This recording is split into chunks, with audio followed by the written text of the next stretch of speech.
Afro nerd, I think Afro nerd, I think you need to come to conclusion that you have an unhealthy obsession with CT. You have an unhealthy obsession. I mean, it's CT, but I mean, listen, I love CT to death, right? I would never send him an email 11 o'clock at night. Like, what are you doing, man? Like, what are you doing? Like, so Afro nerd, let me ask you this: do you love CT? Do you think he's great? Do you think he's a great man? Bro, I'm not going there with you on this one. Okay. So do you love him? Do you love him as a human being? Look, as a human being. This is SNL. Get ready for SNL, bro. Get ready for SNL. Hey, Ty. Since you admitted that this was you, then okay, let's talk about this. This is what you sent me at 10:30 at night. Do you remember this, Afro nerd? Yes? Barely, because I said a whole bunch of stuff. Okay, well. Do you not understand how that doesn't help you in this moment at all? It actually adds to his whole... Man, your name is Gimpy. I don't have to take anything you say seriously. It's okay. You can make fun of my tag all you want. You look more and more like Guru's mini. You look like a... They lived here and they cannot assimilate. So now they want to feel important by trying to come at us, the Africans. Sir, we are not of the same class. We are here for the new America that the white man built. The white man opened the door. They say, sir, Mr. Damus, all we want you to do is, be a good American, assimilate in this society. That's all we want you to do. Follow the rules and regulations of the country. Do not destroy the country. Contribute, work, and add to the economy. Make sure, you bring the skills and talents that you have and contribute to this country. And that's what I'm doing. God bless George Washington, Thomas Jefferson, and all the founding fathers.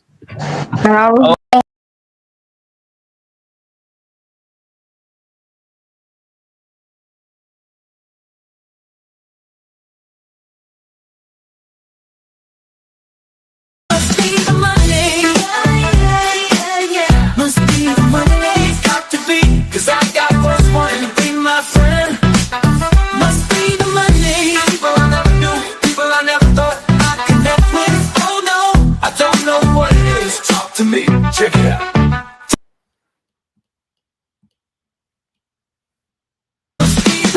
Must be the money that's got them on my side. Must be the money. I'm never going wrong. Must be the money that keeps me looking fly. Must be the money that's got me cruising in style. Must be the money that's got me rolling so smooth. Cause I got folks wanting to be my friend. Must be the money. People I never knew, people I never thought I'd connect with. Oh no, I don't know what it is. Talk to me, check it out. Must be the money. I've got so much bling. Must be the money. 26 without this world. Must be the money. That funds my lifestyle. Must be the money. The party's at my place.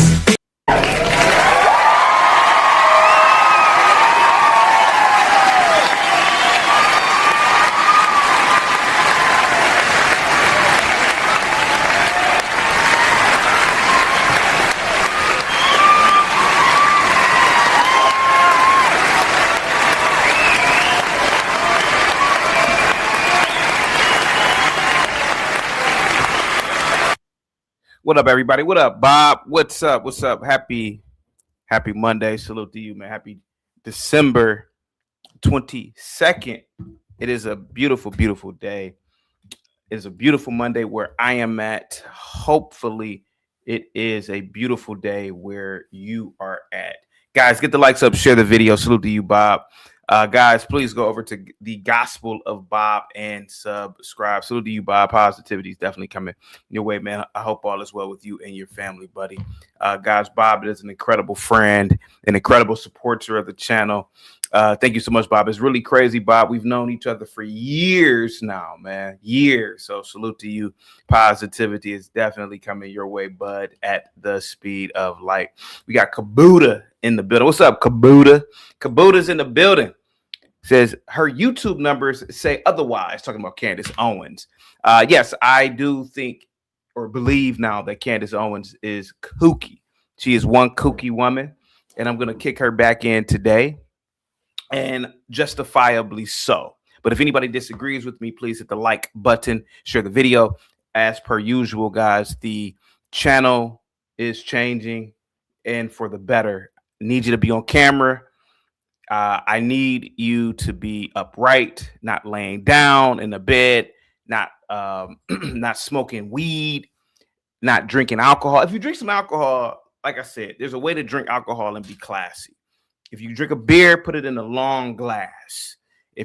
People normally drink whiskey the normal way. People don't normally drink whiskey in a goddamn coffee mug. But if you're drinking beer, please put it in a glass.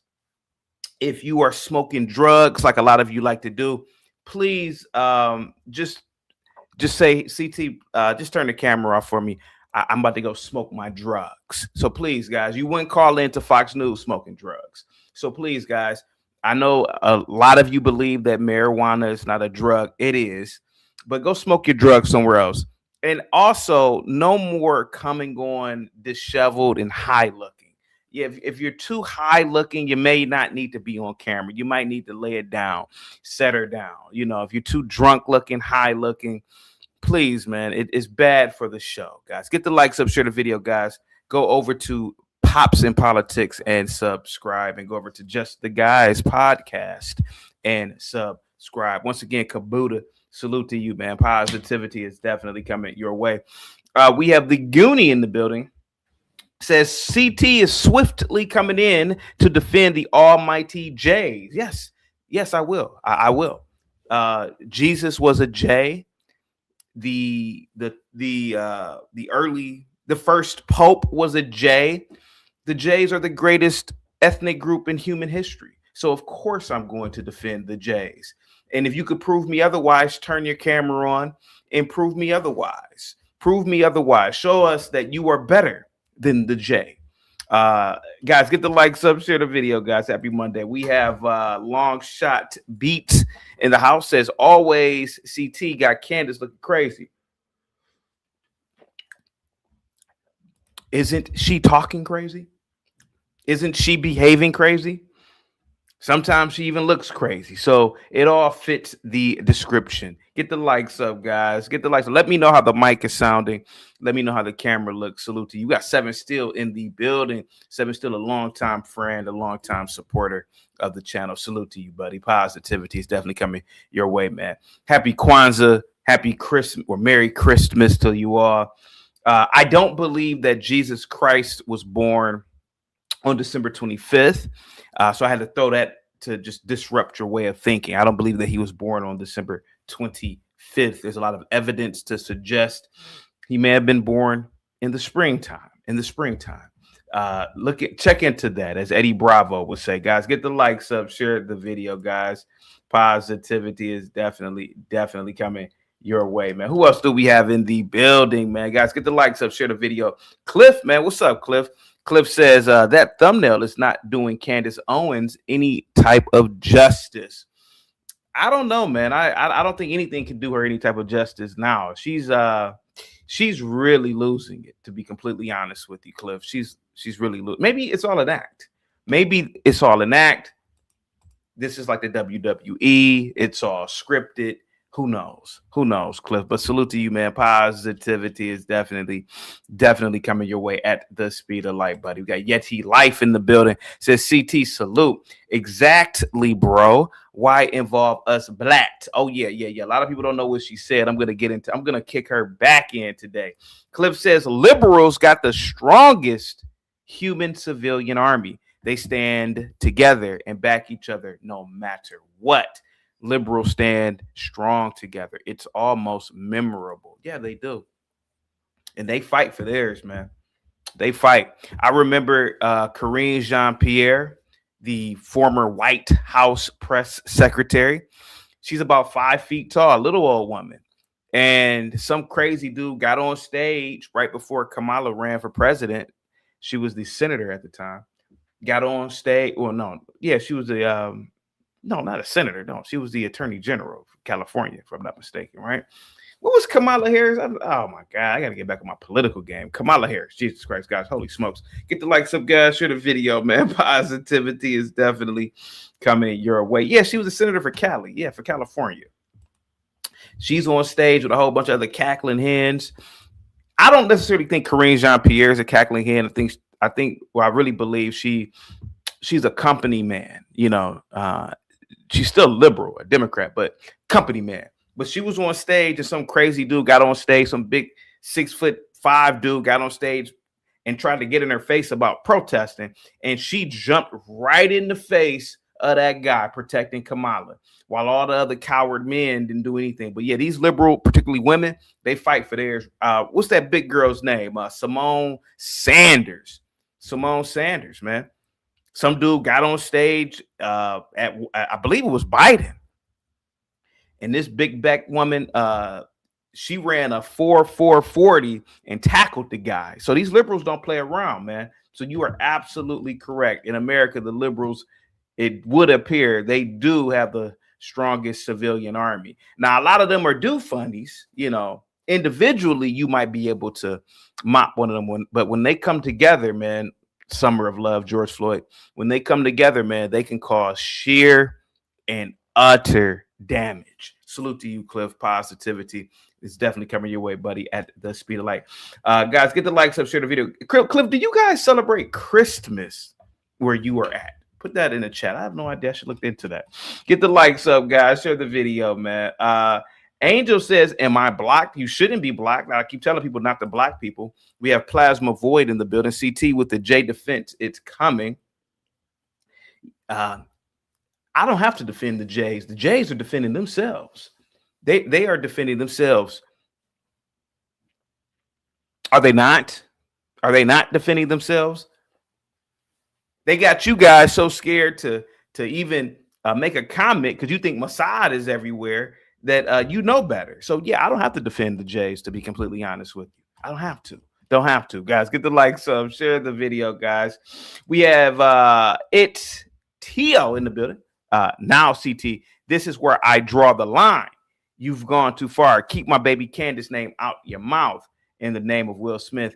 I think you might not know, man. Candace is what they call it, or what do they call it in Hollywood? Jumping the shark. She's jumped the shark. She's making absolutely insane claims. Has she not? Has she not made insane claims about Charlie Kirk? Conspiracy theories? Has she not? Has she not done that? Did she not say that she could see that Charlie Kirk came to her in a dream as a ghost? Did she not say that? Did she not say that? She's losing her scruples, man. So if you love her so much, get her some help. Get Candace Owens some help. She's losing her damn mind. Get the likes up, guys. Share the video, man. And she says a lot of kooky nonsense in this video that I will play in about 10 minutes. Get the likes up, guys. Here we go. Here we go. Who else? Who else is in the building for today?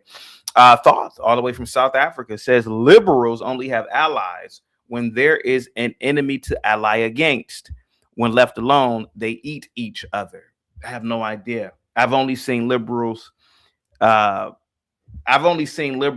behave as a cohesion. I'm not gonna lie to you. And I live around liberals. When there is no enemy, they go to their little coffee shops, their little bookstores, their little tattoo parlors, their little drum circles, and they seem to be living in peace to me, you know. So I don't know. I don't know about that one, Thoth. But you could be right. I don't know, man. You could be right.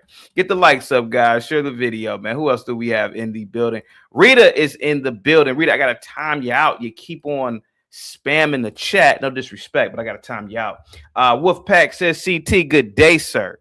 Have a great show and day. Thanks for the great work you put in entertaining us every day. Amen. This is what I hear. This is what I am here to do. I am a servant of the people. You know, I am the most humble servant of the people, to be completely honest with you guys. Get the likes up, share the video. And a lot of people love the show for many different reasons. A lot of people hate the show for many different reasons. But for some reason, you come back every single day. And that's the greatest appreciation. Thank you so much. Get the likes up, guys. Share the video, man. Positivity is definitely coming your way, guys, at the speed of light. Who else do we have in the building? We have Duale all the way from Germany. Says, what up, CT? What up, Duale? Positivity is definitely coming your way. But Duale, I know you are a Muslim, but do you celebrate Christmas, sir? I know you are a Muslim, but do you celebrate Christmas, sir? Or Kwanzaa? So let the chat know, guys. We got RLM in the building. RLM, salute to you. Positivity is definitely coming your way at the speed of light. We have Sheena in the building. Salute to you, Sheena. Positivity is definitely coming your way. We got Mike in the building. Salute to you, Mike. Positivity is definitely coming your way at the speed of light, buddy. FBA Convo says, what will CT do without putting FBA in his description? What a musty tether. Does not FBA Schninga always pocket watching FBAs? Shut up, man. Shut up. Guys, get the likes up. Share the video, man. Who else do we have in the building, man? We got a lot of people in the building. Lena, what's up? Conservatives came together and took over the White House. I don't know if you're trying to be funny with that. I don't know. I know Lena's not a conservative, so I don't know if you're trying to be funny with that. I'm gonna wait till you call in. I don't know if you're trying to be funny with that. Get the likes up, guys. Share the video. We have DMville in the building. Salute to you, DMville. Positivity is definitely coming your way. We have Cliff in the building. Says, you live or you live or you live. I was about to come back after. Oh, okay. So are you live? Oh, you live. Okay. I was about to come back after at least an hour. I forgot you are not playing the intro anymore. No, I'm not playing the intro anymore. No long intros anymore. I will do intros, but at the most 2 minutes, 2.5 minutes. I did the intro thing and people were unappreciative, and we know who certain people are. And moving forward, like I said before, systems change, things change, and maybe it's a good thing. Maybe it's a good thing to change the intro. Get the likes up, guys. Share the video. Positivity is definitely coming your way. Premium fuel only. Salute to you. Says CT moving up. No intros now. Yeah, I want to get right to the topics, man. I want to get right to the topics. I don't want people to come in and say, God damn, I thought he was live right now and not come back. You know, I might as well just get to the topics, you know. And why am I platforming people who are unappreciative of the channel, to be completely honest with you guys? Get the likes up. Creamy Fuel Only, salute to you once again, man. Positivity is definitely coming your way. Warren is in the building. Says CT is ramping up the show by cutting out those silly long intros. Salute to you, brother.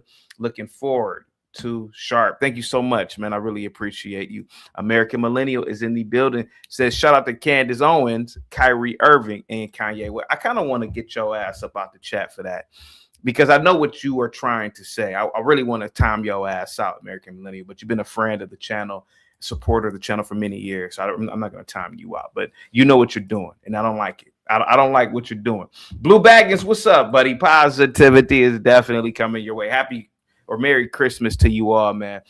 Let's see. It says, I'm here for the white women. Oh, okay.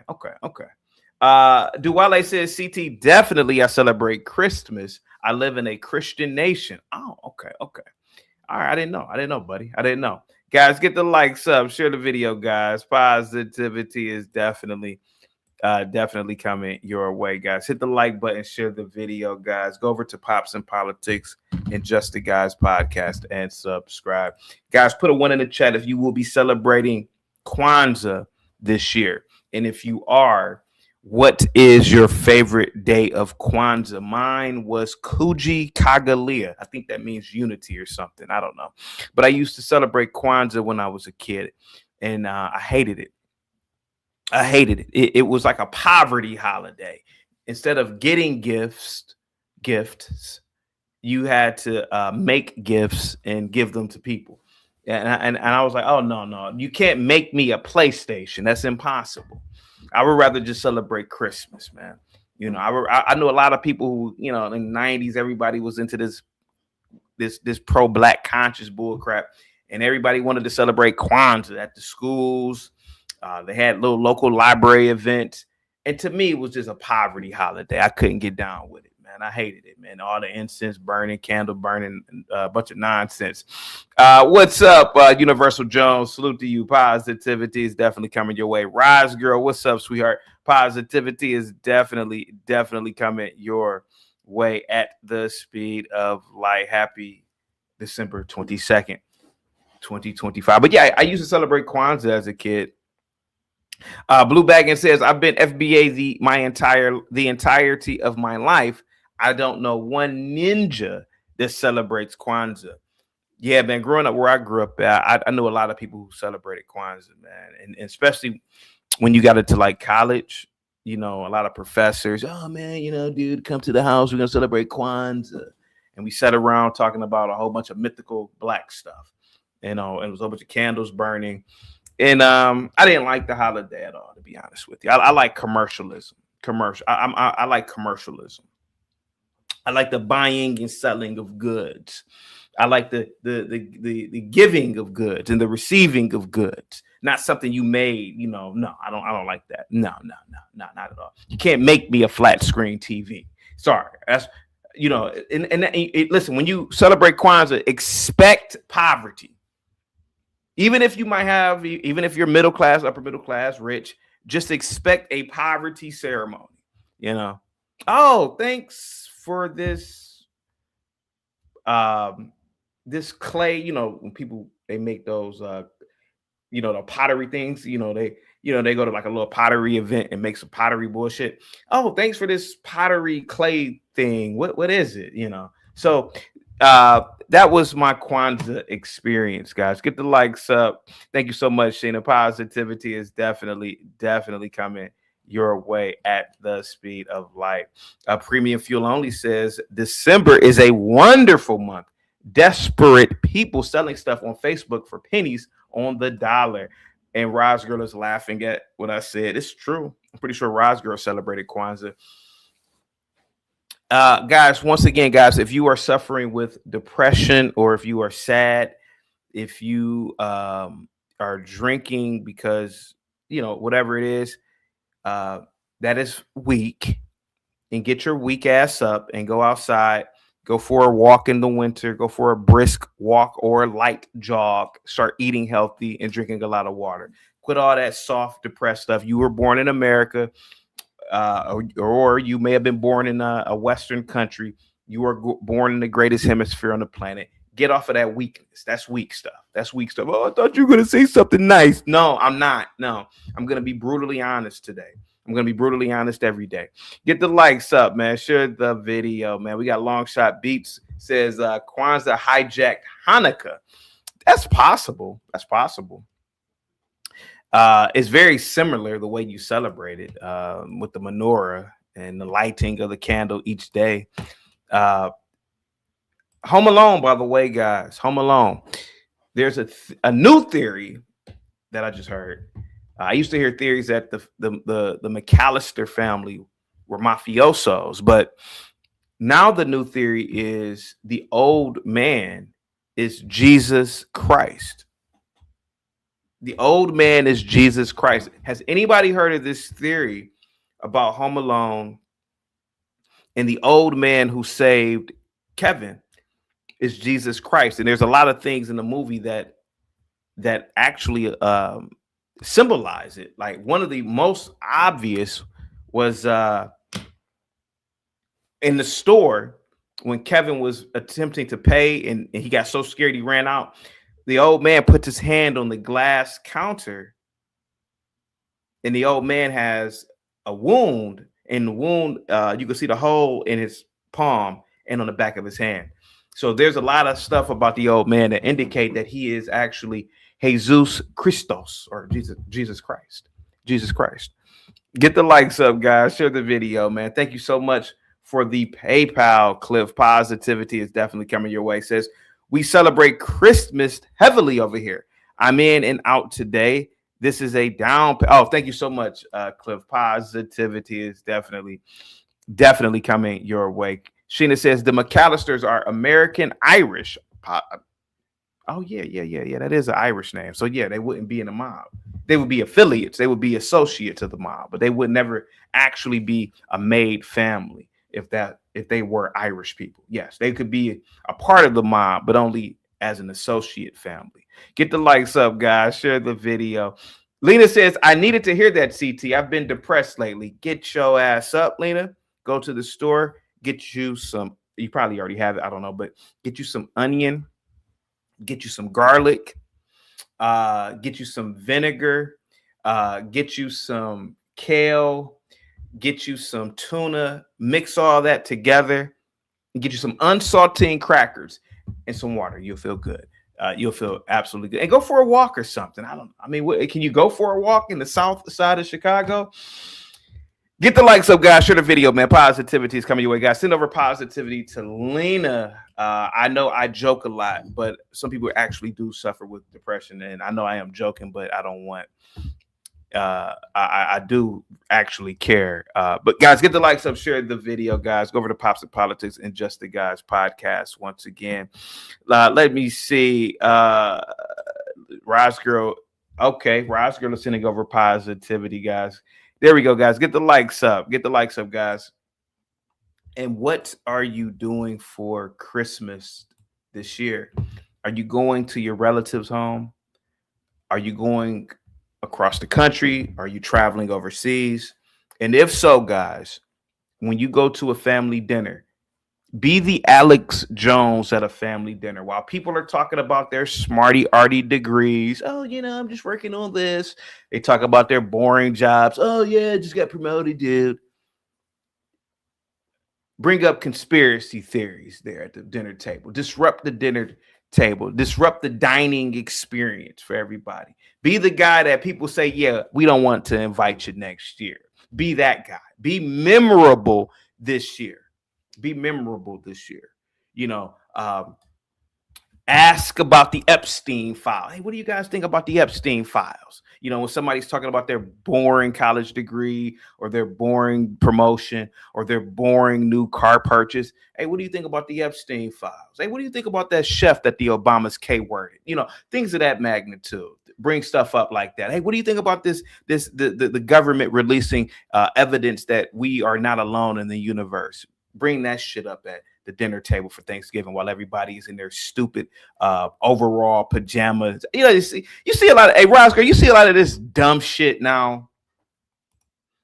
You even see real masculine men doing it, dressing up in the Grinch overall pajamas with the family, taking these funny pictures. You see a lot of this dumb shit, man.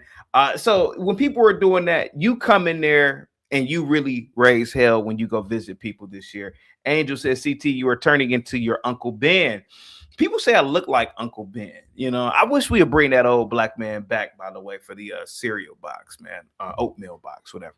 Get the likes up. Yeah, Rosgirl says, yes, I hate it. I hate it too. Some big 6'4" Negro.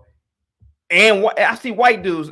I see a lot of white dudes doing this dumb shit now. These big 6'2" Negroes and whites up there looking, got a overall outfit of some reindeer, and I'm like, what kind of man would do something like this? I would never in a million years do that shit.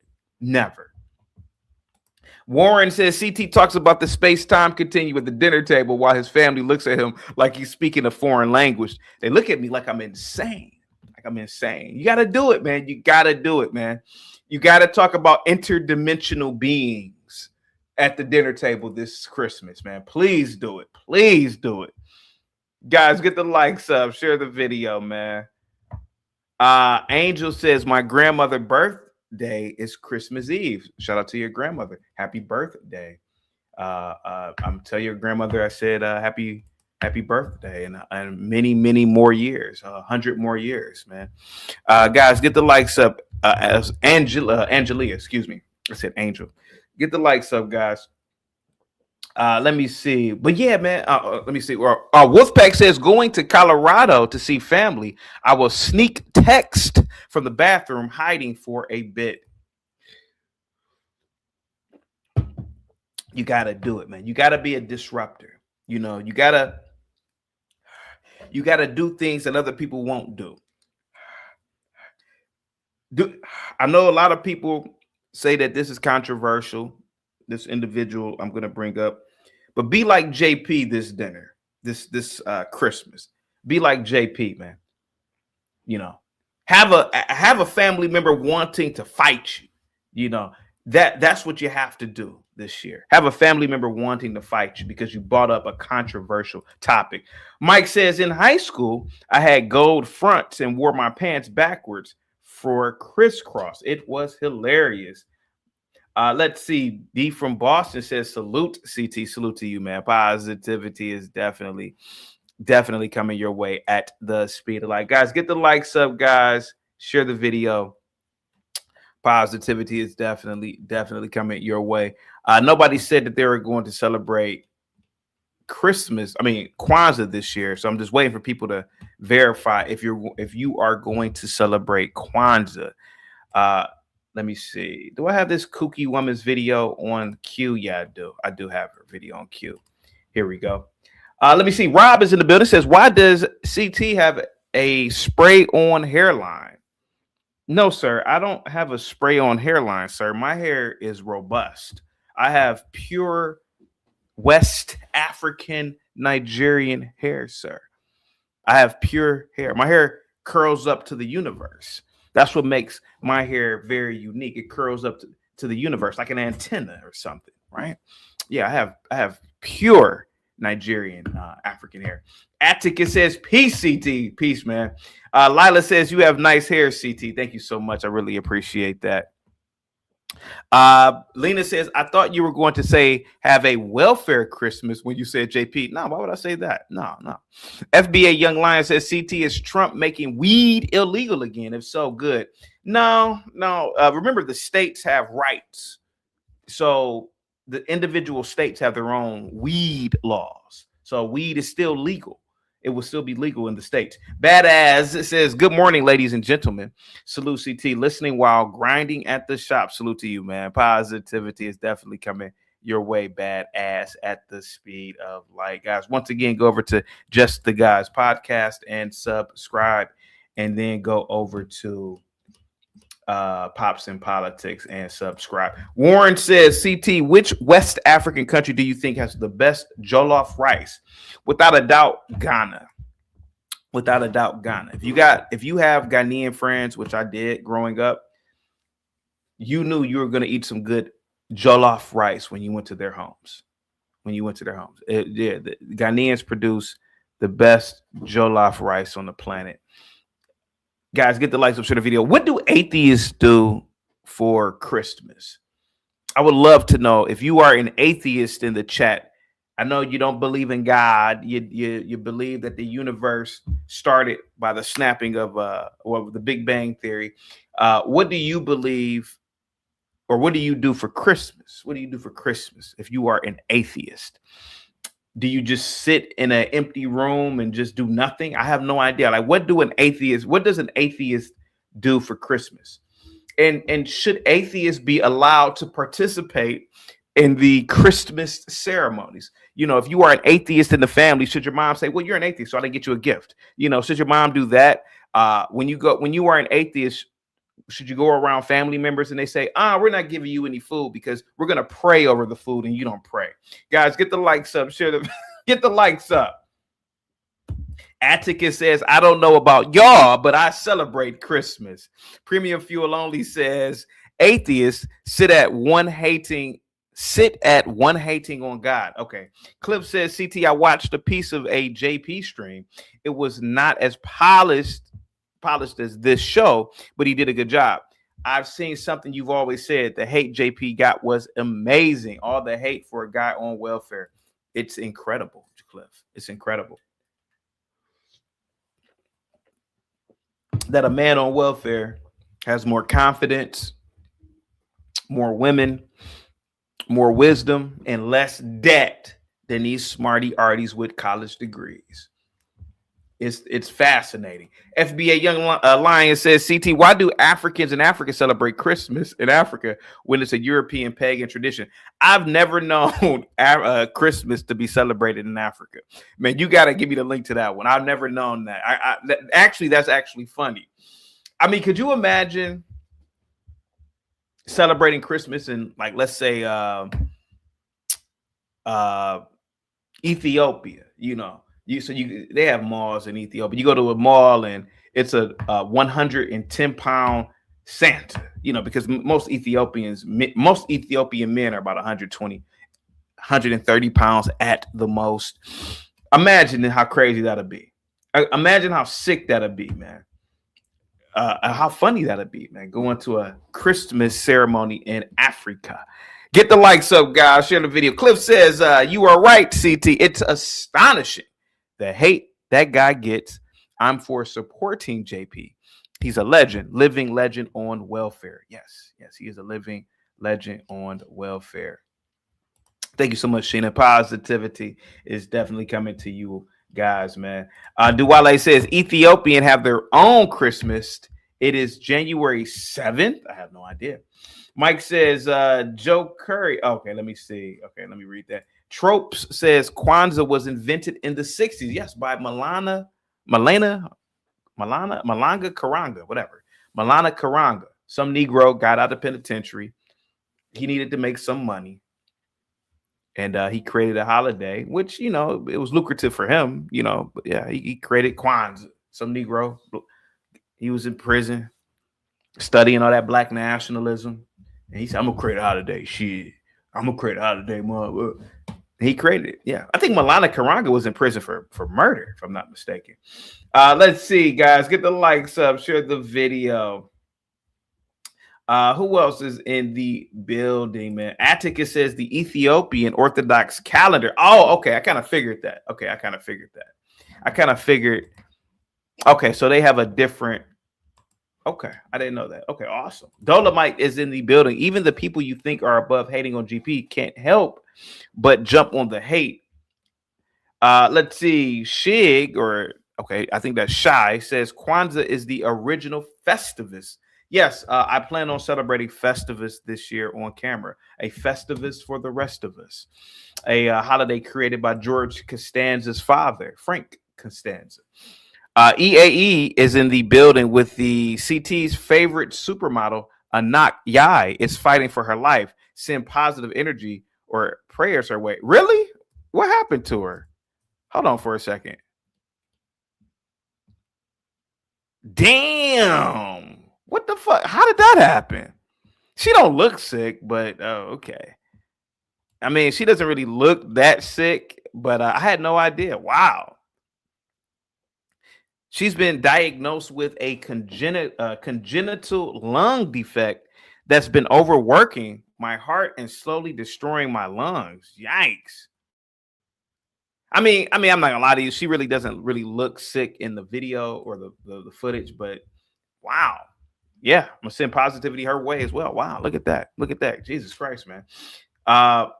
Let's see who else is in the building, man. Angelia says, I went to a football game yesterday. The New Orleans Saints and New York Jets. I have season tickets for the New Orleans Saints football. I have not gave my SC tickets up or season tickets up. I get my season tickets. Okay, guys, we got to start writing. Okay. All right. Uncle Fatty says a guy poked his head into a barbershop and asks Bob Cox here. The hair man responds, no there, only haircuts and shaves. Happy, fappy, hunky. Okay, guys, we got it. I don't know. Guys, come on, man. It's too early for this. Grok says, CT, is it racist to say you look like the BMO guy? Who the hell is the BMO guy? BMO, what are you talking about? I have no idea what you're talking about. The BMO. Oh, you Lamorne Horace. Yeah, people have said that before. Here goes Zach with some okay. Saints got their 201st home game win. The 201st home win all time yesterday.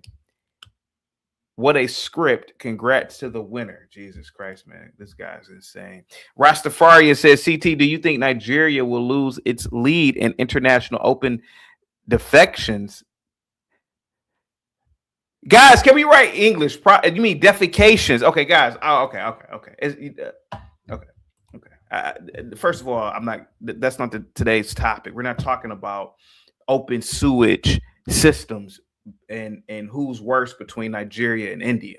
We're talking about positivity today for the intro. And we're sending that out to each other. And you want to bring up open defecation in Nigeria versus India. What is your, think about this, man. Think about how of a negative person you have to be, Rastafarian. We are sending out positivity to people. It's the holiday season, and you're talking about defecating in the street. I want you to really sit back and think about the absurdity of this. You're talking about who leads an open defecation between India and Nigeria. And we're 3 days away from Christmas. Think about that. Think about that for a minute. Guys, get the likes up, share the video. Positivity is definitely coming your way at the speed of light, guys. Zach says, I just wrote in English and you struggled to read it. I work on my Nigerian. Think about this. I work on my Nigerian. No, you're not writing proper English. Stick to numbers, Zach. All right, let me play this video real quick from Candace. Here we go. Here goes Candace Owens looking crazy. I think she's losing her damn mind. I think Candace Owens is losing her goddamn mind. This woman has made some insane claims in the past 6 months. She's alienated herself to the point where people are thinking she needs to be institutionalized. Okay, here we go. Here goes another Candace Owens trope. Here we go. Yeah, defecate. Right. Here we go. I am done with it. This one is so fully off of the mother effing plantation. Truly, Ben Shapiro, fuck you and the midget horse that you rode in on. So imagine, and this is why I don't really believe in tribalism. I don't. Look at how the conservatives have turned on themselves. Now, you could type in Candace Owens, Ben Shapiro photos. It's her and him lovey-dovey all day, you know. This is why you should never, ever, ever have blind tribalism. Now she has really fallen out with Ben Shapiro for whatever reason it is. And now she wants you to have a falling out with them. See, this is the danger of tribalism. And this is why critical thinking should always be paramount in your life. I know it is in my life. And I'm not the most intelligent, to be completely honest with you. To be honest with you, I'm just an ape living on a floating rock, and I don't know anything. But here goes a woman. She was all buddy-buddy with the Daily Wire, Ben Shapiro, Matt Walsh. And she became upset a few years ago about God knows what in the rank and file. And now she wants you to be an enemy of Ben Shapiro.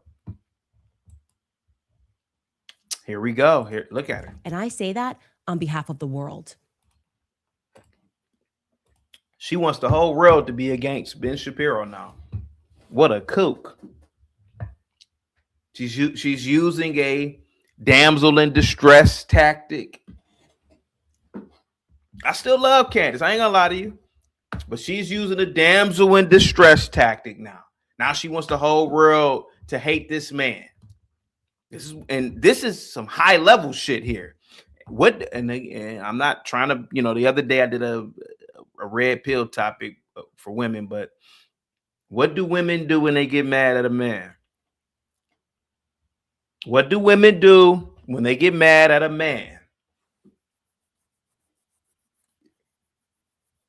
They undermine, they throw a man under the bus, they make up stories or over-exaggerate stories. Sometimes they lie and say, well, he essayed me and, you know, he groped me and, you know, anything can go. I'm not saying Candace is doing that with Ben, but this is what a lot of women do. And I believe Candace is doing. I'm going to call her out on it.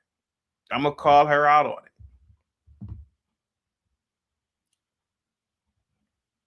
So now she want the whole world to not like Ben Shapiro. For what, Candace? For what? I know you're going to get applauded by Konstantin Kisin and Andrew Christ is King Clavin and all of the people, the men who have to keep applauding what you do like you're a 4-year-old to make you feel good. But the rest of the world can't stand you. No. That is absolutely incorrect, Candace. You're obnoxious. You have absolutely no values that exist outside of the Talmud. You describe yourself as a Talmudic Jew. Jesus Christ. And I've learned what's in that Talmud, and I encourage other people at home to learn what is in that Talmud so that you know what Ben thinks of you, because he doesn't just hate me, he hates you too, white men. What is in that Talmud, and I've learned what's in that Talmud, and I encourage other people at home to learn what is in that Talmud so that you know what Ben thinks of you, because he doesn't just hate me, he hates you too. To yourself as a Talmudic Jew. And I've learned what's in that Talmud, and I encourage other people at home to learn what is in that Talmud so that you know what Ben thinks of you, because he doesn't just hate me, he hates you too. So did Ben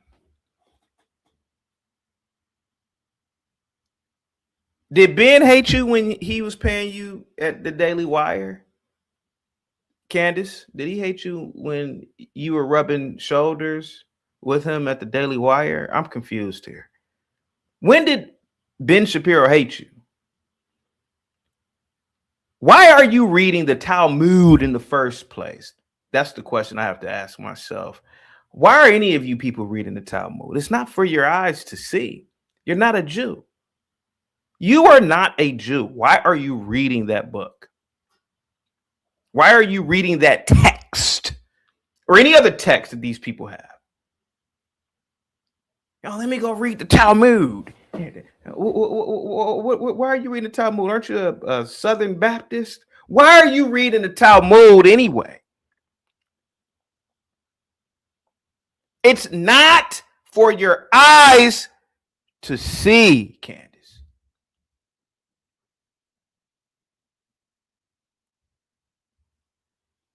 Candace, I lived around Jews all my life, to be completely honest with you.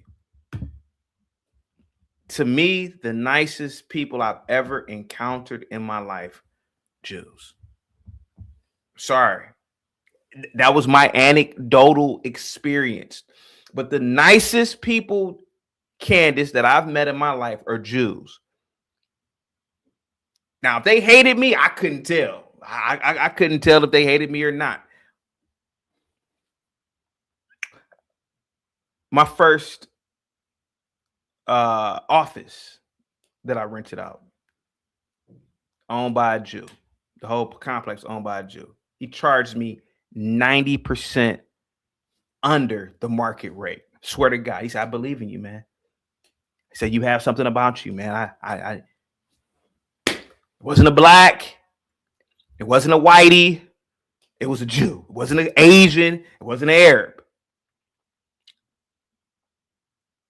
I had a little t-shirt line. I've told Rise Girl, people in 7 Still this story before. Had a little t-shirt line. The first customer I had was a Jewish woman. I worked with her. She's an old woman. She said, oh, my sons will love this. She gave me, I think, 5 times what the goddamn shirt was worth and said, I believe in you. That's all she said. I believe in you. I can give you story after story after story of my encounters with Jews, and they've always been, they've always been nice. I did argue with the Jew one time, but that had nothing to do with race. It was just, I don't know what this woman is talking about. The Talmud. Read the Talmud. They hate you.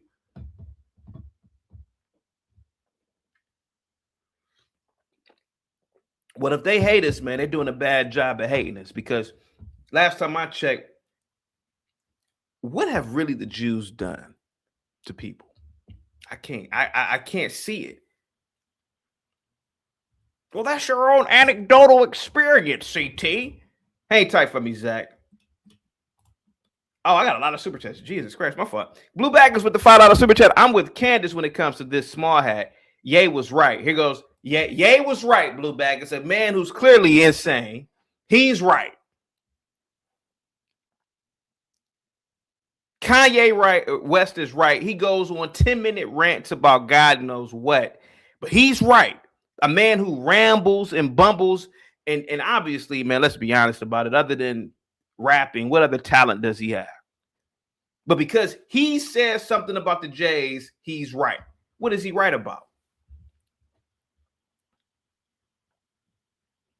Nobody right now can call in. All you people who call me, oh yeah, CT's taking up for the Jays, blah, blah, blah. Well, call in right now and prove that the Jays are exploiting you right now. Prove it right now. I'm gonna do another show and tell. Prove it right now. Prove that the Jays are exploiting you.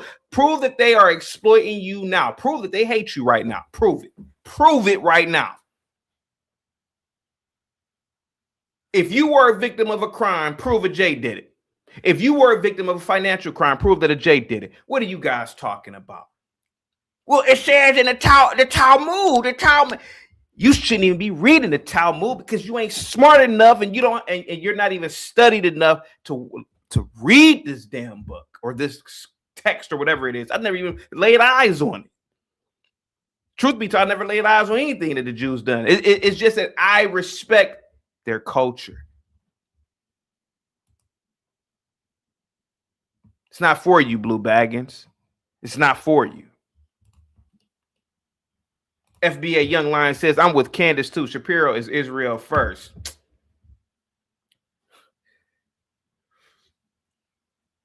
You dumb Americans. I give you leeway, FBA Young Lion. You look like you're under 25, so your brain isn't really developed. Your prefrontal cortex isn't even developed enough to even understand this. Your government sold you out a long time ago. This government has always been international relations first. Jobs, offshoring, all these companies offshoring 50, 60 years ago. Your politicians already saw who was first. They put China first.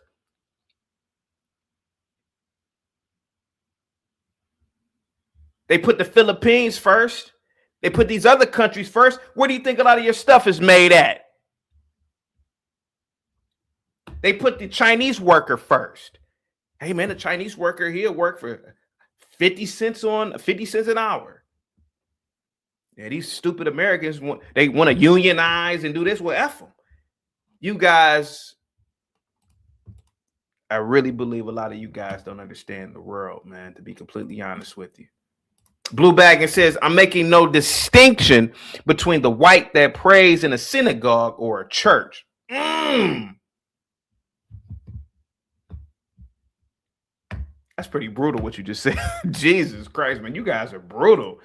Oh, the USS Liberty. Man, boy, if you don't stop.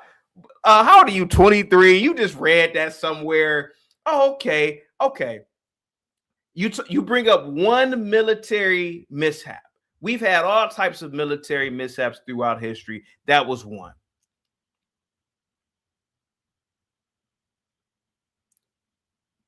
The Israeli government apologized about it. Yes, the troops were, unfortunately, the troops did lose their lives. But we have had other mishaps in history. There was I forgot what year it was, buddy, but I believe it was in the 70s, man, or the 80s. But there was an American commander of I can't remember the damn name. I should have it on deck. I don't know why I'm forgetting all this stuff. There was an American commander of a aircraft carrier who shot down a commercial plane full of 200 plus passengers in Iran. Wickedness is on all fronts. Mistakes happen on all fronts. We're just apes. So yeah, I know Mr. 23-year-old FBA young lion. You just looked that up. You're probably in class somewhere. Some teacher said, "Oh yeah, what about the USS Liberty?" And you said, "Oh, I'm gonna get CT." Nah, you didn't get me, son. You didn't get me. Get the likes up, guys. Share the video. Jay Boogie says CT is doing all this glazing of Gimpy's people, and they still blackball and shut his little black ass down like it's nothing. What are you talking about? Hang tight. Don't say anything, Zach. Don't say anything, Signal. Yakub, I'm only letting people up on that are at a desk, buddy. You got to call back at a desk or something. Here we go. Don't say anything, Zach. White men. He hates all black people. Okay. Ben Shapiro hates all black people. Okay, Candace, what if Ben Shapiro hates all black people? And okay, what if he did? All right. Okay. What if he did hate all black people, Candace? Candace, we are adults. I don't give a ass who hates me. You're not going to do a gotcha moment with adults. You may do it with kids. It may work with kids. It doesn't work with adults. Ben hates me. Who said no black man ever? What, Candace? Get on camera, Candace, right now and walk up to a black man and say, "Do you care if Ben Shapiro hates you?" What do you think an average black man is say? Black dude be smoking weed. Who? That's all they say to you, Candace. They be like, who? Who you talking about? Candace, stop, man. Stop, sweetheart. Stop it. Stop while you are ahead. Black people have more fish to fry. I haven't used that term in a long time. That they have more, that phrase in a long time. They have more fish to fry than worried about if Ben Shapiro likes them or not. What on earth are you talking about? Candace, you did that video about that beautiful black girl years ago called Brittany. I'll never forget it. That black girl did nothing to you. All she was just walking around New York vlogging herself, and you did a video about that girl. It seems like you may not like black people because that girl did nothing. She was a civilian. FBA Young Lion says, "What about the 5 dancing Israelis?" What are you talking about? That was 30 years ago. The video's almost over. Okay. If he's following the rules of the Talmud, I mean, when I say hates, they think that we're animals, that they have a right to own us. When have Jews ever owned us? Owens is not a Jewish last name. There were no Jerry Seinfelds on those plantations back in the Deep South in the 1800s. What is she talking about? Candace, why don't you ever attack the Muslim or the Arab Muslim slave trade that lasted thousands of years? Why don't you ever talk about that? They actually own people. The Jews, come on, man. You think somebody who looked like what's my guy's name? Stay on mute. What's my guy's name? Candace Owens. She was used. I'm sorry, Jay Boogie. I'm sorry. Blue Bag is with the $5 super chat. Says Candace admits she was used as the she is by the small hat to insult the FBAs, but could only speak on the small hat in nothing but glowing terms. Candace, do you honestly think that I believe in a million years that a dude who looked like Woody Allen was beating blacks in slavery? I mean, in the antebellum South. Candace, if you don't stop. Let's see. Black Bear with the $2 super chat. CT, the average black man smokes marijuana, huh? Oh, come on, man. You already know that's true. Come on, man. You need to stop, Black Bear. You know goddamn well that's true. That they have a right to make us worship them, that they have a right to lie to us. Candace, the only group of people that force their will on people and makes people worship them, one, the Muslims. Look at how many blacks convert to Islam globally. Look at what the Muslims are doing. I'm glad Nicki Minaj or one of these singers, I'm glad she's speaking out against what's going on in Nigeria. Look at what the Muslims have done for thousands of years. Look at what Christianity has done. These are religions that actually made blacks worship another deity from their original deities. No Jew has ever come to my door and said, no Jew with those curls has ever come to my door and said, oh, I can't do the Jewish voice. I could never master it for some reason. Hayam, you're gonna come to, they talk really fast, but they never come to my door knocking and proselytizing. Never. Every Jew that I've met has never ever tried to convert me. But every Muslim and every Christian I know, black or white. Mormons come up to you, and I don't know why they do it. They go to the deep hood. Oh, brother, do you know about John Smith, brother? They all in your face talking. Do you want to come to church with me, brother? These are the only two groups, major religions, that do this. The Jews don't do it, Candace. Use a goddamn lie. Use a goddamn lie. Get the likes up, guys. That they have a right to sue us and take everything that we have. Candace, when's the last time a black lost anything of significance to a Jew? What are you talking about? What are you talking about? Prove it right now, Candace. Call in and prove it.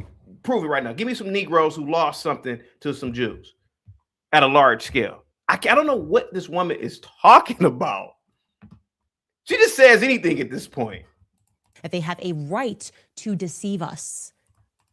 Candace, we all deceive each other. I mean, come on. That's a part of human being behavior. That they have a right to treat Charlie the way that he treated Charlie while he was alive, only to then try to defraud the population into thinking that he is somehow a part of his legacy, that he somehow cared about Charlie Kirk and cares to protect the people that are working at Turning Point USA. Goodbye, Ben. Goodbye. Is she about to cry? Hey, Kabuta says you were paid $7,000 by the small hats. Embarrassing. Get the like. Shut up, man. Shut up. Question is, how much more money is Ben Shapiro going to spend to make people think that he's popular? How many more articles is his father going to write under a pen name, Hank Berrien of the Daily Wire, under the pen name Hank Berrien? Real quick, DRT says if an alien that would take you, that would take you, HM was in charge, CT would be loyal to them. Hands up. Get the likes up. Kabuta says Kanye was destroyed by the small hats. Says the person who never met Kanye West. Here we go. As he wrote while Ben was at Breitbart, before he turned his back and betrayed them too, because that is his nature. One of these belly creatures, sliver on. Now I'm assuming he's a worm creature like in Dune. Candace, come on, Candace. I see why ancient man relegated women to certain tasks. I mean, my God, Candace, you need to be in the kitchen too at this point. He's a worm, a belly worm. What are you talking She was definitely about? going for Dune. She was definitely going for Dune, not a serpent. Come on, Snake Man. Question Stop is, the cap, how CT. many Hold on, man. more About to mute. weeks and years do we have to keep pretending CT. like Ben Shapiro is relevant? It's an open-ended question. Of course, what followed Ben Shapiro on stage is somebody who Charlie Kirk loved very much and who he fought for to the very end against the Jewish donors who were pressuring him, some of them because Ben Shapiro insisted that they do. That is Charlie Kirk's true legacy, and that is Charlie Kirk's true friend, just as I was and am and will continue to fight and ask questions about who killed Charlie Kirk. And to people that are at home, I implore you to wake up to these people who believe that they are contract lords.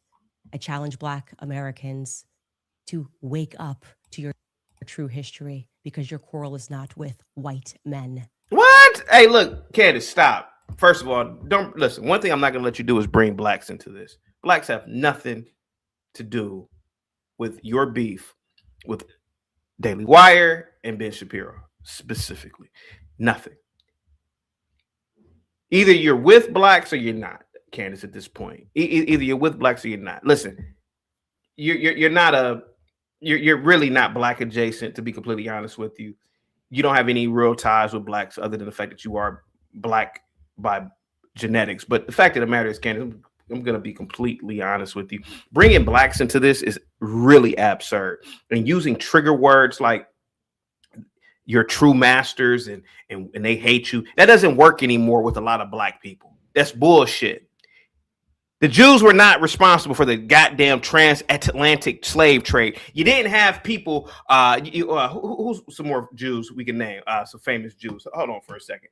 I'll just use Jerry Seinfeld again. You didn't have people who look like Jerry Seinfeld getting off the goddamn boats in West Africa and acquiring goddamn Africans to be slaves in America. That's a goddamn lie. It's not going to work, Candace, and I'm not going to let you do it under my watch. I used to rock with you. Candace, but I can't anymore. You sound crazy. All these Negroes in America walking around with Irish last names, Dutch last names, British last names, clearly were either owned or worked for these plantations. You telling me, oh, your quorum isn't with the whites, it should be with the Jays. Stop. No, just leave it alone, Candace. Now you're opening up a can of worms that shouldn't even be opened up. Stop the bullshit.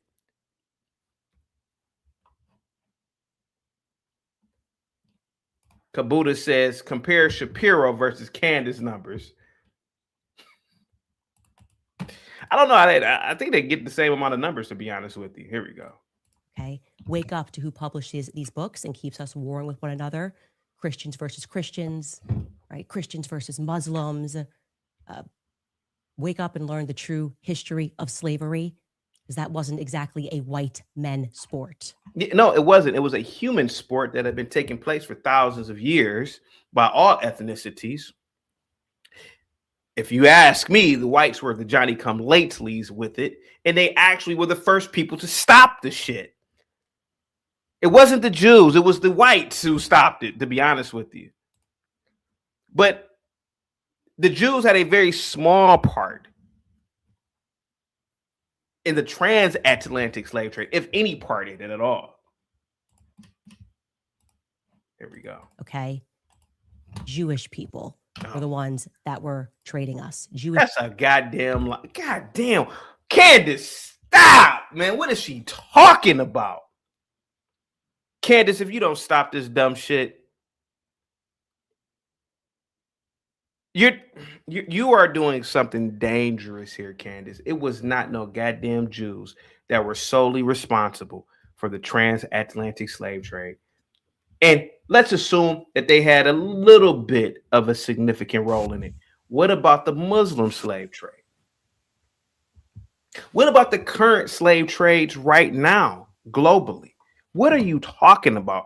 Don't bring black people into this nonsense that you're trying to brew up. Don't do that shit, Candace. Don't do this shit. People were in control of the slave trade. They've buried a lot of it, No, they weren't. but it's there, and you can find it. No, they weren't. History in the current day and age. Your mic sounds terrible, bro. You got to fix your mic, man. You got to fix your mic signal 66. Candace, you's a goddamn lie. And I'll expose your black ass. CT, I thought that you were cool with Candace, man. Mother F that. That's a goddamn lie. All these blacks walking around here with these Irish, these Dutch, these whatever last names. All of these blacks that inherited Christianity from whites, and you talking about the Jews were responsible. Candace, stop the stupid shit. It sounds like you need help. It sounds like you need help, sweetheart. Current day proves it. Why aren't these blacks walking around with different last names that correlate with Jewish last names? Why aren't the masses of black people Jewish then? Why didn't they convert to the religion of the overlord? Sweetheart, stop. Get help. Get the help you need, Candace. I think all of us need to wake up to this because it's making me absolutely sick. that he is so bold. No, it's making me sick, Candace, that you're trying to get black people on your side for your proxy war with Ben Shapiro and throwing this against people who historically have been allied to blacks, to be honest with you. It's not the Jews in the black community selling them poison and alcohol like the Arabs. It's not the goddamn Jews in the black community selling them dog and cat like the Chinese. Candace, stop. Stop, Candace. You're not good at this compared to me. You're not. Now, you may have the numbers, but you ain't better than me at this, because you could turn that goddamn camera on right now in any mother effing black neighborhood. Who's exploiting who? Who's selling poison to who? And it ain't the Jews doing it to the black population. Candace, stop the bullshit. And if anything, Candace, you talk about Jews, right? Okay, let's talk about the Jews. The Jews, okay, since everybody wants to say, well, they control the rap industry. Okay, so they made a whole bunch of retarded 20-year-olds wealthy. Okay, so what? What would these kids be doing if they weren't for the Jews then, Candace? Candace, okay, you want to bring up Jews controlling sports? Okay, let's do it, Candace. If it wasn't for the Jews' involvement in sports, Candace, what would these 6'9" monsters be doing on the streets, Candace, running amok? At least they created an environment for them to harness their athleticism. Okay, how about that one, Candace? Because you ain't created nothing for them and nobody else did. Okay, let's just say it was the Jews. I want you to stop what you're doing, Candace. Stop it.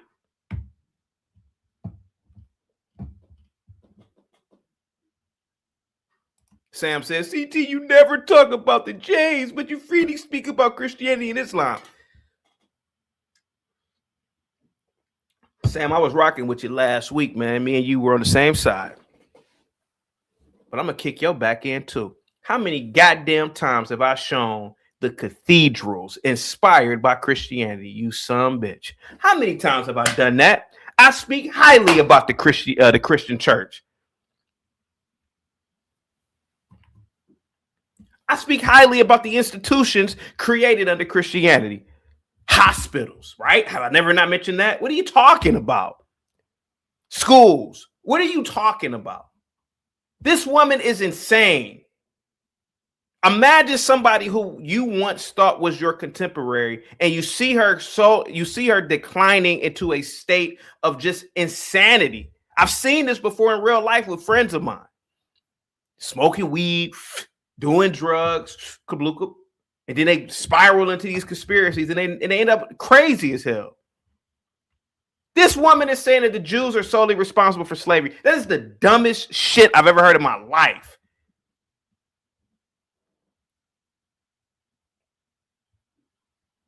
Why aren't we speaking Hebrew then? Why didn't the slaves speak Hebrew? Okay, she said, this kooky woman just said that the Jews are responsible for slavery. Okay, so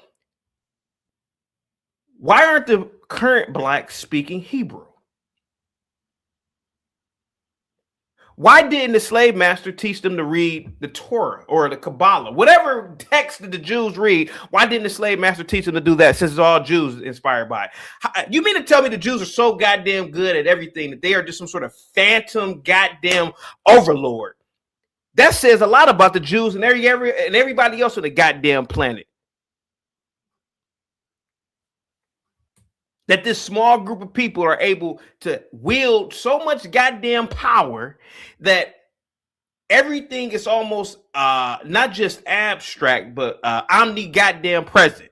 They control every goddamn thing. They're just so omnipresent. They control everything. Well, they didn't teach them Hebrew because that's all a part of the big scheme from the Kabbalah. Hey, man, I kick each and every last one of y'all backs in for these people, to be completely honest with you, because you sound stupid. Candace sounds dumb for saying this stupid shit. Black Bear says, "Hey, dude, stop disrespecting, or you the C word. Shut up, man." Bobby says, "CT, the Hurricanes is gonna beat Ohio State." Man, you out of your goddamn mind. This is probably the best Buckeyes team in 30 years.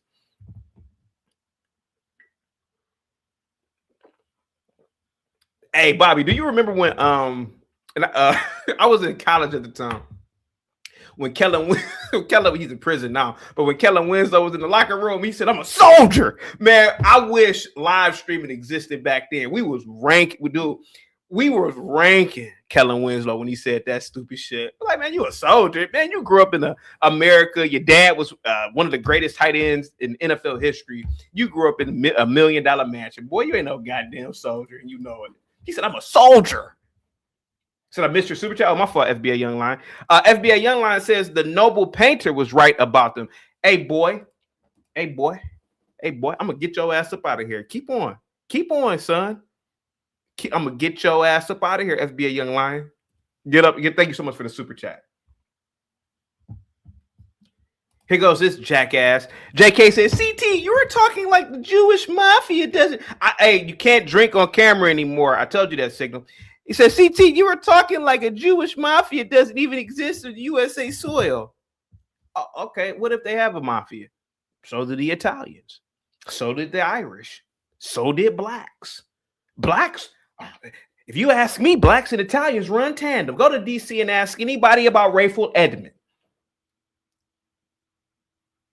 What are you guys talking about? We all have our underbelly and underworld. What are you talking about? It's just maybe that the Jews might just be better than your ass at whatever it is that you think that they are doing. But for Candace to get up here and try to mobilize blacks for her little stupid ass war, stop. She needs to stop this shit. All the blacks that on YouTube that said they've gone to Israel, all the blacks that I've known who have gone to Israel, they say it's the most beautiful place they've ever been to, man. They'll let her live there. What is she talking about? What about Israel first? Man, if y'all don't shut the... Hey, man, shut up, man, with this Israel first bullshit. You never challenge the government when it comes to them allowing billionaires who are American to offshore their companies overseas. Never. You never say, Jeff Bezos, you should be America first. You should be America first, Bill Gates. Y'all need to stop. Hey, why don't y'all be American first and smash your goddamn iPhones that are made in China? Hey, why don't you be America first then? I want somebody to get on. Hey, man, all of you guys who are talking shit to me about why you here you go again supporting the Jays, get your black ass or get your white ass or whatever ass you got, get your ass on camera and smash your iPhones. I love to see each and every last one of you pro-Americans do it. Do it. I love to see one of you do it. But you ain't gonna do it. You ain't gonna do it because you pick on the Jews because they are an easy target from your perspective.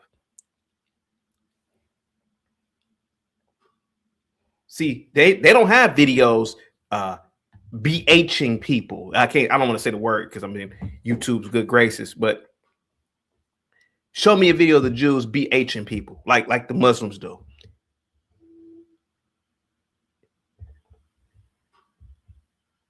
Show it to me. Can't do it. See, y'all afraid of them. Every time I do a show about the Muslims, 2 people in the chat, because y'all scared. Y'all scared. Y'all don't, I don't want to be any, he gonna get us in trouble. But y'all talk about the Jew.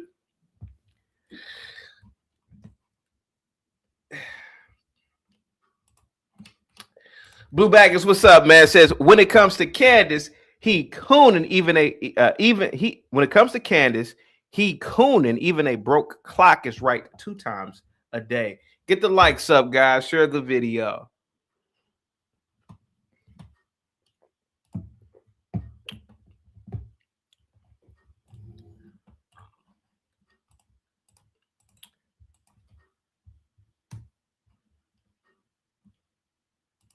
Willie says another goofball challenge. I'll cam up and show you one of the golf courses on my resort. This low IQ idiot. I'm not even talking about stupid idiot. Willie, I'm not even going to address you, man. I'm not even going to address you. You're stupid. Deaville says they scared of Mr. SCT. They are. They are afraid of Muslims. They are afraid of the cartels. They're afraid of Muslims. They are afraid of a lot of people. But for some reason, the Jews, and it just shows you the benevolence of the Jews, they're so nice. Even with Mossad, they are very nice people. And typically you talk about people who you're not afraid of. DMV, that's why they openly talk about blacks. They're not afraid of blacks. They were afraid of blacks. They wouldn't talk about blacks at all. Come on, man. Let's be honest about it, bro. Let's be honest about it. You know, you talk about people you're not afraid of. You see me, DMV, how many shows have I done about extreme Islamic or Islamic extremism? I've done many videos because I'm not afraid of people. I'm not afraid of these people. Candace is out of her goddamn mind, and everybody knows it. Well, at least I do. And I think what she's doing is a horrible thing, to be completely honest with you. Mobilizing blacks. And she already knows a lot of blacks are low IQ, you know. YouTube, please forgive me, but it would appear from my own anecdotal experience, YouTube, that a lot of blacks are low IQ, following trends. Candace on our side now. Okay, all right, you stupid idiot. Now she's gonna have a whole bunch of Negroes believing that they were enslaved by people who are some famous Jays. Let me see some famous Jews. Hold on for a second. Let me see who's some famous Jews, man. Hold on for a second.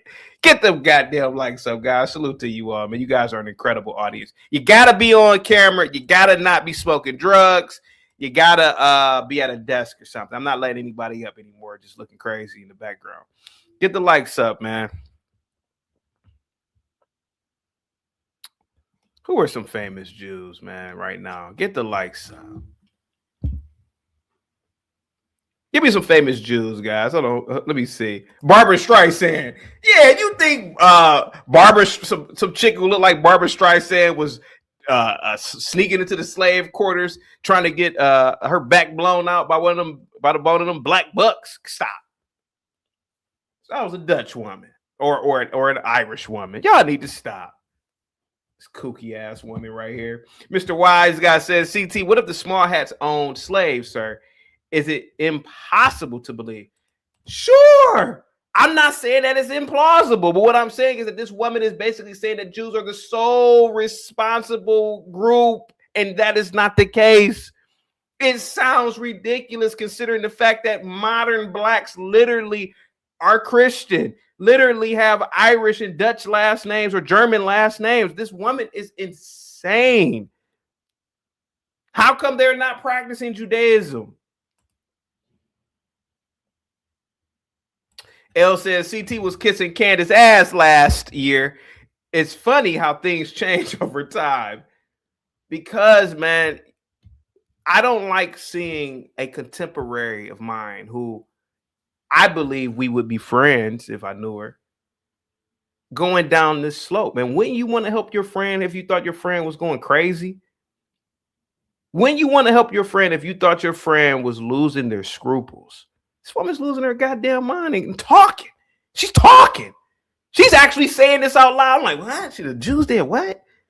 You mean to tell me somebody who looked like George Costanza was enslaved in Africa? Man, you need to stop. You need to stop it.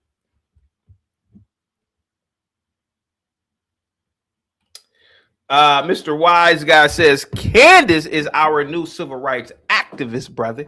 She is telling our story for us, dear brother. Yeah, Mark Zuckerberg. You think somebody who look like Mark Zuckerberg was on the plantation? Boy, get your ass to work, boy. No. Some of the biggest slave owners in America, George Washington, Thomas Jefferson, were they Jews too? Candace, were they Jews too? Come on, man. Candace, you need to stop.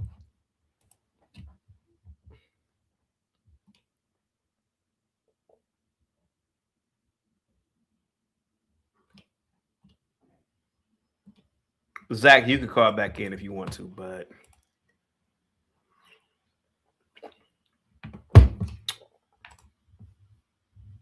Zuckerberg is yoked these days. He'll take you, CT. Hell yeah, man. I I wouldn't be surprised if Zuck is like a purple belt in jiu-jitsu. Oh yeah, he'll kick my ass now. I haven't done jiu-jitsu in years. He'll definitely choke me out. Yeah, he'll beat me. Yeah, without a doubt. And then I'll sue his ass. No, if we do it legally, no. But yeah, no. Yeah, he'll beat me. Yeah, without a doubt. Let's see here. Crazy chick Sheena says Rosie O'Donnell was pretty until she became a lesbian. CT, now she in Ireland looking stupid. She was pretty back in the day. You know who was also pretty? Ellen DeGeneres was smoking hot back in the 90s. She was beautiful. I don't know what she did. And that lady on CNN, I forgot her damn name, the tall one. She was real pretty back in the day. I saw a lot of that shit in college in America, Sheena. A lot of these, I mean, white girls walking on campus freshman year semester looking like a supermodel. And then next semester, I don't know, they look like a gremlin from the Lord of the Rings. Yeah, lesbianism destroyed their face. Lesbianism. Get the likes up, guys. Share the video. Let me play this video back. Hang tight for me. Let's play this video back. Here we go. Get the likes up. Here we go. I am done with it. This one is so fully off of the mother effing plantation. Truly, Ben Shapiro, fuck you and the midget horse that you rode in on. And I say that on behalf of the world. I know you're going to get applauded by Konstantin Kisin and Andrew Christ is King Clavin and all of the people, the men who have to keep applauding what you do like you're a 4-year-old to make you feel good. But the rest of the world can't stand you. You're obnoxious. You have absolutely no values that exist outside of the Talmud. You describe yourself as a... Real quick. FBA Young Lion for the $2 super chat. Sheena has nappy hair in your profile pic. I think Sheena says she's half or some has some black blood, if I'm not mistaken. I mean, you have to ask Sheena that before I get to saying stuff. Guys, I'm gonna be completely honest with you. Some texts are not for your eyes to see. You don't have the genetics nor the cultural background to read them. The Talmud is not for non-Jews. It's not. It's not for your eyes. Whatever is in it is not for your eyes. A word, one word in there should never be read by non-Jews. That's the way I look at it. CT, I thought you were a studied man. I am to a degree, but I also respect cultures. If I'm not mistaken, it takes decades to understand these Jewish texts. Decades.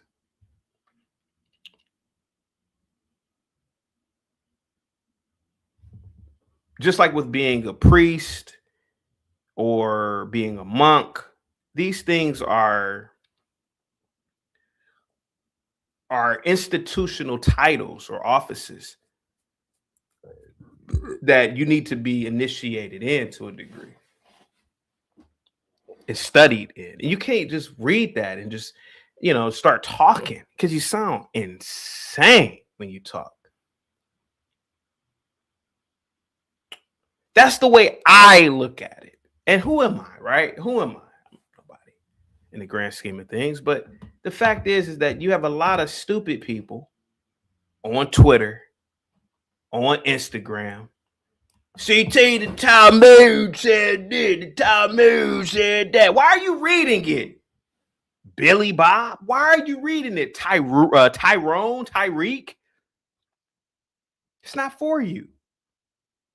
Well, the Jews hate me. Do you work for a Jew? No. Did your cousin get robbed by a Jew? No, he got robbed by a black. Oh, okay. What are you talking about? What up, Be Brave? What up, buddy? Candace Owens. Hey there, CT. Oh, what's going on? I want to. Okay, first of all, Candace Owens is part of the machine, folks. So calm down. There's nothing to see here. It's a show. But this is where I like when the global corporate machine sends out redirection on thinking. And she's doing it very well. Yeah. Whites needs to be pointed out. Whites aren't your problem. We don't produce your rap music. We don't own the news and the news feeds that have Joy Reids up and the Roland Martins up that piss and moan all day long and blame whites and lead you on the path to blame whitey. Whites aren't the one that want to stand up there and go, white supremacists are your worst enemy. They're the most violent people in the country with some stupid shit like that. That's all small hat based. What Candace Owens is doing, talking about the slaves. It's like, okay, we can start there. I'm game. Now get into the modernity. Because I've said this 10 years ago. I started telling blacks, I said, you have to become conspiracy theorists. There's a group of people that are using you as a weapon against the rest of society, and you're not catching on to it. So Candace coming out with this stuff right here. Oh, I don't get my hopes up, but it's a refreshing direction that the global corporate machine is feeding us.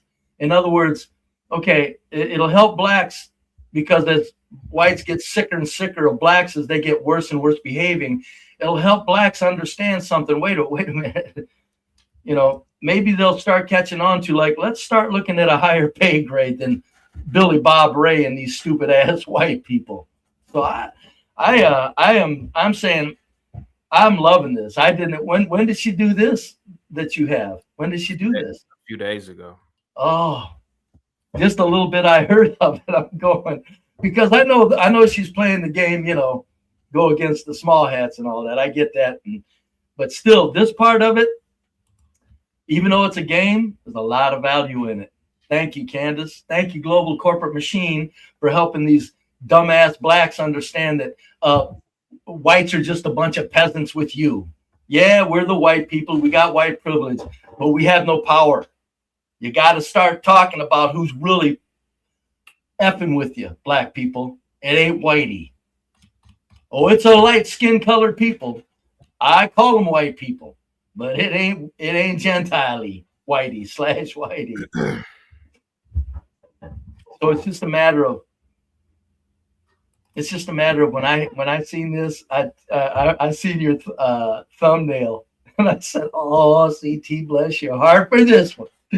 Hold on, let me read the super chat. Blue Baggin says, "I can take any white man who makes less than me. I can take, or you mean can't take any white man who makes less than me seriously," which is why I look down on 98% of all YouTubes or whites start. Let me see. I can see that. Starting with Be Brave. Okay.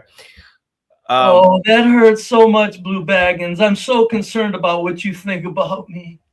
Hey, Brave, let me ask you a question. Who started Fox News? Oh, hell, I don't know.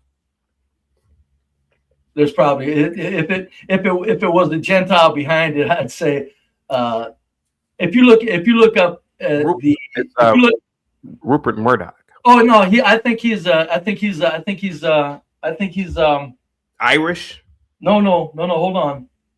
Is he now I'm not sure, and I wouldn't bet my house on it, but I think he's got some of it in him though, enough to. But it doesn't even matter. I don't care if you bring up something like Fox News CT. Okay, no. What else they own? Look at what else they. Okay, sir. Who started CNN? You should know who started CNN. No, I should know. I don't care who started. I'm telling you. Ted Turner. Oh, Ted Turner. Yeah. Okay. Yeah. I don't care. Okay. I don't care. Look what's behind the words. Look who's behind the major networks and the high positions. Don't make. I should have went and I should have went. What network, right? What network are you talking about? What network? Oh, I don't know. Any, just name them. Just name one. Just name a network. No, I can't. What my point is there's a list of them, CT. And I should have gotten. Because it's everybody knows there's a list of these people. They even say it that they run them. They own Hollywood. They run the media. They run things. Come on. And there's a list of them of ownership of these high-ranking institutions. I should have gotten it before I come on here. Dang me. David Duke has a list of them, of owners and ownership and involvements. It's a list that long. What? It's all wrong? Come on. Plus, I'm not saying anything. I'm not saying anything. I got you. No, I'm not making the case. What I'm saying in general. But I suppose you're going to deny that it's not the small hats that own the rap industry. Who's the face of rap? They call the dude the small hat that's the face of rap. I don't know his name. I don't know these names. I don't even really listen to raps. I don't know. I don't either. No, if you want to pretend like the Jews aren't behind media in America, you go right ahead, CT. I understand why. I get you. I'm not pretending anything, bro. No, you have to be. You argue that they were. I'm just saying, look into it, folks, and you'll see what I'm saying. That they okay. So assuming that you are correct, are they behind jazz?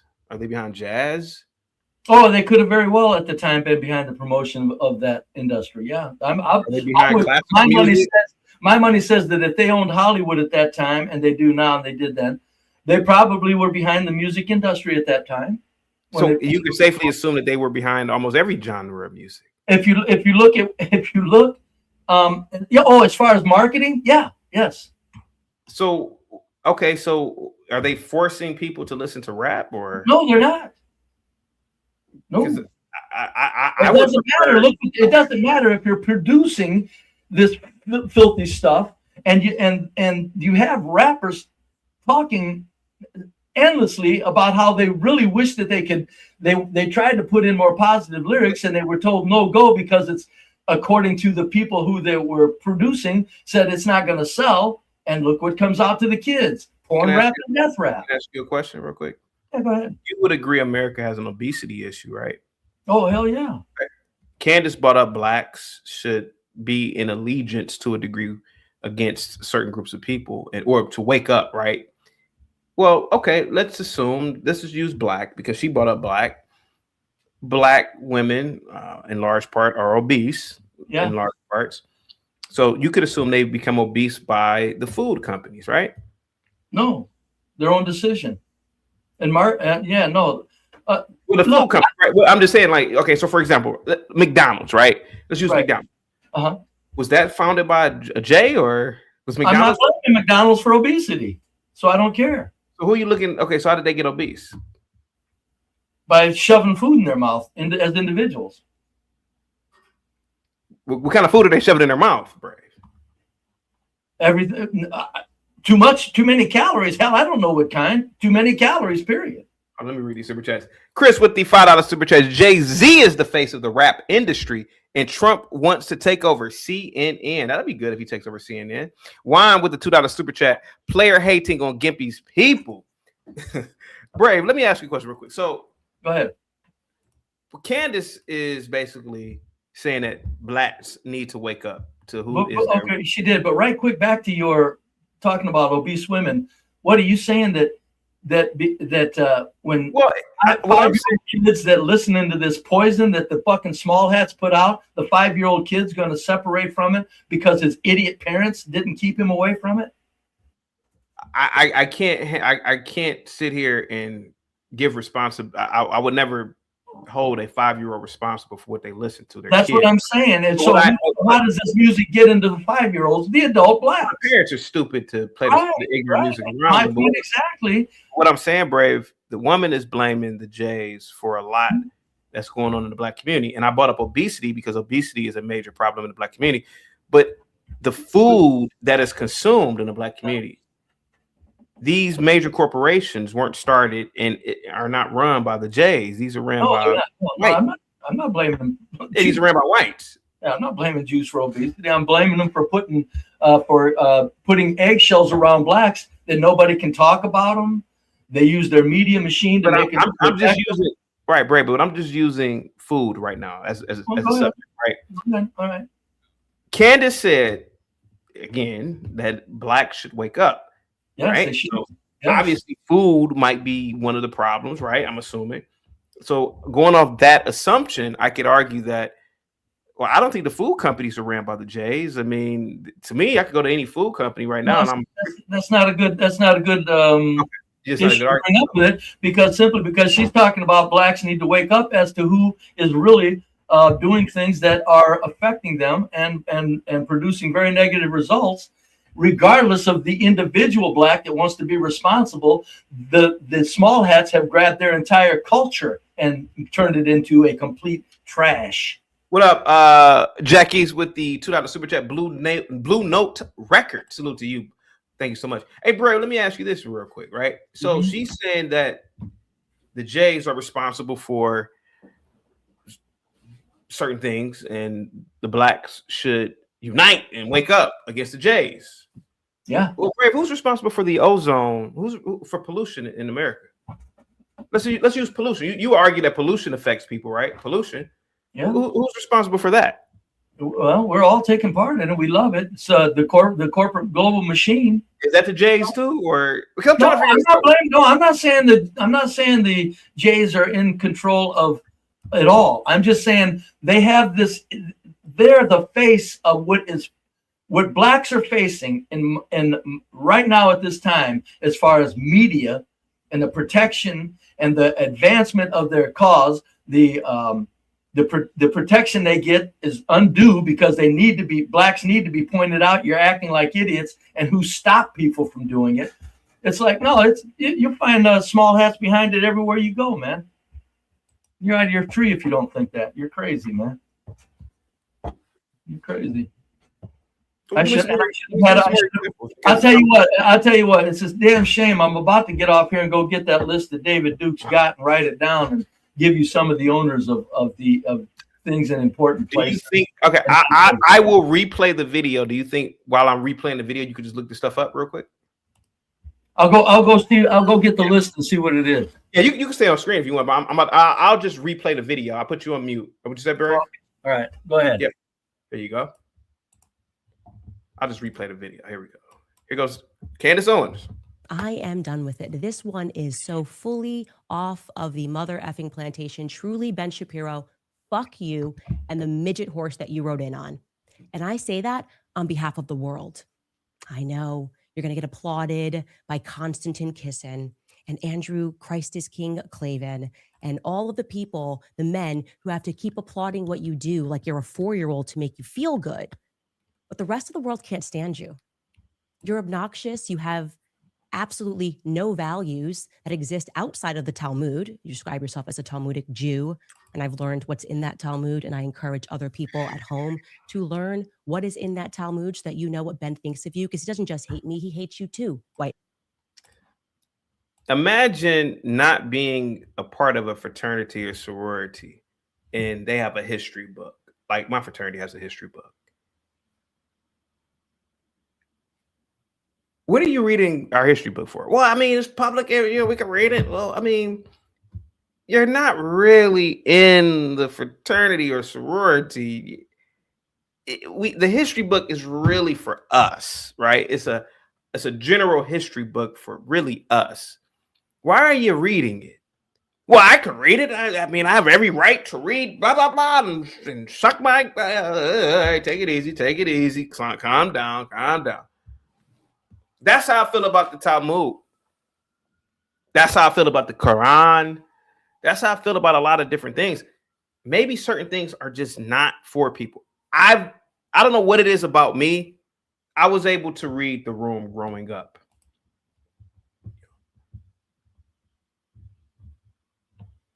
I think one of the things is, growing up being ugly like me. I already knew, hey, CT, you're ugly. You can't just go into a room talking and carrying on because that's what people first see you as. This dude ugly. So you gotta ease your way in. You gotta ease your way in. Make people like you. You can't overstep your boundary because you're ugly. And I think that was a great thing about the universe, making me an ugly person. Physically speaking. See, when you're ugly, you already know the first thing people see you as, oh, Jesus Christ, man. God damn, it's ugly as fuck. So that's why I was always able to read a room growing up. Said I'm out of control. I'm being for real. Shit, Brian Scott, I do a long time ago. Shit, I can't get by just on my looks. So you got to be able to read a room. You don't want to go into a room like, yeah, I read your book. Like, whoa, he's ugly and he violated by reading my book. Oh, hell no. Nah. See, it makes you even it makes you even uglier. So growing up, I respected boundaries. Because you're ugly and you are in violation, it only infuriates the person that is a part of that member group of the book that it comes from.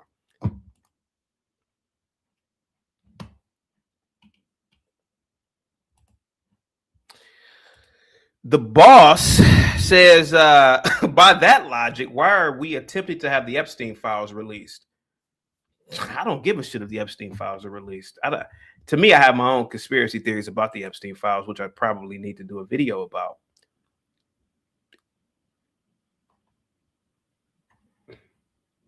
American Man said, this is why CT is the greatest YouTuber. Salute to you, man. I really appreciate that.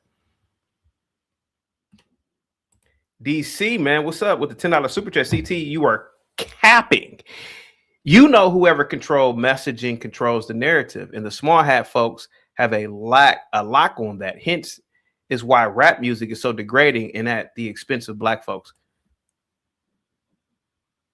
No Jewish individual ever forced me to listen to rap. Yeah, you gonna listen to rap, boy? Never. There's thousands of different genres of music. If you are stupid enough to listen to rap and have rap influence you, you are an idiot. Just like you would be an idiot to eat McDonald's every day for your life. Now, you notice, now Brave, I'm asking, well, what about the food industry? Well, you know, because you can literally prove who controls the food industry, and it ain't Jay's.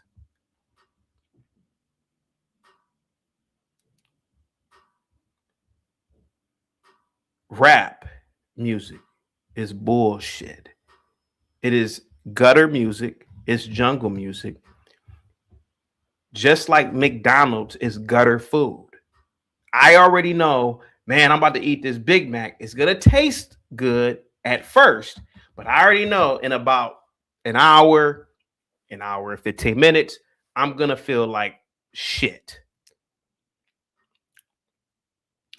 I wonder why the same rules don't apply. I wonder why the rules don't apply to food. Why'd you eat that then, you dummy? Nobody ever says that about people who listen to rap. Why are you listening to rap, man? You stupid. Let's say the Jays do control rap, which all the Jays don't, because there's only a handful of companies, I guess. It's not every Jay. And even if it is, so what? It's one of many genres of music. Go listen to classical music. Go listen to Gregorian music. Go listen to Indian chimes. Why do you listen solely on rap? Are you that weak-minded of a person? And then what does rap have to do with middle-aged people? There was a time when you age out of certain music. Yes, let's assume that the DJs have I don't know, they have a stronghold on rap. Okay, and so what? Well, what if a 5-year-old listens to it? Well, you're a bad parent. You can't monitor and control your kids. What are you talking about? When we were kids, we were free range kids. We would leave the house and won't come back for hours because our parents told us what to do and what not to do. Now, I guess it was probably easier in the 90s because we didn't have so many distractions. But the fact of the matter is that what this woman is doing is very, very dangerous to a degree. DC, salute, man. Nothing's stopping you from listening to folk music, soft rock, nothing. Get the likes up, guys. Share the video. I guess Brave will come back. Deborah with the $5 super chat. I don't think people realize how bad what she's doing, how bad what she's doing really is. She's definitely mobilizing stupid people to go after the Jays. This is sinful. It really is sinful, and it's disgusting. I don't know if Blue Cousin is listening. Hopefully he is. Blue Cousin, if you are listening, put a thumbs up in the chat. Me and Blue Cousin have been friends since our teenage years. we live around Jews. They're some of the most nice. Well, a lot of the women can't really drive, but that's neither here nor there. But, you know, other than that, they're some of the nicest people I've ever met in my entire life. They're some of the most benign people I've ever met in my entire life, to be completely honest with you. I would trust them over most blacks, and I'm just going to be completely honest with you. Most blacks that I've known, I would trust them over most blacks that I've known. A random J, to be completely honest. There's some blacks that I know, I wouldn't trust them as far as I could spit. I just wouldn't do it. I wouldn't do it. Hopefully Blue Cousin is listening. You got to get on camera, James. You got to get on camera, buddy. You got to get on camera. You got to be in a nice lit environment. You got to get on camera, man, with a good mic. I'm not doing this off camera shit anymore, man.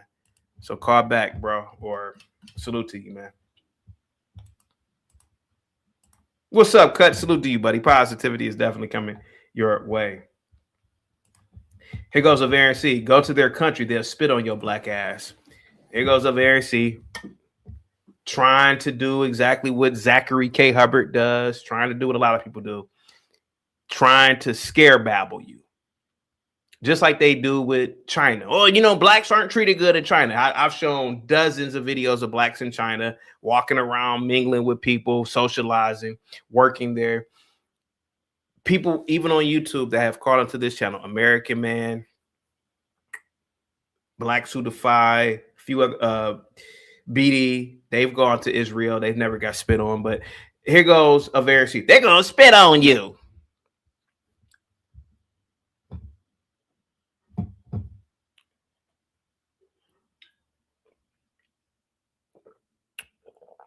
No, they're not.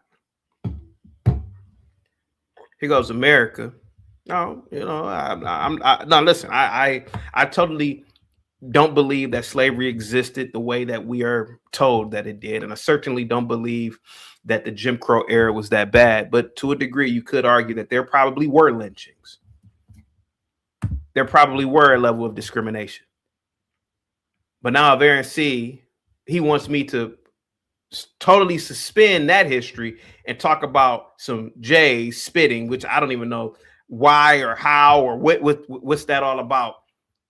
But you have an acknowledged history of what went on in America and Brazil and Argentina and all these places with white populations. But he wants me to talk about, if you go to Israel, they're going to spit on you. Okay. Okay.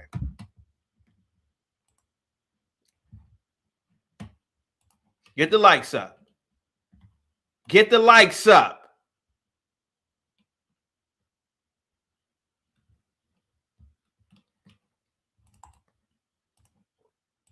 Which one is it, man? One day it's white supremacy. The next day, the J's gonna spit on you. Stop, man. Stop it. Stop, bro. Stop. I want all of you guys to stop. You're mad because I said Chinese cities look better than any American city. Clearly, I can show you the Chinese cities that are 1 billion times better than any American city, even New York City. Now I'm kicking Candace Owens back in, and now, oh, well, if you went to Israel, the Jays will spit on you. You mean to tell me all the people in Israel right now with cameras, I haven't seen one black report back on. You can't. I just hit my hand. Damn. Just hit my hand. You can't make this up, man. You can't make this up. You can't make this up.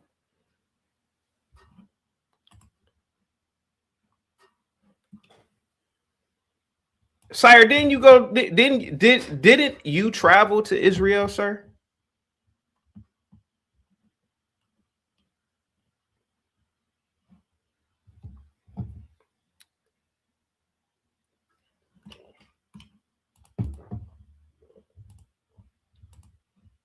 Here we go. Men. He hates all black people, okay? If he's following the rules of the Talmud, I mean, when I say hates, they think that we're animals. that they have a right to own us, that they have a right to make us worship them, that they have a right to lie to us. Here goes a woman. She's so stupid. And I'm calling Candace stupid. I never called her that before. Her husband is a British man. Her husband's people went throughout the entire planet colonizing people, changing the names of lands, writing stupid borders, changing the language of people, implementing policies that disrupted continuous cultures all over India, West Africa. She's married to the same man whose ancestors did all this. I mean, I didn't make this up, but there was a time when they said that the British Empire, the sun never sets on the British Empire. Tell me I'm lying. Now she's talking about the Jays. You can't make this up. How stupid you human beings are. Man, I am over it. I want to come back as a star in my next lifetime. Let me just be a star.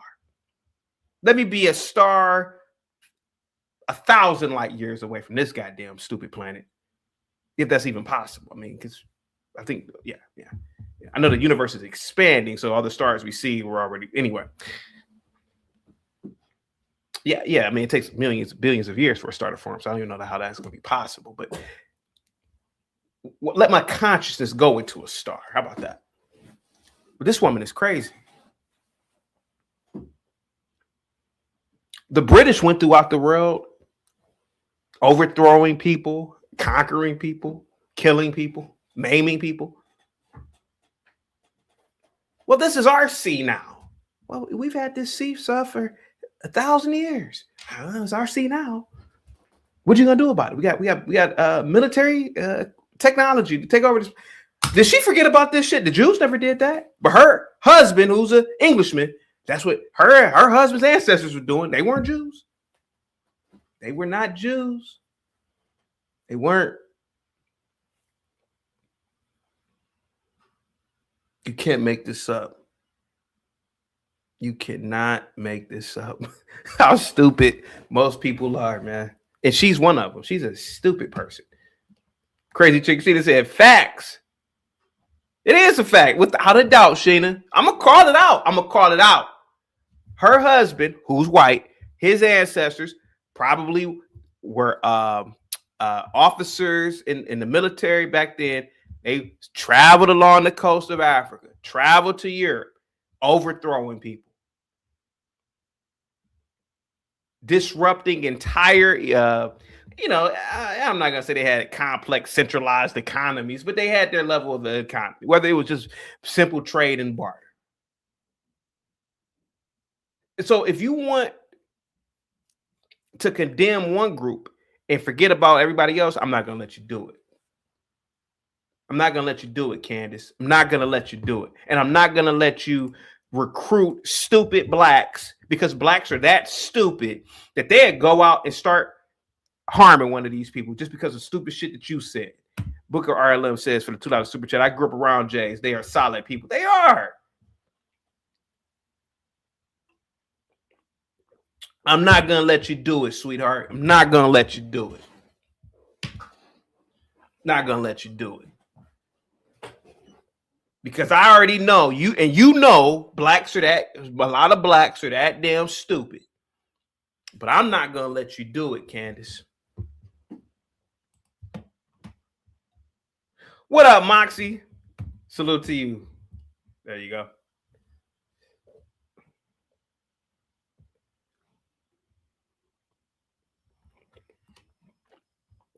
That they have a right to sue us and take everything that we have, that they have a right to deceive us, that they have a right to treat Charlie the way that he treated Charlie while he was alive, only to then try to defraud the population into thinking that he is somehow a part of his legacy, that he somehow cared about Charlie Kirk and cares to protect the people that are working at Turning Point USA.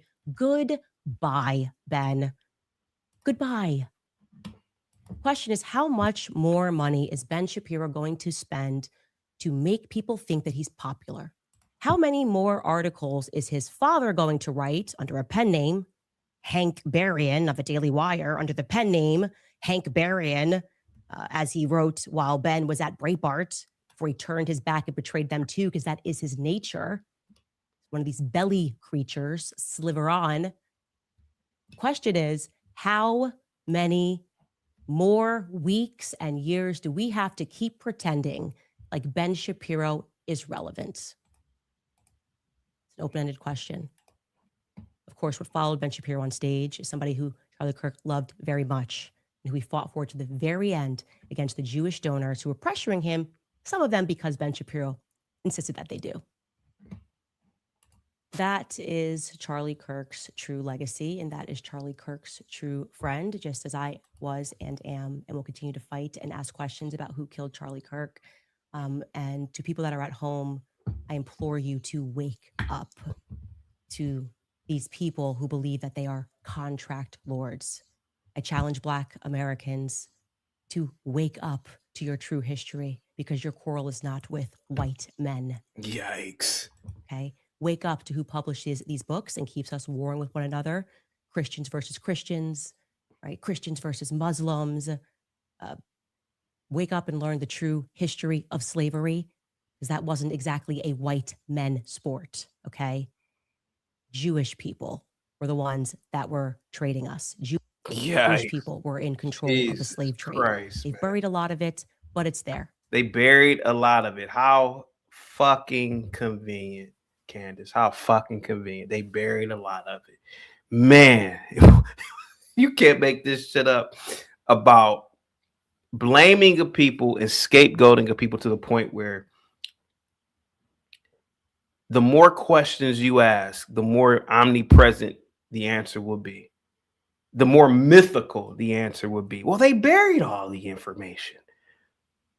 Hey, if the Jays were slave owners, where were the synagogues in the Deep South? Well, they destroyed them all. It was, it's only one left or two left, but they destroyed most of them. Well, how come the slaves aren't practicing Judaism? Well, I mean, they did it under the guise of Christianity. It's insane, man.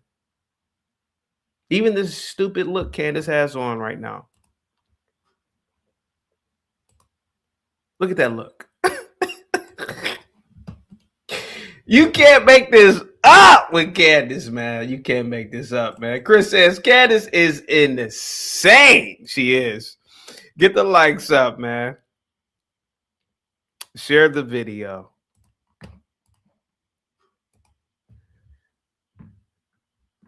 She said the Jays are responsible for slavery. They just buried all the information. Can you imagine somebody who looks like, let's use Gimpy. You guys keep saying his name. Somebody who looks like Gimpy with them hat on, just burying the information that they were involved in slavery.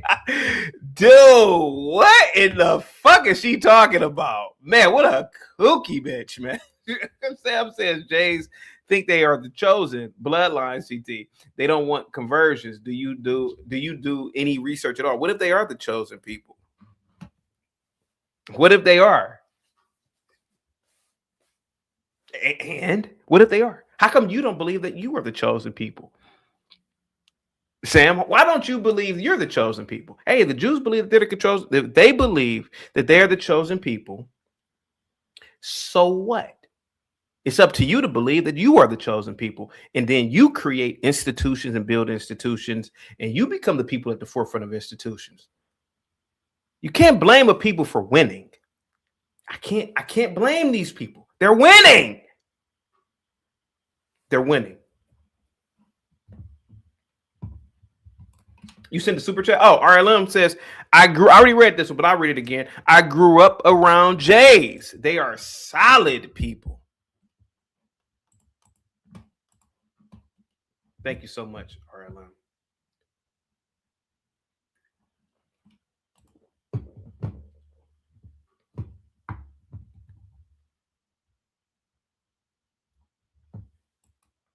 Moxie says, CT, the media has been saying that George Farmer, her husband, filed for divorce. I haven't seen any of the documents. Could you imagine being a sane person around this crazy ass woman? Waking up to her, she's in her sleep talking anti-Semitic rhetoric in her dreams. Could you imagine this crazy ass woman? No, hell no. I gotta get away from this crazy kook.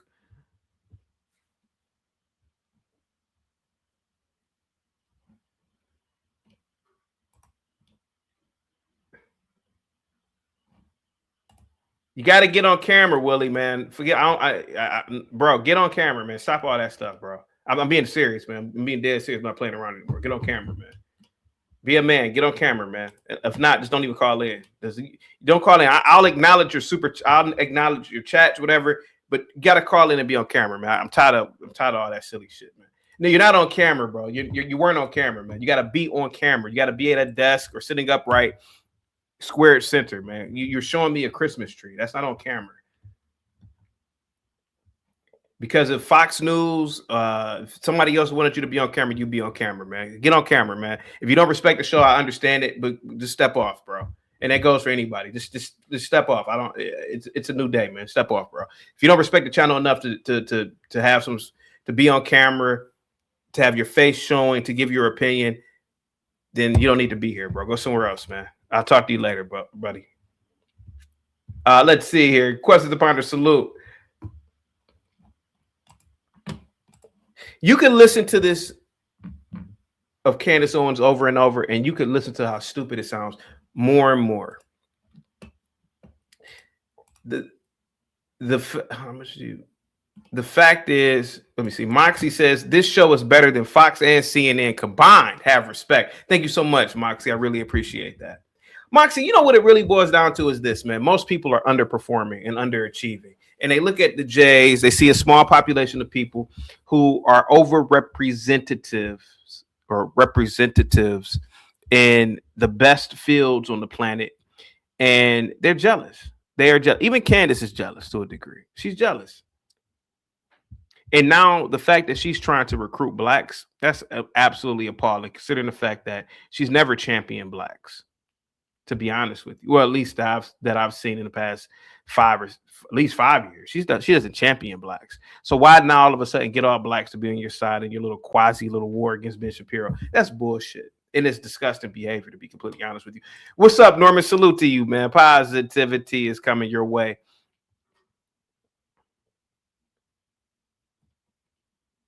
Wall Street really says you don't want to see my amazing resort. I wanted to show you the golf course.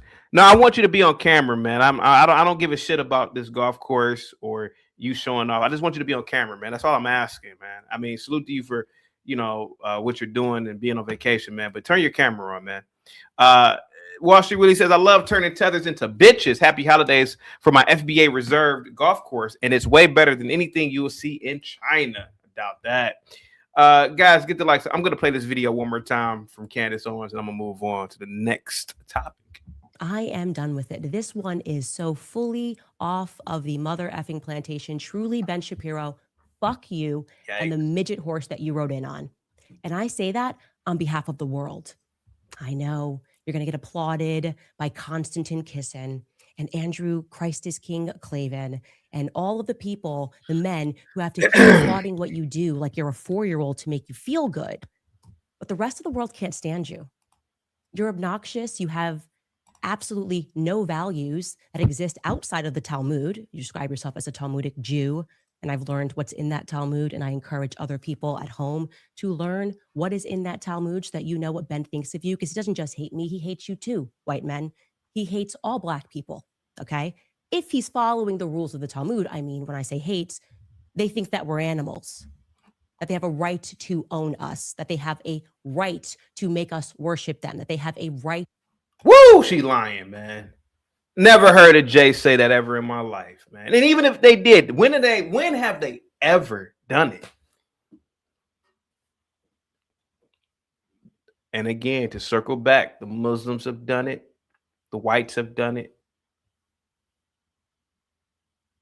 The Jays, to me, in my opinion, have always allied themselves with blacks, Candace, to be honest with you. They were, if you look at history, they were some of the first people to give out loans to blacks in New York City. They would allow blacks to be tenants in their real estate or in their buildings. Do your history, Candace, because I certainly know the history of these people and what they did. These people started nonprofit organizations to uplift a lot of the black community, to be honest with you. And I'm not a big fan of the civil rights movement, but they were, you could argue they were instrumental in that. I'm not to say that whites weren't either, but the fact is that, Candace, you're out of line for doing this. You are out of line, girl, for doing this. Get the likes up. Sam says, CT, who are bringing the immigrants in? Sam, do me a favor. Turn your camera on and show me the immigrants. Show it to me. Show me the immigrants. Sam, I rock with you. You sound stupid. Show me the immigrants. Show me the immigrants. Show me the immigrants right now where you are at. Where you are at right now. Show me one immigrant. I would love to see it. Show me an immigrant.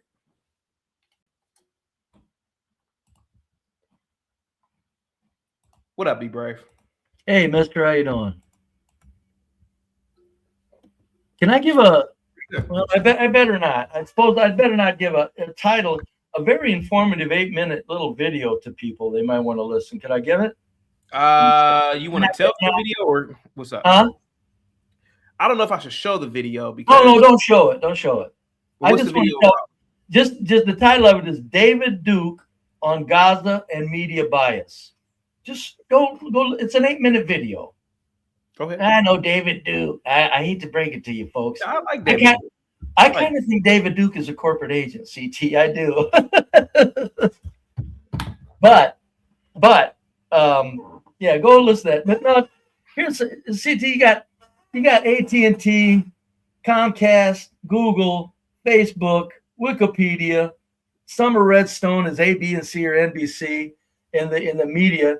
You got in the rap industry, you got Lion Combs, Jimmy Iovine, Rick Rubin, Lucy Grange, Art Emanuel, David Geffen.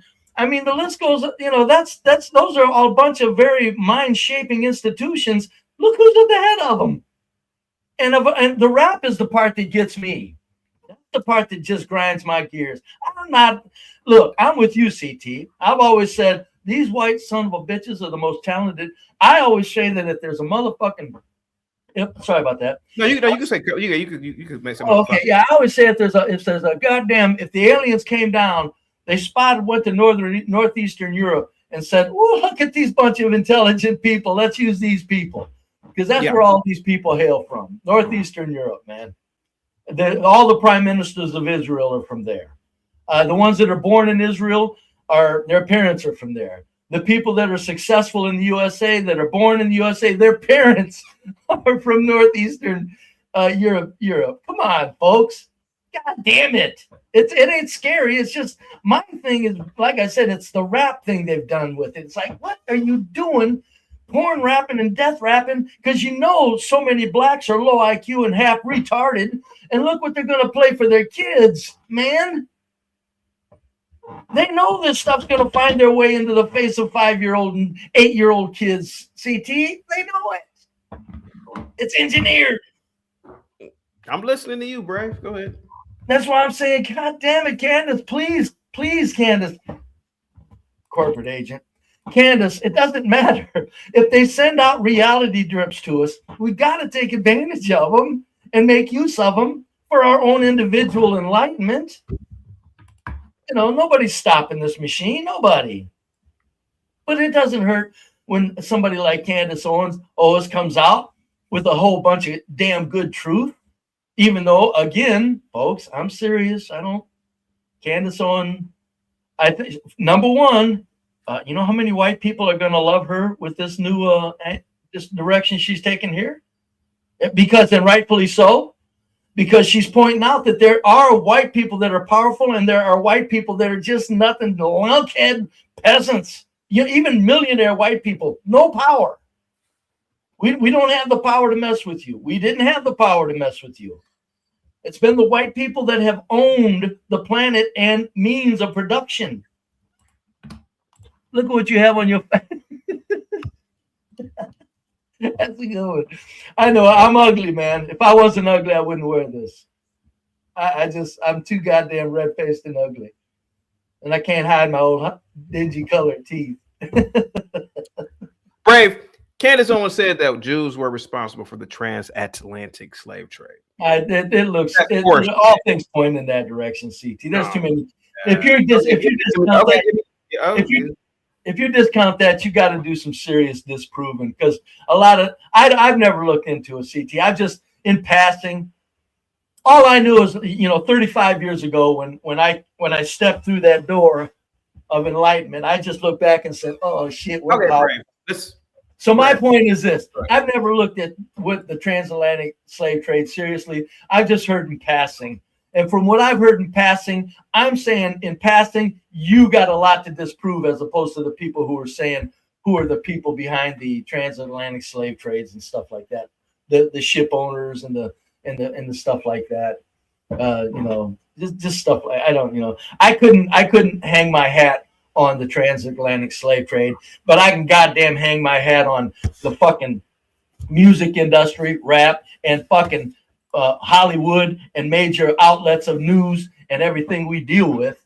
And if that's the modern times, that much power isn't developed over a few decades, folks. This is a momentum of a very creative empowerment. And so to be behind the transatlantic slave trade, if I had to throw a $100 bill, I'm saying my money says they were. Were the conquistadors Jays? I don't care about them. No, I'm asking you, because the conquistadors, they could have been Sephardic. Could have been Sephardic. So okay, so the conquistadors went into what we call South America, right? They could have been Sephardic, dude. They totally changed the population's language, religion, culture. Yeah. It made it a that'd be an interesting Google question if anybody could get it. Were the conquistadors? How come they didn't introduce Judaism? Why did they introduce Christianity? Because Christianity was much. Judaism is a very elite.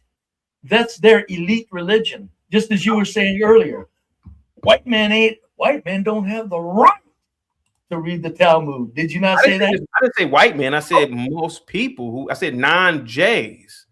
Oh, I thought you said white. You said Billy Ray Bob, didn't you? Yeah, well, I was just making, and I said also Tyrone and Tyreek. I said Tyrone and Tyreek as well. Yeah. Oh, okay, very good. So, but look how you isolated the Talmud as their own. Yes, that is their own. They're not going to hand out Judaism for everybody. That's a power. That's the Judaism is where from. Well, I think it all sprang from. They say it all sprang from Hindu, but Judaism, you got the Christianity and Islam, sprang from Judaism. So the creators of Christianity and Islam are going to hold themselves separate in an elite group. So it only makes sense that they wouldn't pass around Judaism to the peasants of a new world, and the Christianity that they created would be much more conducive to controlling people, especially with the way the Catholics were willing to torture. Go ahead and say something against the Catholics fucking 600 years ago. I dare you. They didn't play, man. Okay. All right. So why wouldn't they hand Christianity as opposed to Judaism is theirs? That's theirs. I understand that. She wants to mobilize Black Americans against the Jays. That is very dangerous, considering the fact that a lot of Black Americans really don't critically think. That's true. They're gonna have a mob mentality. And what I'm saying, Brave, is I lived around Jews all my life to a degree. These are some of the most peaceful, prominent people. I mean, literally, it's fascinating observing them in the fact that the way they operate in terms of like how their communities are. And what they are the most intelligent group of people on the planet. And what I'm saying is, for some reason, even the Jays are even willing to live around Blacks or live in Black in proximity of Blacks, which amazes me to this day. So I'm trying to figure out, where does this come from with Candace, man? And I get where you are coming from, Bray, but historically, man is enslaved other men. The conquistadors were not Jays, Brave. Clearly, they were whites, or they have probably even been of even Moorish and white mixture. But I was going to say, I don't know. Could you call them whites? Yeah. What the conquistadors? Yeah. Yeah, they're whites. Well, I don't know. I've never really. They may have been a mixture of Moors and conquistadors. I'm thinking Spanish, so pardon me. It came from Europe, Brave. So I mean, they got to be at least some sort of. That's why I said Sephardic. That's why my money says they were Sephardic. I don't know. The people who look like Jerry Seinfeld were getting off those boats in the 1400s, conquering South America. Okay, right. Okay. I'm listening to you, Brave. Listening. No, I got it. No, I think that. I think she needs to. I think they might. The global corporate machine might even be doing this to calm down because if they keep pushing the white-black tension of strategy or strategy of tension, and they keep feeding blacks this false boogeyman of white oppressors, blacks are going to start taking it too serious. So they probably decided to send Candace out to throw the Jews to the lions because everybody knows don't mess with them. You can mess with whites on the streets. Don't mess with the Jays on the streets. Don't mess with them, period. Yeah, Brave, I just believe we have differing opinions, man, and you could be right. 111, if I bring you up, man, you cannot swear or use any vulgarity, man. It goes for everybody. Brave, I have a lot of topics today that you'll be interested in, but I want to continue this whole Candace Owens thing. Is there anything in the video that really... Did you watch the whole video? It's only like 4 minutes. No, I didn't. No, I didn't. Do a whole playthrough real quick. Here we go. Here we go. I'm listening, CT. I'm gonna go get a drink of water. To sue us and start it over, could you? That we have. Yeah, I can say that. Yep. Here we go. Here we go. I am done with it. This one is so fully off of the mother effing plantation. Truly, Ben Shapiro, fuck you and the midget horse that you rode in on. And I say that on behalf of the world. I know you're going to get applauded by. Oh, I didn't hear that before. She said midget horse. That's pretty funny. I gotta give her that one. Konstantin Kisin and Andrew Christ is King Clavin and all of the people, the men who have to keep applauding what you do like you're a 4-year-old to make you feel good. But the rest of the world can't. Hey, Zach, you can clearly read and you're doing it on purpose, bro. I'll just wait to bring you up, man. I don't know if you did that on purpose, man, but come on, man. Yo, CT, I'll bring you up when you're done. Hang tight, 111. I'll bring you up when you're done, Zach, okay? I stand you. You're obnoxious. You have absolutely no values that exist outside of the Talmud. You describe yourself as a Talmudic Jew. And Vanta, you are correct. Vanta said, I see. Yeah, I have, Vanta. Yeah, I have. I have, man. I have. Thanks, man. Kick my ass in, Vanta. I want you to kick my ass in it. Yeah, thank you, man. I do need to go for a run, bro. Because if you saw what, you are correct, buddy. Yeah. Thank you so much, man. Don't get nice with me. Be brutal like I'm brutal. Thank you so much, man. I really appreciate CT, I kind of miss being on your show. 111. Thank you so much, 111. Hang tight, buddy. Hang tight. Thank you so much, 111. I've learned what's in that Talmud, and I encourage other people at home to learn what is in that Talmud so that you know what Ben thinks of you, because he doesn't just hate me, he hates you too, white men. My God. He hates all black people, okay? Yeah, okay. If he's following the rules of the Talmud, I mean, when I say hates, they think that we're animals, that they have a right to own us, that they have a right to make us worship them, that they have a right to lie to us, that they have a right to sue us and take everything that we have, that they have a right to deceive us, that they have a right to treat Charlie the way that he treats. She's fear-mongering beyond belief here. Well, when she's speaking the damn truth, how is it fear-mongering? Brave, not a black person can call in right now and say they've ever been sued by a goddamn judge. Oh, I was referring to what the Talmud said about what they think of other people. Have you read the Talmud, Brave? I know, and I'm guaranteeing you, she's not lying about that. I've heard it too often. Well, yeah, fun fact, CT. The stuff in that Talmud would blow people's minds, CT. Come on. Fun fact, CT, in some some of those hunter-gatherer cultures, they saw light-skinned people as demonic. Thank you so much, man. Here you go. Only to then try to defraud the population into thinking that he is somehow a part of his legacy. that he somehow cared about Charlie Kirk and cares to protect the people that are working at Turning Point USA. Goodbye, Ben. Goodbye. Question is, how much more money is Ben Shapiro going to spend to make people think that he's popular? How many more articles is his father going to write under a pen name, Hank Berrien of the Daily Wire, under the pen name Hank Berrien? Same Daily Wire you worked for, Candace. As he wrote while Ben was at Breitbart, before he turned his back and betrayed them too, because that is his nature. One of these belly creatures, sliver on. The question is, how many more weeks and years do we have to keep pretending like Ben Shapiro is relevant? It's an open-ended question. Of course, what followed Ben Shapiro on stage is somebody who Charlie Kirk loved very much and who he fought for to the very end against the Jewish donors who were pressuring him, some of them because Ben Shapiro insisted that they do. That is Charlie Kirk's true legacy, and that is Charlie Kirk's true friend, just as I was and am and will continue to fight and ask questions about who killed Charlie Kirk. And to people that are at home, I implore you to wake up to these people who believe that they are contract lords. Oh my God. I have a question, CT. Hold on, 111. Hang tight, man. No, I actually have a question. The Egyptians in the Bible. I have a question, CT. You know the Egyptians in the Bible that were black that oppressed the Jews? I think it's simple. I just made a connection right here. The Egyptians in the Bible were black. They oppressed the Jews, and the people of Israel got their revenge. Simple. Thank you. Oh, there we have it. Thank you so much. Here we go. Let's watch the rest of the video. Thank you so much, 111. Wake up to your true history, because your quarrel is not with white men. Okay? Wake up to who publishes these books and keeps us warring with one another.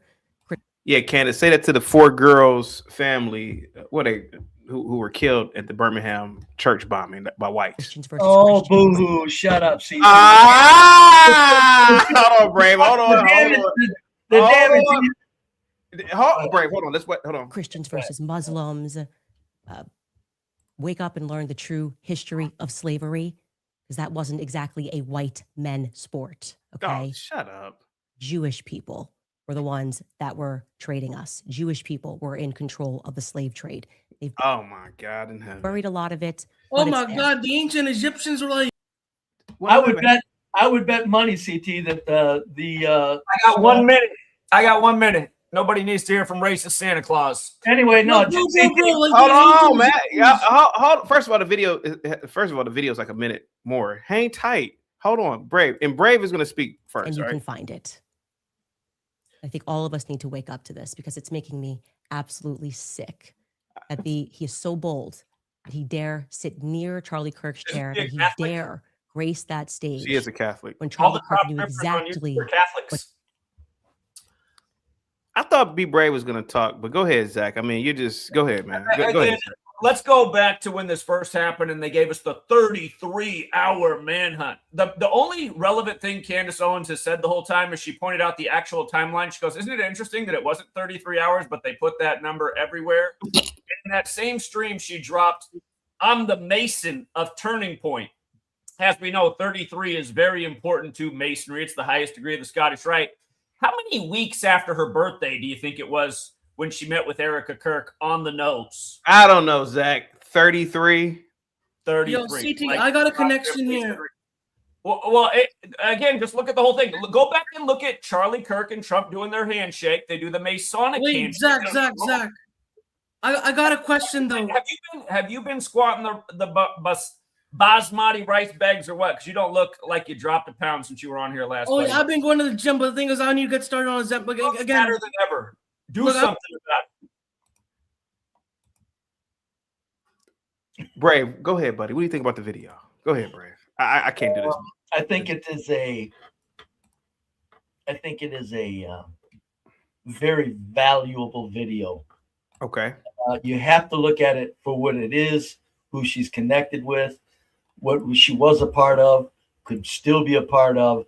But I always say, even when the corporate machine sends out reality drips, or it sends out these things, there's still the reality They're telling us things that they're letting us in on information that is real. It's just a reality drip to move us along in life so that we don't remain like stupid little children. That's what Candace is doing right now.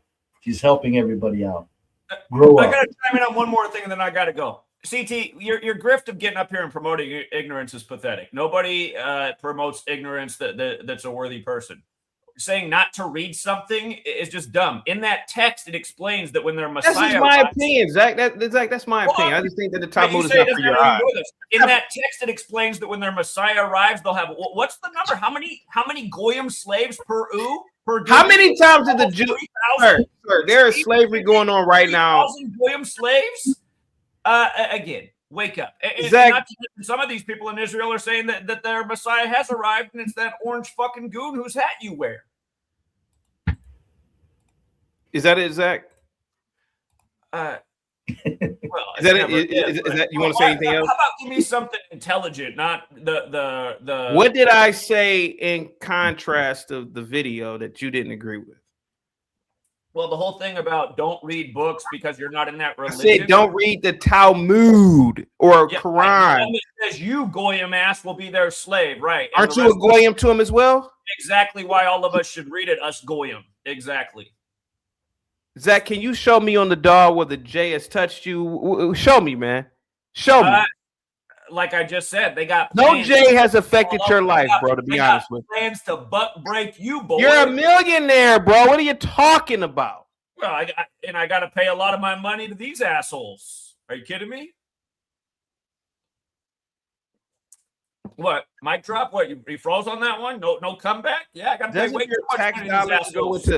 Doesn't your tax dollars go into other facets of the government? All kinds of bullshit. They're okay, all kinds of bullshit. So what does it matter? I don't want to pay for fluoridating the water. All kinds of things I just don't want to put my money into. Bro just admitted to tax evasion. Go ahead, Zach. Go ahead. Zach. Give me one logical reason why people shouldn't educate themselves on every single subject they can in the time that they're. I said it earlier, and I'm gonna say it again. I believe certain text should only be read by a fraternity of people. So if you are not a J, are you gonna let me answer the question? Are you gonna let me answer the question? Are you gonna let me answer the question or not, bro? I believe. I'm trying to help you out. You don't have to help me out, son. I believe that there are certain texts that should be read by a fraternity of people. If you are not in that fraternity, it may not be for your eyes because a lot of people are conspiracy theorists. A lot of people will interpret a text that should be studied that should be studied.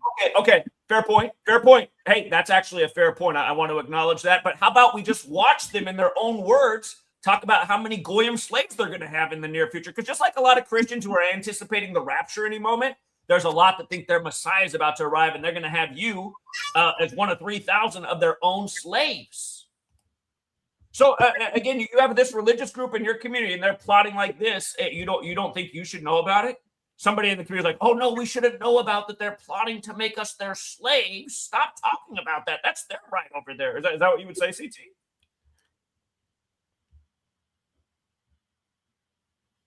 I wish the meteor would come again and restart this planet, man. Zach, you people sound insane, and you don't even know how insane you sound, Zach. How about playing some of the clips? They're all over the internet. Zach. Listen to these people straight from Israel talk about it. They can't wait to have all these Goyim slaves. There's a lot of them talking their own words with their accent. You get the accent down and everything. You might even catch a Gimpy in one of those videos. Can I... yeah, please, Brave. Please. Well, I just want to. I'm kind of going along with Zach here, CT. Can I give a name of a YouTuber that I think might be a corporate agent, but is doing what Candace Owens is doing and dropping a lot of reality? Go ahead, buddy. The guy is Adam Green of No More News. Look into him. Yo, Zach. He plays.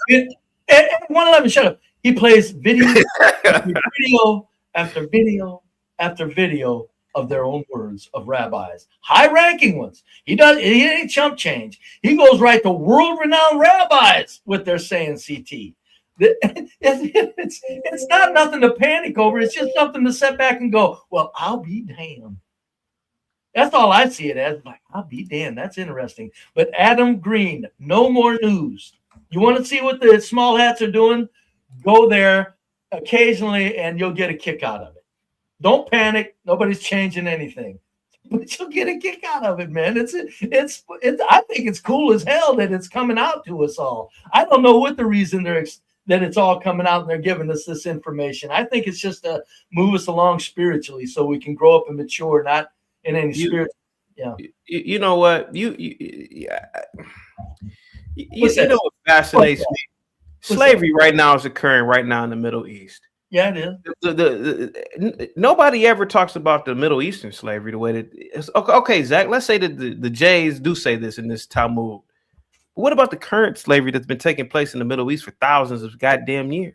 Well, I just gave you a list of who controls all the media. They're all a bunch of damn small hats. Why do you think maybe they're the ones pushing that we talk about black slavery so that we pity black people? CT, you think that's you think that's an accident?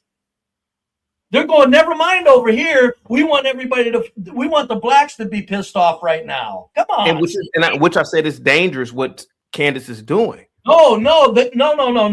I'm talking about the owners of major media outlets in the country, buddy, saying we want the blacks to be pissed off. That's why we're only talking about the Atlantic slave trade and not any other slavery. Yeah, but come on. It's obvious. Yeah, all right. Go ahead, Zach. Go ahead. Go ahead. Again, it's amazing to me how you promote ignorance and you still have support behind you. I find it horrible. What am I promoting? What am I promoting? Telling people not to get informed. That's pretty much all this channel is about. Don't be informed. Don't be ignorant. Zach, when in history has a Jay? You trust in the news. I mean, that's what I hear over here. Zach, Zach, can you tell me something currently? Candace Owens is the bimbo grifter. Who's Zach, can you tell me right now, currently, where in the world do Jays have people enslaved? Where right now? Where, Zach? Hold on.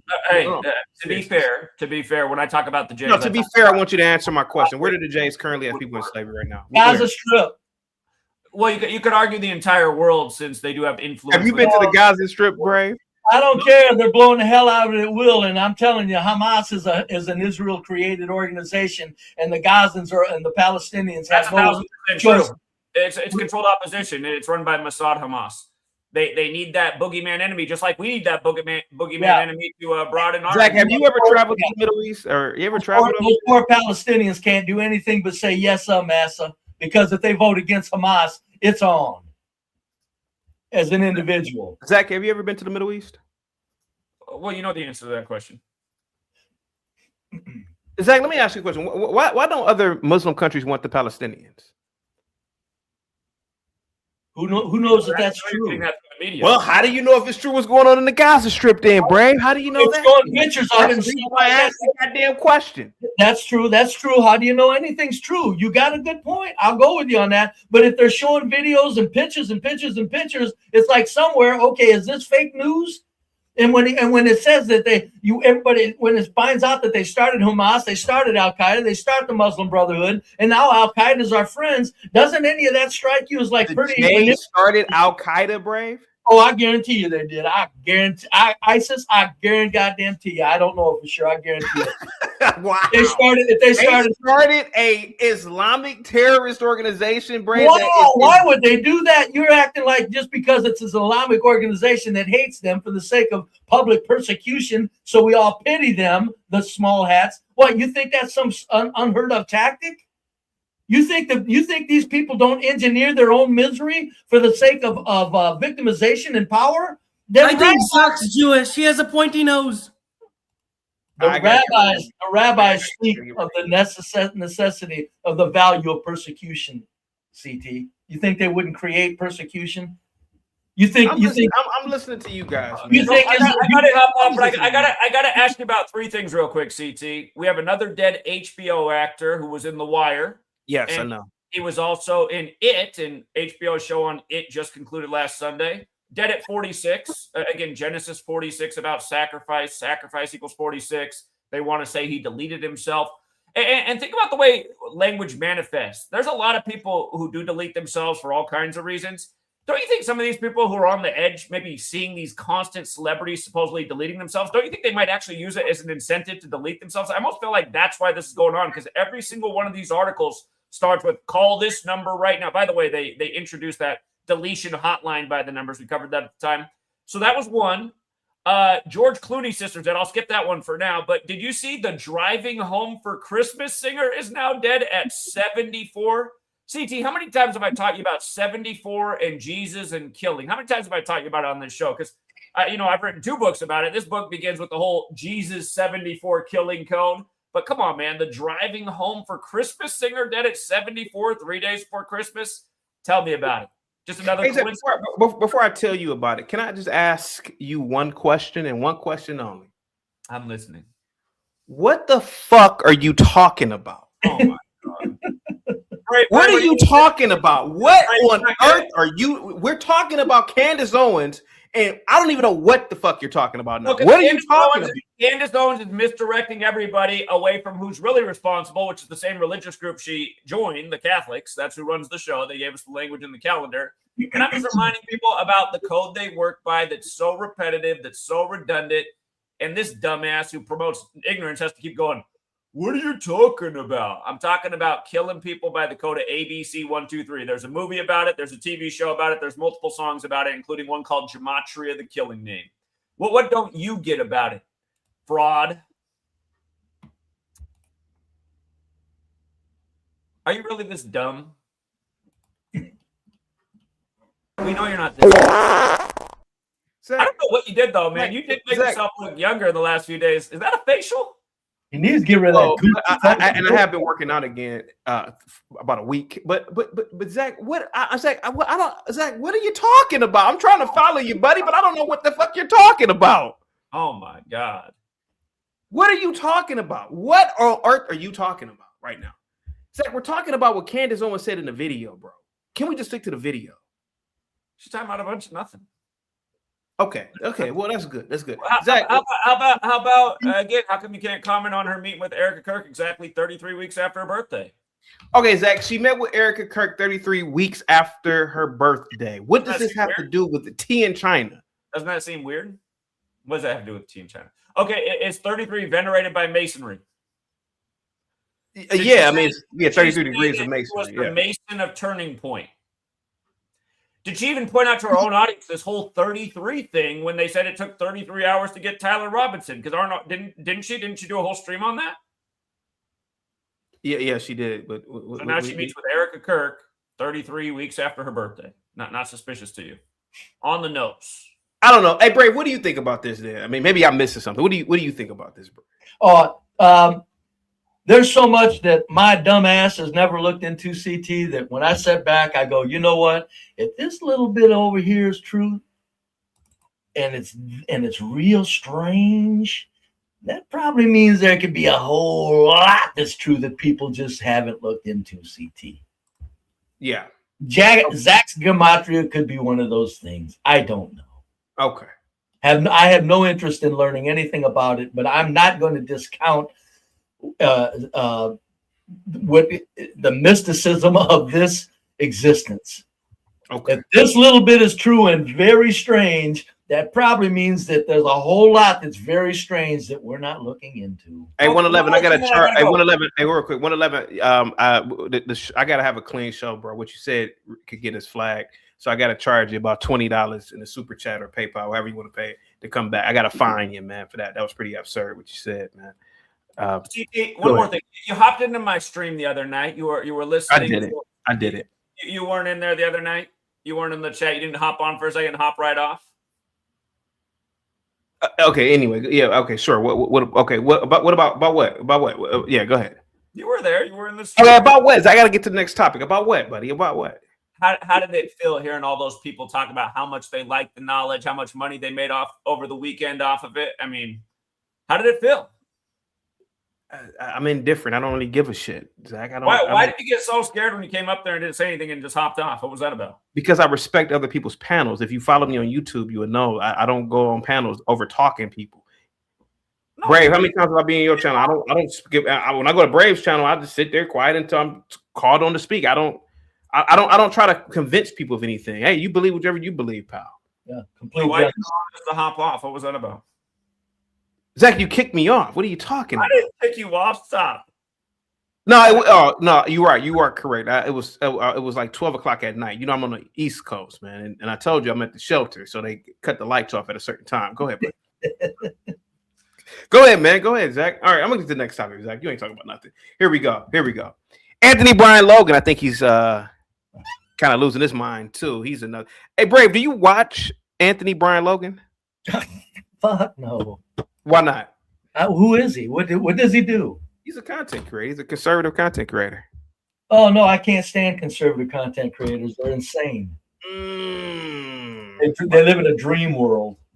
So you know what happened over in Taiwan? There was a stabbing.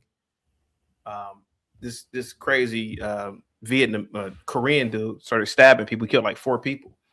And listen to something that Anthony Brian Logan said, which is really caught my attention. Here, look at this. Look at this guy with straight video game mode, throwing smoke grenades and went on a stabbing spree. He killed 3 people and then he died because when they were chasing him, the authorities, he jumped from a department store window and fell to the ground and died. But take a look at this, because this scenario would have played out much differently if it was in the USA. Watch this.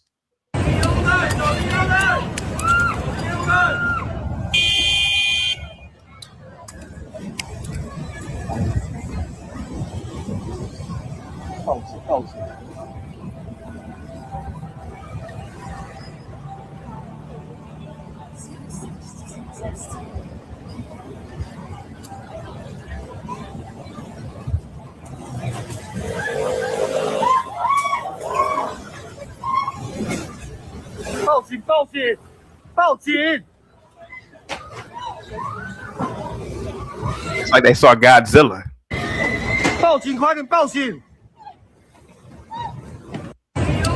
So what do? Listen, first of all, if I see some dweeb throwing smoke grenades, off the rip, my gun is out.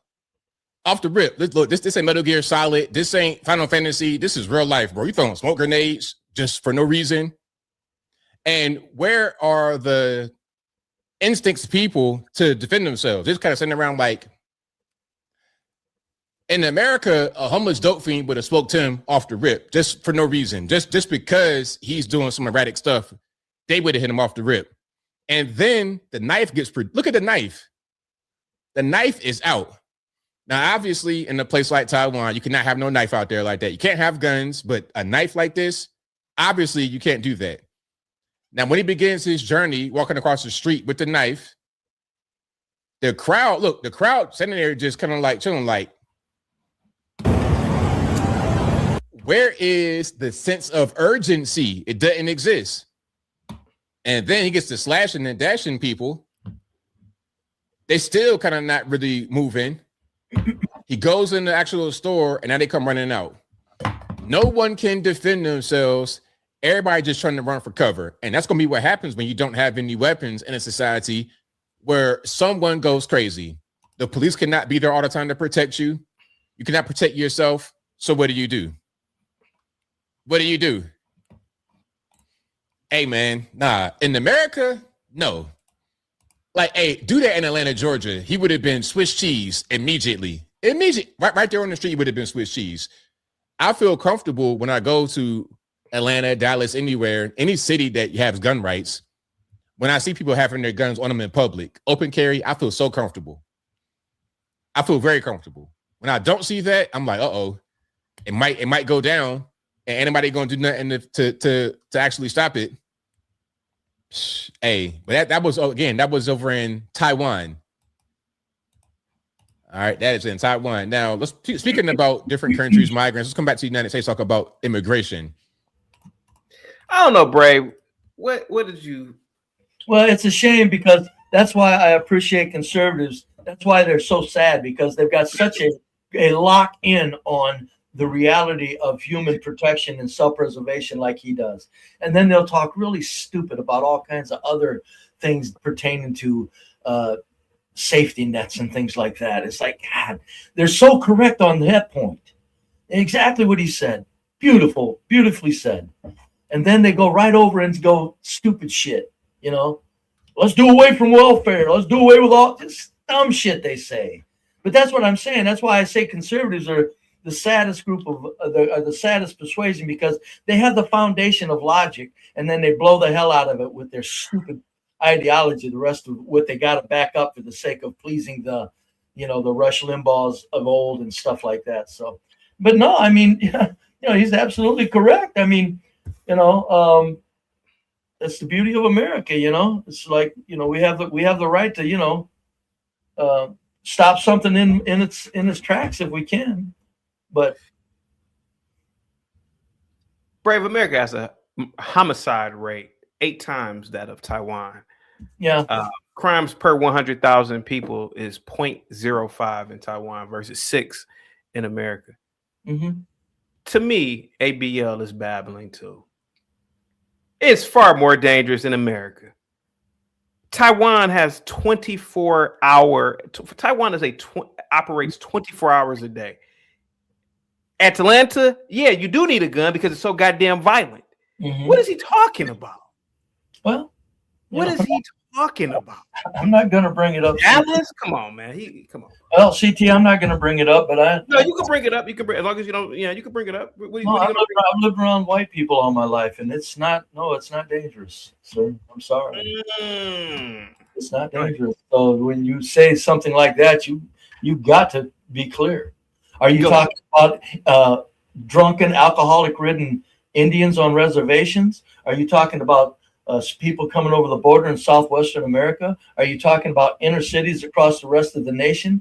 Because where white people are at, and it's a white country where we live, and it's all white people, it's not dangerous at all, sir. Oh, give me 1 second. It says, CT, I just got back from the Jays World Domination Weekend retreat. The bosses wanted me to tell you, keep up the good work. Operation Let Them Speak is a wild success. Guys, get the likes up, share the video. Thank you so much. Positivity is coming your way, bud. I like that. Operation Stop Them from Being Children, I would call it. Give them some reality, Candace. Stop this. Don't worry about it. Just think. Street violence and robbery. The United States, assault and robbery are common in specific neighborhoods. Violence is highly concentrated, but intense where it exists. In Taiwan, on the other hand, street robbery is rare. People routinely walk alone at night, use phones openly, fall asleep on trains. Taiwan is much more safer. Taiwan has low tolerance for public disorder, strong informal social enforcement, shame, reputation, family accountability, policing and legal certainty, high likelihood of being caught, swift consequences. I don't know what ABL is talking about, but Taiwan is far safer than America. And then my guy, he named Atlanta. Come on, bro. He needs to stop with the bullshit. No, I'll go with you. That's why I don't go to them places. But I'm telling you, where I've lived, it is not far safer than where I live and have lived and all my life. It's not far safer. It's not. It's just not. So you were just saying that it was just. I'm just saying. Gee, you know, who's doing what? I always say, you know, let's get to the bottom of what crimes are being done and where they're doing them. There's domestic crime, and then there's people attacking people in the streets, and that's what makes the streets unsafe. And it ain't white folk. Really? No, it ain't fucking the white folk. I don't give a shit about an occasional shooting here or there. You can wherever you live around white folks, and there's a reason people still live around them. You ain't. It's as safe as Taiwan. It's every bit as safe as Taiwan. You think so? I know so. Go to a county fair where it's all white. Go to any goddamn hell for that matter. Shit. Go to a goddamn motorcycle rally where a lot of drags hang out, and you'll still see people controlling the animals. You know. Really? Yeah. So who's causing the problem, Brave?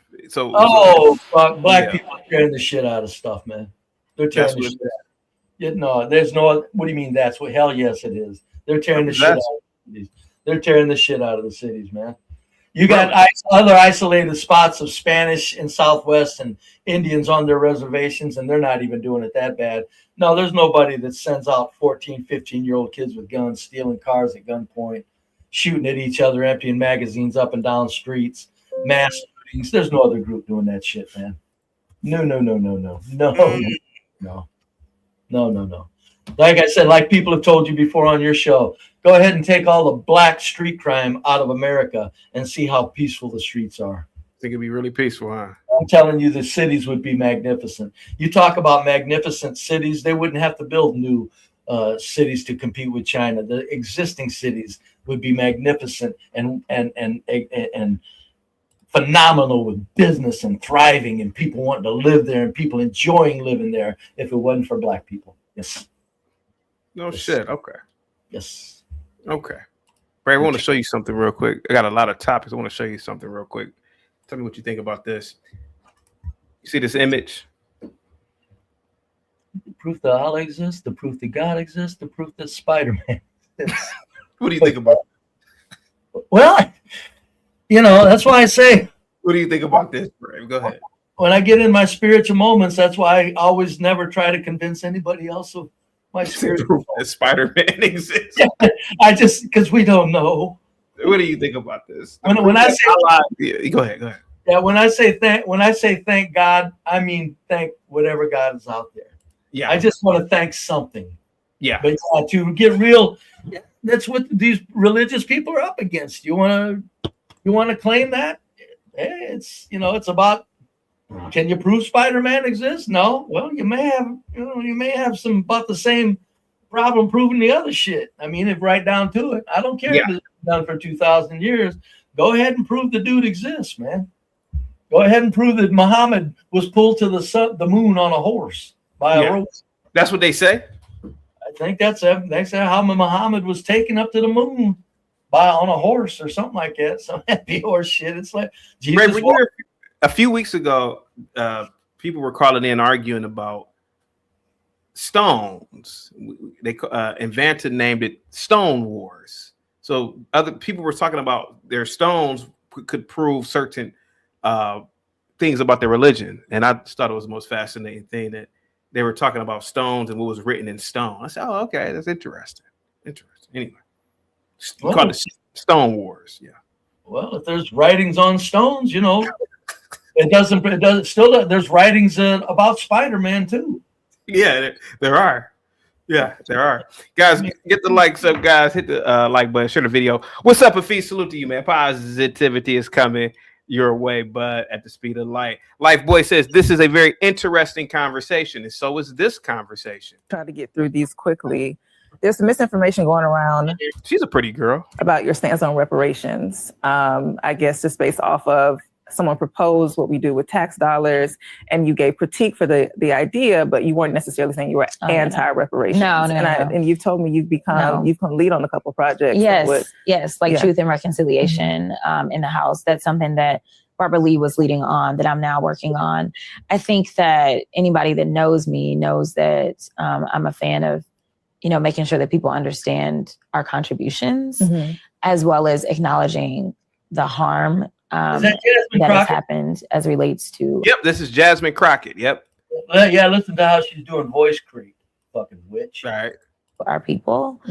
And so for me, it's always been about what is it that we can actually get past. Okay. Because I feel like what we do is we constantly have the conversation and we're like, reparations, but it's like, all right, so if we were to move forward in any way, what does that look like? And so, I look at it like, I think it takes kind of some bold, unapologetic people to move the needle. We know that Donald Trump advocated for reparations for January 6ers, right? And so it's like, why is that not a big controversy, right? Like, I mean, that's a bit more controversial in my mind, right? So why is it that we can sit here and be okay with the fact that billionaires are going to get historic tax cuts that are permanent, and we're not talking about like really evaluating what could move the needle as it relates to how far behind we got because of our contributions, basically just from slave labor. And yeah, so Yeah. Well, I look, she's babbling, but I do agree with reparations, Brave. Believe it or not. Yeah, no, that's bullshit. You owe Really? us. You think reparations are bullshit? Yeah, black people owe us. We taking care of you like Well, children for 100 years. Well, let me finish. You have to admit, Brave. There I don't probably care. was a lot. You know, If I was a descendant of a slave, I'd be like Muhammad Ali. hold on, let me just finish. Let me just Oh, I'm finish. sorry. Go ahead. Go ahead. Finish. Go ahead. There was free labor Uh-huh. somewhere, Mhm. and I believe if you can prove that your ancestors were on a plantation and they performed free labor to a degree, something is owed to a degree. So I agree with reparations to a degree. If they would have been paid, the time to do it would have been in in '65 and civil rights movement, where there was a definite able to tell during Jim Crow who was stopped from getting in the union shops, who was stopped from getting real jobs, who had to be employed by the government just to get in a middle class existence. That would have been the time for reparations if they had. That would have been the time. Now, no. Now, not only have the blacks been taken care of like children, even during Jim Crow, but now they're destroying so much that like hell they owe us.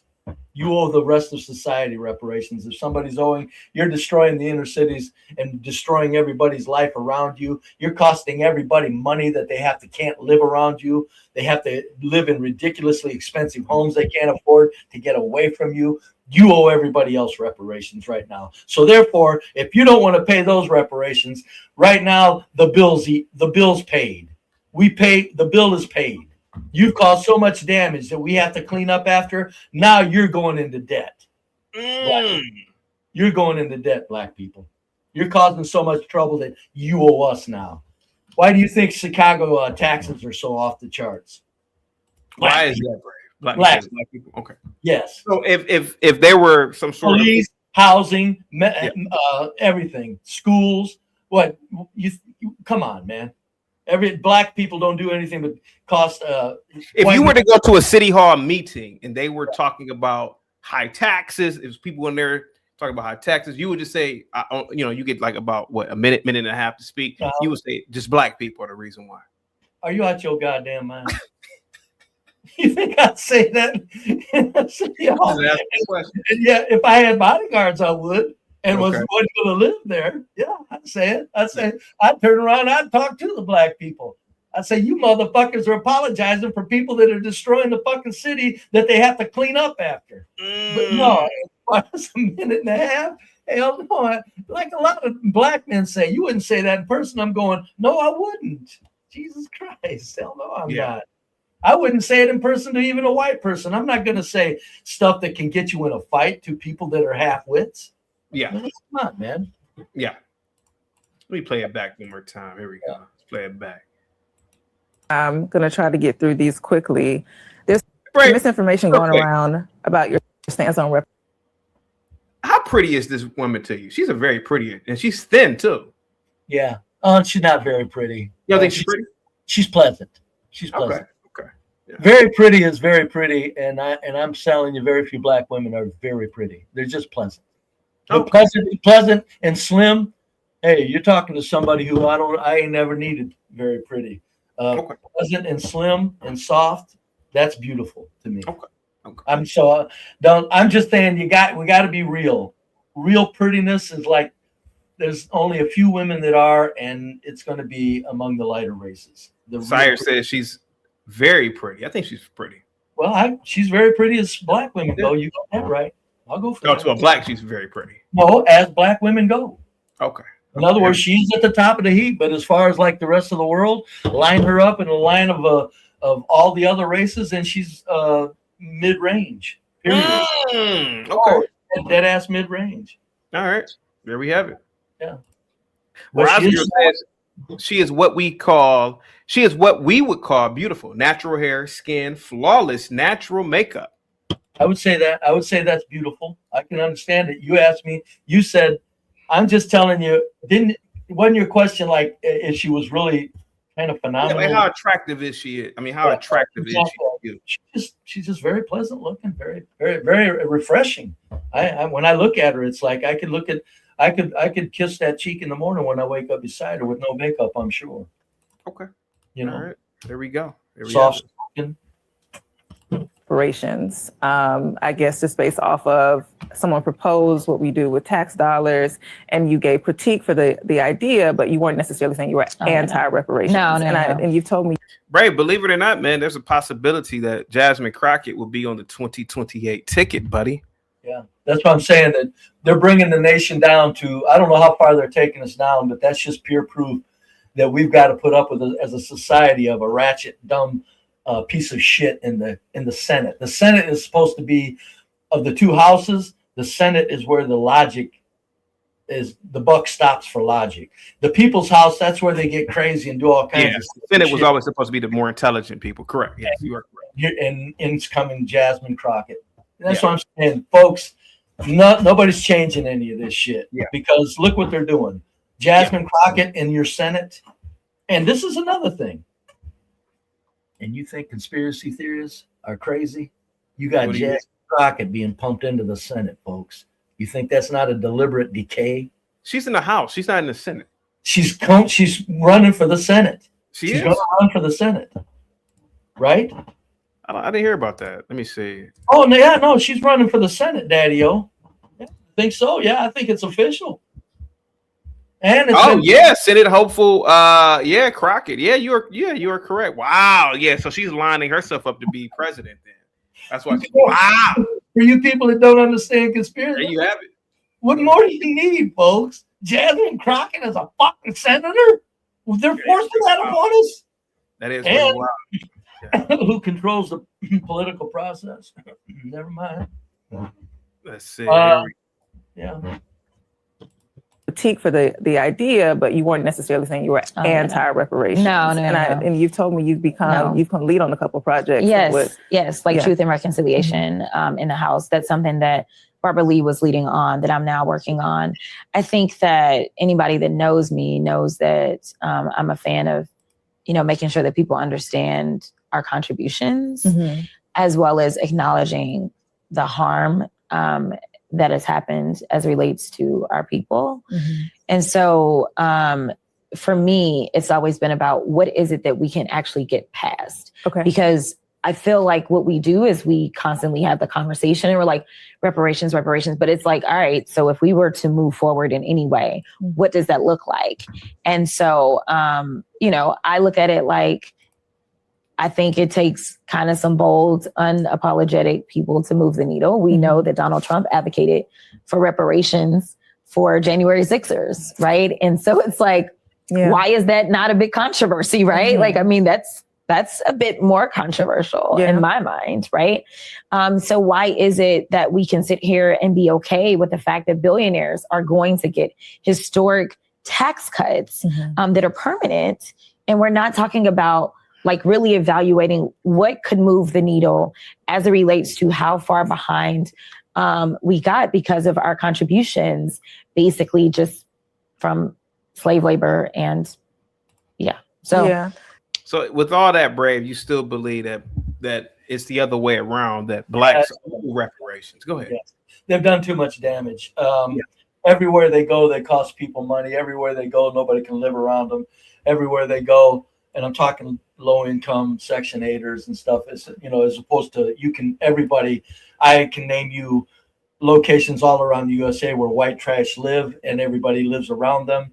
Everywhere blacks are, nobody can live around them. They cost everybody school money, house money, money. Everything they do, homicide. In a city this size, you need about 50 homicides or a few homicide detectives, only a few. But since blacks are there, they've got 300 homicide detectives. Well, how do you think your tax? What do you think your taxes are going to do but go up? You got a need for police everywhere. You got a need for technology now everywhere. What's technology watching? What's technology looking out for? Crime. Who's doing the crime in the city streets? Come on, folks. In the streets, I'm talking. No, they don't. No. The blacks are costing society so much money. I'm amazed that I'm the only person I've ever heard saying that blacks owe whites money. I'm amazed. How much do we owe? How much do blacks owe? I don't know if you owe, I don't know if an amount, but if somebody is owed is my point. You owe us. If there is a debt right now, we're letting you slide for free. In other words, we're loaning you our tax dollars, and you never have to repay them, and that's a shame. I don't expect you to. My point is you could you stop forcing us to spend these tax dollars that we don't have as individuals, and we don't have to buy our homes, to get away from you, to buy, to get to schools, to get away from you. The schools that you're in, you tear up, regardless that you're getting more monies per pupil than any of other schools, and you're still tearing up your schools. When does it occur to people that people owe you money? The destroyers? It's amazing to me. It's amazing to me the damage they're doing, and they have the nerve to say somebody owes us money. It's like a criminal that just knocked the sidewall out of your house to get in and rob it. To hell going through a door. He knocks a sidewall out and knocks and costs you $20,000 sidewall repair, and he's charging you for money. It's the same thing. It's the same. It's just absurd. It's just as absurd. It's a criminal breaking into your house and then charging you because perhaps they hurt their knuckle or something. Tearing up schools, tearing up neighborhoods, streets. Yeah, city streets. Yeah, streets. Okay. Making the environment almost like a desolate desert. Yeah. Business can't do their large swaths of areas where businesses can't make use of the vacant buildings. Can't at all make use of the vacant buildings. Come on, folks. Come on. Yeah. These fucking people are tearing shit up, man. Everything they do is destructive.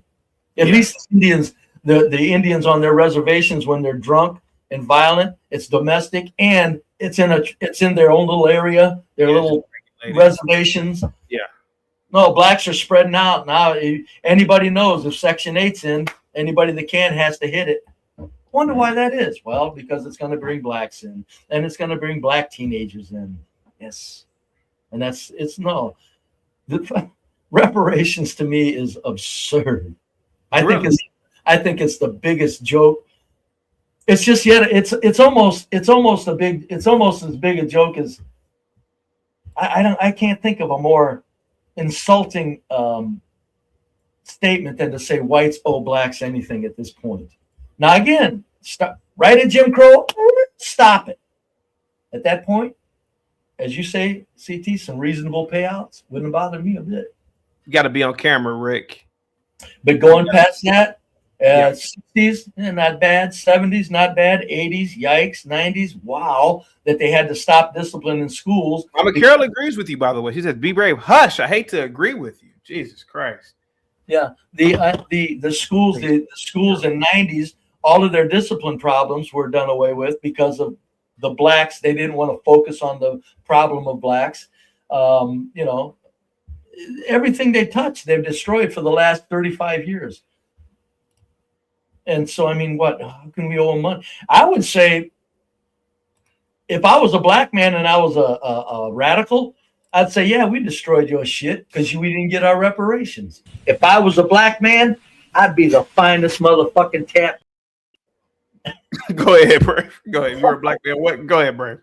If I was a black man, I would be saying, well, you didn't pay us reparations, so our kids tearing up your city streets, we think it's a joke. Deal with it. I would respect that more than asking for somebody to pay you money at this time for your destruction. Yeah. It's amazing to me. So you're really terrified that Jasmine Crockett might be a senator? Well, I think it's a joke. I think as it was written, there was a reason for it I think that the Republican National Committee is actually behind it. Yeah. And so they're putting up people to make it so as to give their candidate a joke of an opponent. But I'm telling you, it's what starts out as a joke because RNC, DNC, controlled, corporate controlled. I don't care about small hats here. Corporate controlled RNC, DNC, wake up, hello.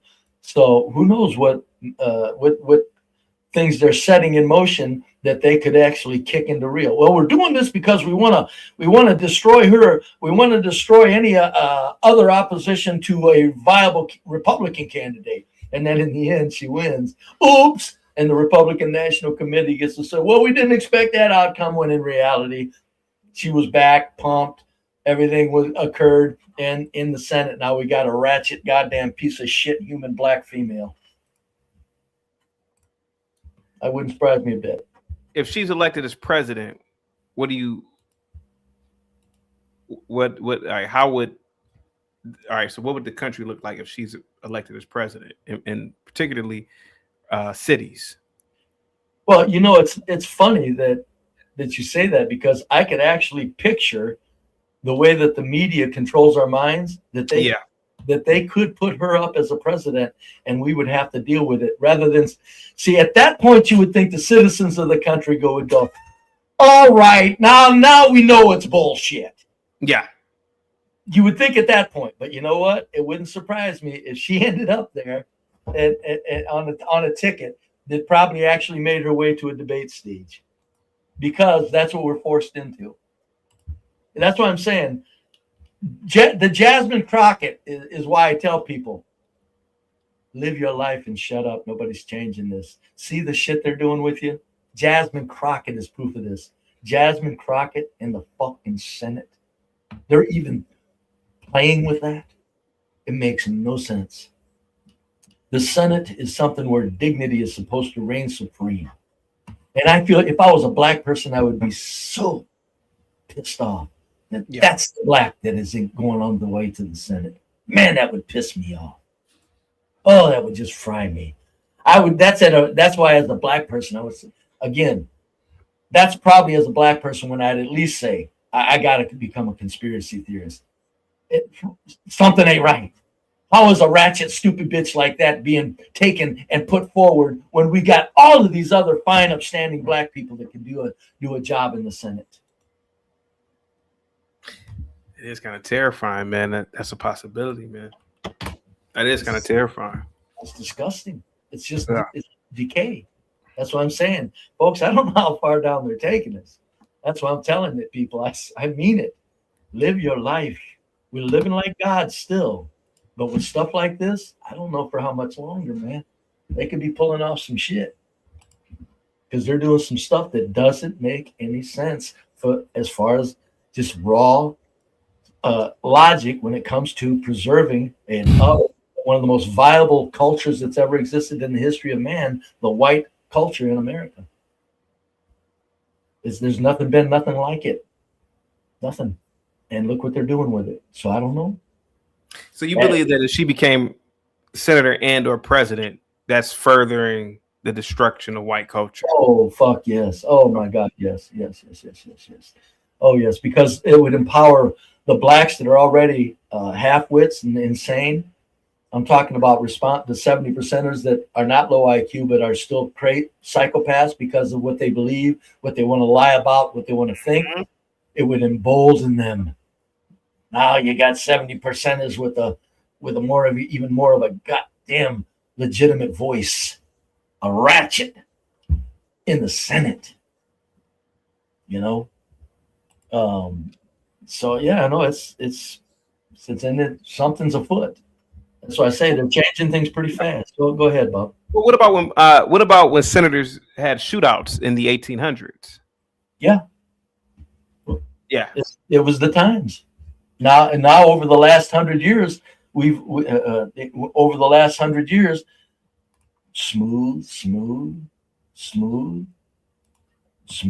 running, dignity, and then all of a sudden, whoop, back to the shootouts. I guess they're taking us, maybe, CT. Who knows? Back to the shootouts. Here we go. Yeah. Affordability is on every. Congressman, I'm so glad you brought up public She looks ghetto here. policy. I went back and I watched your launch speech about your campaign for Senate, and a lot of it was talking about the back and forth. The crazy thing is, Brave, she's probably gonna win. That's what I think. They're acting like it's a spoiler thing, but I'm going, yeah. I hate to break it to everybody. Get ready. He's gonna win. Get ready, folks. He's probably gonna win. Here we go. With Trump and other people who have put you down over the years, but there really wasn't that much about policy. So I want to give you the opportunity now to talk a little bit about that. Affordability is on everyone's minds. You talked about extending the ACA subsidies. Can you give us like a couple of other examples of policies that you would fight for to help Texans, your constituents, on affordability issues if you were granted a seat in the Senate? All right, Brave. So what do you think her answer is going to be? Oh, as far as the ACA and what, as far as other things she wants to do, like advanced stupid programs that feign, like the ACA, when it occurred, I told people, because I'm a believer of healthcare as a basic human right, and I told people, stop. They're not giving healthcare out as a basic human right here. They're just knocking the shit out of middle class ability to get healthcare, you dumb bastards. So she's going to defend it. She's going to defend everything that the Democrat playbook advances, and she's going to do it with as a cheerleader with the piece of shit 70% Black Americans following her loud and proud. All right, here we go. Yeah. Let's see what she says. Let me go back a little bit farther. Your constituents on affordability issues if you were granted a seat in the Senate. Yeah, so first of all, I think we need to raise the minimum wage. We have not done that in a national way, and so Texas is not taking it upon themselves. So the minimum wage is still $7.25.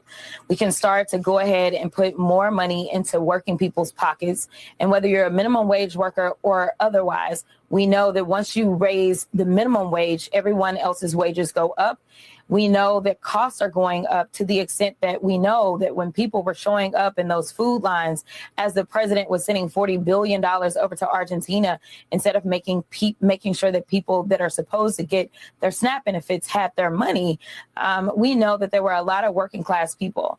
We have somehow decided that in this country, we were okay with 2 senators from Texas voting to make tax cuts for billionaires permanent, while at the same time not being okay with making sure the tax subsidies that are temporary are available as it relates to healthcare. We also know that we are in Texas and we do trading big. We are one of the largest All right, we do trading big. Okay, let's see what that means. trading states in this entire world. And with that, we know that we are experiencing record bankruptcies from a lot of our small businesses because of the tariff policies that this president has decided he wanted to implement. It is time to rein him in. It is time to implement some sort of checks and balances because he has exceeded his power. We also know that ultimately, when I came down to making this decision, the Senate is the one that actually has oversight over the Supreme Court. It is time for us to actually exercise some oversight. And this is the only court, the highest court in the land. It's the only one that does not have any type of ethics that they have to follow. I think that we need to look at that. In addition to the fact, anyone who gets a lifetime appointment has to go through the Senate. And so it's time for us to make sure that we have someone who has been in those courtrooms and can make sure that the right judges are on the benches. Okay, Brave, what do you think about her response? Just more spooky party line nonsense. Has anybody checked and seen what she said there? Business owners losing their businesses because of the I haven't checked it out. Yeah. It's like, they just blurt shit out like that. It's like, get out of here. There's 1,000 reasons that fucking people are probably going bankrupt, man. I mean, get the fuck out of here. But anyway, and I'm not defending the fucking goofball Trump corporate agent. Trust me, I'm not. You never do. So. No, but the point is it's I'm used to the bullshit. I get that. But now they're putting a ratchet piece of shit in our face. This isn't good. It's one thing to put bullshit in our face. Not, you right now she's talking kind of nice. Wait till she gets in the Senate. You're gonna see the fucking neck rolling, all kinds of shit. Fucking eyelashes 3 inches long. I bet she wears raptor nails in the Senate. I bet on it. So, Brad, let me ask you a question, right? What is the biggest export out of Texas? My first guess would be oil, but oil accounts for damn near 50% of Texas export. Is it still? Yeah. Do you think tariffs have anything to do with the export of oil? Tariffs have everything to do with everything. I mean, Tariffs have little direct effect on U.S. Energy exports. I don't know if you knew that. No, I don't care. What I'm saying is, if tariffs are tariffs and they affect everything, regardless of the effect or the amount. Yeah, but she was talking about tariffs in her own state. That's what I was saying. I was wondering, like, that didn't make any sense what she was saying because it doesn't affect. No, she was saying, when she was referring to tariffs, she was talking about small business owners going bankrupt because of the tariffs, is what she said. So, but right, I mean, I don't know. Go ahead. No, go ahead. I'm listening. Well, I'm just saying.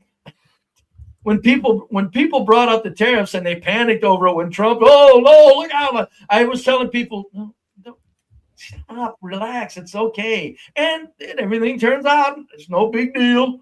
Just like I said, it's just more fucking fear mongering and bullshit. But to say tariffs are causing small businesses bankruptcy, it's like it's just stuff like that. And then she talks about raising the minimum wage, which I don't know where it's at.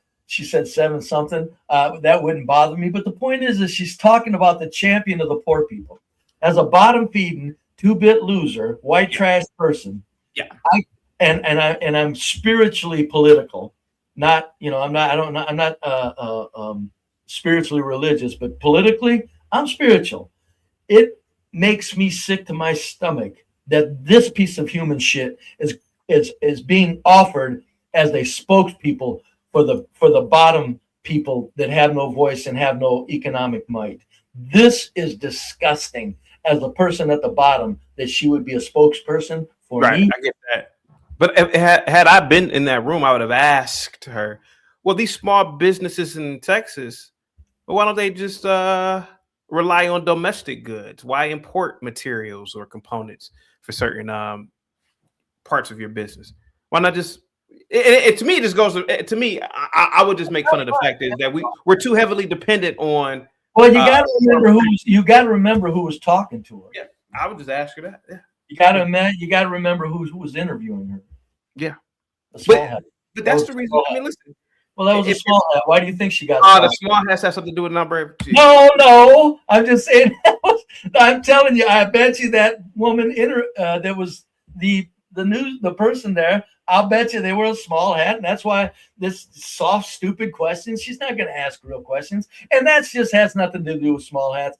None of these people ask real questions to these people, so I can't just pinpoint this. None of them ask real questions. They just let them go off on their utopian speak, and then the right zombies and the left zombies, yeah. It's like, oh, Jesus, this is why we deserve everything we get in the final analysis. We do as peasants. We just deserve everything we get. We've never governed ourselves. We never will. I don't think about 100 years ago, 200 years ago. CT, you are not familiar with the Texas economy. These imports are something serious here. I understand that. I may not be an expert on the economy of Texas. However, as a small business owner, why do you have to rely so much on foreign goods or components? I mean, I get it. Why not? To me, it only proves my point. When will Americans become truly Americans? Never. No. So it goes back to what I was saying about the whole Jay thing. People were calling me.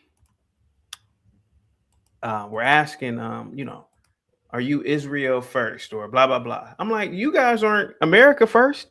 Well, I don't know. Nah, Brave. The average American isn't America first. Go ahead. What's that? I said the average American is truly not America first, because I offered a challenge earlier today. Yeah. I said, turn your camera on. Yeah. Take your iPhone and smash it against the ground. These Americans won't do it. You know why? There's no American replacement for an iPhone, is there? Yeah, iPhones are made in China. I said, is there an American replacement? Any company? I don't think so. You can't hold that against them then. They made us so technology is a necessity. And now you're asking people to smash something that is their lifeblood? But whose fault is that? It's not the peasants' fault. It is the peasants' fault because for 100 years we've done nothing but live by hush money, so we shut up. But in the end, It's the social engineers, whatever they want to do with us. But to blame the peasants is kind of, you can blame the peasants in this instance. This is how I blame peasants. Yeah. We are paid hush money to shut the fuck up and put up with the nonsense. We piss and moan a little bit, but nobody ever really gets real with anything because they've got jobs they need to keep. They've got images in the community they need to uphold, and they got living standards that they want to maintain. So therefore, a little bit of saying something, but nobody ever says anything real or ever gets serious about anything. So basically, we're a culture of hush money. A culture of hush money deserves exactly what it gets when the people paying the money decide they're going to do something different. When you've said nothing because you've been paid to shut up. Juan with the $5 super chat. And thank you so much, Brave. Says those same people complaining CT will hire illegals to do cheap work and will find ways to avoid paying taxes. Let's keep it a buck, as we would say back in early 2000s, Brave. That was street talk for let's keep it honest. Here goes our vice president and what he has to say about Jasmine Crockett. Oh, Jasmine Crockett. Uh-oh. I wonder what he's about to say. When was this? When did he say this? Over the weekend. Oh, good. The record speaks for itself. Last week. She wants to be a senator, though her street girl persona is about as real as her nails. Oh, wow. Go ahead, Brad. What do you think about that? Having a little fun here. Yeah. I hate to break it to you folks, but you know what you're going to be seeing is all you people thinking Brave was a crazy old white man. You're going to see people talking a little more realistic about this shit because it's safe to. It's okay to now. Yeah. It's okay to now. You know, and it's one thing for black people to say this stuff. This is what I said that with Trump's election. The country is being taken not rightward as in right and left. It is being taken whiteward. Yeah. That's what they're doing right now. And thank God they're doing it. You said taking white word? White, not right, left. White. White word. I said that in the election. W-H-I-T. W-H-I-T word. Yes. Yeah. That's what happened in the election. And I said that. And I said, because people were saying, oh, we're moving right. And I said, no, we're moving white.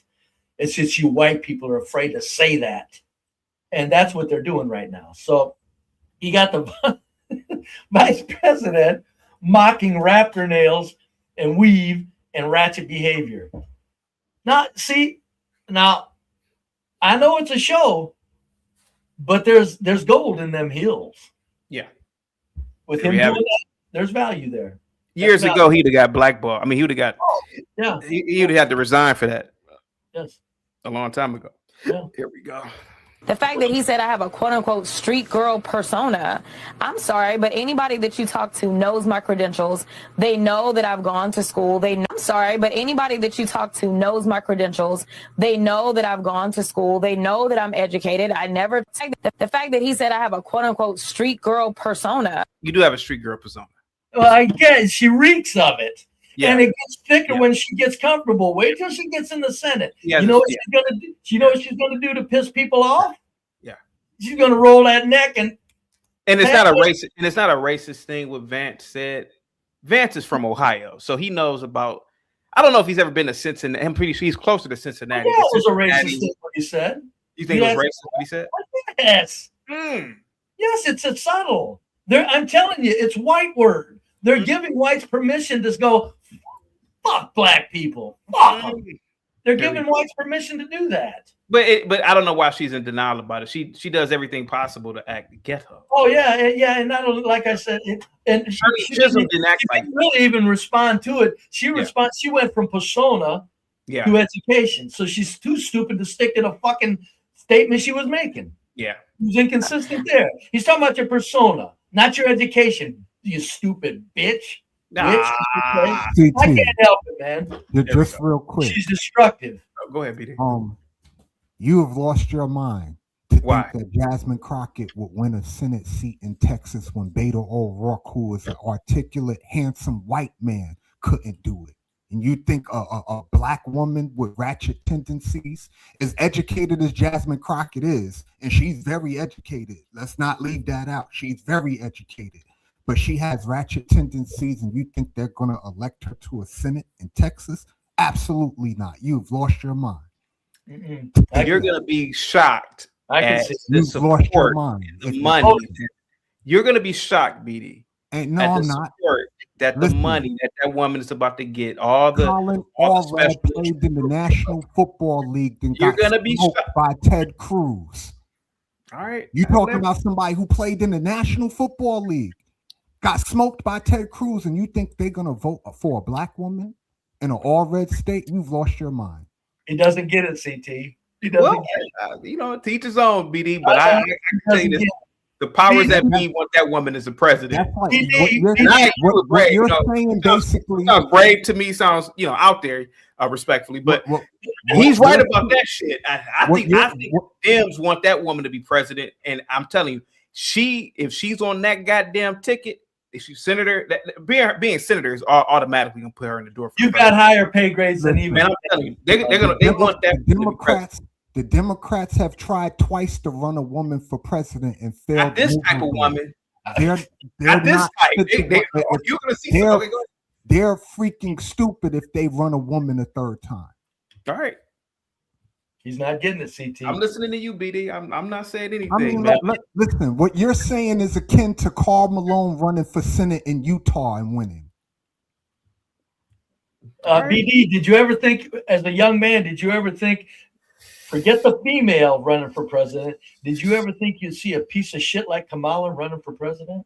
Yeah, I watched George Bush run for president. He was No. George Bush was at least faking it and sensibly faking it.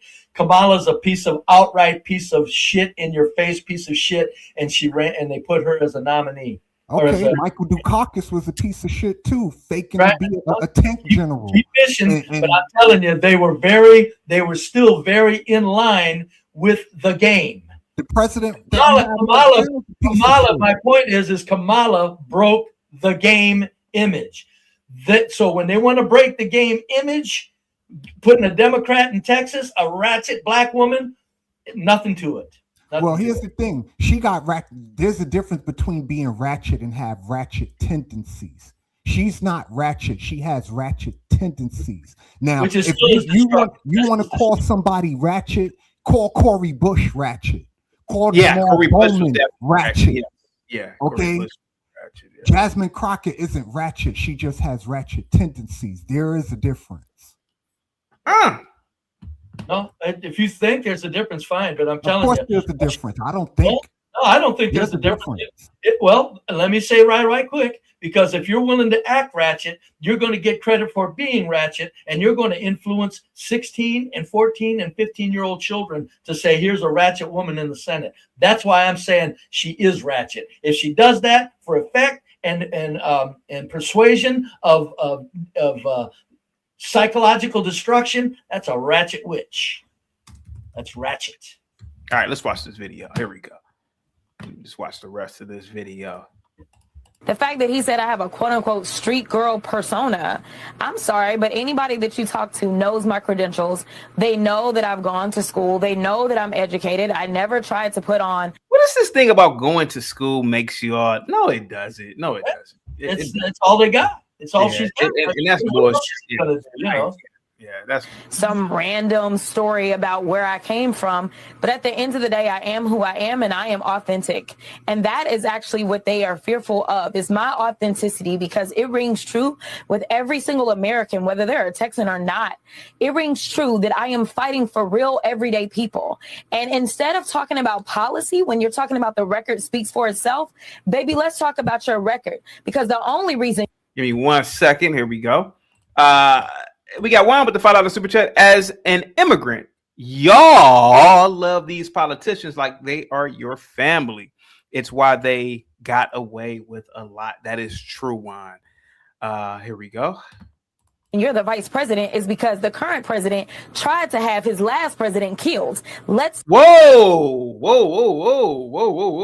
Wait. Slow down. Think we are moving into crazy land? Down. You think we ain't moving into crazy land? Take it easy. I didn't even. Whoa! I'm just seeing this now. Gotta start listening to old Brave, man. We're moving into crazy. Let's talk about qualifications. Let's talk about who has actually been fighting for people way before she ever ran for office, whether it was in the courtroom or if it was in the streets, making sure those that were out there wanting to exercise their constitutional right. I think she's lying. I don't think she's ever been in the courtroom, to be honest with you. I think she's lying about that. To come together and she's definitely qualified, though. What makes her qualified? She has education. I mean, qualified for what? I'm which one? Yeah, qualified. I mean, and she has experience in Congress. So to be Senate? Oh, of course. Yeah. All you gotta do is be 30. She's not qualified at all. I've never heard of Brave, all you gotta do is be 30 years old in America. Okay, yeah. As far as that, as far as those criteria, but qualified. When I think of qualified, I think of somebody that can actually do it. Yeah. She's not qualified. Yeah. She's a fucking nut. Okay, well, if that's the case, JD Vance isn't qualified to be I agree. president. Thank you. We're getting somewhere. I agree. There we go. If we want to use that logic. Gotcha. I'm with you, BD. I'm with you. Injustices. I was representing pro bono. Hey, Brave, I didn't ask you. What do you think about Jasmine Crockett? Do you think she's, just like the other woman that we saw? Just pleasant looking. Okay. She's a cute. Yeah, she should. Jasmine Crockett is definitely not ugly. She's definitely she's not ugly. If she had a softer spoken tone, she would be even cuter. But she's, get rid of that. Yeah. Oh yeah. That ghetto stuff is just. People that were getting arrested as they were out in the streets. So listen, I don't have time for him and their games. They are scared and they should be scared. I need Texans to focus in. I need them to think about the fact that our 2 senators literally just voted against extending the Affordable Care Act tax subsidies that would help almost an additional almost 4 million people that are on the marketplace in a state where we have 5 million that are completely uninsured. They basically are trying to put another 4 million people off of their insurance. And this is before we endure the cuts that are coming because of the big ugly bill where we know 17 million people in this country are going to lose their health care. Listen, I'm staying focused. I'm not going to be distracted.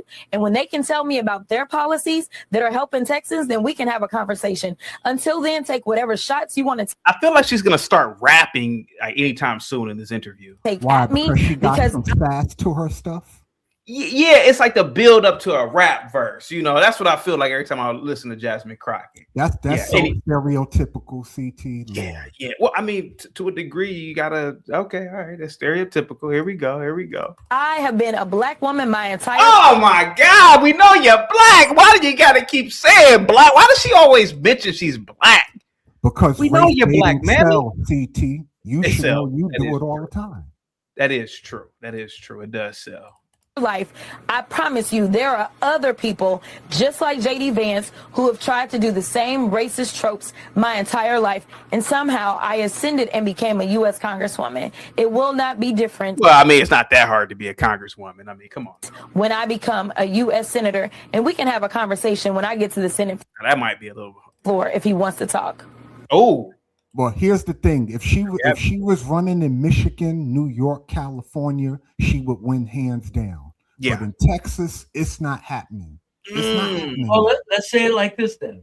If she wins in Texas, let's say this. Then I'll eat humble pie. No. Let's go further than that. Let's go further than that and say if she wins in Texas, that's when we all got to get to. That's when we get to set back and go, oh shit, something's going on here. That's all I'm saying.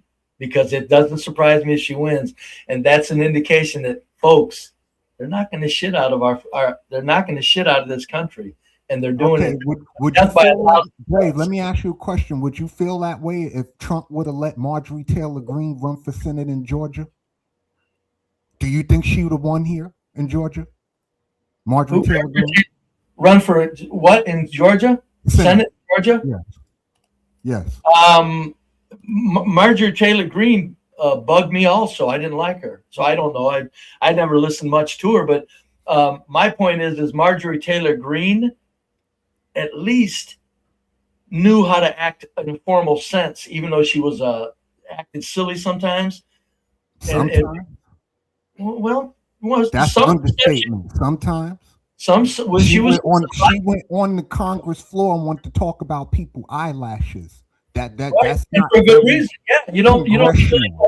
Yeah, you don't. Last time I checked. So she point. I think I commend her for that. You don't need to look like that up here. This is not. This isn't the. You're not a street corner prostitute in the halls of Congress. Oh, I applauded her for that. So wearing eyelashes make you a prostitute? Yeah, when they're 3 inches long. Yeah. Yeah. They do. I agree with Yeah, they do, bub. Yep. They don't belong there. BD, you got to understand something. I get it. It's us people at the street level. We're talking about the most supposed, some of the most important people on the planet. Act like it. Yeah. Just present as that. For the sake of the people, of the peasants, we should insist on that. No, we don't want you acting like us. No. We need you acting real dignified. So dignified that you're scary. Well, again, Jasmine Crockett does have the unique ability to turn it on and off. She speaks the King's English, and she could also get down and dirty and be ratchet. So to have that chameleon ability is a good thing, not a bad thing. No, it's very bad. With the $5 super chat, y'all blacks gonna keep pushing these white folks in, gonna ruin it for the other Browns. Keep it going. That's a good statement. Keep it. The more you kick the shit out of whites, the worse everybody does. Yeah, bro. I'm not gonna lie to you. I really don't want. I mean, I'm not supporting her anyway, but the fact that Jasmine Crockett does look like a porn star with those goddamn 4-inch eyelashes, that is kind of absurd for the Senate. Yeah, I mean, come on. I mean, I don't think she would go through all that if she gets elected to the Senate. They have she's gonna wear those eyelashes. Dress code. The Congress isn't the Senate. The Senate is where the grown-ups supposed to be at. I know, but she's still gonna wear those eyelashes in the Senate. Come on, bro. Let's be honest about it. Yeah, I think when she gets in the Senate, she's gonna turn it on, BD. But she's not gonna get to the Senate. That's the thing. She has a snowball chance in hell of winning a Senate seat in Texas. That's not gonna happen, folks. Hate to break it. It's not. That's not. It sure does sound right. You sure do sound correct, BD. But I'm a conspiracy theorist, okay? And I know that when certain things are desired, they turn shit, pump money, and do pump propaganda, buddy. Next thing you know, we're. How many times in history have we sat back, and we should have but didn't? Could we have? I should say, how many times in history could we have sat back and go, "What the fuck is going on?" That's what they. And no, Ben, I'm not high. I just came from work, sir. But anyway, what do you mean you're not high? What's that mean? Nah, somebody in this chat talks about I'm high because my eyes are just naturally changing. No, fuck no. No, but I'm just saying, how many times have we had the ability or could have said, "What the fuck is going on?" This is one of those things that could easily happen, BD. When they want something to happen, buddy, you know how and when it comes to kicking white people in the ass or in the shins, with a kick in the shins. This ratchet witch in the Senate in a supposed white state would be. Do you realize that the value of that as far as eroding white power, white culture? Come on, man. Think. Here's the thing, Brave. There's not enough people in Dallas, Fort Worth, and Houston combined to have the votes for Jasmine Crockett to win in Texas. It's just not enough people. And I'm taking your word for it, BD, and I'm going, you're giving me a great deal of comfort right now. But I'm telling you. That's not my intention, but I'm just I'm sorry. I'm sorry. You're making me feel a lot better because I'm going to tell you something, man. I'm also a conspiracy theorist. And as I've said, buddy, when they want to do something, it'll be done. And that's just the way it goes. And it ain't above board and it ain't above means. You know, look at the 2020 elections. Look how they stole that and then laughed at us. And I'm not defending Trump. I'm just saying that was crazy what went on there. And you think they can't play with a Senate race? Well, here's the thing, Brave. Most elections now in the United States aren't elections at all. They're auctions now. It's not about who has the best ideas. It's about who has the most. Now you're making me uncomfortable again. Now I'm putting Jasmine back in. You don't think that's true? BD might be right. She ain't got a chance in hell. Now you're putting her back in because, again, that's my point. When the money wants to do it, the money will do it, buddy. It ain't about the individual having the money. And when you say it's about auctions, it ain't about the individual having the money. It's who they want. Bam, the money goes there. And the propaganda and the corruption. I guarantee you, if they have to put her in by corruption, it'll be done. If they want her in there, Bob. Oh, I don't think they want her in there, though. That's just my personal opinion. I don't think they want somebody like a Jasmine Crockett. Again, very educated. Well, now you're talking to people. Women, You're talking to people. I'm talking to powers that be. You're talking to people don't want her, right? Yes. I agree with I that. don't think there's enough. I agree with the people probably don't. What I'm saying is what the people want don't mean shit and it never has. I mean, they make it look like it does, but it doesn't. I'm telling you, if they want to bring Jasmine Crockett in the Senate, she's going to be in there, dude. And that's when I'm just hoping we sit back at that point. Because see, I'm hoping that when she gets in the Senate, that's when people will sit back and I'm going to bring up what BD said. He said there's no way in hell she got in, and I agreed with him because he made it sound like he's correct. There's no way in hell. And then I'm going to ask, how did she get in? I'm going to ask that on behalf of BD. How in the hell did she get in? Brave, I'll tell you this. I would be stunned if Jasmine Crockett won the Senate seat. The last Senate race, if I'm not mistaken, had about 10 million people vote for the Senate race, right? What was it? What was the last Senate race? 2020? Yeah, Texas? It was all Rad and Cruz. About 10 million. How many blacks live in Texas? How many blacks live in Texas? You have to ask a Texan that. I can pull it up for you, but sure. Well, I'm willing to believe, man, for some reason, you're gonna have a big black turnout to get that black woman as a senator. I'm almost. And you got to remember all the blue hairs that are gonna. I'm willing to believe it, man. All the blue hairs has moved into here's the thing. She'll get 95% of the black woman vote, but she ain't gonna get the men vote like that. Let me read this. Juan with the $5 super chat. If the Chinese and Muslims invade, who are they coming for? BD, CT, and I will be okay. Brave is gonna start with we. Oh, it's now we. Uh-oh, Brave. You better watch out. Guys, get the likes up, share the video. Unique says she don't look like no porn star. Unique. I've been watching porn since I've been 12. She looked like a porn star, sweetheart. She looked like a porn star. You can't tell people shit. See, that's what I'm saying. Reality means nothing to 70% of black Americans. It means nothing. Yeah. There's no way you can say that a woman that looks like that doesn't look like a prostitute. Yeah. Big ass eyelashes, talking. I don't care white or black. I'm telling you, a prostitute is a prostitute. They don't belong in the Senate. And I'm not gonna lie to you, and for people in the chat, she looks like she should be on the cover of Onion Booty. I went back in time with a lot of guys, man. Wow. Onion Booty. That's old school porn right there. Here we go. That is insane work. Nicki Minaj receives a standing ovation for calling out Christian persecution in Nigeria. Here we go.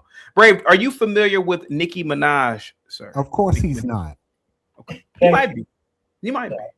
You don't know nothing about Nicki Minaj, CT. Come on. Was she Trinidadian? She's a Trinidadian. Trini. It don't matter what she is. He wouldn't know. I don't. Okay. Right. Nicki Minaj. I have heard the name, and I know she's a piece of shit just because of her influence is negative. Other than that, I don't know. Here we go. He's speaking to Erica Kirk. She got some nice legs, Nicki Minaj. This is something I know that's really important to you and on your heart. And I personally want to know what inspired you to speak out for the Christians that are being slaughtered in Nigeria. Well, and that brings me back to our great president and this administration and our great country, that we take for granted that there right now in this world are people who cannot worship God as they please, where they please. We take it for granted because we have it.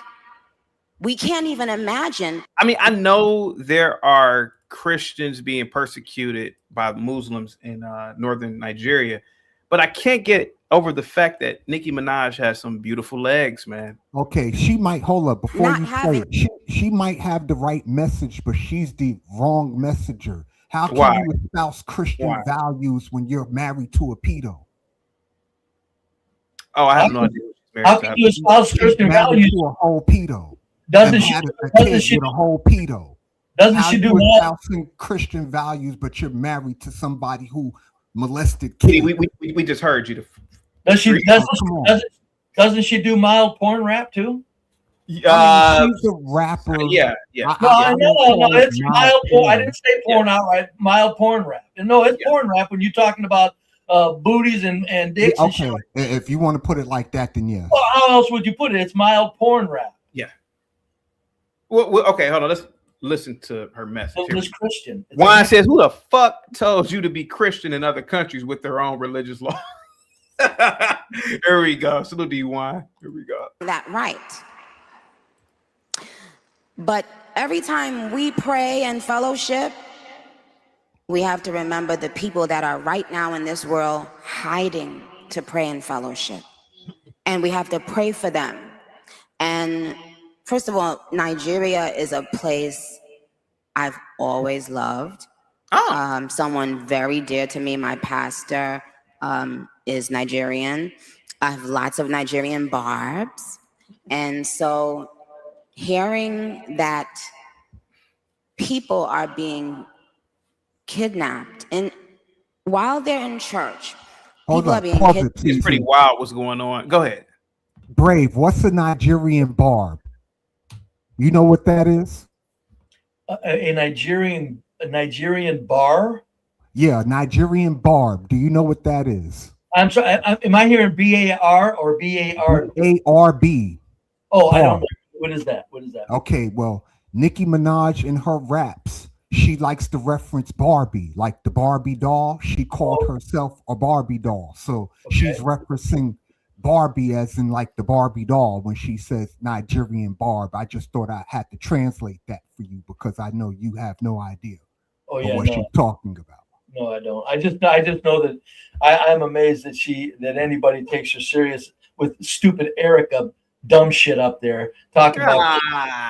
Oh, come on, talking about Christian values with somebody that does porn rap that gets into the hearts and souls. What's your beef with Miss Kirk? Oh, excuse me. Let me finish this right quick. I'll finish. This piece of shit, Mrs. Kirk, that sits up there and talks Christianity with a woman that puts filth in the minds of children. Well, I mean, There's sort of some inconsistency there. Yeah. Erica Kirk should be going. Nicki Minaj, there's no way in hell I want to even talk to her. If you're a Christian, yeah, I'm not, as a Christian, I'm not gonna sit there and interview somebody that claims to be a Christian that does porn rap. Son of a bitch, adult porn. That I wouldn't hold against her. What she's saying is getting to the minds of kids, and she's a Christian. So it would be more acceptable if this message was coming from Cherokee Diaz or Pinky. He doesn't know Cherokee Diaz. No, and it's not acceptable. No, it's just not acceptable to anybody that is rapping filth to children. What? This ain't complicated. It's weird.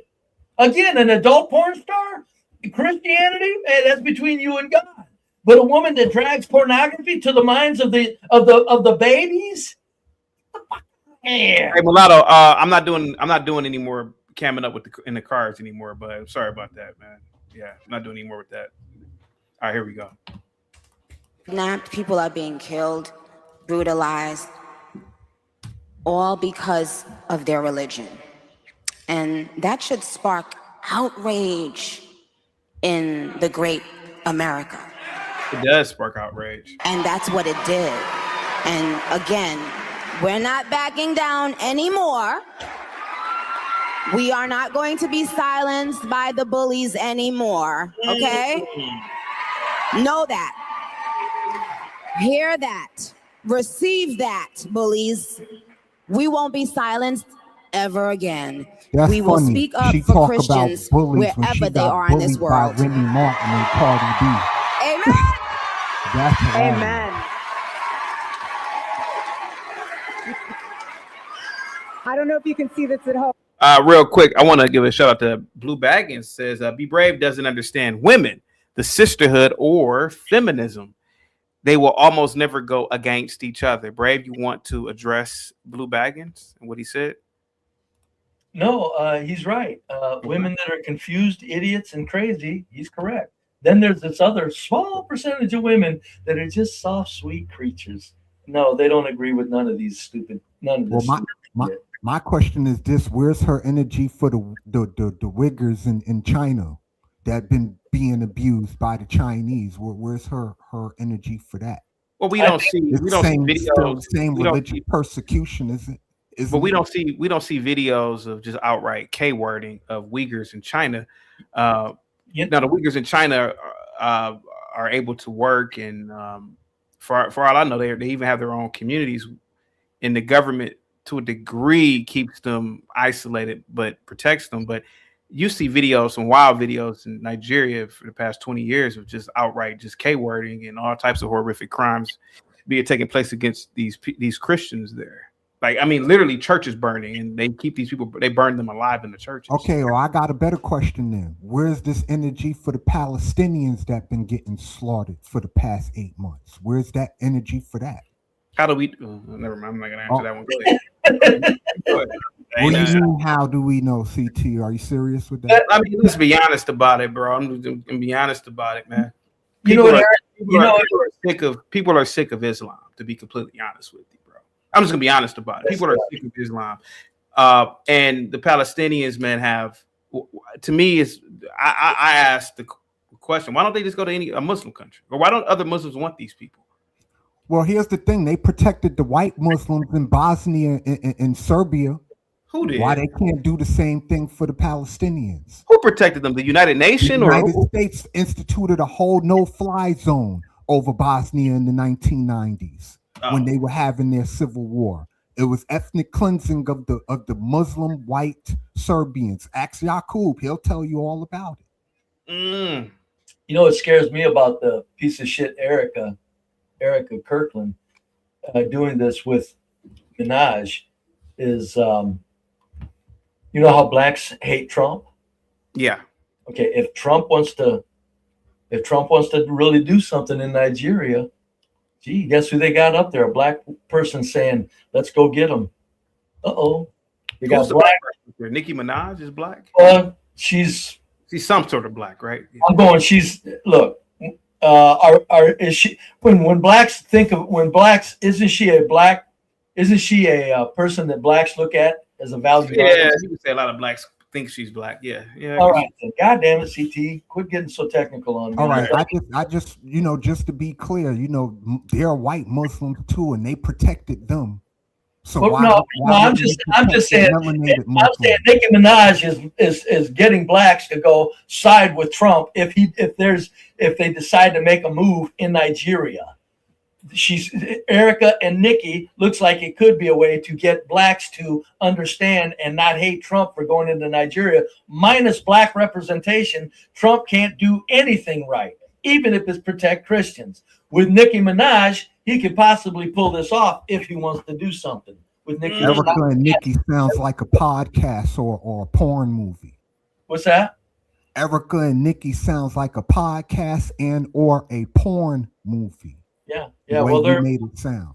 Erica and Nikki does that. Yeah. Well, I'll tell you what. It's they're getting they're pulling together support, and for a cause that Trump said he isn't going to put up with, and who knows what he wants to do in Nigeria.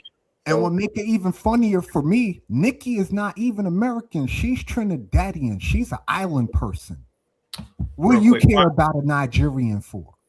She has Nigerian ancestry. Juan with the $5 super chat, starting to get Christian fatigue now. I'm gonna save the world with money and pray for them. Pray for their mentality. Here we go. Let's watch the rest of it. Here we go. But she is getting a ton of standing ovations. I love you guys so much. Thank you guys. I think she's getting standing ovations because of her legs. She's getting a standing ovation for the first time for not shaking her ass. Yeah, we love you, Nikki. Nikki. We love you, Nikki, for putting porn rap to our young daughters. Yay! Well, I mean, at the end of the day, it I doesn't don't really give a fuck. At the end of the day, this is what I'm saying. If we're stupid enough to keep falling for what is here, and you forget about that, and you go over here, and all of a sudden she's a hero. When over here she's doing this, then we get what we deserve. How stupid you got to be to sit there and clap for a goddamn porn rap fucking artist. Next, I'm saying next it'll be Lil Wayne and then Drake. You know, we'll have all the Young Money on stage talking about Nigeria in a minute. You could have a point. It wouldn't surprise me. So going along that thread, can you tell us about your relationship with God?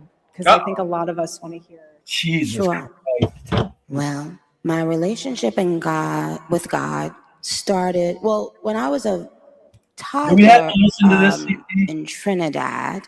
My grandmother, if things got Brave, you know why I want to listen to it? Because well, I'm just saying it's offensive. I get it. Go ahead. I'm just saying that it's. Go ahead. I'm sorry. Go ahead. I don't understand how I want to listen to somebody's relationship with God when, again, I'm telling you, what does she do to the black culture?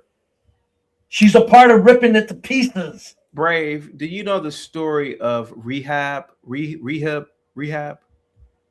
She was a prostitute in the Bible.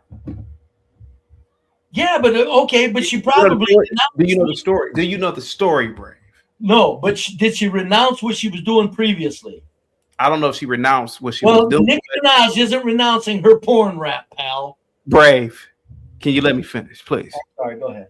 Rehab, whatever her name was. She was a prostitute. By all accounts, she was a dirty whore, little dirty biblical whore.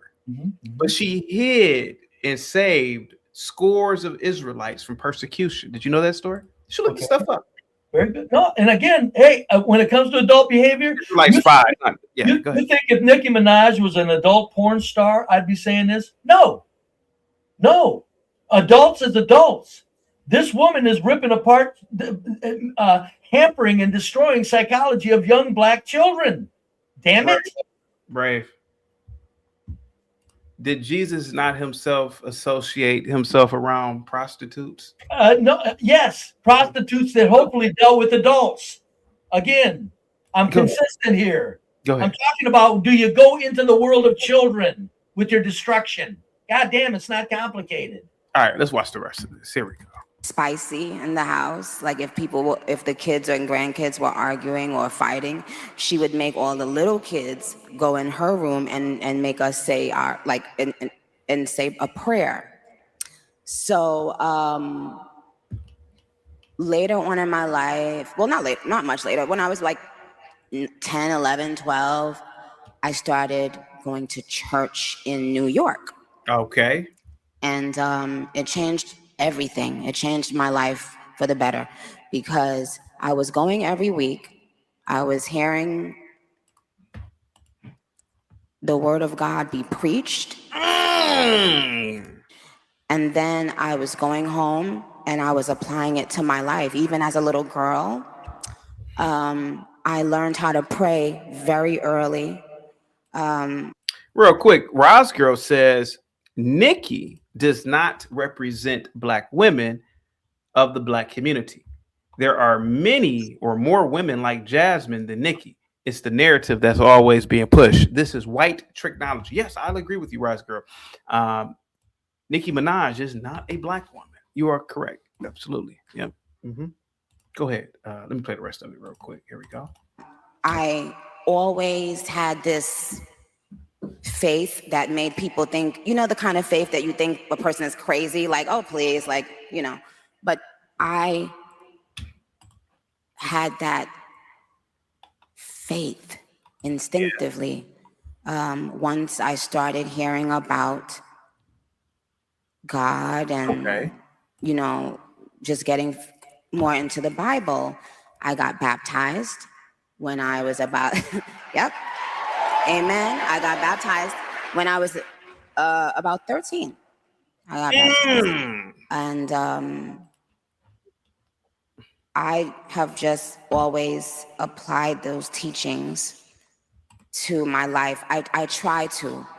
And for the people in the chat, please write your favorite Nicki Minaj song. Nicki Minaj. And that's the thing. We're not perfect. We try. Sometimes I would wake up and feel so far removed from not God, but from fellowship. You know, I was like, oh my God, I used to go to church on Wednesday, Friday, and Sunday every week, like literally 3 days out of the week. And then later on in your life, you become busy and you start thinking, oh, well, you know, God is in my heart. And, you know, but then sometimes you can be in an industry as well that pulls you away even more. So It's almost so. lately, I've been feeling like, you know, like if you haven't seen a long lost best friend for, you know, for a long time and then you bump into them again. That's how it's been feeling for me. Like just going back to God and praying and talking to him. And, you know, and he said to me, where were you? Where have you been? I've been waiting on you. And since that moment that God had that conversation with me, I've been in such a better space. Because now it's just, I'm thinking about, is God pleased with this? Not if the bullies and uglies are pleased, but if God is pleased. And when you have that personal relationship with God, guess what? Even in school, he's there. Wherever you are, and whenever you need it, you have something that you can tap into immediately. It's immediate. You don't have to leave a message. He's not going to call you back. He's there immediately. Soon as you call on him, on the first ring, he's going to answer. Okay. And I want you guys to remember that. You're young. And first of all, I want to say, I'm proud of you guys. This is a major, to be so young, for you guys that are in college, to be so young and to care this much, this early in your life, it tells us how smart you are, and it tells us that there's hope for our future. So God bless you. Congratulations, you guys. You're amazing. Congratulations, you guys are Those legs. amazing, okay? Know it, feel it. Yes. Real quick. Yes. Proudly. Be it proudly. Be who you are proudly. Amen. All right, there we go. Real quick, let me read this super chat real quick. Salute to you, Juan. Positivity's coming your way, buddy. It says, majority of American rap isn't black anymore. They're foreign, but live in America. Or they are foreign and live in America. Brave, I think you have it all wrong. Nicki Minaj has redeemable qualities. Look up the demographics. I was trying to finish. I'm sorry, buddy. Nicki Minaj has redeemable qualities. And as a Christian, or in Christianity, ye are not to judge her. She is to be judged by her God.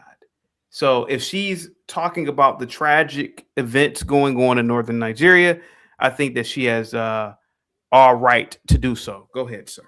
You're out of your goddamn mind. Okay, go ahead. Look up the demographics that listen to her. I See, could be wrong. You're right. She can be redeemed. Everybody can be redeemed. If it's all adults that listen to her, I'm full of shit. Because I'm telling you this. An adult and their sexual behavior is between them and God. Yes. But when you start entering in and start influencing children ahead of their years into negative behavior, that is no longer something that gets to go, well, it's just, she's not okay. Yeah. She's not okay. I don't give a fuck who's doing it, man. All right, BD. All right. She can be redeemed. Anybody could be redeemed. I didn't say she couldn't be redeemed. I'm going with okay, let's do this. Let's keep an eye on this. When did this happen? Her and Eric, when did this talk? Friday. Okay, let's see what she puts out in the future. Okay? All right, sure. For redeeming, Big Dog, maybe you can inform me and rub it in if in her redeeming she talks about fine, wonderful things instead of talking about filth to little girls that are listening to her. Well, here's the thing, Brave. I don't know what Nicki Minaj hasn't been relevant in the music world for maybe 5, 6, maybe 10 years now. When was the last bit of music she put out? We talking maybe 2016, 17. Then here's where I would be very wrong saying what I'm saying, CT, and you would be correct. If somewhere she said in public, I'm very sorry for what I've done to your children in the Black community. I'm very sorry. Well, here's the thing. She's put out music recently, but her putting out music and her being relevant musically is two completely different things. Like, she's not Ice Spice. Okay, all right, She's got not it. Gorilla. All right, so she has put out bullshit recently, right? I don't care if it's relevant or not. My point is she's somebody that I knew her name, and I don't know anything about these people, and I knew her name. That means if she's putting out shit to children, come on, man, Jesus, damn, this ain't complicated. It ain't. She's a Hey, piece BD, real quick, BD, I wanted to go back to get your opinion on the main topic. Candace Owens, you can stop the video whenever you want. We already went over it, but I want to see what your thoughts are about. I'll be right back, CT. I'm listening. Sounds good, but yeah. I'm done with it. This one is so fully. I am done with it. This one is so fully off of the mother effing plantation. Truly, Ben Shapiro, fuck you and the midget horse that you rode in on. And I say that on behalf of the world. I know you're going to get applauded by Konstantin Kisin and Andrew Christ is King Clavin and all of the people, the men who have to keep applauding what you do like you're a 4-year-old to make you feel good. But the rest of the world can't stand you. You're obnoxious. You have absolutely no values that exist outside of the Talmud. You describe yourself as a Talmudic Jew, and I've learned what's in that Talmud, and I encourage other people at home to learn what is in that Talmud so that you know what Ben thinks of you, because he doesn't just hate me, he hates you too, white men. He hates all Black people, okay? If he's following the rules of the Talmud, I mean, when I say hates, they think that we're animals, that they have a right to own us, that they have a right to make us worship them, that they have a right to lie to us, that they have a right to sue us and take everything that we have, that they have a right to deceive us, that they have a right to treat Charlie the way that he treated Charlie while he was alive, only to then try to defraud the population into thinking that he is somehow a part of his legacy, that he somehow cared about Charlie Kirk and cares to protect the people that are working at Turning Point USA. Goodbye, Ben. Goodbye. Question is, how much more money is Ben Shapiro going to spend to make people think that he's popular? How many more articles is his father going to write under a pen name, Hank Berrien of the Daily Wire, under the pen name Hank Berrien, as he wrote while Ben was at Breitbart, before he turned his back and betrayed them too, because that is his nature. One of these belly creatures, sliver on. The question is, how many more weeks and years do we have to keep pretending like Ben Shapiro is relevant? It's an open-ended question. Of course, what followed Ben Shapiro on stage is somebody who Charlie Kirk loved very much, and who he fought for to the very end against the Jewish donors who were pressuring him, some of them because Ben Shapiro insisted that they do. That is Charlie Kirk's true legacy, and that is Charlie Kirk's Well, pause it right friend, there, just as CT. I was. She answered her own question. She said Ben Shapiro isn't relevant, but his money makes him relevant. As long as he could spend his money, he's going to be able to say whatever he want to say and how he want to say it. And ain't nothing Candace Owens or anybody else going to do to stop that. All right. Okay, here we go. Continue to fight and ask questions about who killed Charlie Kirk. And to people that are at home, I implore you to wake up to these people who believe that they are contract lords. I challenge Black Americans to wake up to your true history, because your quarrel is not with white men, okay? Wake up to who publishes these books and keeps us warring with one another. Christians versus Christians, right? Christians versus Muslims. Wake up and learn the true history of slavery, because that wasn't exactly a white men sport, okay? Jewish people were the ones that were trading us. Jewish people were in control of the slave trade.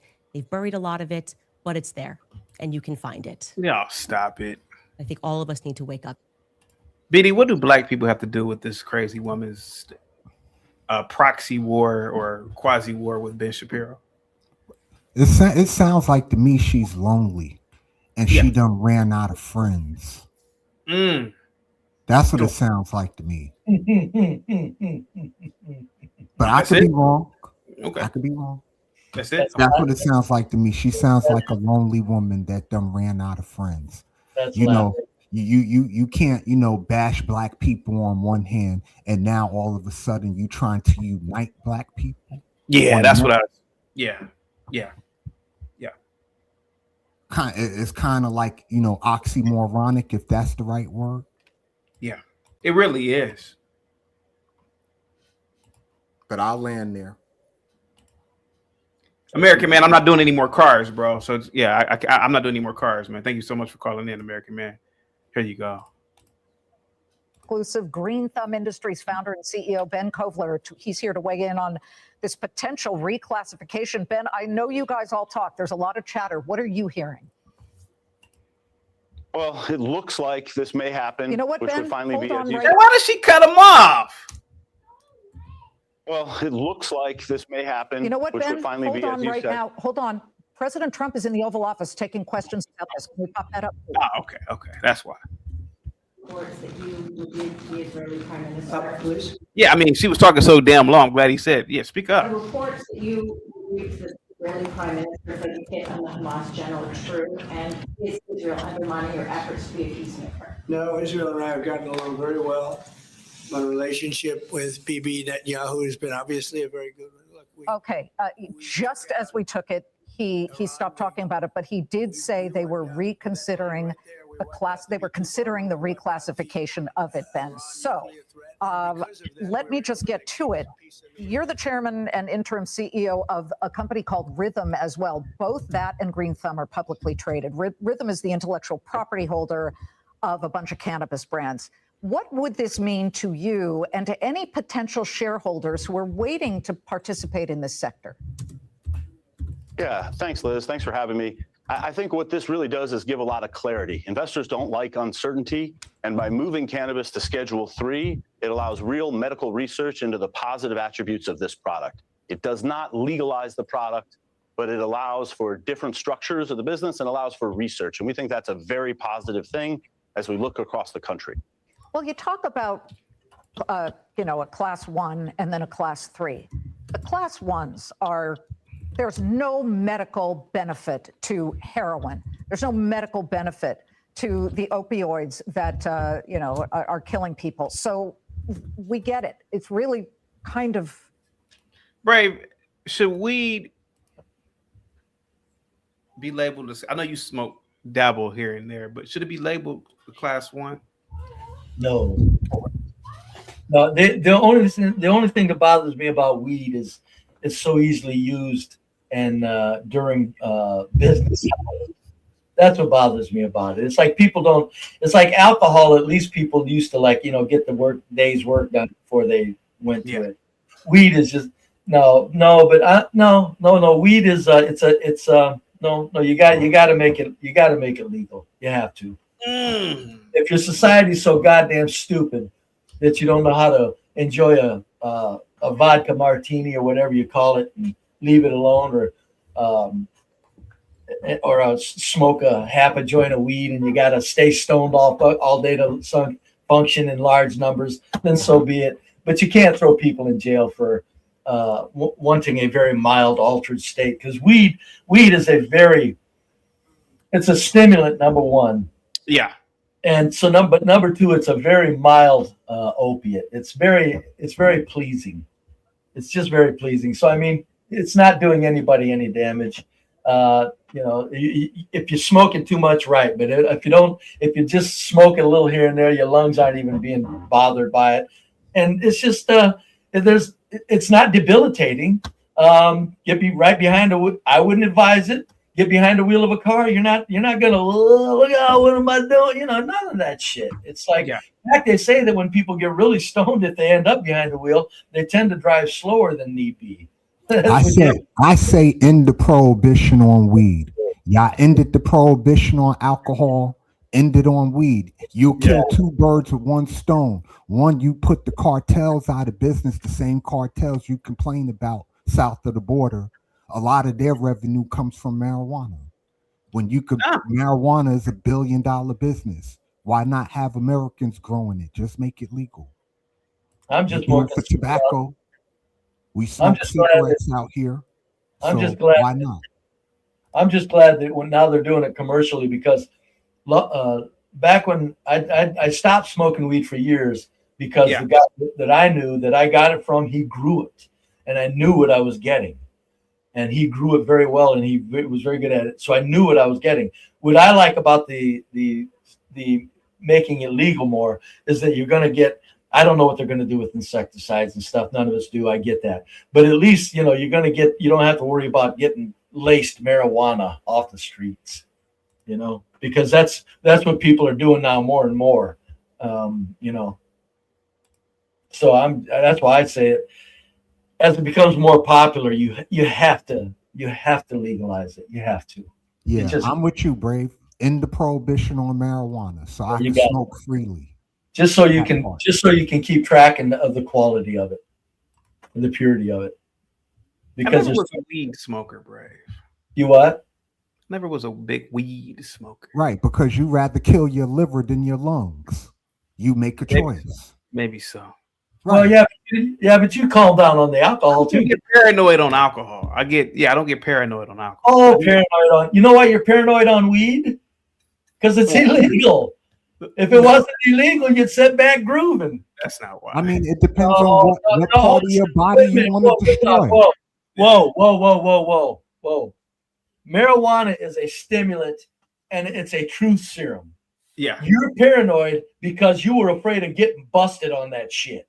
If you don't have to worry about getting busted, you could groove right along with it with no problem. Brave, I hate to break this to you, but marijuana is not a truth stimulant. I'll tell you what a truth stimulant is. It's called a mushroom. Yeah, mushroom. Right. I agree. But what I'm saying is marijuana is also a bit of a truth stimulant. Yeah. What you're feeling when you get high and paranoid is you're afraid of getting busted. You're not, or you're afraid of what somebody might think of you. But I mean, because you're all in an altered state that didn't come about from alcohol or anything. It's kind of like, I'm surprised that you get paranoid on weed, and yet you said you had such a success with mushrooms. Oh yeah, I love Oh, I'm with you too, man. Hey, Brave, have you ever had a mushroom before? I've done mushrooms. I love them. Did it kill your ego? Yes, that's a good way to put it. When CT puts it that way, it's a very good way to put it. Yes. Yeah. It makes you appreciate things. It calms you down. It makes you know that, gee, I'm part of this system. Leak says your brain cells are being killed on weed, and it causes psychosis. You have to be affordable. Believe they are making it legal because they want you to have fun. So are you saying that alcohol don't destroy your brain cells? Really? Your liver, your brains, drunk driving. Jeez, come on. My God. Yeah. Yeah, that's why marijuana, if it was used properly, it's a stimulant, and it has a very calming effect at the same time. Hey, if cocaine was used properly, there are good properties to cocaine too. So. Coke. Yeah, if it's cheap. I love coke. Every time I did it, I love it. Yeah, I love coke. I also knew how people could wreck their lives on it, but I still, I'm going. Yeah, it was amazing. Yeah. What amazed me about it is that a plant can interact with human physiology and do that. That's why I say that's your spiritual connection there, in a way. Go ahead, CT. Go ahead. I'm sorry. Brave. Do you know what a blunt berry? You ever heard the term or phrase blunt berry? No, I've heard blunt, but not blunt berry. Yeah, a blunt berry was a chick that would come around. She'd give up even sex to smoke some weed, man. Wow. Her nails would be all black, and stinking of weed. To me, that's like a crackhead effect of weed. You turn into a blunt berry. Yeah. That's why I never really liked weed, man. I've seen it turn they're not crackheads, but I seen the blunt berry types. Their hands are all dark and their fingernails are all dark and they stink of weed. And no, that's not at all. They used the narrative on weed used to be that it was a gateway drug. That if you start smoking weed, you be smoking meth in a year, or you be smoking crack in a year and stuff like that. So go ahead. Yeah. You can point to crackheads, real crackheads, all over the place. Yeah. You ain't pointing to blunt berries all over the place. No bullshit. Bullshit. I've seen them. Go I know you've seen them. I'm saying that I've never seen them. What is it? A black thing? I've only seen it in black culture. Yeah. I ain't never seen no damn white woman coming around. Just give me some weed. I'll do anything for it. In my life. Blunt berry. That's what you used to Okay, but to be fair, the women. No, go ahead. The white women that I was around when we were smoking marijuana were so pretty that they didn't have to ask for anything. Yeah.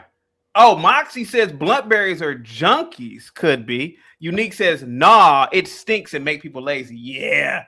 I have noticed that weed makes a lot of people lazy, and it does, it does Wait, stink. hold up.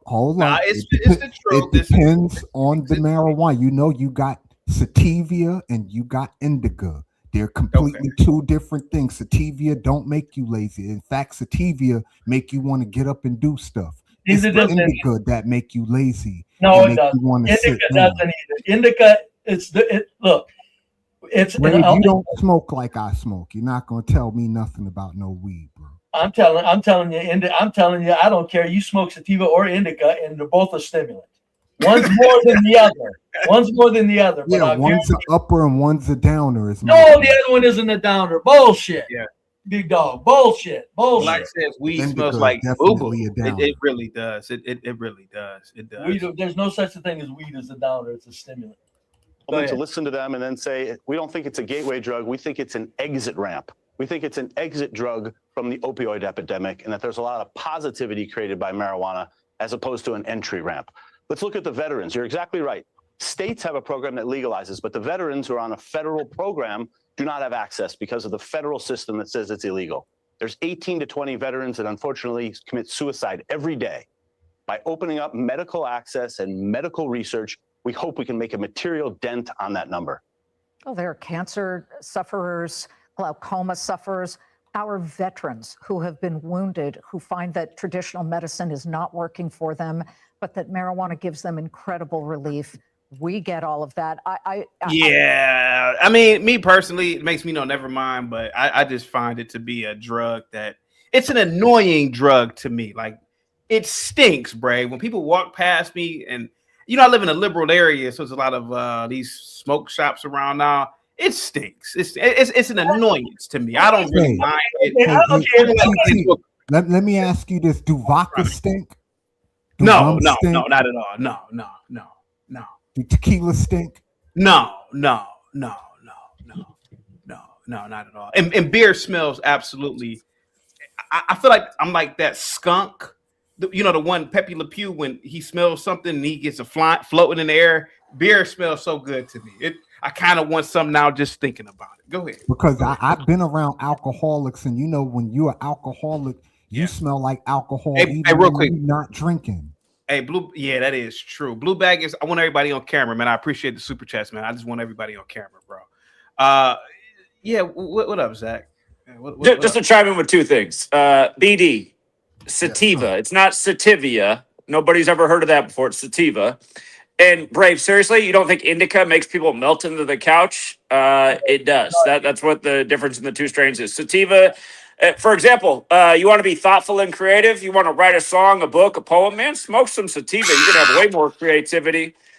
You want to take a good nap and sleep an extra 2 hours. Smoke some indica. Now, there are some people out there that have the inverse effect with the two strains. I used to have a business, so some people for some reason have the exact opposite effect with strains, but that's rare. And then you got your hybrids where you mix them together. And if you go to the store, most things are hybrids, so you're kind of getting a little split. So you got to know the difference. And then there's a. I'm not saying they're the same. What I'm saying is indica isn't this downer weed. That's bullshit.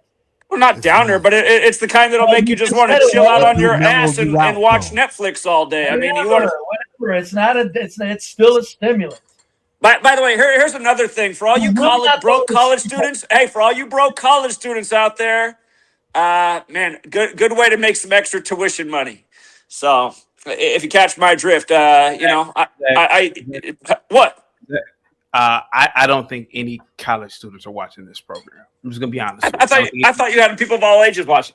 Yeah, I don't think any 18 or 19-year-olds are watching this show, bro. I used to pick up a pound of green stuff for about $1,800 and flip it for about $4K to the frat guys like you in a day. So me? I didn't smoke dope in college, bro. That's because you're a square. That's possibly so. I was more of a drinker. The squares don't smoke. So yeah, we know that. We know that. When I was in college, they were popping Adderall. Yeah. Yeah, that's horrible. By the way, CT, most people who get paranoid when they smoke, it's because they just got all these it's the negativity that lives within them that comes out when they smoke, and that doesn't surprise me because I mean, what do you do for a show? You get on here and you hate all day. I mean, that's essentially a negative thing. Your show attracts fellow haters. So it shows you something about your inner spirit, the fact that you get paranoid when you're high. My sister also has things wrong with her. She can't smoke. She gets all paranoid. It's because of what's wrong with inside of her body. So I know that a lot of women get paranoid when they smoke. Zach. You believe in make believe. How dare you talk about me and what's on the inside with me? Stop it, Zach. You believe in make believe, buddy. Hey, Zach, insulting Gimpy's people. You, though. Can I ask you a question? My daughter wanted me to ask you this. Okay. You let your daughter listen to this nut job, BD? She listens to your show, CT, yes. The show is one thing, but this crackpot right here. She listens to Zach on your show. Not Zach on his show, Zach on your show. Okay. But anyway, my daughter wanted me to ask you, what does the number 91 mean? Well, it's the 13th triangular number. I mean, it depends. It depends on how you're talking about it. For example, last Sunday, before this last one, was 91 days after the Chicago Pope's birthday, and that's how we knew the Bears were going to cover the spread 91 days after his birthday. But I mean, the Society of Jesus, for example, equals 91. So there's a lot of different ways 91 could be interpreted. So it doesn't have a specific meaning to it.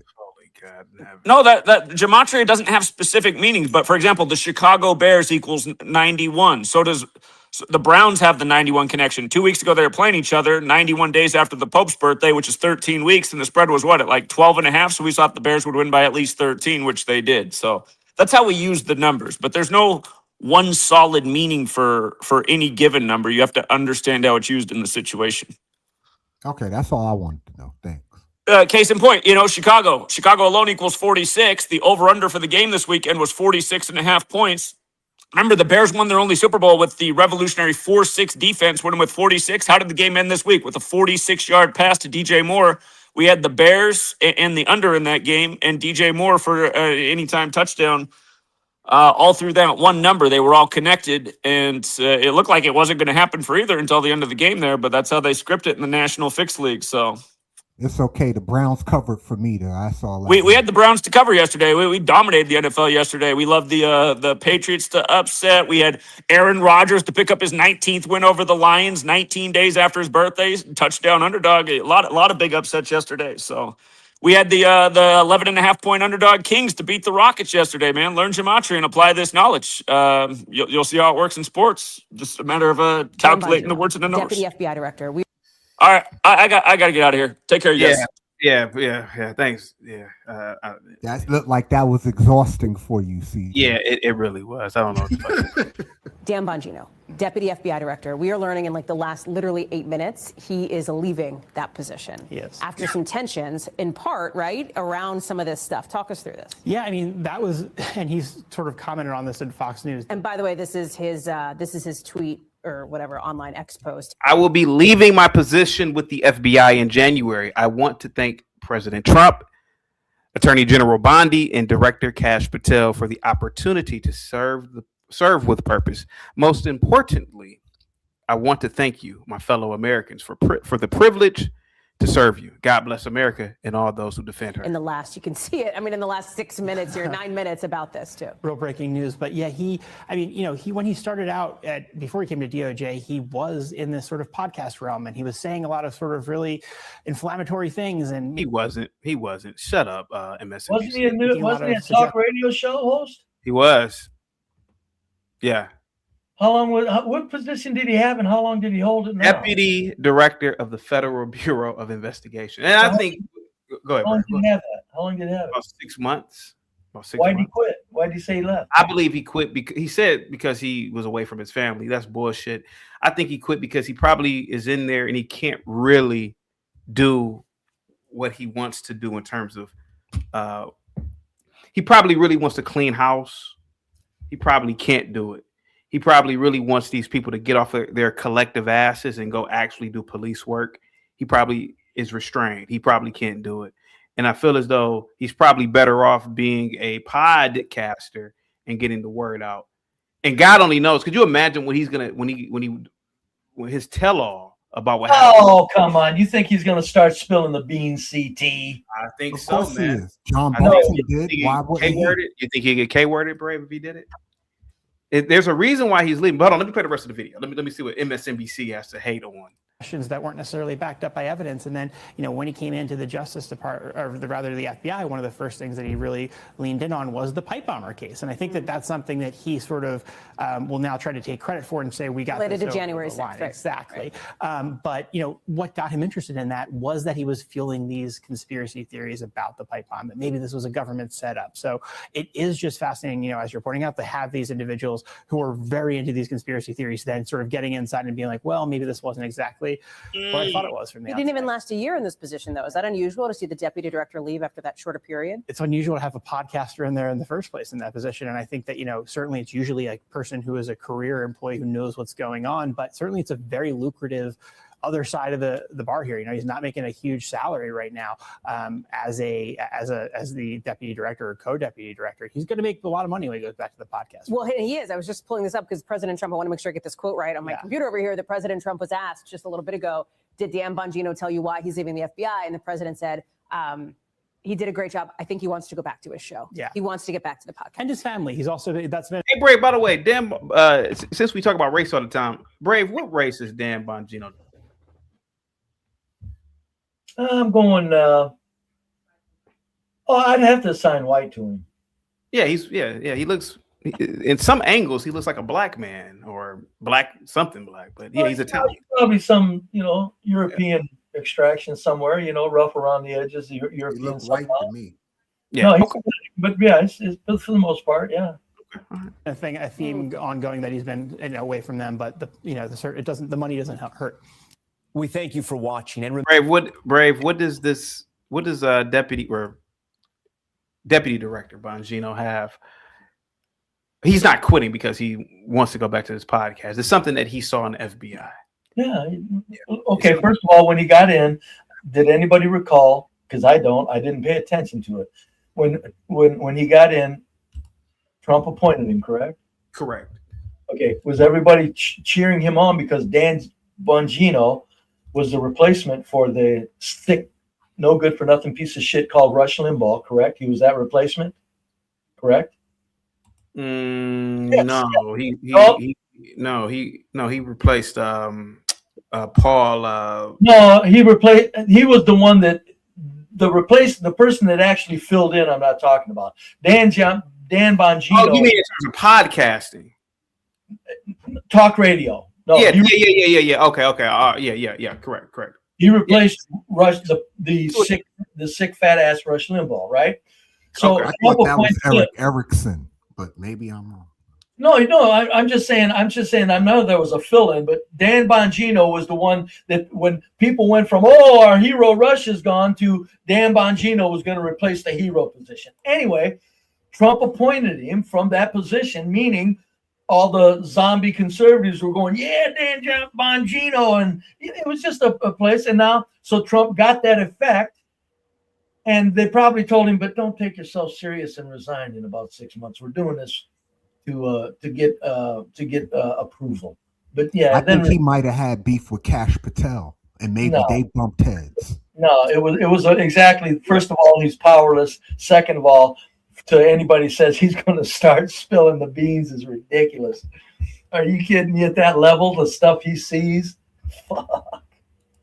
He's going to shut his mouth, and who cares what he talks about? I mean, it wouldn't be unprecedented for somebody in the FBI to spill the beans. George Tenet did it. James Comey did it. So why wouldn't James he? Comey definitely did. They didn't do it to any extent. They did it mildly. They wrote whole books. I don't care. It still doesn't mean they really ratted out what the hell was going on at that level of this game. Jesus Christ, man. The FBI.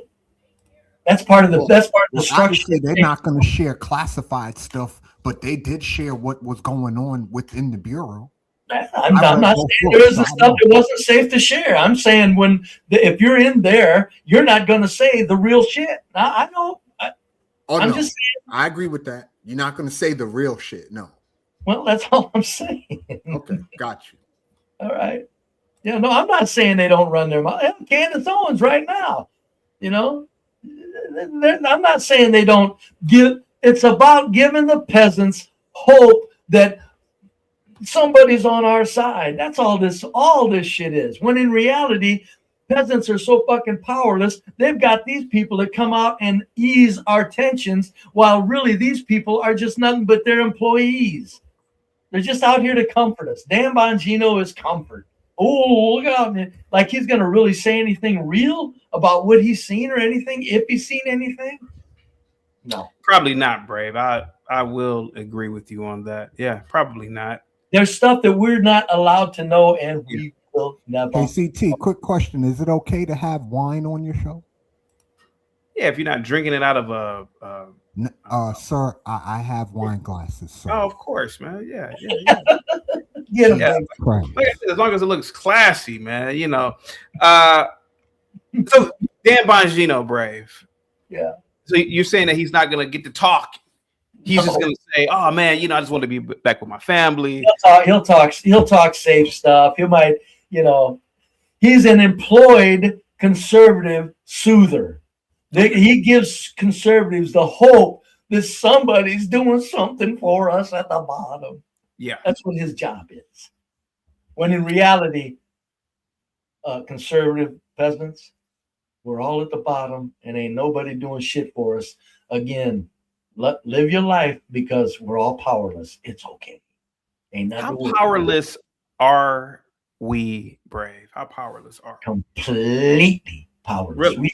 We have never, ever. Is this classy enough for you, That's sir? totally fine, man. Yeah, that's totally fine. As long as that's fine.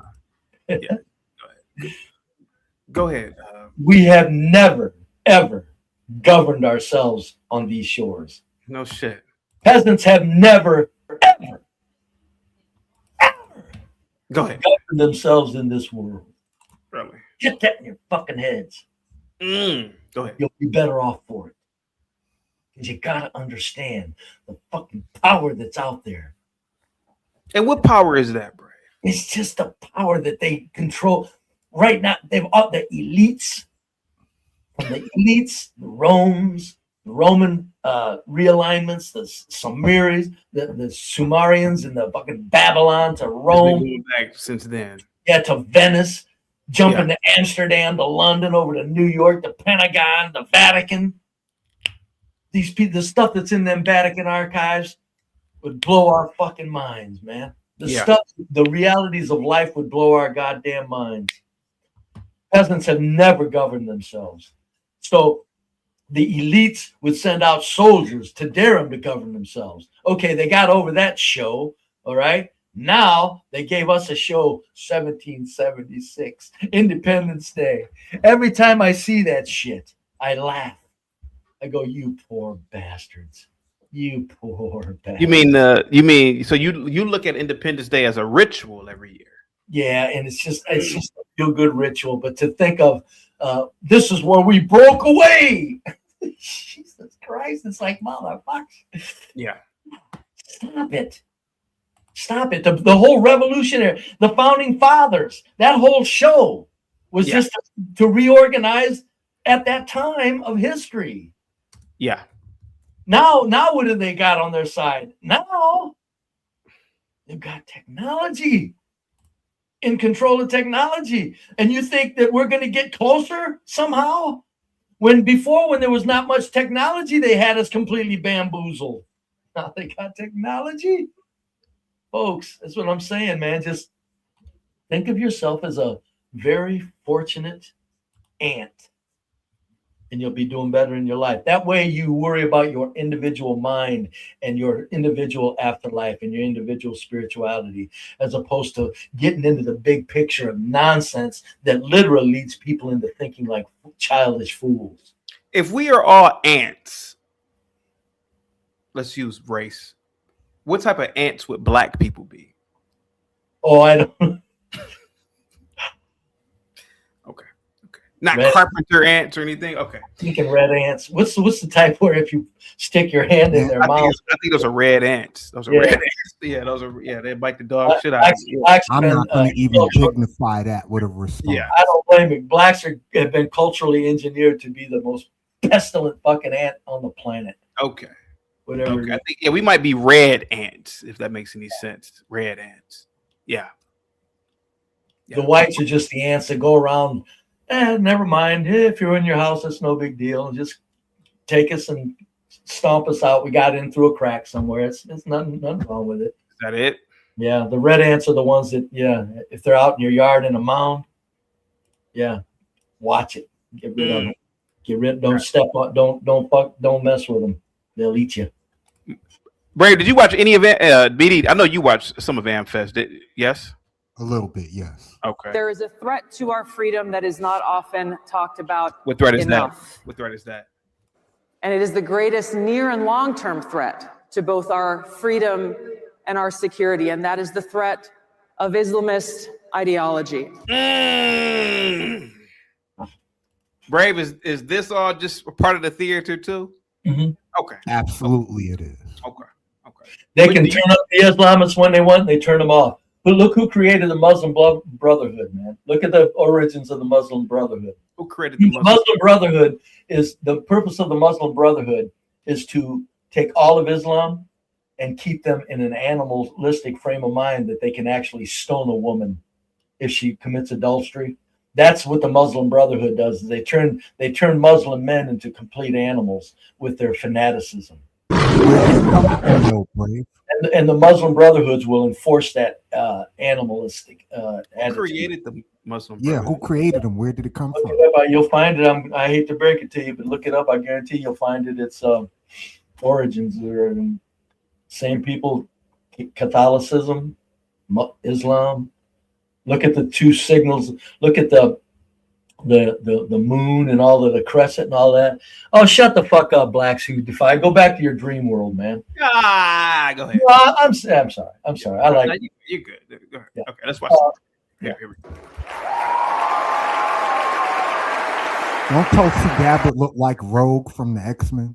I didn't really watch the X-Men, but I can tell she wears a lot of makeup to cover her. Yeah, she's probably older than what she appears to be. Yeah. Here we go.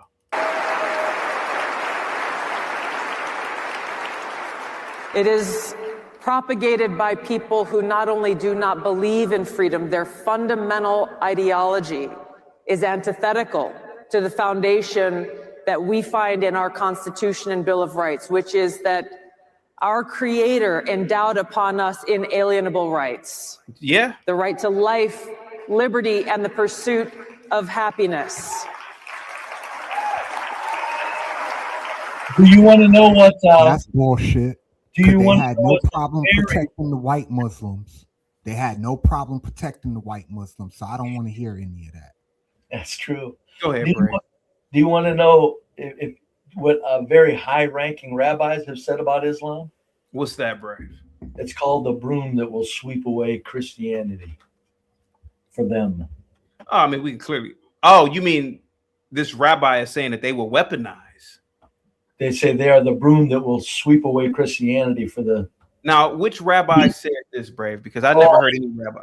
I know it, and I'm just saying. Adam Green has a bunch of them. CT Adam Green, folks. No more news. He's got them on. He's got them. These are computer generated images.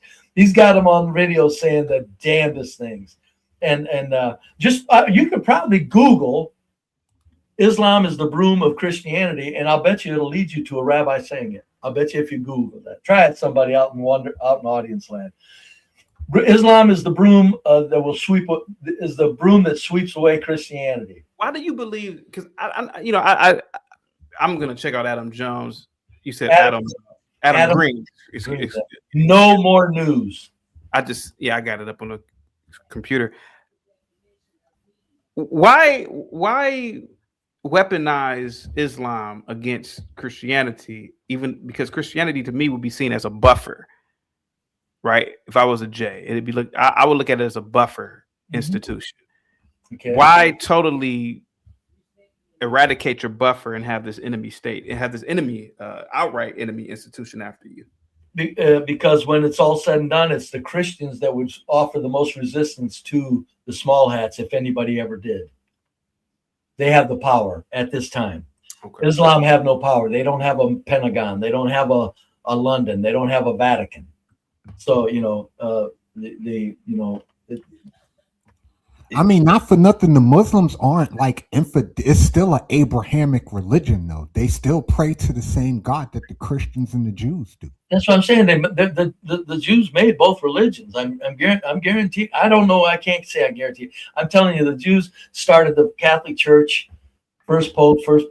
Of course, Jesus and all his disciples were Jewish people. So why? It only stands to reason. But Islam sprang from the Catholic. Look at the emblems in Catholicism, and look at the emblems in Islam.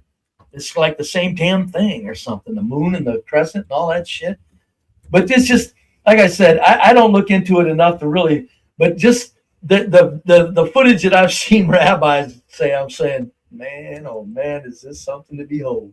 If that's true. And I'm pretty sure it wasn't computer-generated image. We're talking high-ranking rabbis, the stuff they say about all manner of Edomites and Amalek and stuff like that. It'd blow your fucking mind what they say about stuff. And Islam is in there. They call Islam, again, somebody Google, let CT know. Google. I'd do it if I was better and wouldn't fuck things up. Just Islam is the broom of that sweeps the broom that sweeps Christianity. It'll take you to a rabbi saying it. All right. Well, that is. I don't know if that rabbi speaks for all of Judaism. But you're right. You're right. There's just a bunch of them that say a lot of the same things, though. I mean, after you get what's funny about Adam Green, if he's a corporate agent, which I kind of think he is, he presents so many, and it all adds up to like, oh shit, this is just comical, man. It's nothing to worry about. Don't get me wrong. I'm saying this is amazing stuff, man. Charlie focused on this quite a bit. He talked about it in ways that very few others did because he understood this direct threat to freedom. When we look back to the attack on 9/11 that happened 24 years ago now, it changed so many of our lives, where thousands of Americans were killed by Islamist jihadis who attacked. Moxie says, be brave is paranoid as fuck. I'm not, no, see, I'm just getting a kick out of it, Moxie. I'm not afraid of this shit. It's not worrying me. I'm the one telling people, you ain't changing shit. Shut the fuck up. Just live your life, man. No, I'm not paranoid. I don't give a shit. I'm just saying, if you see this and you see this and you see this and you see this and this, probably, you probably got to be honest with yourself. Go, well, that's pretty goddamn interesting dots connected right there, buddy. And look at this woman talking about 9/11 as if it was done by Muslim shit. Stuff like that. What do you think did 9/11, Brave? In a nutshell. I think that in a nutshell, the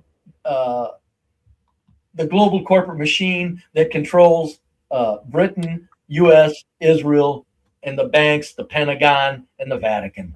All of that together. It's just the one big global corporate machine said, let's do this on U.S. shores. Attacked us on that day. God. We were confronted with the reality 9/11 stuff with y'all today. Of the lengths that they will go. Right quick, BD, do you think it was some goddamn people from Saudi Arabia, pilots, trying to... I don't care. I just know it was my city. Just my 4 cents with the $5 super chat. Small Hats had the book Secret Relationship Between Blacks and Jays wiped off the entire sales market for a reason. The Nation of Islam used all Jay's sources. The Nation of Islam was started by a Small Hat. All right, go ahead, BD. Hold up. You said the Nation of Islam was started by a small hat? Look at him. Please First of elaborate all, on that.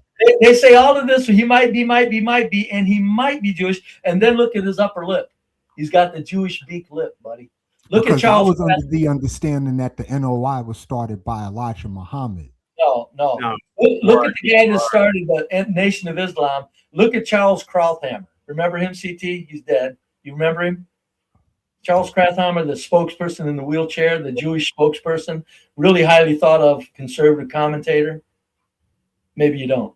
Anyway, yeah, you can pull up this picture, and there's Jews have this beak lip, which is funny because David Icke talks about reptilians running shit, and Jews, a lot of them have what looks like a fucking an underdeveloped beak lip.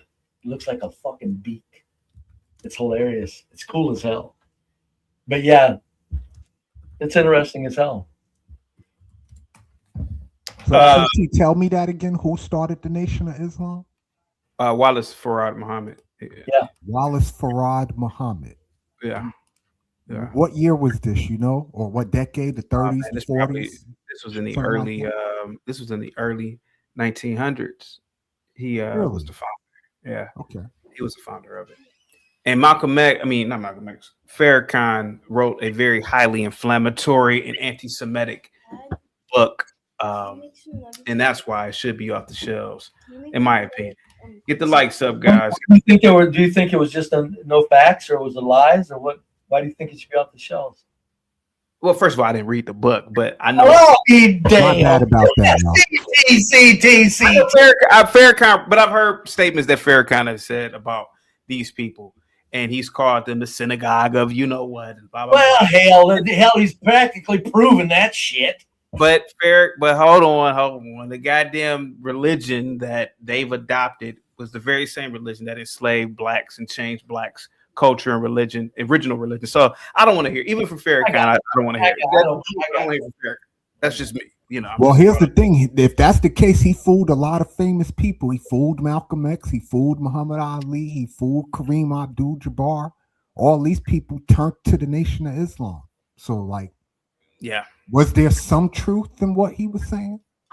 Just some? If not, I think people like the Nation of Islam because truthful, but it had to be some truth into what. I think people like the Nation of Islam because it was centralized. It was a centralized organization that was male dominated, and I think that was the attractive nature behind it. But that's just me, right? To try to attack the foundations of who we are as a country. It was a day that changed my life, probably like some of you in the room. It's what motivated me to enlist in the Army, to go out and to fight and to defend and to defend our freedom and defeat those who are attacking us.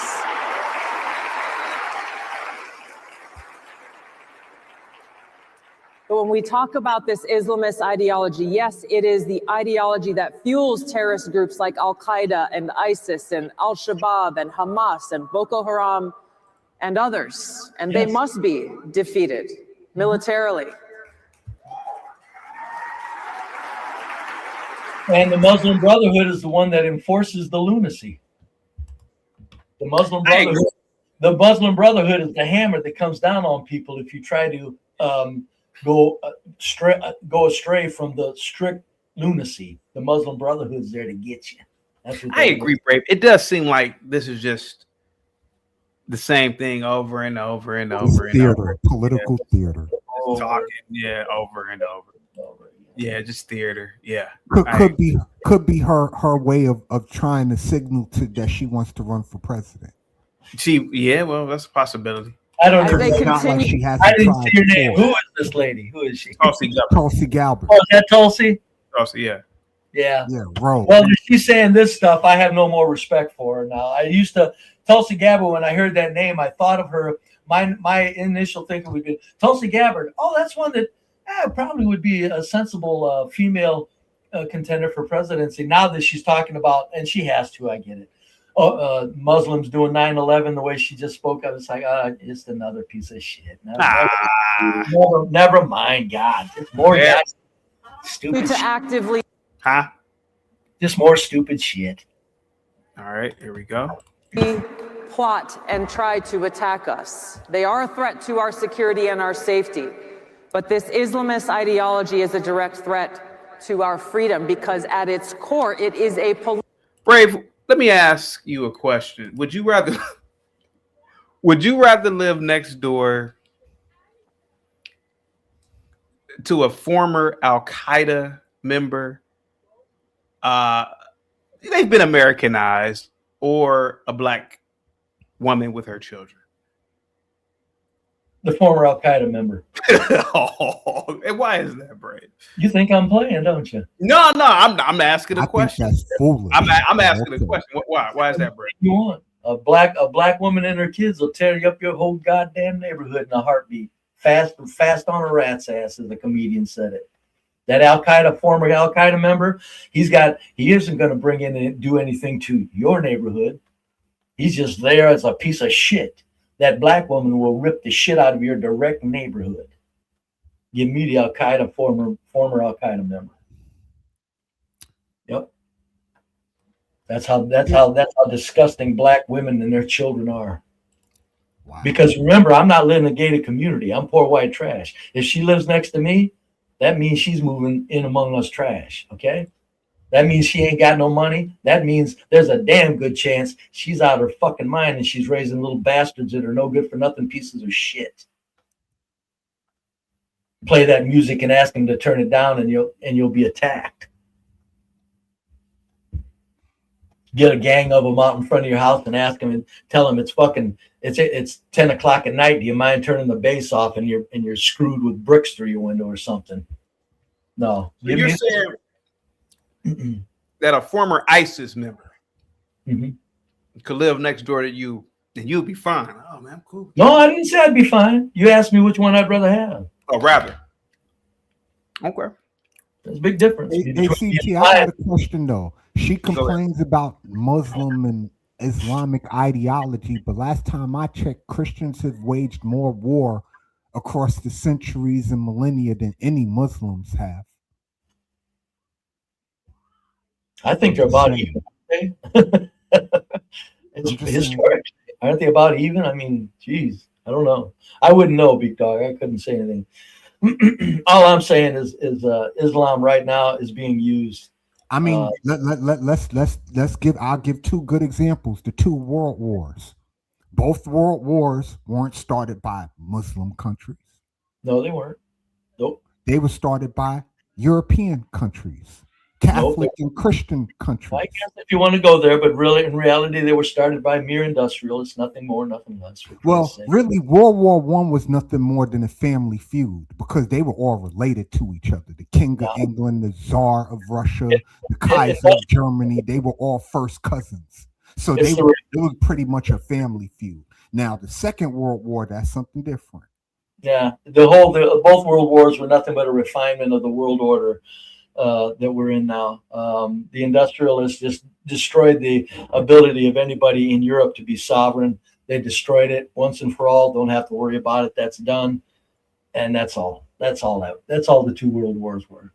And they lured millions of people into the war with propaganda that killed each other over it. That's what I'm saying. But the point I'm making is, what Muslim country started a worldwide conglomeration in the last 300, 400 years? My point, the Christians didn't start it either. The industrialists started it. So I get what you're saying, but I'm saying you're blaming the Christians. I'm going, no, you're wrong there too. I mean, no. The Muslims you're correct. The Muslims did not, but I'm saying neither did the Christians. Industrialists did the wars, Bob. I'm saying the industrialists weren't religious, Brave? Hell no, man. They probably They weren't Christian or Catholic. A lot of them certainly claim Christianity, but you can't lay the World War I and World War II at the feet of the Christian masses for starting it, is what I'm saying. I mean, you lay American crime at the feet of the black masses. So what's the difference? No, I don't. I do. At the people that are carrying it out. not the people starting it. Go ahead and do American crime in the streets and see who I give credit for setting that shit in motion and protecting their ability to keep doing it. Hey, Brad, you want to read the super chat real quick? What is it? That's To not be a- honest, it's kind of true, CT. The ISIS member isn't going to cause trouble until one random day you see him on the news. Shakita is going to have the police next door every weekend. Yeah.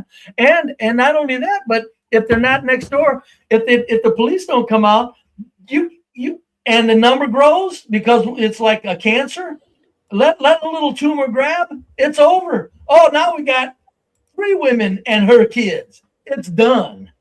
Real Right, quick. you got their neighborhood off. Wow, with the $10 super chat. Just history repeating itself. Spaniards with South America converting people to Catholics.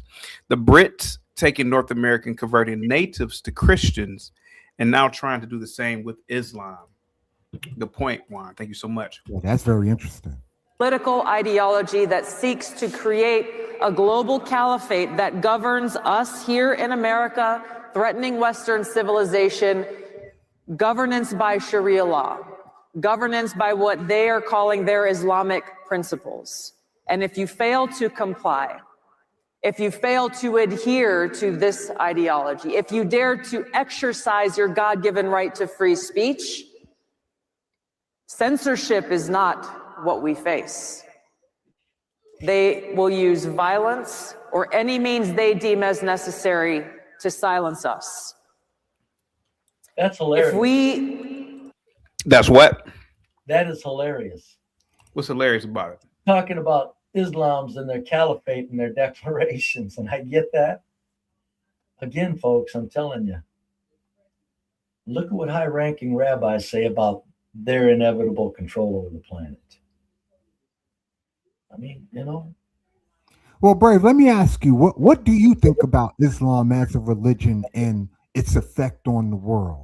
I think Islam is the filth that was created to destroy the Christianity, the spirituality that could have arisen from Christianity Christianity is a religion that I don't care what happened historically. I'm saying in the last 100 years, Christianity is a religion where the people are just, they're more accepting, they're nicer, they're civil, it's decent. Islamists, if you leave Christianity, it's okay. Leave Islam, you die.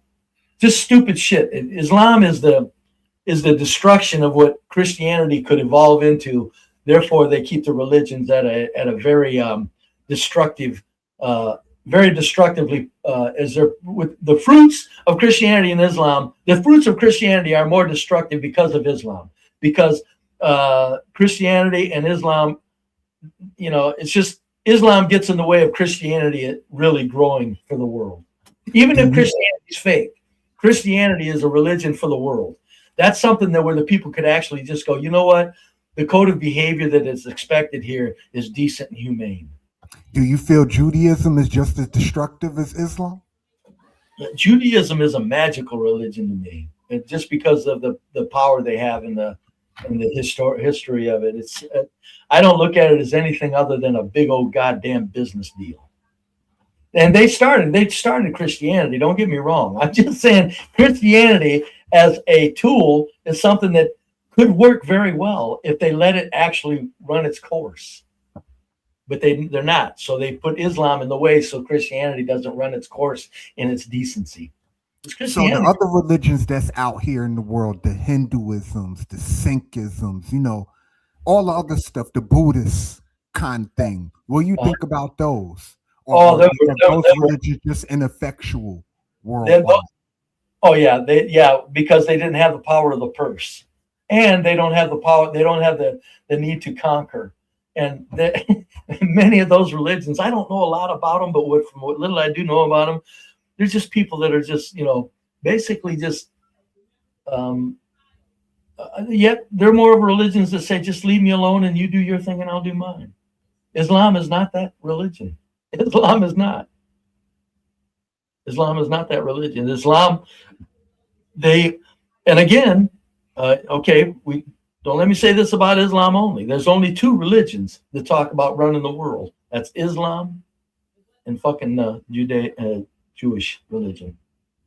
Both of them talk about running the world. Funny how Islam turned out to be that religion to talk like that when so many Jewish rabbis speak of running the world. Don't take action to identify this threat, to define it, to call it out for what it is, and take action to defeat it, then we will find ourselves in a place where many European countries and countries like Australia have found themselves.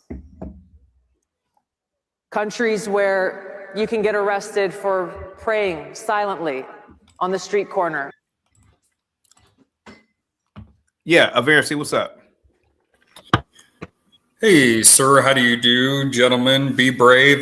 Been nice listening to you. Just get your chef on all day long. To begin with, what's your beef with my girl Candace, man? When I see that beautiful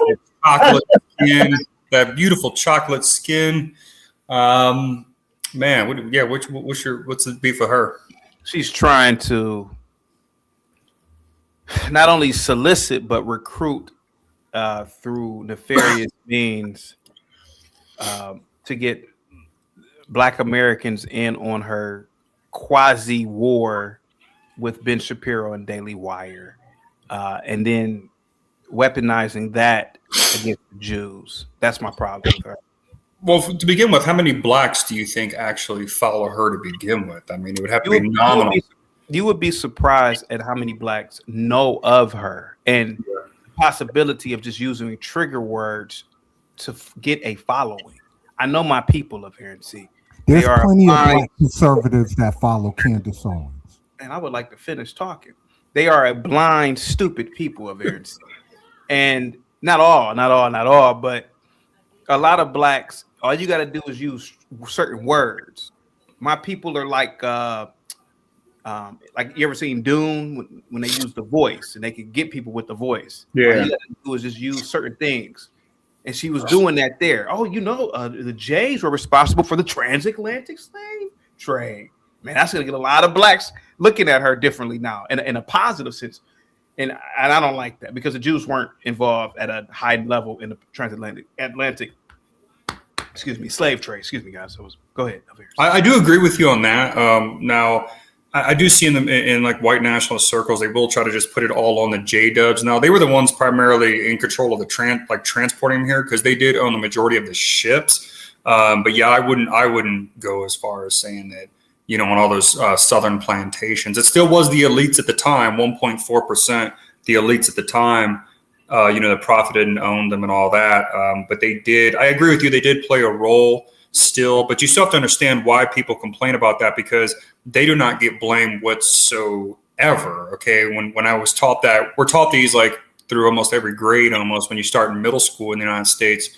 And they completely omit that, they're omitted from any wrongdoing, you know what I mean? But yeah, other than that, I mean, I just don't, for you, because I know deep down, like, I know you kind of play a role, so to speak, on here. I know you know about the influence and control of those people. I've already been on your show numerous times. I've already listed who controls 96% of our media. It's not a debate. It's just a fact. And would you, Mr. CT, would you deny the media's power, let's say with the George Floyd riots causing billions of dollars worth of damage? Every time there's a cop that has to even have a justified shooting, you don't think the media is just known for stirring up pure hysteria and feeding us with lies? Of course, I agree that the media creates mass hysteria. Of course, that's what the media has done for hundreds of years. Yes. So how do we I don't know about that hundreds of years. Well, I guess I can do that since the printing press, especially. I guess I can give you that.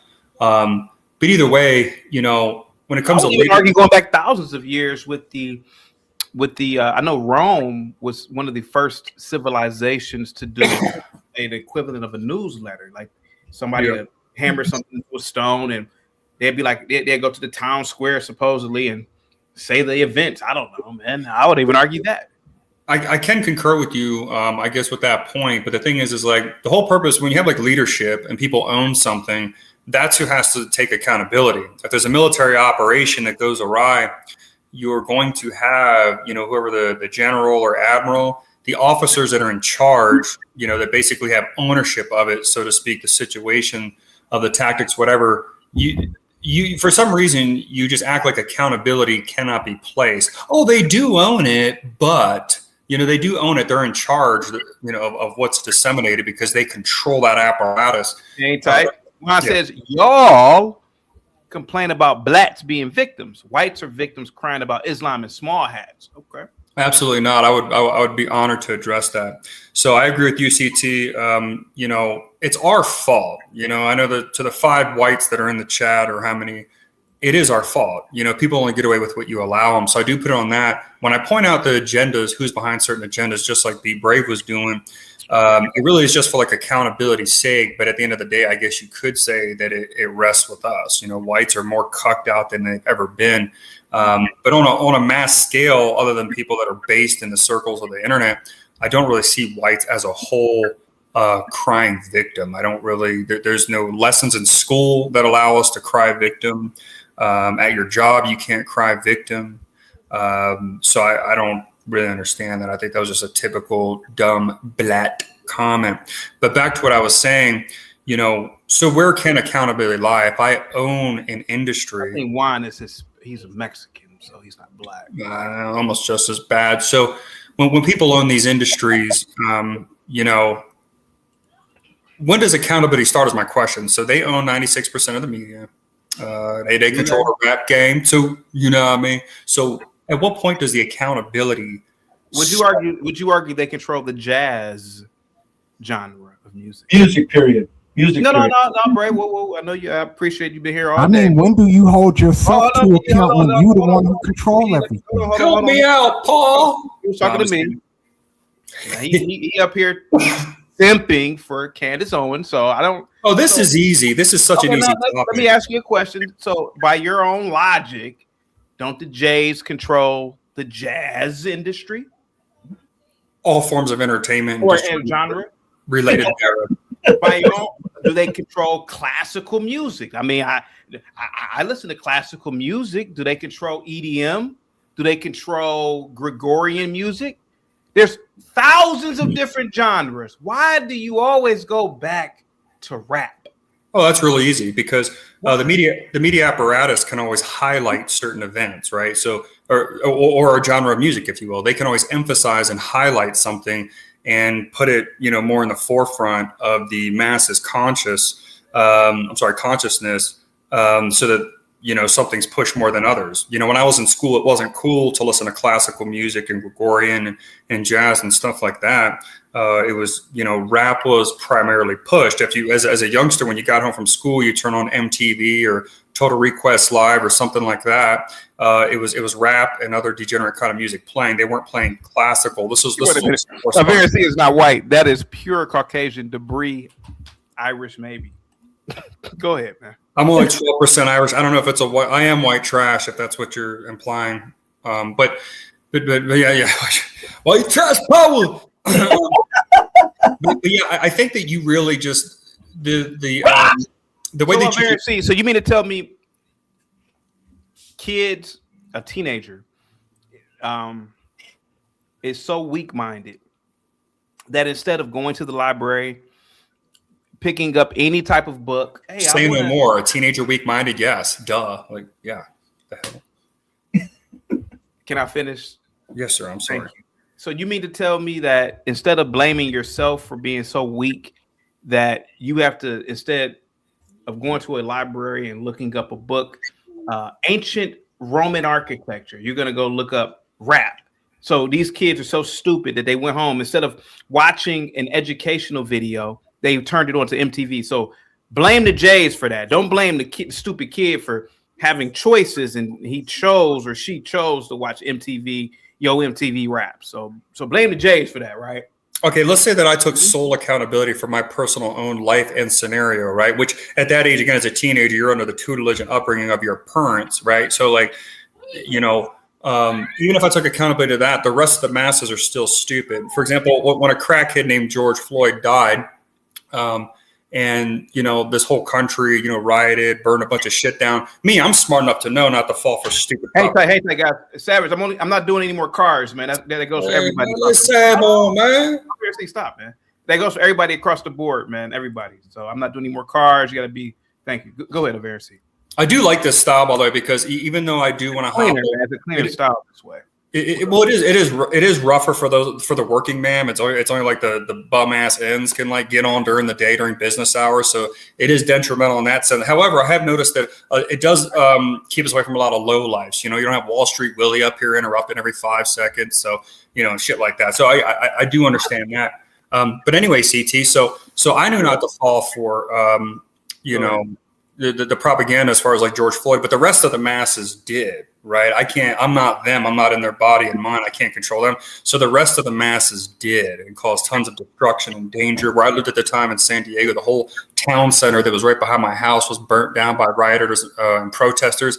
Had I been out there, I most likely would have been attacked or, could have possibly ended up a casualty because those people were that brainwashed by propaganda. Go ahead. No, I'm just waving my hand at you because you wouldn't have been a casualty, man. Well, here's the thing. You may would have gotten jumped, but you wouldn't have been propaganda has been a tool for hundreds and hundreds of years. Joseph Goebbels made a big, huge thing out of propaganda. And that ended up. Aversi. Who founded CNN? I'm not sure who founded the Ted Turner, sir. Ted Turner. Okay. He's not the J. Oh, let's just pick one and go for it. Who founded Fox News, sir? Well, who owns it now? I don't know who owns it now, but I know who founded it, and he wasn't a J. He was an Irishman. Rupert Murdoch. There's plenty of industries and there's plenty of industries that were controlled by the Anglo-Saxon at one point. You guys need to really get familiar with things being hijacked. For example, I'll use the church as an example. The church, of course, was positive and strong and not so cucked at one point, and now it's the complete opposite. You need to understand that things get hijacked. This entire country has been hijacked. None of you on here have read the Federalist Papers. You don't know shit. I did a live stream. Is that right? Okay. I did a live stream about the Federalist Papers. So listen, by the way, I have read the Federalist Papers. Yeah, I've only read it. I did a live stream about it. Hey, look, Aversi, you mentioned the church. Who's to blame for empty pew syndrome? Well, I'm actually glad you brought that up, CT. Okay, there we go. Oh, okay. So can I just finish saying what I was saying? So again, right. Church is another industry that's been hijacked. The education has been hijacked, right, with a bunch of stupid shit.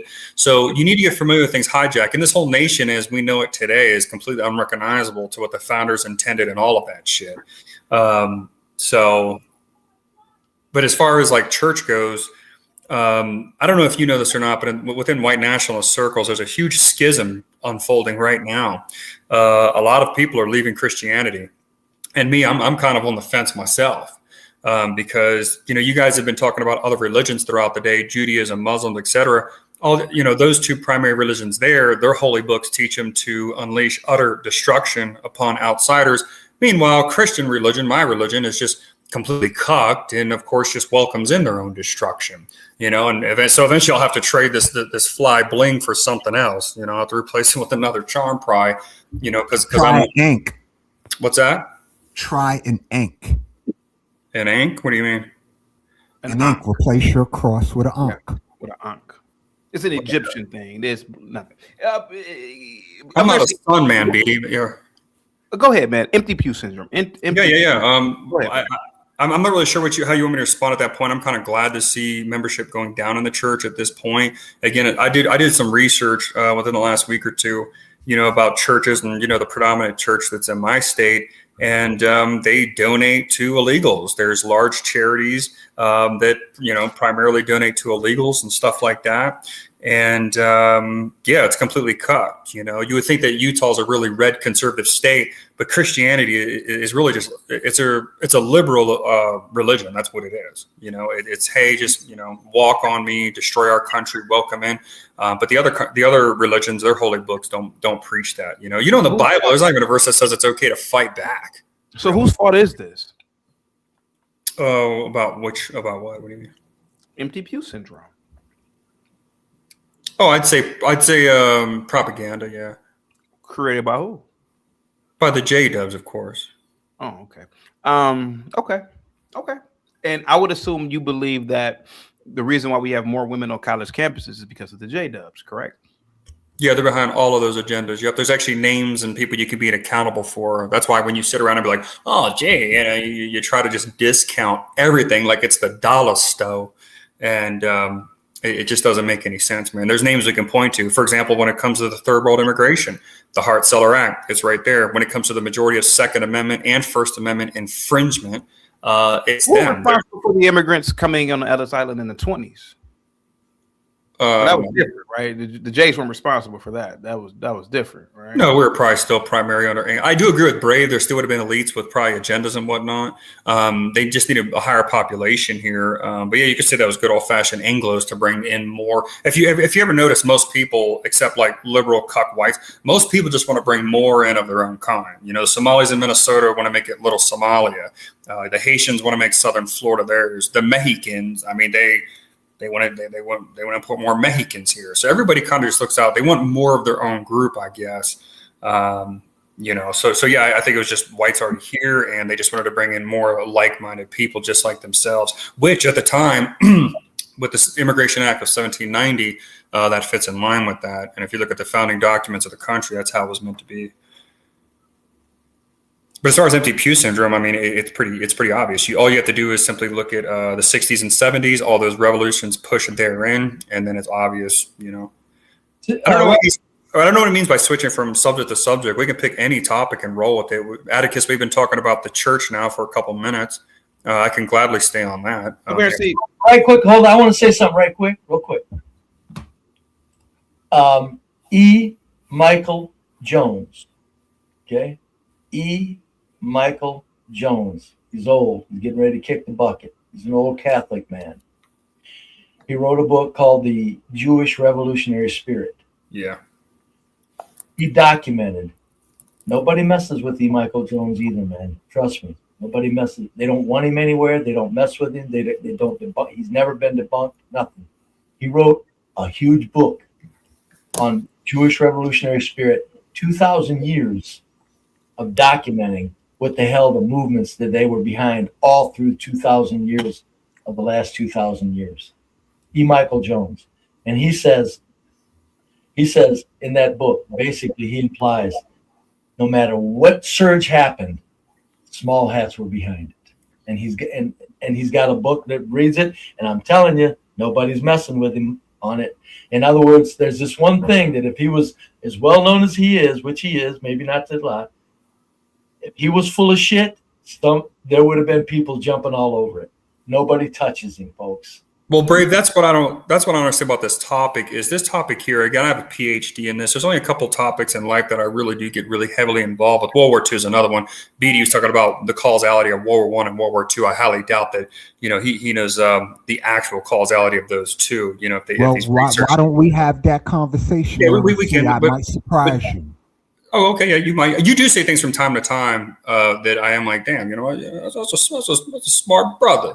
But you know, when it comes to things from time to time too, make me feel like you John Cena, and that you can't. All right. Well, but anyway, you know, this evidence is overwhelming to the things and I've been on here before. I have a list for everything. It's right here. I have it bookmarked. I can pull it up. You guys can pick an agenda, and I can just list all the names that are involved. And none of you people on here are going to counter it. None of you are. The blacks are just going to say stupid, immature shit like, "Oh, he crying victim," or "white boy dumb," or they're not going to really counter it. And CT ain't going to, for damn sure, ain't going to counter it either. And so the evidence is overwhelming. It's kind of like going outside and the sky is blue type shit. You know, is the sky blue or not right now? You know what I mean? It's that kind of shit. It's so overwhelmingly obvious. It is. But you still try to downplay it. It's really, you really think that there's millions and millions of people now trending on X. I'm sorry.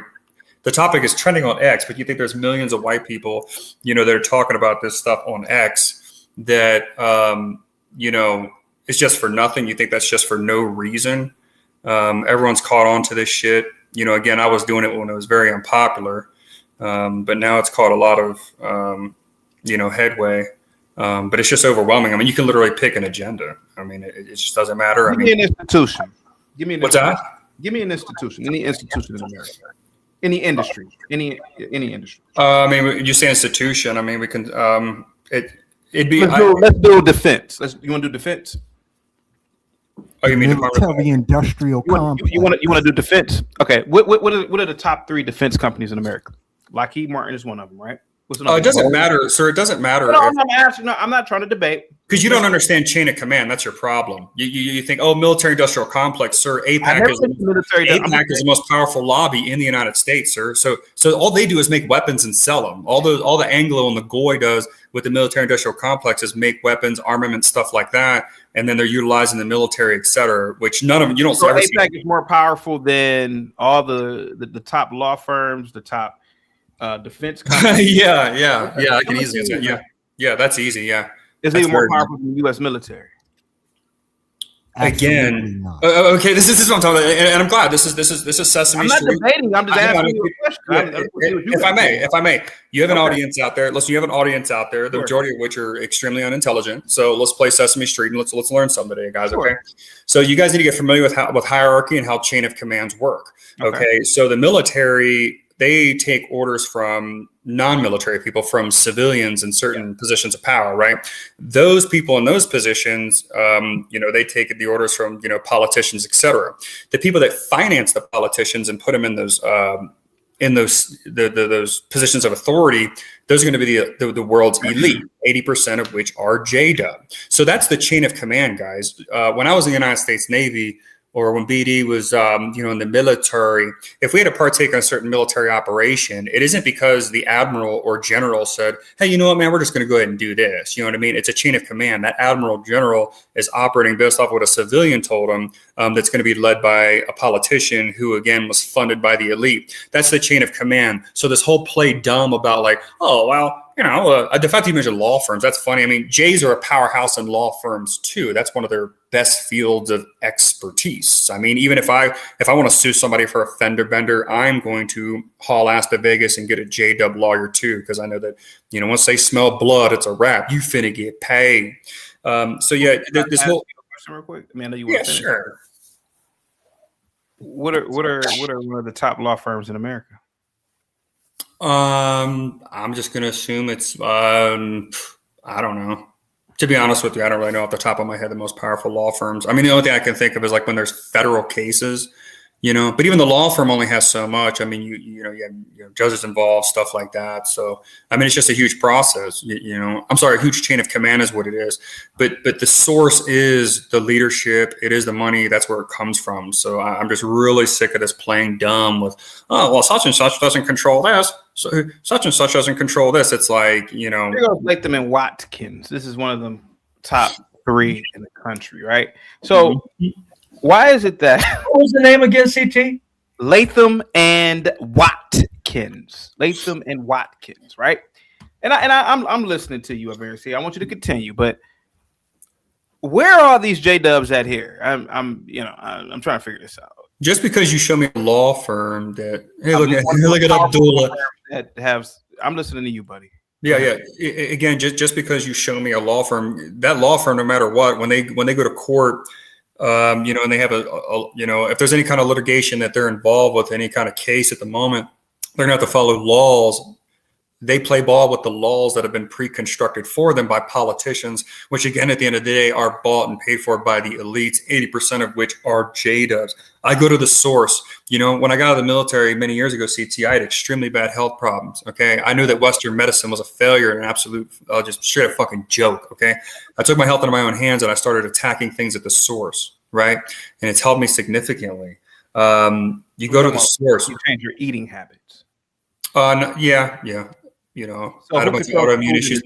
Who controls the food industries that put dyes and preservatives? Who controls the food? Do the Jays control that too? Well, here's the thing. If I may, So you have to understand that when you're trying to rule over a country, you don't need to partake in every single industry ever. You know what I mean? Like, for example, let's say like firearms or something like that. A lot of people aren't going to really care about, if you're ruling over a country, you care about, the bank, the halls of government, stuff like that. Like that's your primary concern. That's what you care about. So saying, oh, do they control this? Do they control that? I'm going to tell you what they do control, and then that'll help from there. Sure. Okay. So here we go. Just give me a moment here. And at any point you can stop me and I'll take your time, man. Take your time. Go ahead, buddy. Well, I was just going to say, if anyone is curious, you can stop me at any point and then I'll dissect it further and I'll name some names. So when it comes to the media, when it comes to Disney, the grooming of the sexualization of children, when it comes to abortion, when it comes to pornography, when it comes to the rainbow agenda, when it comes to mass immigration, Federal Reserve, that's a good one. Who's behind feminism? BlackRock is controlled by them boys, and you would say that's probably the most powerful corporation in the country, right? Possibly on the planet, but sure. Okay. Hey, man. But I don't know. But I'm listening to you. I'm sorry. Go ahead. I'm listening to you. Go ahead. I'm listening. Okay. Ivy League schools. They run the Ivy League schools. Even though Ivy Leagues were founded under Protestant churches. But okay. All right. So class, those in the chat, what I was just mentioning, you heard CT just did it. He failed to recall what I just stated a few minutes ago about things being hijacked. If I hijack a plane, let's say my name's Abdul Muhammad and I hijack a plane, I'm in control of that fucking plane at the moment, not who built it, not who founded aviation in the early 1900s. Can I ask you a question? How have the J-Dubs not only hijacked, but how is their influence so powerful over at Harvard or Brown or Yale? It's very easy. This is just like 101. You can go back. I mean, a lot of people, they start, with the Rothschilds and stuff like that. I care not who makes a nation's laws, just give me control of its money supply. I would change that personally. Nowadays, that quote, he didn't know the power of, high-tech media back then, but I would say whoever controls the media is who controls the masses. So if you have the majority of capital, money just wins out, period. It just wins out, period. I mean, let's say that house behind mine, let's say I wanted to buy it, but that person was reluctant to sell it. Eventually, there's a dollar amount that they will agree to, right? So money just simply controls all. And don't worry, you're not going to get shut down from this. I know how to walk. We're good. Go ahead. I know how to walk this thin rope. I've been doing it for years now, so I'm not new to it at all. I know what's goody. Well, the powers that be probably just think of you as a kook at this point because you're saying that these people control everything. So it's kind of like a comedy show now at this point. Okay, so you view people like Brave and I, you view us like Zach, like you view us retarded like Zach. Oh, absolutely not. No. Okay. I actually no. I respect what you two say. I don't respect anything about that gematria shit. No, I listen. No, I would never put you in the same category. Never. Because if I partook in a military program that has to do with a certain country overseas becoming a superpower or whatever. That's real life experience. That's not me just up here just riddling off a bunch of random numbers and shit, right? I'm listening to you, man. So have I got this thoroughly down, Pat, as far as the hijack thing? You're familiar with institutions being hijacked. You're familiar with that? If you look at like a test, let's say from the late 1800s, right? Like a history class test or whatever social studies class they had at the time. If you look at that test, it's completely different than one now. Okay, it's just completely different. It's a world of difference. Okay, institutions become hijacked. Okay, you guys need to get extremely, because almost every institution that you know of has been hijacked, whether it be the church, education, etc., corporations, all that stuff. A lot of things have been hijacked. So tell me, Aaron C. Tell me what? Hold on, Brave. What institution hasn't been hijacked? I mean, there could be some as far as like, I don't know, maybe like what CT was referring to. Like there could be things like, I don't know, I'm consuming, maybe them boys aren't too involved with, let's say, firearms manufacturing. You know what I mean? Maybe they don't really care about that. Maybe that's something that's untouched. You know what I mean? If your gat still aims pretty good, and it's not gay, maybe that hasn't been hijacked. You know what I mean? I mean, you guys all see it too. You guys all see these agendas. Well, I'll tell you what. Right quick, and because I'm going to roll out of here, but right quick, doggone it. If you look, there's a congressman or a senator. He's famous for not receiving any AIPAC money, Jewish money, and he's just, I don't know who he is. It's Larry something, but he's won. So the entire Congress and Senate all know who to report to or if they want to be reelected.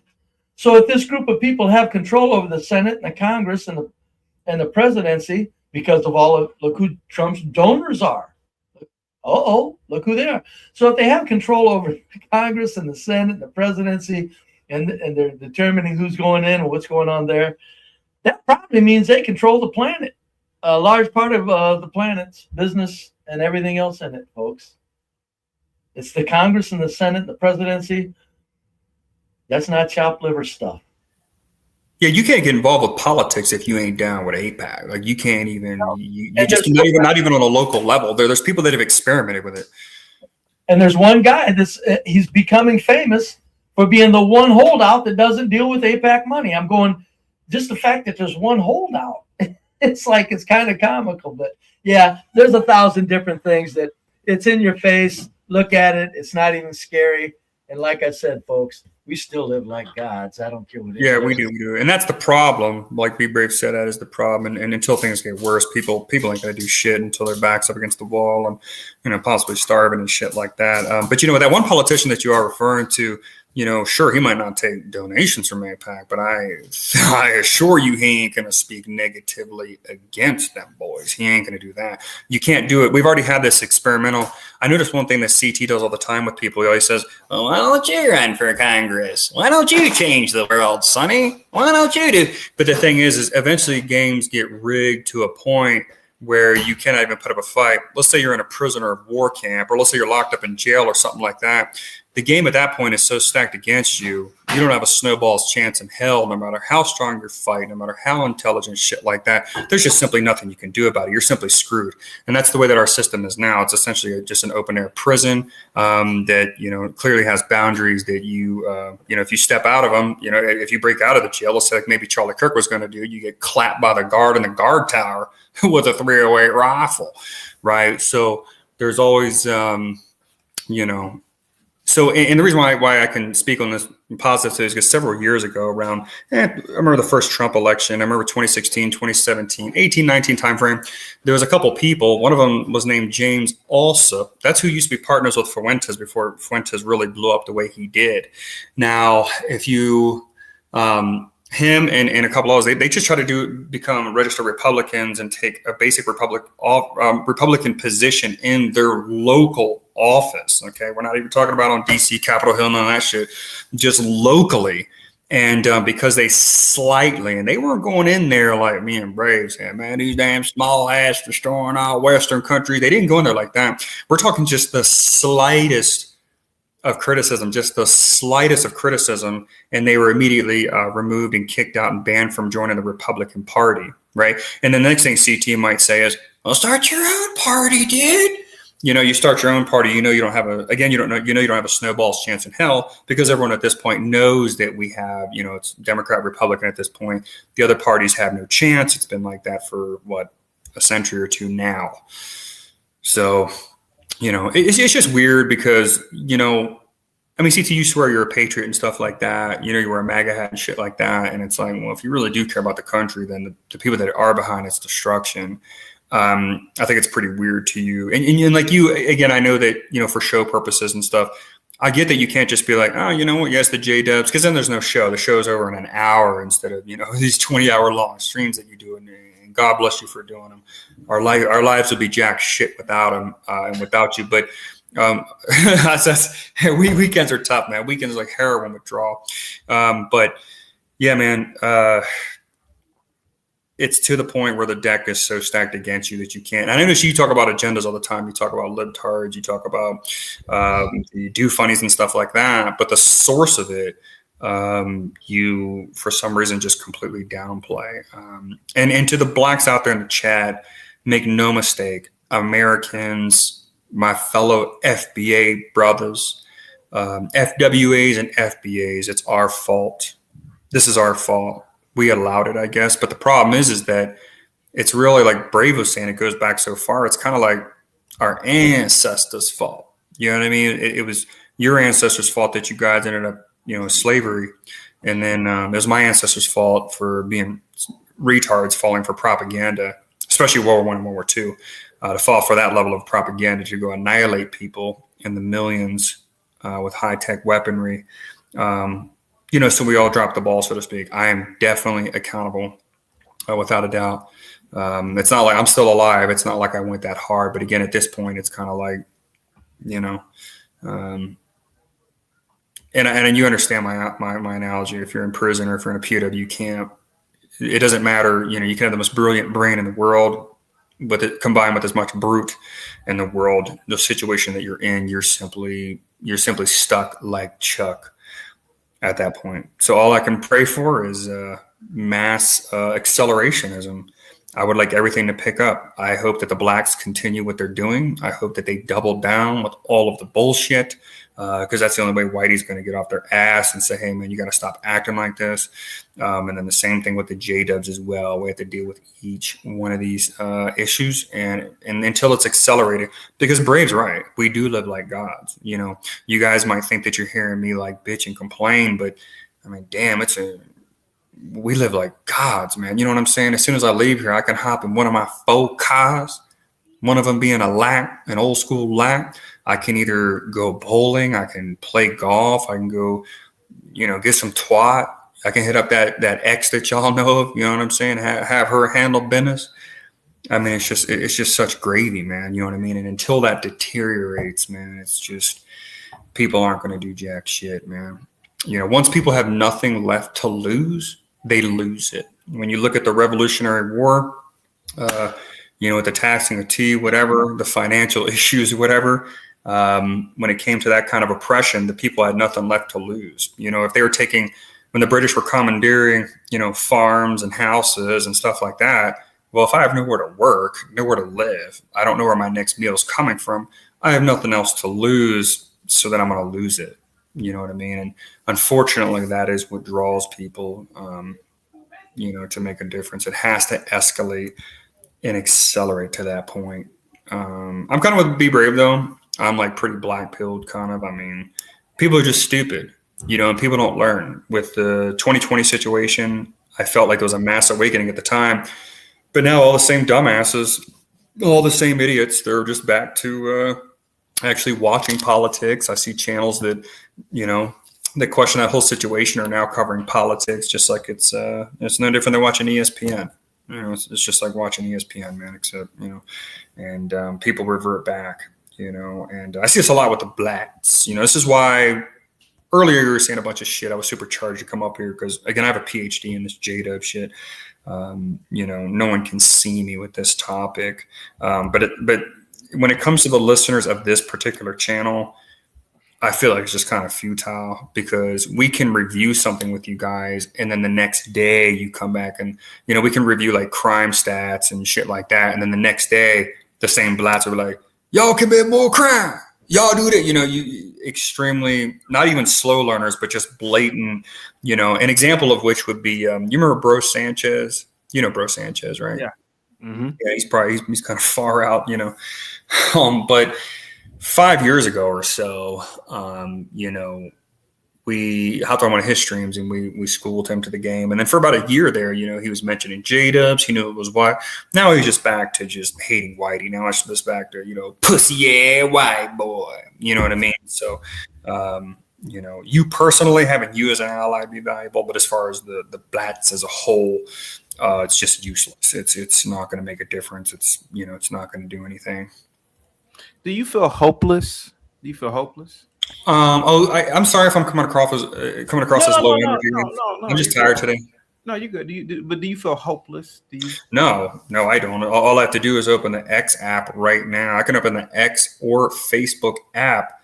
Hell, even a lot of corners of YouTube. I can open up these apps and I can find material that just shows a high level of mass awakening. I mean, a lot of the stuff's getting, just tons and tons and tons of views, man. I mean, people are waking up. It's just whether they're too pussy. Let's assume, and I hate to cut you off, but let's assume everything you are saying is correct about the Jays. Brother, it is. Let's assume. Let's assume everything you were saying. Let's assume a fact is a fact. Yeah, I got you. No, let's just assume everything you're saying. We're talking to the audience, right? Yeah, Let's assume let's everything assume reality for a second. Let's Yeah. assume everything you were saying is correct. Mm-hmm. You lost. You lost. How about that? How about you lost to a small minority of people? You lost. Because you got to remember, I am also the same person. When we talk about black topics, I say the same thing. Hey, you lost. You didn't build. You didn't form a language that could communicate across the continent. You didn't have systems that could instantaneously, or you didn't have effective communication devices or military. You didn't have a way to secure ports. You didn't have a way to secure the land there and nor the resources. You lost. You stayed, you were born on a continent where you could just walk outside and pick fruit off the damn trees. You lost. You didn't have no reason to build skyscrapers and roads. You lost. You lost, buddy, to a small population of people, because you could always argue that there have always been more Africans than Europeans, right? You lost to a small population of people, buddy. I always say that. So let's say everything you're saying is correct about entertainment, about sports, about industry, about systems that the Jews hijacked it. You lost, buddy. My question for you is: Do you mean lost in the current, in the interim, or you mean lost like currently? Forever? Okay, well, let's just say forever you lost. How about that one? We take W's and L's every day, Well, right? take this one. Take this L. How about Well, I that? already have. I mean, Yeah. You sound, because to me, no offense, you sound like you're complaining like the FBA's complaint. But I take accountability. They don't. Remember, with them, everything's Whitey's fault. With me, you heard me be accountable and say that, sure, certain people push agendas on us, whatever, that the stupid masses fall for. Me as an individual, I don't fall for that. But I do agree with you, though. I'm not gonna. I think that's actually some pretty deep shit, my man. Hey, look, bro, when I was in college, man, white kids partying, majoring in bullshit, not taking advantage, wasn't a J in sight. While the Chinese kids and the Indian kids were there, they were in the math building and the science building. Yeah, you saw a sprinkle of little whites, but even the whites didn't take advantage. They would party and drink and have sex, and now they were better students than the blacks were, but blacks and whites, man, I don't. To me, I wasn't no Jay there saying you're gonna major in underwater basket women's study weaving degrees, whitey. Yeah, and I saw a lot of white girls majoring in that. Why didn't they just go and major in science or biology and like the Asian kids were? I didn't see any J's there, but you're saying it's more nefarious. Absolutely, yeah. Okay. We're a result of what our parents are. Remember that. That's who kind of gets you situated in the beginning of your life, right? And when it comes to our parents, anyone that has boomer white parents, boomer Caucasian parents, holy shit. Yeah. If anyone in the chat can feel me, I mean, they're just the most lost. You can't talk to them about modern day anything.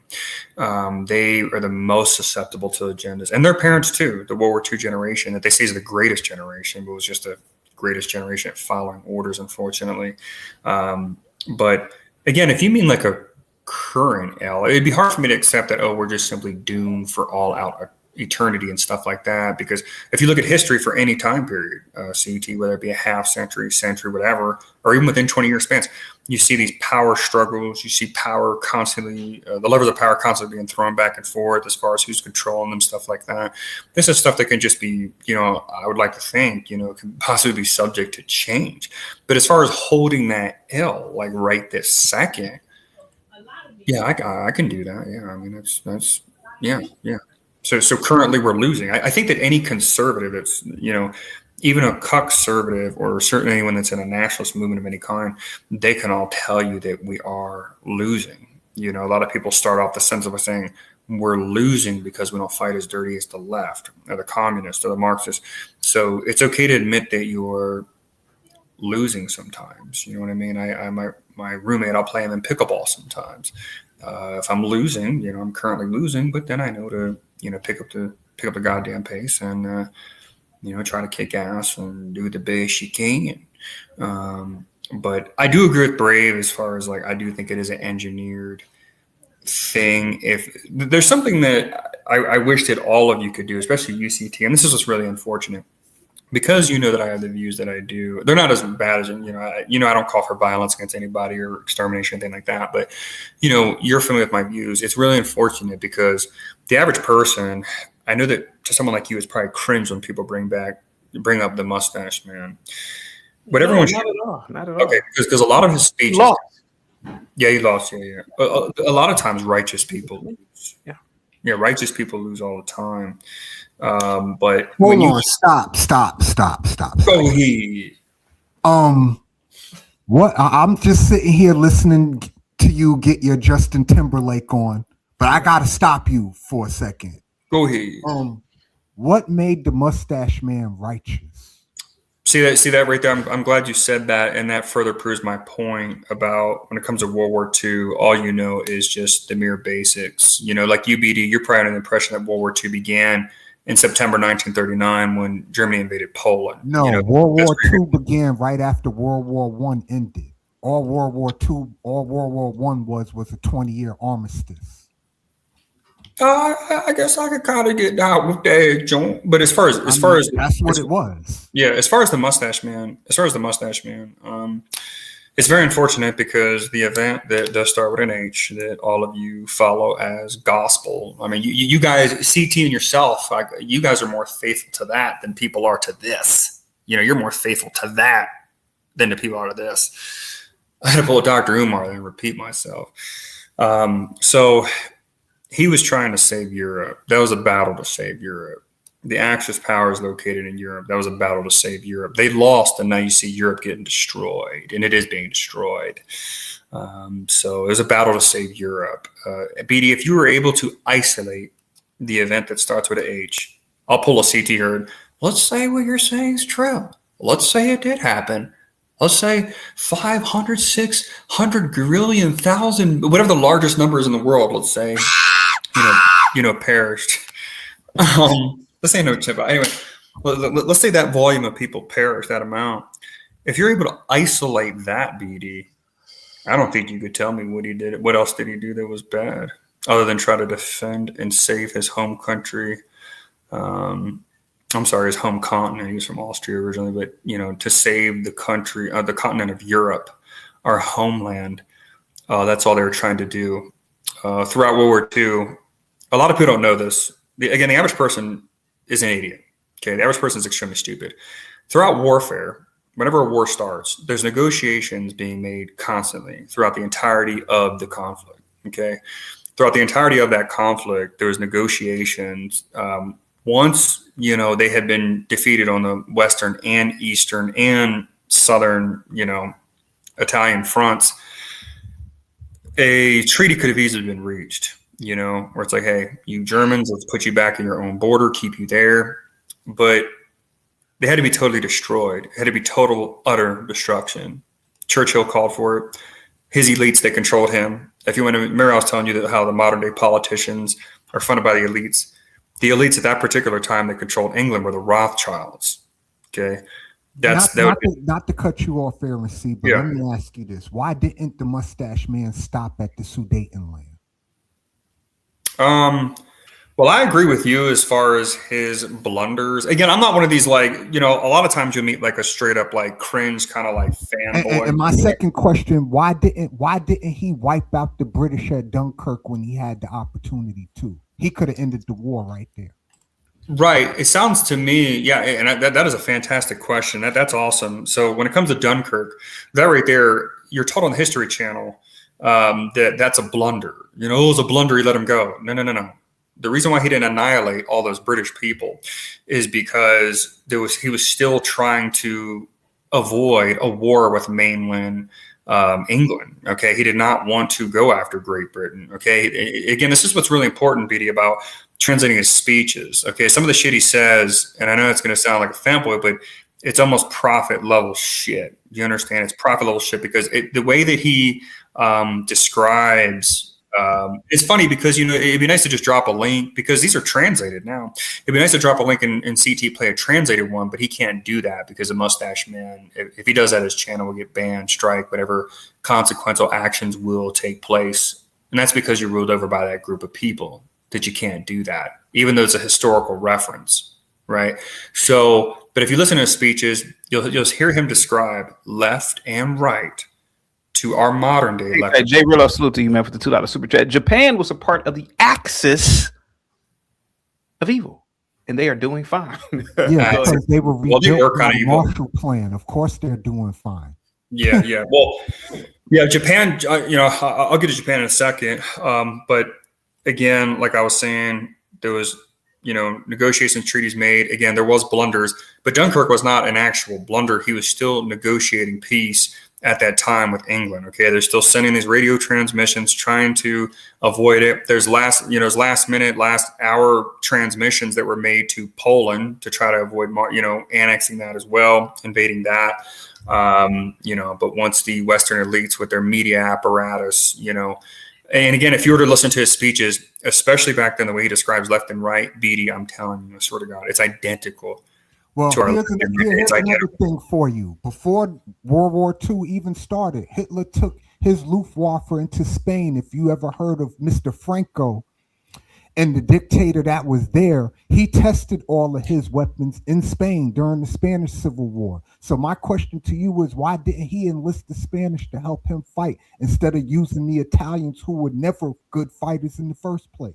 That's something that's always kind of bothered me about World War II is like Germany just had to pull so much of the load. It's unreal. And that's why a lot of people, when they try to say, oh, they lost, they're losers. Well, I mean, if you look at the battle, let's pick Battle of the Bulge and Normandy and stuff like that. If you guys ever look at a map at that battle, you're going to see Germany up against 5 world powers at the same time. They had USA, Canada, and numerous other world powers they were up against all at the same I time. wouldn't call Canada and Australia world powers. Now, if you want to say France, Britain, and United States, yeah, I'll go with that, but not Canada and Australia. Sir. Either way, BD, if you're engaged in a battle, let's say you get into a fight when you walk out your door. I mean, they had the numbers. If you get jumped, okay, if BD is fighting 5 people at one time, right.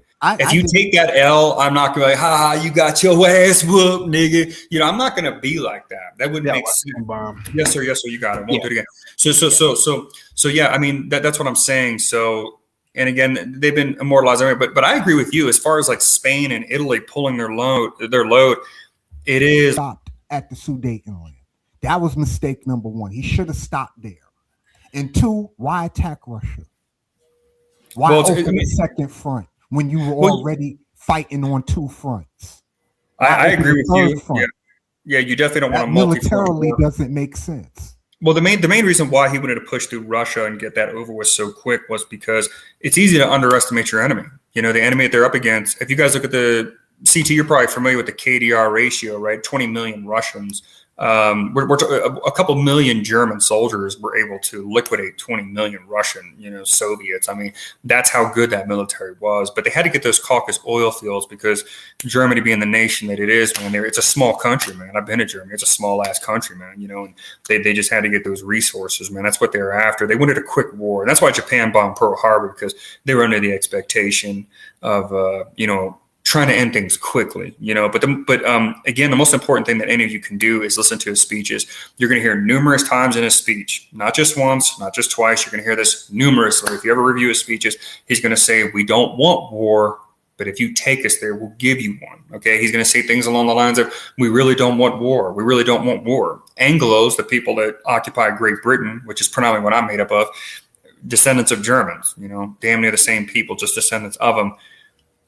So, you know what I mean? He tried to do everything he could to possibly discourage it. He didn't really want beef with the U.S. like that either. And this is stuff that he said. He said he does not want war, with these countries, but once that machine gets rolling, they had to go down. Now, as far as why Japan gets a free pass, that's how we know that it's all about an anti-white agenda. That right there is a smoking gun for that, because they really do get a free pass for that. Okay. Roughly, I think it's almost like 30 million. Or not 30 million, I forget. So Soviets took the most casualties in World War II, I think 20 million. China was right below that. 30 million. Yeah, and China wasn't even really engaged heavily like that militarily. We're talking primarily civilians. No systematic. China was in the midst of their own civil war at the time between Chiang Kai-shek and Mao Zedong. Yeah, with the communists, yeah. But the whatchamacallit, if Japan, again, they just get a total free pass from World War II. The anime and the goodies from Panasonic. I mean, outside of the bombing, the atomic bomb, they get a free Well, I'm pass. talking about now. They're not like ridiculed now. If Well, I go to a protest, if you remember, Japan had already fought a war with Russia previously before World War II, so they were already militant and they were imperialistic. They conquered most of the South Asian islands, the Philippines, Singapore, Burma, Hong Kong, Guam. Yeah, they had a all massive that empire. stuff. They made it all the way to I want to say I can't remember the name of the damn island. They made it almost to Australia. Yeah, they occupied. Before Yeah, the United States stepped in. Yeah, I think it was That's the Portland. reason why they bombed Pearl Harbor. It wasn't because of nothing else. It was to keep the U.S. Navy away. Yeah, I think it's interesting personally because when you do look on a map, you do see Russia is right there next to Japan. But like you were saying, after the what is it, the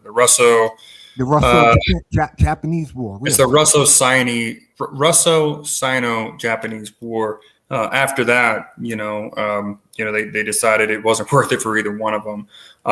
Now they did get bombed, like CT was saying, so they did get defeated. But I'm talking about in the modern day, they literally get a free pass. When the video game came out several years back, Call of Duty World War II, they have the Germans in it, of course, and they mock them with that goofy kind of, when Germans try to speak English, try to dehumanize them. The Japanese, you can even play as a Japanese soldier in that game. There was no campaign that took place in the Pacific or anything in that game. It is completely omitted from that game historically. And that's how it is in many contexts. The Japanese literally just get a free pass. And again, I love Japan as a nation. I think we can all agree. A lot of people don't know how Who created that video game? You said Call of Duty, correct? Yeah. Who created Call of Duty? Activision Publishing, I think. Activision. Who owns Activision? The Japanese. No. Well, no, Activision's going to be American. Japanese or Korean is one of the two. Yeah, I mean, not American. The Japanese play a huge role in the video game industry. I think CT's trying to have a gotcha moment. He's going to say I'm not trying to have a gotcha moment. I want to get down to the core. Activision was found as a subsidiary of what company? Yeah, I don't know if it was a subsidiary of. I can't see that. Who are they a subsidiary? Computer Arts? I don't know. Is it Computer Arts? They are based out of Santa Monica, Florida. I mean, Florida, kind of right. Key people are a Rob Kostich. I have no idea. Rob Kostich? Who are they? Sounds German. Sounds German to me. They are their parent company is Activision Blizzard. They produce Call of Duty, Guitar Hero, Skylanders, Tony Hawk, yada yada yada. Yeah, they put Diablo, StarCraft. Let's see who founded this. But either way, CT in that game, they're. Oh, you have a super chat. I do. Let's see. American Millennial says the last World War II game focused on the Pacific Theater. Was Medal of Honor Rising Sun, as far as I know. Go ahead. And that was a long time ago. We're talking early 2000s. Call of Duty World War II. I'm trying to think what year that was. That was maybe like that was long ago. 7 or 8, maybe some shit like that. Yeah, so it's been a long time. And again, they are just completely omitted from that. Again, they did suffer military defeat, but they got really hooked up, man. The Emperor of Japan, Hirohito, he got a free pass. He still got to live a long, prosperous life. All their war criminals that were in charge of the concentration camp they had called Camp 731 in China. Yeah, who that is? Not for nothing, Mr. Aaron C., but the Kaiser Wilhelm got to live a long, prosperous life too, and he caused millions of deaths. You said Call of Duty, correct? Yeah. Let me see. Who created Call of Duty? Well, it has to do with remember things are hijacked. So CT, when Call of Duty World War II came out several years before that, they actually had German soldiers like they were symbolized by the swastika. The Japanese were in the game. You know what I mean? I remember they could yell and scream in that Japanese voice and stuff like that. But you're telling me scream bonsai. So let me get this straight. So even the games are hijacked. Unique says, "How is getting nuked a free pass? You are a victim of Aaron C." Oh, I can address The her. If United I'm States not didn't mistaken, want this to nuke Japan. They just didn't want to risk losing 1 million soldiers in a land war with Japan. They here's what's already really lost brutal. a whole bunch of people trying to go through Okinawa and all that stuff. Yeah, they Hiroshima and all that stuff. here's the thing, and this sister here, I know she's a very graceful sister. She is probably cozied up on the couch in that white robe as we speak. But this is what's really difficult about when it comes to the blacks, being able to understand basic English. Ma'am, I know that what happened to Japan, I know that they were defeated. I understand that. I am talking about in the modern day. If I go to a MAGA rally or if I protest any right-wing cause, what am I called, guys? Am I called a filthy JAP? No. What am I called, guys? What am I called, guys? I have no idea what you were called. Oh, my. What? What are you called if you do what again? I'm sorry. What did you? What do you? Are you over here? Ask your question again. You over here daydreaming about unique. Listen. No, I'm over here looking at this Call of Duty. My bad. You're right, sir. So if you go to any protest for a right-wing cause, what do you call it, CT? You ever been to a protest? You ever gone to a Trump rally where leftists oppose you or Antifa showed up? What do they call you? Do you know what they call you? What do they call you? An NAZI. That's what they call you. Oh, even if you're black. I have heard they will call you. It was funny when we were doing activism. One black person was riding with us in the beginning there, and everyone started calling him the nickname of a Negro Nazi instead of a neo-Nazi. So yeah, you guys can be called that too. Make no mistake about it. But again, Japan gets a free pass. When you're taught about it in school, you will learn about the Pacific. You'll learn about the island hopping, what it took to. Let me cook. I mean, I'm not, Gimpy can't go. Let them speak never stops paying dividends. And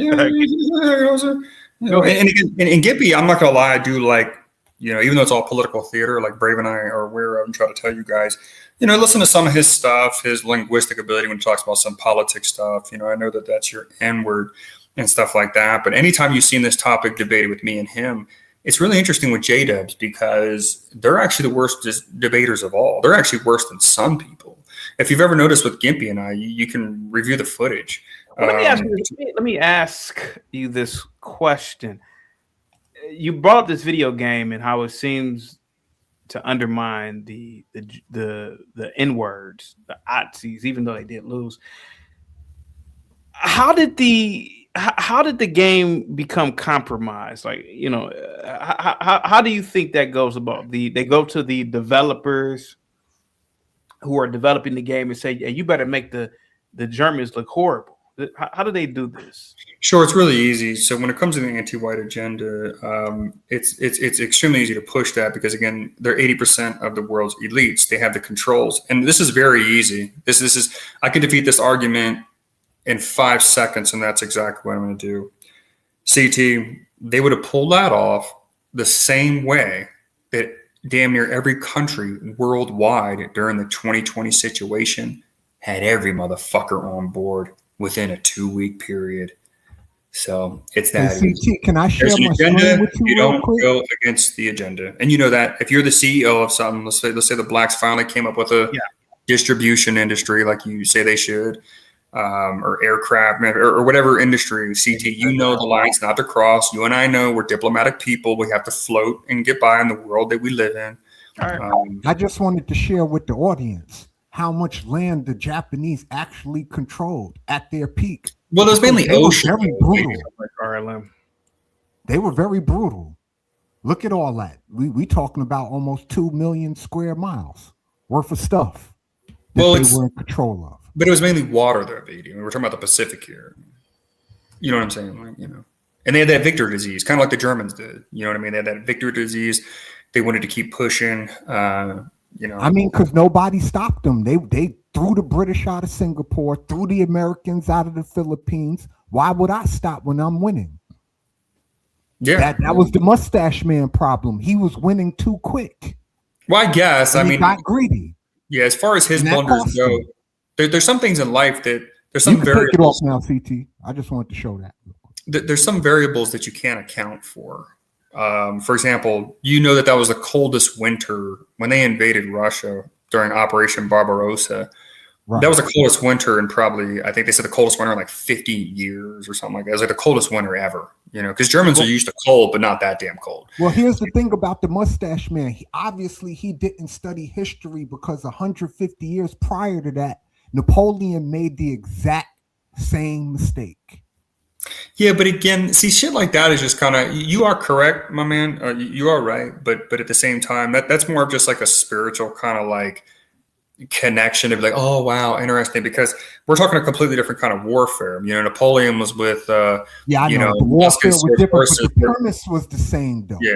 That's what I'm premise saying. was the same, yeah. I mean, because the reason why Germany was even able to do what they did was because of the speed of the newly designed and executed Blitzkrieg. Mechanized warfare, yeah. Yeah, Blitzkrieg. The lightning war. Yeah. But, other than focusing on tanks and airplanes instead of infantry. Yeah, and this is what I try to tell people. I'm a proud American. I'm not, I don't live in Germany. I'm not LARPing as someone that wants to be in the SS or something like that. It's not that. Unique, lil, stunning, $1.99. I'd rather be called names than get what? Rizzed up by this fly ass white boy. Yeah, no, BD, I'm not like a fanboy like that. I'm not like, I don't try to LARP, as they call it, and all of that shit. It's not that, because like you were saying, starting a 3-war fronts, they have this dude, the Fuhrer, who's the head of the country, so to speak, with dictatorial control. Those military operations where they were too scared to wake the mustache man up to consult him about certain matters. He had generals that were very well trained, experienced generals that would tell him, sir, we cannot hold this with this many troops outnumbered 50-1. We simply can't do it. And he would say, stay anyway. You know what I mean? Mustache Man was not, as far as military strategy goes, he was not. He wasn't that bright when it came I wouldn't say that right. Let's be honest. Make no mistake about it. The Mustache Man. Rommel was much brighter than the Mustache Man. Let's be honest. No, Rommel was much brighter. I'd rather be called names than get . Thank you so much, Unique. Yeah, I read that, Joe. Right, okay. But here's the thing, though, BD, is like, I mean, you had mentioned Rommel. Was that what when it comes to them, those generals, like their level of responsibility for, compared to Mustache Man. Mustache Man had to be in charge of a lot of shit, man, a lot of resources. He had to be in charge of multiple generals, not just Rommel, right? So, it was just a lot to handle, But again, that does show the problem. And I wouldn't want to probably live in, let's say Nazi Germany. I wouldn't, BD, they catch you there. They catch you smoking a doobie, walking down the street. In Nazi Germany, you might get like 50 years of jail or some stupid shit, or be sent to a camp to make aircraft parts for BMW or Mercedes, So like, I'm not this fanboy. I'm a proud American. Okay. I'm not some wannabe LARPer online that wants to wear Hugo Boss fly ass black uniform and be in the SS. That's not what I am. I'm a proud American, but I can look back at things historically and see the parallels. And this country is going through the parallels now that Germany did, literally with the same group of people. Okay. If you ever read the book, My Struggle. Mein Kampf, you mean? Yeah, I'm trying to. Yeah. So trying to walk that line, my brother. I mean, we could say Mein Kampf is German. Well, you're pronouncing it wrong, so we're probably good. But yeah, luckily you know what I'm talking about. You're pronouncing it. Yeah. We'll say my Sean. We don't have to pronounce everything correctly here. Yeah. So in that, man, it just describes the situation that we're in to the T, as far as the people controlling the media outlets, stuff like that. And always remember that history is written by the victors. If you win, you write the history. That's how it goes. And unfortunately, Germans to this day, I have family that live in Bavaria. And so when I visited there, not only they give me some pretty interesting memorabilia. Well, let me ask you this, Aaron C. I'm just curious. What was the Mustache Man obsession with the Jace? Why he wanted to get rid of them so badly? Sure, that's real easy. I'm glad you asked. So this is how it works, guys. Historically speaking, anytime you have one ethnic group go into another ethnic group's zone or nation or country or state, whatever you want to call it, you're going to have conflict. Okay, this is why I know that the American experiment has failed, and I know that it's doomed to fail long term. This multiculturalist kumbaya bullshit will never fly long term. It just won't. At our core, we are fundamentally different. The goal is for each of us to have our own states or nations, countries, whatever, and then we can partake in commerce, we can visit each other's shit, and we can live in a kumbaya fashion that way. There's no such thing. None of you, either one of you, cannot name to me a single civilization that lived in peace and harmony throughout history that was multicultural. It doesn't exist. It's not meant to exist. For whatever reason, nature designed it so that it's not to exist. Trying to keep us off. Rome lasted 1,000 years. They were multicultural last time I checked. I mean, multicultural to what degree, though? You know what I mean? Like multicultural, as far as, you control a land from England to the Iberian Peninsula. Last time I checked, that's a whole bunch of cultures. Did it ultimately fall, though? I mean, it still lasted 1,000. Did it ultimately fall? Yes. But it lasted 1,000 years. And in the beginning, they weren't even that multicultural to begin with. Real quick, I want you guys to see this real quick. Someone wants me to ask you or remind you, George Washington thanked the Jays in Boston for being pivotal during the Revolutionary War. I wouldn't. Yeah, there's a lot of people. I don't know if Be Brave would agree. A lot of people say that the founding of our country is just one big J-Dub psyop. People think that. I personally, that and the Freemason thing are really rough for me because I don't know, man. Like, it's really hard to believe that Washington. See, in modern day political context, it's easy to have a shill, right? Because let's say, earlier you were playing like Jasmine Crockett, Nikki Haley, Charlie Kirk's wife, stuff like that. It's easy to be a shill nowadays because you can do it safely. You can just get that $500,000 deposited in your bank. And then when it comes to your next speaking event, you say the appropriate stuff. But back then it's a little different. It's hard for me to believe that George Washington and others that were, quote, Freemasons, it'd be hard for me to convince UCT to be a shill, but you have to go on the actual battlefield and put your life at risk, get shot at, you have to kill. You see what I'm saying? So it's, I'm not discounting it. I'm not saying it's not true. George Washington was black. Yeah, I forgot about that, Joe. But yeah, I mean, so as far as that goes, what J-Dub is he referring to, though? I'm trying to think of the name. I think I've heard it before. As far as the financing and whatnot, but people say that was, and it would make sense long term if this was just some J-Dub psyop, because as you can see, it's turned into multiculturalism. But BD, to go back to what you were saying, you asked as far as with Germany, in the Western school system here, all Western school systems teach that the same thing. You both on here and everyone in the chat was taught as soon as you start learning the unit of World War II in history or social studies. In our school system, it literally starts like this. The Germans woke up one day and just started hating another ethnic group for no reason. They started scapegoating them for no reason. That's not how things work. That defies human nature. I wouldn't just be pissed at an MFer for no reason. You understand? Propaganda can energize me to do so.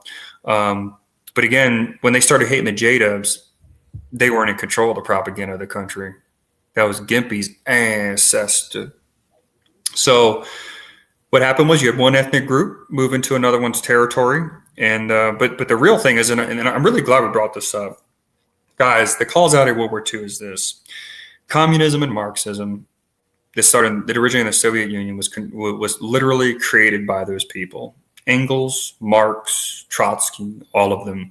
It was them. Don't leave Lenin out. Yeah, Lenin too. Amen. So that's who invented that style of government. It's them. So, because also you guys probably wondered, when it comes to World War II, when it comes to a lot of things in history, I just get really puzzled by them. They're very confusing to me. I always wondered why the Russians were so brutal with their own people. The Russian leadership there, I don't know, was Moscow the capital then, or was it? No, Moscow was I think Moscow was it Petrograd or Leningrad? Or it could have been Leningrad. during I'm not the sure. Soviet era? During World War II, who During was World capital War during World War II. II, though? It I eventually think it was Moscow. I don't think it was Leningrad. I think it was yeah. Moscow. So the leadership there, Kremlin, whatever they want to call it, the majority of the leadership was made up of J-dubs. Okay, so when it came to sending all those people to their death, they didn't give a shit. If I'm in charge of your country, if I'm in charge of Nigeria, now I wouldn't do this because I value human life, but the reason why it was so easy for them to send 20 million ill-equipped Russian soldiers to their death, they knew that they were going to die in the millions by a superior force. The reason why they did not care, they essentially genocided their own people. If I send you into combat with limited training and equipment and whatnot, and you get annihilated, that's essentially, if I'm ordering to your death in such a reckless way, I would have to be held accountable as none other than like I'm genociding you. The reason why they're able to do that is because that's not their ethnic group. If those were J-dubs primarily being sacrificed in World War II on the Eastern Front, I'm sure they would have thought a little more methodically and stuff like that. Now let's take it to modern day.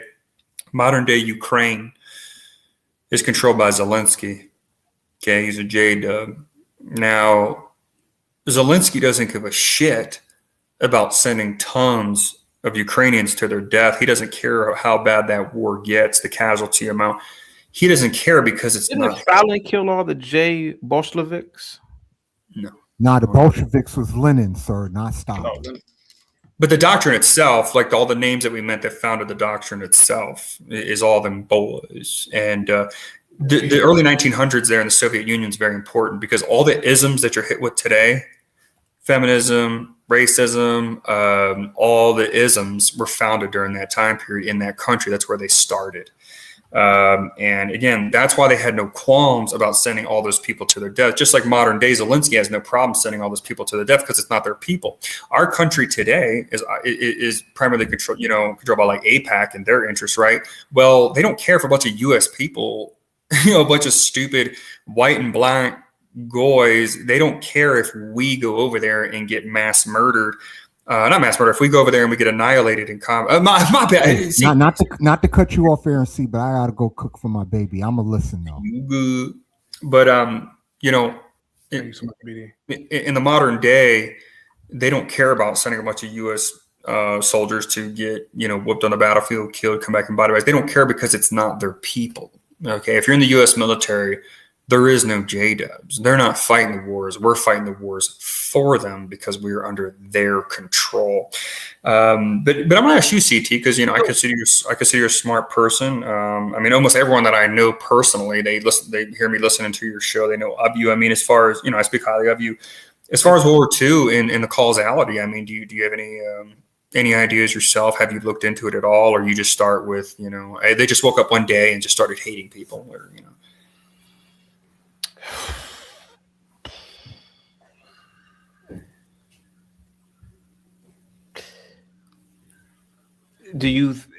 Are you asking me, do I believe the elementary school narrative that, hey, one day the war just started? That's how we're taught. Yeah. One day Germany just happened to just go inside of Poland, right? That's what we were taught. It seems like that's the Adam and Eve of World War II. Yeah. No. When you become an older individual, when you become, particularly if you have if you're a critical thinker, like I was as a kid, you get to asking questions. What led up to the government changing in Germany? What led up to the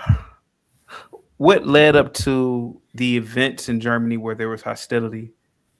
What led up to the East and West Germany? East and West Europe, or the western part of Europe and the eastern part of Europe, and why they seem to be different. So you get to asking questions, which I did, and I believe that to a degree, the stuff that we are told is true. I believe that there was probably a lot of filth and degeneracy in what they would refer to it as Weimar, or the Weimar Republic. Weimar Republic. I believe that there was a lot of degeneracy there, but I don't believe it was caused by the Jays. I know people will argue and say that, well, there were books there and there were people there who supported, do funnyisms or jazz music and, certain what we look at as more worldly behavior. What's the word I'm looking for? I want to be careful here because, we've been talking about the Jays for quite a minute, so I've got to be careful with YouTube. It does appear that there was a time in history where you got a more, what's the word I'm looking for? Jesus Christ, man. It's worldly. Oh, man. Jesus Christ, I can't think of the damn word, buddy. You gotta help me out here. That's what they were doing. They were partaking in worldly pleasures, as you're saying. Yeah, worldly, there's a word for it. Hedonism? Hedonism. Well, not hedonism. Well, hedonism could be one of them, but I believe what was going on the planet, you had the rolling 30s, right? You had the rolling 30s in America, where, you had a lot of what we refer to as more liberal behavior, which is do funnyism, which is a lot of drug usage, et cetera, et cetera.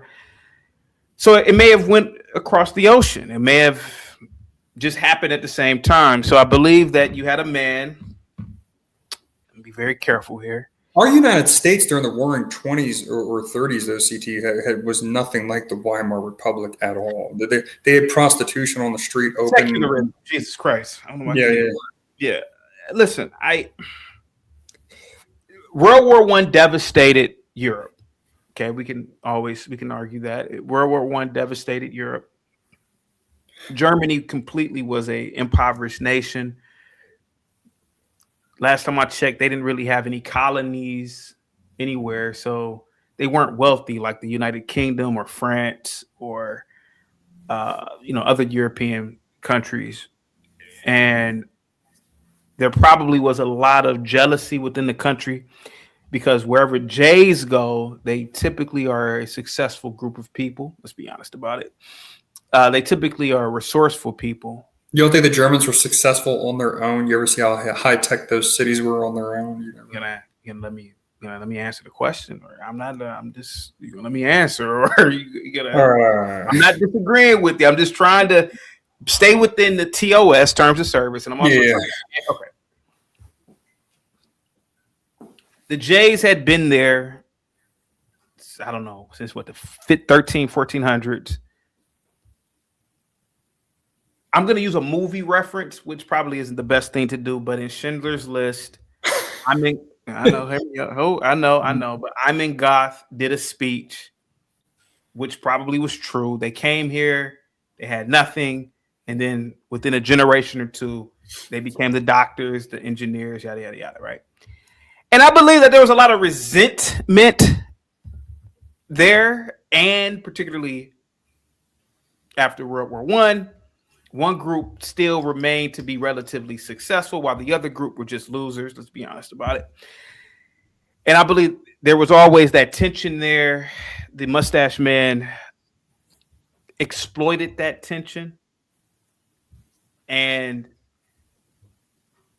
you get World War II. You get the invasion of Poland. You get the ostracizing of a people. You get a man who was hell bent on his own racial and ethnic ideologies and worldviews. And in a nutshell, you get World War II. YouTube. Is that good enough for you, YouTube? Go ahead. So I don't get it. I mean, did I just listen to someone's TOS opinion or their actual opinion? Or, I mean, what did I even get there? Well, you want my actual opinion? Sure, yeah. I believe that the whites in Germany were underperforming, and I believe that they were just jealous of the Jews, to be honest with you. Really? So the whites with the strongest work ethic ever were underperforming? Well, if they were the strongest work ethic, why did they have to implement policies against the Jews? Why were there open policies against them if they had the strongest work ethic? Sure. I just believe that let me just finish. I just believe that there was a lot of hostility and tension there. I believe that the Jays were like how, they were overperformers. Let's be honest about it. I believe that's what happened. Okay. So you ask me what I believe, man. I can give you my opinion, or I'm trying to toe the line here. Go ahead. Yeah. Well, let me start. Go ahead. So firstly, You don't know the causality of World War II at all. You have no idea. No. Whatsoever. Okay, cool. No, I wasn't there. And again, this is what's interesting about this topic. But do you know the causality? Yes. So let's say this. So, and I see one of these comments. I know I don't address comments, but put your energy into something else. You're not good at conspiracy. Someone's addressing me, right? What I'm about to tell you is not a conspiracy. This is actually the true causality of World War II. With the communists, okay, the majority of communists, like today, the primary proponents of communism within the United States today, was of a certain ethnic group. If a certain ethnic group behaves primarily, if the majority of them behave a certain way, a disdain does grow towards them. Okay. Now, LL, he didn't twist a knife and shit, except bullshit. So let's say, for example, you blacks in the modern day. Okay. People are starting to have a disdain for you guys because there's a certain type of behavior and political ideology that a lot of you have. So people are starting to dislike and be fatigued by you guys. Okay. Now, here's what happened. Okay. The majority of Jays were communists. When it comes to Antifa, that started in Germany at that time, right? That's where actual Antifa, like modern day Antifa, that's its roots. Okay. Now, what kept happening was you did have ethnic Germans in the Sudetenland, like BD was saying, that were massacred by communists. Okay. So they did want to get even with that. Okay. There was vengefulness there. But Germany had multiple civil wars. They had actual battles, CT. They had actual battles in several German states. They had actual battles with communists in the street. We're talking with guns and all that shit. Actual battles. The communists kept infiltrating. Because remember, they don't have a massive ocean like we have to protect us. Okay. That land's all connected. Okay. So to permeate that border and get some communists in there to do uprisings against its host nation, that's how communism works, CT. You infiltrate by any means. You get people in there, to try to social engineer or, push political ideology, stuff like that. So there's a bunch of communist uprisings in Germany by outsiders. Those outsiders were some Germans down with it, just like there's some white libtard cucks today, sure. But they were largely J-dubs, okay? They were pushing the communist Marxist agenda in Germany at that time. That is where the disdain grew. I don't know how this could be taught in the Western school system without mentioning the battles that took place in the streets. Mustache Mouse. What do you mean by killing other white folks? What do you mean? Well, I mean, when he invaded Poland. That's not causality, though. You're talking about that's after the war officially started. So prior to that, he killed Hill to start what? Well, I mean, to a degree, he wasn't falling in line with some sort of white agenda, and really believe that's what happened. I think that's what really caused the war, man. You don't think it's because communists infiltrated the country that were primarily J-dubs? So we grew just like today we grow a disdain. I'm gonna listen to you. I'm gonna listen to you. How about that? I'm gonna listen to you talk. Well, I'm telling you the actual causality. What I'm telling you isn't conspiratorial. It's all of you can get on Wikipedia right now and look it up, or any other history website. You can, the problem is that certain things are just highlighted. If you go on the History Channel, what's entertaining and what sells is a diabolical dictator out of control liquidating a bunch of people. That's what sells. Okay, the reality, I guess, is not. I think it's entertaining personally. I think history is fascinating, but there was a bunch of communists, a bunch of J-dubs infiltrated Germany. This is a foreign ethnic group. Back then, they didn't blend in as well as they did today. Nowadays, if you're to the trained eye, we know. But back then, if there was J-dubs around, you knew they dressed a certain way. Spoke a certain way, et cetera. You could tell them apart. So they infiltrated Germany, and they kept trying to push communism left and right. There'd be battles in the street where plenty of people are dying, hundreds of people dying, and they just would not stop. They were relentless. They were relentless to see Germany go down. Okay, that is where the disdain comes from. That, and then of course, are you familiar with what BD was referring to as the Sudetenland? No, go ahead.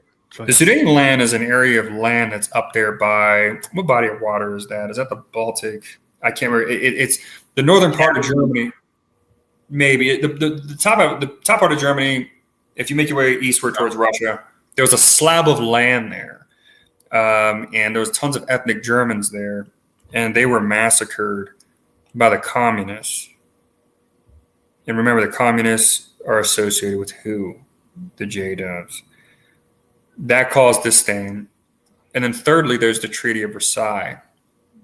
The Treaty of Versailles made it so Germany would not only be able to not have its own military and have its national pride utterly destroyed, there was a plan in place to where they were supposed to pay reparations to other nations for almost it was deemed, what the Germans deemed kind of an infinite period of time, a long period of time. There was actually no end date given for the reparations. It was just, you're going to pay us until we're satisfied, and that's that. And Germany couldn't afford that, right? So this means that the average German farmer or factory worker, whatever they produced, they didn't even get to sell or see. It would just be taken out of their hands. It would have to be given away to a foreign country that they owe these reparations to, okay? So those three things, okay? But the primary thing is that you had another ethnic group what if, like, I know, like, Mexico is a good example to use. They're right below us, right? Now, Mexico, let's say all of them were just extreme communists. I know when they get here, they become Marxists anyway, but I'm saying, like, let's pretend there was a toxic ideology and this bordering land nation of ours, Mexico, just kept coming in, trying to have these uprisings, just stirring shit up, causing destructions, tons of violence, trying to have these communist uprisings. Eventually, we're going to grow disdain for those people. You know, we're going to have disdain for those people. But those three things, of course, the Treaty of Versailles is a big one. You know, those are the three things that are the causality of World War II. We owe the German people for so much. I'd say almost 80% of inventions is all that, man. You name it. You know what I mean? Whether it be aircraft, trains, they're real big in transportation, the diesel engine. All of our freight, not all of our freight, but a vast majority of our freight moves by trucks that are equipped with diesel engines. They've contributed to the world tenfold more than almost any other country, I'd say. I mean, there's definitely some runners up without a doubt, you know, including America. But the way that they're treated in modern day, they don't even have freedom of speech, CT. You know, they're getting invaded by absolute savage foreigners, and if they speak out against it, they go to jail, and they're unarmed, so they can't do anything at all. They're suffering, and it's our fault because, you know, because our grandparents' generation fell for that stupid bullshit propaganda. You do know that the majority of the country did not want to enter World War II, right? I read some of the letters. Being in the Navy, I could believe that. Being in the Navy in World War II was absolute misery. Being on those ships, those battleships, it was miserable as hell. When you read some of these letters, I've read a few, they hated it. They didn't want to partake in it. Even back then, a lot of them knew that it was a brother war. They knew that they did not want to get involved. And that, of course, is a message to you know, any cracker out there that's listening with your stupid ass who actually thinks that we won. Because a lot of people go around saying, you've seen the stupid jacket or the stupid thing that says, you know, back-to-back World War champs, you know, whatever. 2/3 of white Americans are of German descent, right? I'm 25%. 2/3 of white Americans are of German descent. So it's essentially Germans killing other Germans, essentially. It was just another one of these brother wars. And when you look at how low our population is now globally, that war played a huge role in that. Some of the best people that we ever had, large amounts of the warrior class, were annihilated during that war. But how they're treated, again, I told you I have family over there. It's not my direct family. My mom was one of those freaks in the army. She got pregnant by a German guy when she was stationed there in the 80s. So it's my brother's family, my stepbrother's family. But have you been to Germany? Never, no. Oh shit! I want to go. And if you ever do go to Munich, man, it's the best city. I think it's kind of like their Utah. You know, it's like the place that's still kind of like when you go there, it feels like Germany. It's not like Frankfurt where it's just a bunch of, you know, stinky Muslims. But you know, and what's really interesting is that even though here, we're taught all this stuff about evil Germans, those German people, they know the truth. They just can't speak out about the truth. And a lot of them, I remember we stayed with one relative there. They're all well-to-do. They're very industrious people. But CT, they still have the pictures up. They have the pictures up with all their family members in uniform with the swastika insignia and all that shit. A lot of them, plenty of them are still proud about it. It's just suppressed in a way that they can't speak about it or anything like that. I mean, CT, you have a show that literally thrives because of the First Amendment. Could you imagine if you lived in a country where that didn't exist? Well, that's Germany. I'll be an Uber driver. Yeah, but even if you're an Uber driver, the things that you say sometimes, whether it be about blacks or whoever, whatever group, you would be allowed to say. You and I would currently actively be in jail right this moment. And you're familiar with the H cost denial laws, right? I would assume that these laws restrict any speaking about the H cost. Yeah, and what's interesting about these laws, in the 40s, yeah, what's interesting about these laws is that it can be something extremely minuscule. Okay, in 22 countries in Europe, and also including Canada, they exist in Canada and commie Canada as well. There's like one country in Europe that has somewhat similar speech to us. It's not as absolute as ours, but it's somewhat similar, and that's Norway. But with the exception of Norway, the rest of them have those denial laws. And if you post something on your social media, it could be anything. There was a grandmother who was 86 years old. Her name was Ursula Haverbeck. And she was jailed because she didn't say anything evil or anything like that. She said, I kind of question and kind of doubt the official number. Not so much the narrative, but just the number that's been thrown around. And she got jailed for that because of their laws. It's a long German word, forbidden something. I don't know how to pronounce it, but I can't remember what it was. But yeah, so no freedom of speech, and that's our fault. That's just white Americans' fault. So all I can do is have an affinity for those people, as legendary as they are, and now they're oppressed people because my stupid ass grandparents. I mean, see,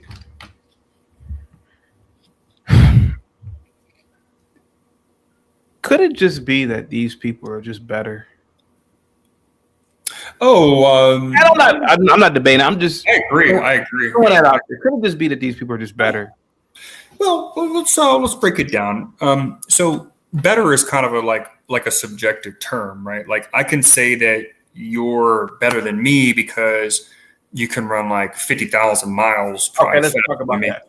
Let's bet money. Yeah, you were at a marathon. You're betting with a guy. Mm-hmm. Do you pick the Eskimo or do you pick the Ethiopian? I'll pick that I'll pick that Sun Man. No, that's an easy example. It's tailored to my own narrative, but remember earlier I told you that, hey man, when I was in college, it wasn't the blacks, it really wasn't the whites, it was the Asians, with the eyes that were mostly in these math buildings. Yeah. Now, if I had to bet my money on a math Olympics, they have math Olympics. Yeah. We're gonna pick those people to represent. Yeah. Let's be honest about it. Yeah, let's keep it a rack. Yeah. Keep it honest. Yeah. Could it just be that maybe, man, society, people ebb and flow. The whites became degenerate on their own. And the Jays they took the opportunity to, hey, they gave what if they just gave you the rope to hang yourself? Yeah. And I don't want you to echo chamber me, not to say that you were, but could it also be that what we are experiencing now, like for example, on Twitter, a lot of these whites incels, they're losers, bro. I'm not saying that you were. I agree. We're in the worst shape we've ever been. These are fat, slovenly white young kids not going out the home, and they're mad at the world, so they pick a target group, right? Whether it's the Pajeets, Jesus Christ, the Indians, the blacks, whomever it may be. Could it be that maybe that was the thing going back in the 1800s, 1900s when they saw the Jays? Could it be that, you know, maybe you guys just aren't competing, bro? I mean, I get it, bro. I get it. You know, when you think of the Jays, okay, let's use entertainment, bro. Let's use entertainment, right? Yeah. And I don't want to talk your head off, right? You know, maybe whites aren't really that talented enough to make a Seinfeld. So maybe that's why Seinfeld was number one sitcom, you know. James Cameron makes okay shit, right? Oh, well, I mean, without a doubt he does. Titanic, right? Yeah, you know, Avatar, you know, I think he made Interstellar, if I'm not mistaken, right? Yeah. I don't listen, I don't bet. Listen, look. Can a black man listen? If I had the money, I wouldn't bet on a black man composing a symphony. I just wouldn't do it. I know I already know. Could you find one? Yeah, you can find a unicorn, but generally speaking, you can't really find a black man who could compose a goddamn symphony or a composition. Could it be that maybe these people are just good at banking? Maybe they understand. Like, for example, right? Did you know this? Did you know that the black man never had centralized currency up until the European came and gave it to us? Did you know that? We never had centralized currency. Yeah. Could it be that maybe the Jays have that centralized currency, or maybe they already had it in their history somewhere? Maybe that's why they're so good at it. I don't know, bro. I just look at it like this. Either you compete or you try to compete, man. I get it, bro. I get it, man. It does look like the whites are disenfranchised. I'm not gonna sit up here and pretend that I don't see it. But that same, you know how like when Linwood calls in, he gets to talk, and trust me, you don't sound anything like Linwood. But you know, when Linwood gets to talking about white supremacy and whites this and whites that, to a degree, brother, you sound sort of like that. Or a lot of whites are starting to sound like this. But his goal is to cry like a bitch. I have a Second Amendment right. I'm gonna go out like a straight G, motherfucker. I mean, Now, could I do my response? So here's my response. Yeah, so, sure. Why not? Better is subjective in many ways. Someone might say you're better than me because, you know, since you're a sun man, you can run 1,000 miles probably faster than me, whatever. But when it comes to, let's say, a sport like I feel like bowling. I've been taking up bowling heavy the last year. I bowled a 245 last week. I'd be better in that, right? So it depends how you look at it, right? Now, here's the thing. Now, and someone in the chat did say that they're just sneakier. They're better at being more conniving and stuff like that. And that's kind of how I see it too, because when it comes to the sun man, let's say like JP, right? JP's an expert at working our system, at being conniving and manipulating our system. Okay, he's an expert at that, right? Is he better than me? Because maybe that kind of approach, you know, he's better, you know, he excels in that area. Because the problem with that is if they're better than my group, that would mean that the vast majority of the world's inventions, the first fighter jet aircraft, the first diesel engine, the first fully functioning car, the first overhead monorail, this means that they would have been the progenitors of that, right? The Jays weren't, right? Jays are really good at coming along and hijacking an institution that already exists. Now, to some race realism, are they smart people? Absolutely. They're actually known to have higher IQ a couple points above ours. You know, that ex of mine that is a quarter J-dub, you know, she's kind of smart. We can have some nice intellectual conversations, right? So I see what you're saying, but again, why are they not responsible for 80% of the world's inventions, modernizing the world, stuff like that, if they are in fact superior in the manner that you say? How are they? Because I don't, you know. Now, are they smart people? Yes. As far as like taking over nations, stuff like that, they're brilliant in that aspect. But I don't know. I don't. For some reason, you know, experiences may vary when it comes to dealing with them, because earlier, you know, I heard you say that, oh yeah, you know, they're every time you meet them, they're great people. I trust them over anyone. Mine's the opposite. You know, Get on camera, Black Bear. Get on camera, buddy. But anyway, I didn't start encountering them until I came to the West Coast. And in the West Coast, every time you meet a J-Dub, they're usually an extreme liberal and a commie. Man, we ain't worried about the sports ball, my brother. I'm sorry. But anyway, I went to Colin Kaepernick today. Go ahead. Oh, he's a great tool, the J-Dubs. I guess that's on topic. You good, Blackbird. Yep. So CT, every time you meet a J-Dub, there's no such thing that really is this whole myth of this conservative J-Dub, this rural conservative gun-toting J-Dub. That's just like a myth. That's not a real thing. You're never going to encounter that IRL. In real life, you're never going to encounter that. Every time you meet a J-Dub, especially on the West Coast, California area, yeah, we talking about Jews. Do you guys like pork rinds? Sir, I love you, Black. Hey, hey, man. Hey, dude. Well, let me finish, so please, man. Blackbird, listen. Anytime you encounter a J-Dub on the West Coast, bro, okay, or elsewhere, for the most part, New York area, whatever, their areas. The three most places are concentrated in New York, Southern Florida, and California. But every time I met them in California, they wore like the commie rim glasses and shit. You know what I mean? They were always commied out like a mother effer, and I met a lot when I was there. Okay, so they're super commied out. So and when you say smarter, if you were to bring Gimpy up now, he's not going to outfox me in any capacity. I do agree with you that we have like our strong suits. I see what you're saying. Like they're really good as far as like mental stuff. They're known to be very good with linguistics. They dominate the psychiatric fields of medicine, stuff like that. But let's say warfare, for example. They rarely defeat my people on the battlefield. The Aryan warrior is number one, whether in the U.S. or any other country in the world.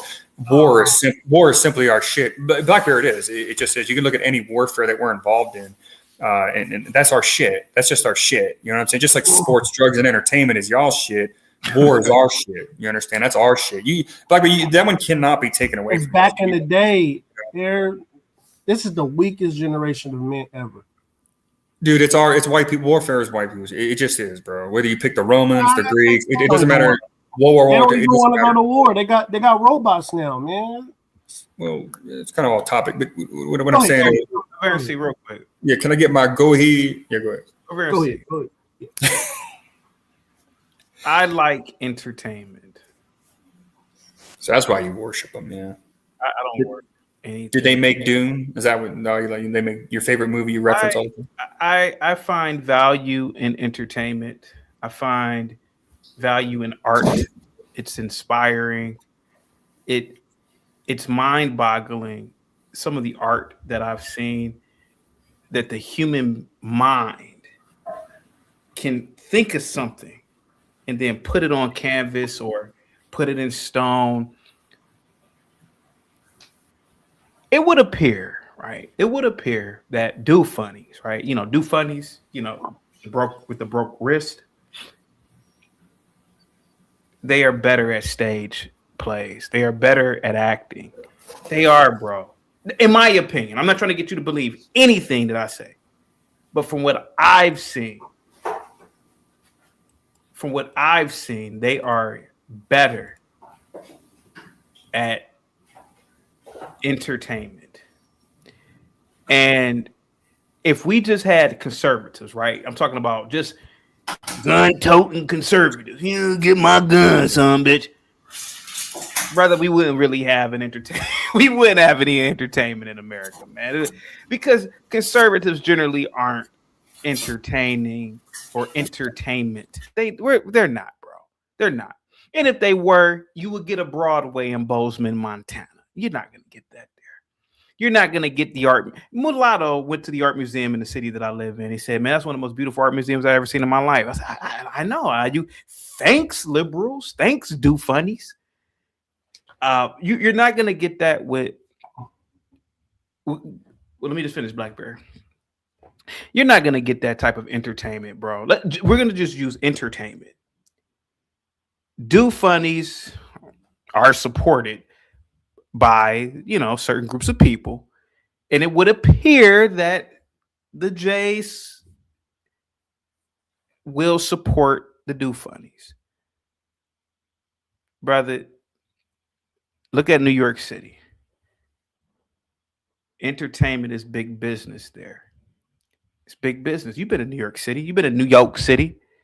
Broadway, off Broadway. It is supported by Jays. It's supported by liberals. It's supported by do funnies. Hey. Everybody wants to go to New York City, bro. Everybody doesn't want to go to conservative ass Wyoming. I don't know, man. North Dakota.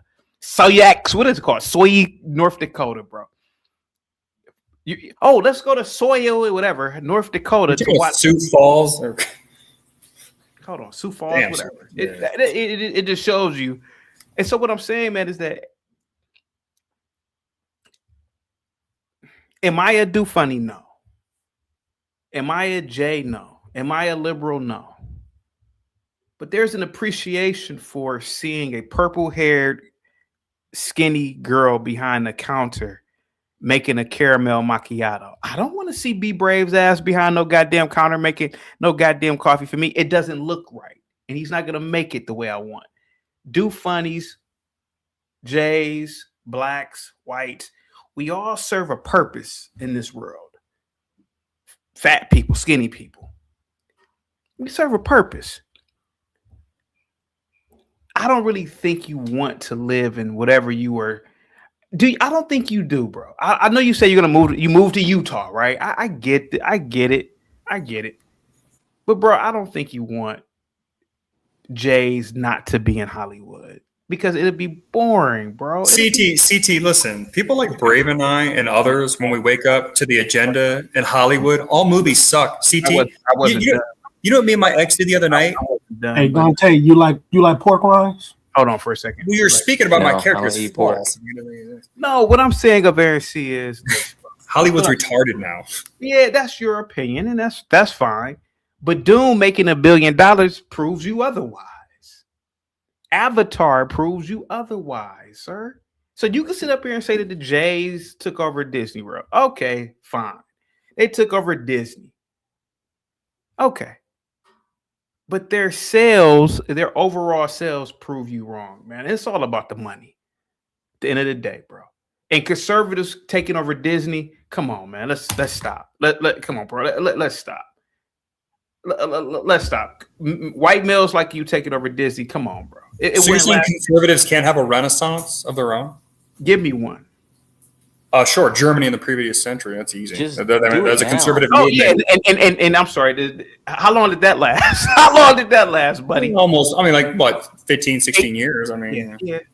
Hey, who y'all got tonight? Do it now. Damn it, Blackbird. Do a renaissance now. Well, Dante, I don't co-sign anything. CT's made this argument before about like the liberals have these better like quirky shops. And I know exactly, I'm a well-traveled man. I've been in 6 states all over the country. So I understand what he's talking about. But in plenty of conservative areas, I see the same thing. Hollywood cranks out nothing but garbage nowadays. Most people agree that the music industry is trash, I don't watch television at all. I don't have time for that shit at all. Video games suck dick now. Everything kind of sucks now, right? So the people that he's saying normally we leave up to, taking care of the entertainment aspect of our lives are failing miserably, and it like really sucks, So I don't know, but as far as like conservatism, like the Christian Renaissance, what's the point in? How about this, Dante and Blackbeard? To give you guys context into what we are talking about, Aversi came up here simping about Candace Owens. Do you guys want to watch this 5-minute clip of Candace Owens? Man, that's my girl. Oh, I love Candace, man. Go ahead, CT. Get you guys up to sync because I was kicking her back in earlier today, which is just CT and that was disrespectful, CT. I don't know how. I think it's disrespectful for her to bring blacks into her little war with Ben Shapiro, but that's F my opinion, right? She might need our help. They gotta stay relevant somehow. This is entertainment. Okay, this ain't real. How about this? Everything will make sense if I play this video. Here we go. Here we go. I am done with it. This one is so fully off of the mother effing plantation. Truly, Ben Shapiro, fuck you and the midget horse that you rode in on. And I say that on behalf of the world. I know you're going to get applauded by Konstantin Kisin and Andrew Christ is King Clavin and all of the people, the men who have to keep applauding what you do like you're a 4-year-old to make you feel good.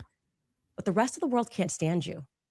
You're obnoxious. You have absolutely no values that exist outside of the Talmud. You describe yourself as a Talmudic Jew, and I've learned what's in that Talmud, and I encourage other people at home to learn what is in that Talmud so that you know what Ben thinks of you, because he doesn't just hate me, he hates you too, white men. He hates all Black people, okay?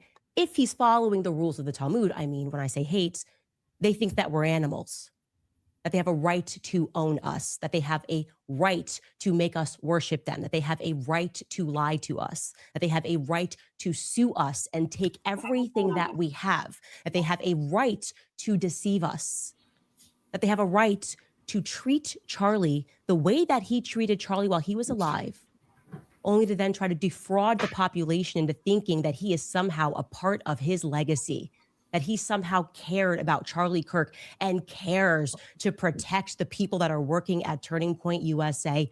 Goodbye, Ben. Goodbye.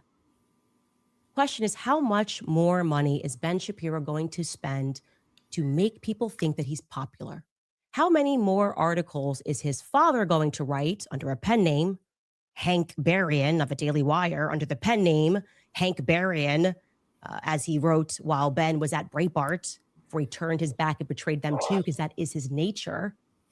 One of these belly creatures, sliver on. The question is, how many more weeks and years do we have to keep pretending like Ben Shapiro is relevant? It's an open-ended question. Of course, what followed Ben Shapiro on stage is somebody who Charlie Kirk loved very much, and who he fought for to the very end against the Jewish donors who were pressuring him, some of them because Ben Shapiro insisted that they do. That is Charlie Kirk's true legacy, and that is Charlie Kirk's true friend, just as I was and am and will continue to fight and ask questions about who killed Charlie Kirk. And to people that are at home, I implore you to wake up to these people who believe that they are contract lords. I challenge Black Americans to wake up to your true history, because your quarrel is not with white men, okay? Wake up to who publishes these books and keeps us warring with one another. Christians versus Christians, right? Christians versus Muslims. Wake up and learn the true history of slavery, because that wasn't exactly a white men sport, okay? Jewish people were the ones that were trading us. Jewish people were in control of the slave trade. They've buried a lot of it, but it's there, and you can find it. I think all of us need to wake up to this, because it's making me absolutely sick that he's so bold that he dare sit near Charlie Kirk's chair, that he dare grace that stage when Charlie Kirk knew exactly what Ben Shapiro was and will always be. So again, on your belly, Ben Shapiro. Everybody just Man, what an ebony forgot queen. about What's your Charlie beef Kirk. with her though? Like, Hey, do you Dante, support you got, Shapiro or you got something? mayonnaise on your elbow? I support what is right of Aaron C. And I see a woman who is bringing her personal beef with Ben. She was kicked out of Daily Wire, bro. She's still mad about that, and now she wants to bring Black people into her beef by using talking points that get the attention of Blacks. The Jews were not largely responsible for the transatlantic slave trade. That is a goddamn lie. The Jews were not the primary slave holders in America. I wasn't either, CT. I get blamed every day still. I didn't blame you so well. How about that? You know? But what Candace is Dude, doing is nobody that looked like Aaron C. owned anybody, bro. Like, oh, that's right. You never were slaves. No respirations. I forgot. But Shapiro is a piece of Exactly, shit. bro. CT. Exactly. Shapiro is I'm not a taking it piece for of Shapiro. shit. I'm taking it for the fact that she's trying to recruit Black people into her little war. She's trying to, but it's not going to work. This is last ditch effort. You see how much theater is going on, even with the Epstein files. Nobody even cares about that. Like, they're running out of things. Nobody cares about anything that they're doing, so they're pulling out all the stops.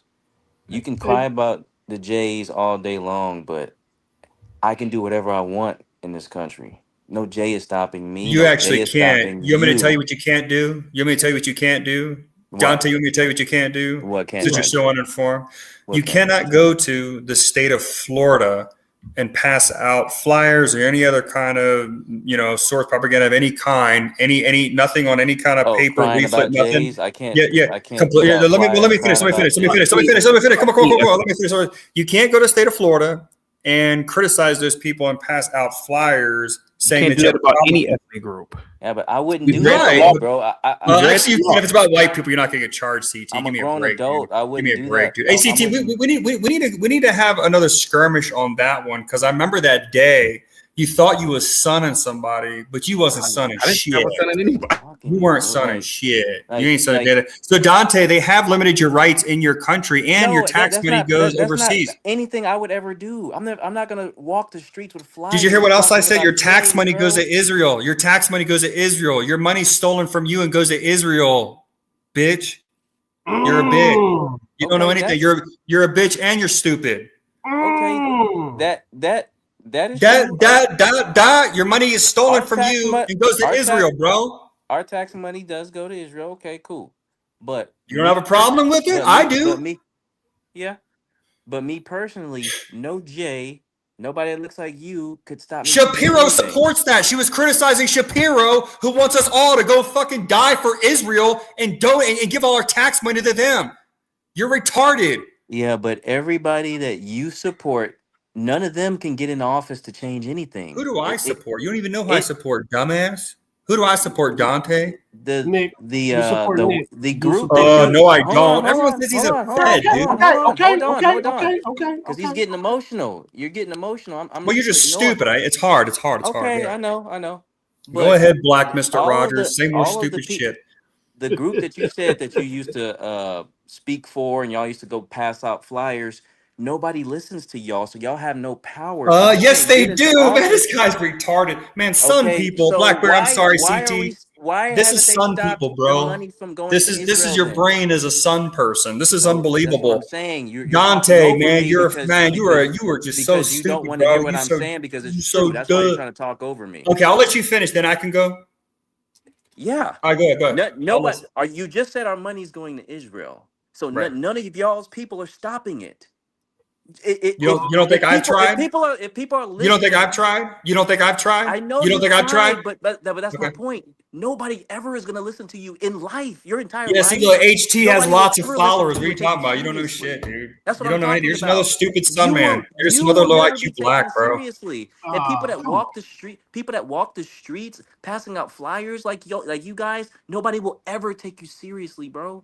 So Can I respond? what I'm saying Can I is, respond? what I'm Can I saying respond is, to that? Can I respond to that? That everything exact that thing you just said. Can I everything respond? that I want to do in life, Man, start regulating. nobody can stop me from doing it. Go ahead. We'll time it, man. Let him Nobody spend can another stop me minute from and doing let what me I get want to do in life. mad.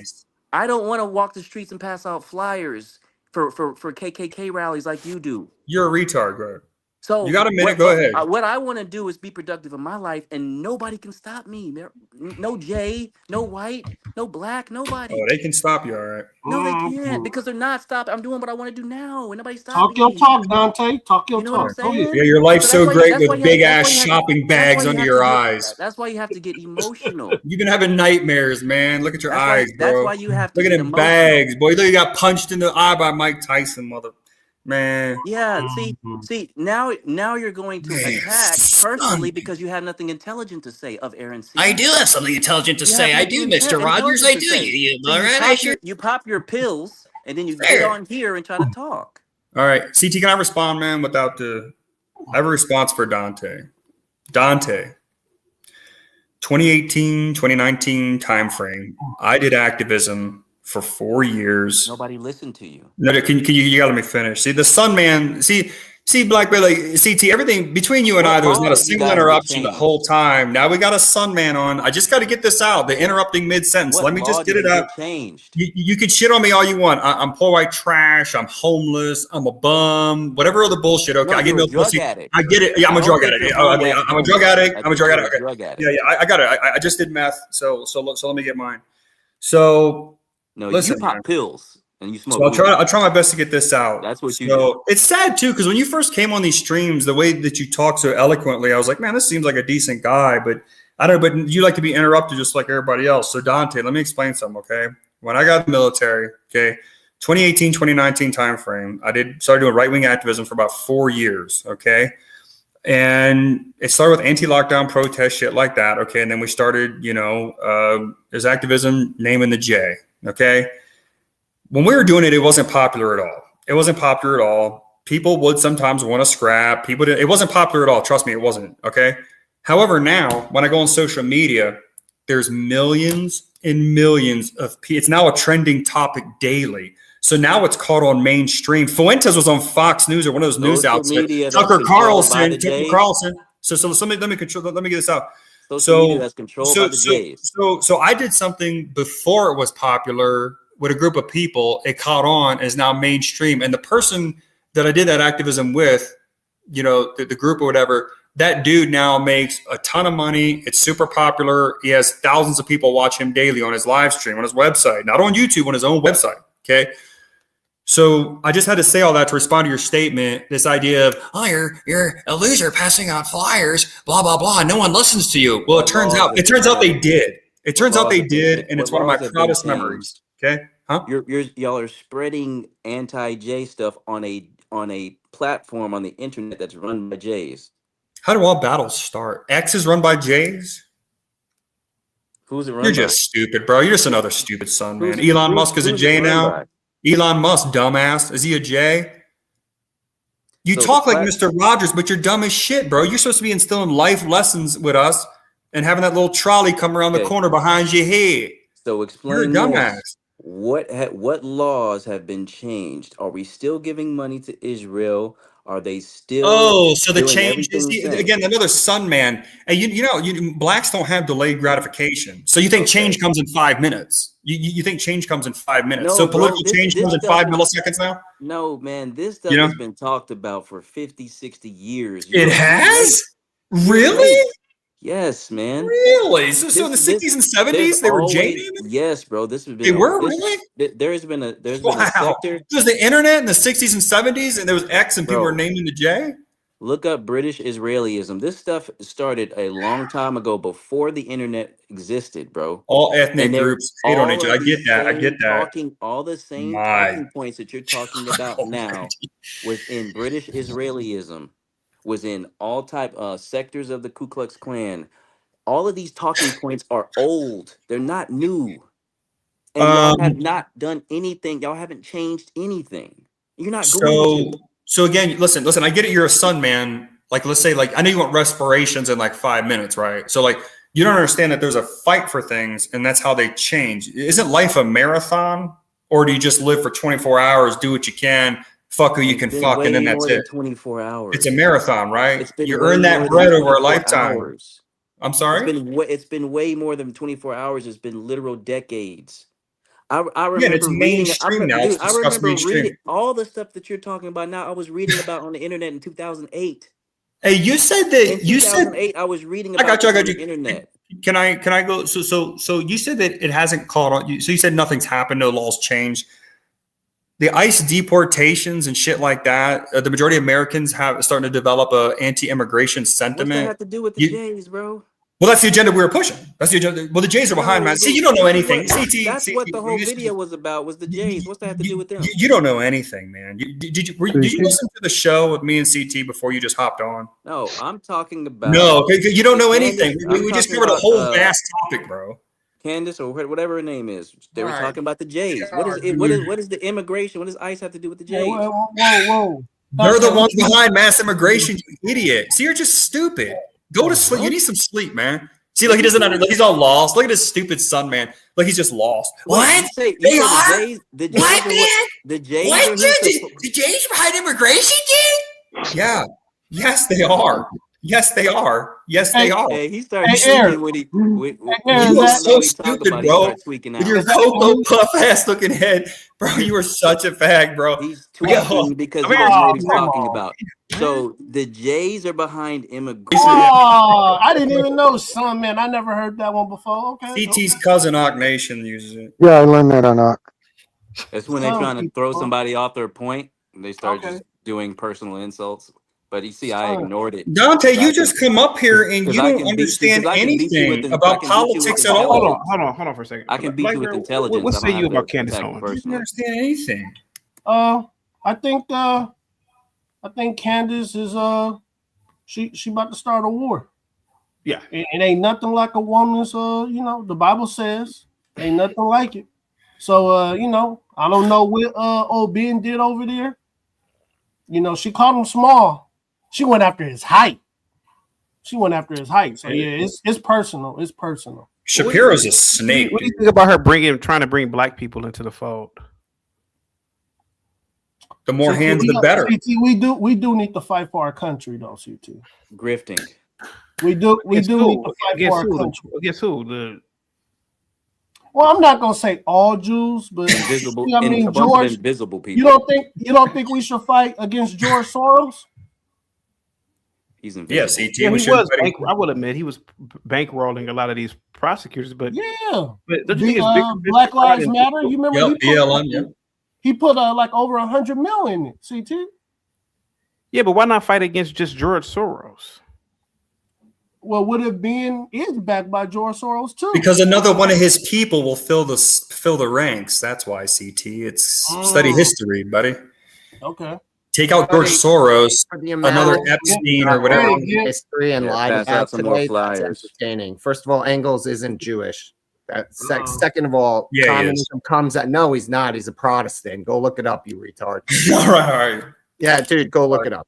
Okay, dude, I will, man. All right. Yeah, okay. Dude, Yeah, you revise history and tell everyone Pills, bro. you think it's gospel when simple searches in any library, as a normal human being would have done for 100 years, prove you wrong. Second of all, communism came from Germany into all the other places it infected. That's where it was born. Literally, that's where Das Kapital is written in German originally. By who? What are you talking about? By By who? Engels. What are you talking about? Right. It's written in German by the Germans who invented it. So stop. No, Stop playing games. Then there are as many Jews This is dying as not- proportionally possible in the front lines of Russia because they all got sent to the army like everyone else because they were being invaded. The Nazis broke their compact with the communists and crossed the line and marched in. Those are just some of the few things that you tried to rewrite for everybody so that you could have your National Socialist cope today. Dude, He's crying. Really? How else would I cope?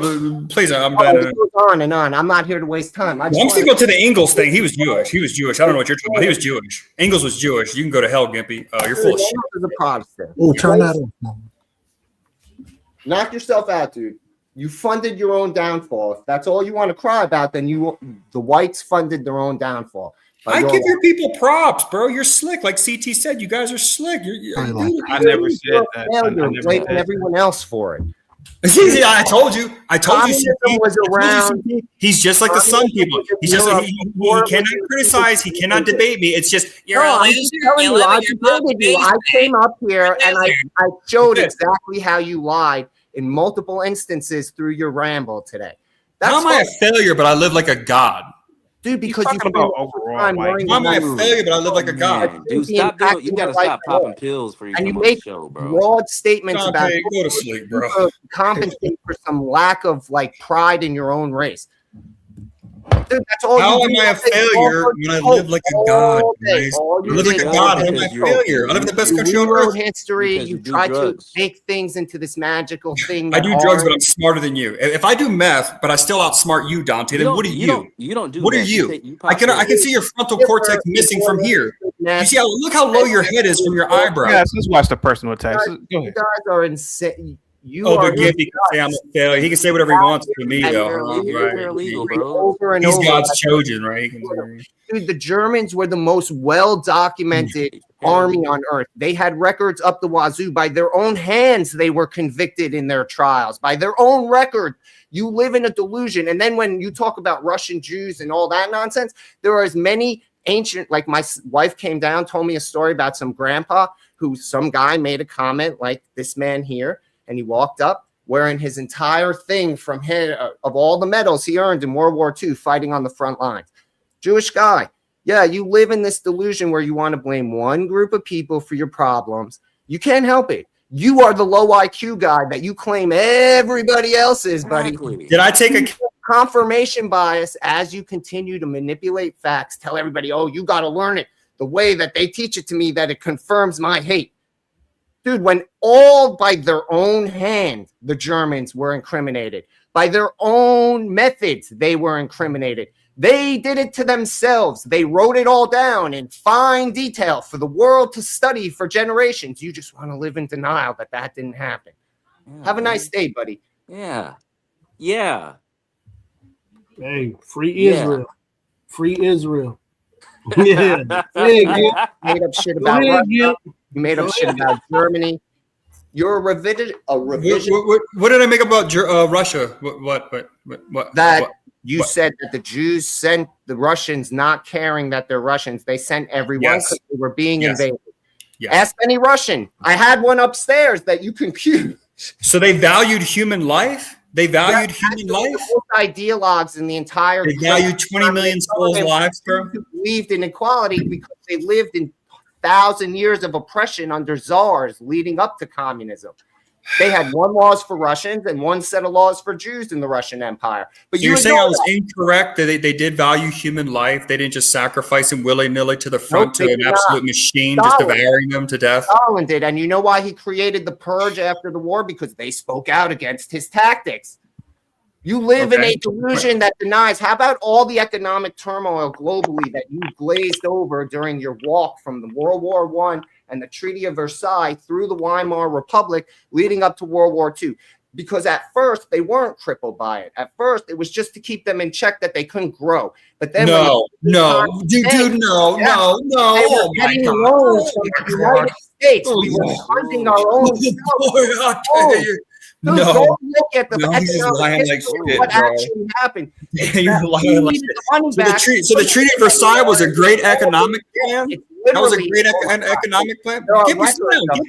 Gippy, see how he's chipping out? See how he's he normally talks slow and calm and collected, right? Right, CT? You see how he's chipping out? See, all the Treaty of Versailles did was make a 20-year ceasefire. Gimpy, no, that's Bill, what I it didn't said actually. earlier. Man, you guys don't know shit. I said the exact same thing, Bill. Gimpy, oh my gosh, dude. So the Treaty of Versailles was a great economic plan. It was a great economic plan. It wasn't to destroy Germany and not have a military, no nationalism, no pride, destroy their industry, take their shit. No, that's not what the Treaty of Versailles was, bro. You lost the war.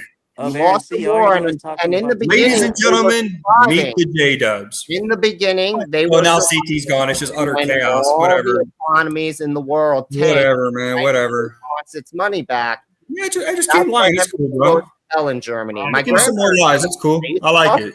All the time. Give me. Just what led up to the war. Hold on, Navarre and see. Okay, go ahead, Gimpy. Dude, you're glazing over the fact that after the Treaty of Versailles, huge amounts of money were influxed by loan by other countries because they were trying to capitalize on the fact that there was this money cycle created. But then we had the economic collapse and the Depression, the Great Depression, that all of a sudden the United States wanted all its investment back all at once and they couldn't pay it. And then it's triggered this massive economic collapse in Germany. But you glaze over all of that because it doesn't fit your narrative, dude. Yeah. Jews did everything. Yeah. Well, the only part you leaving What out he said. was the Roaring '20s part. Hey, whoa. Hey, you black asses stay out of this. Yeah, let this It's history. let this quote white on white violence take place. Yeah, blackies, stay out of this, you blackies. So my bad, guys. Hey, you know what, guys? I'm gonna just retract everything I said. J-Dubs are angels. They've done nothing wrong. Have they done anything wrong in history ever, Gimpy? Ever? History, man? I don't deny that, dude. I really like what?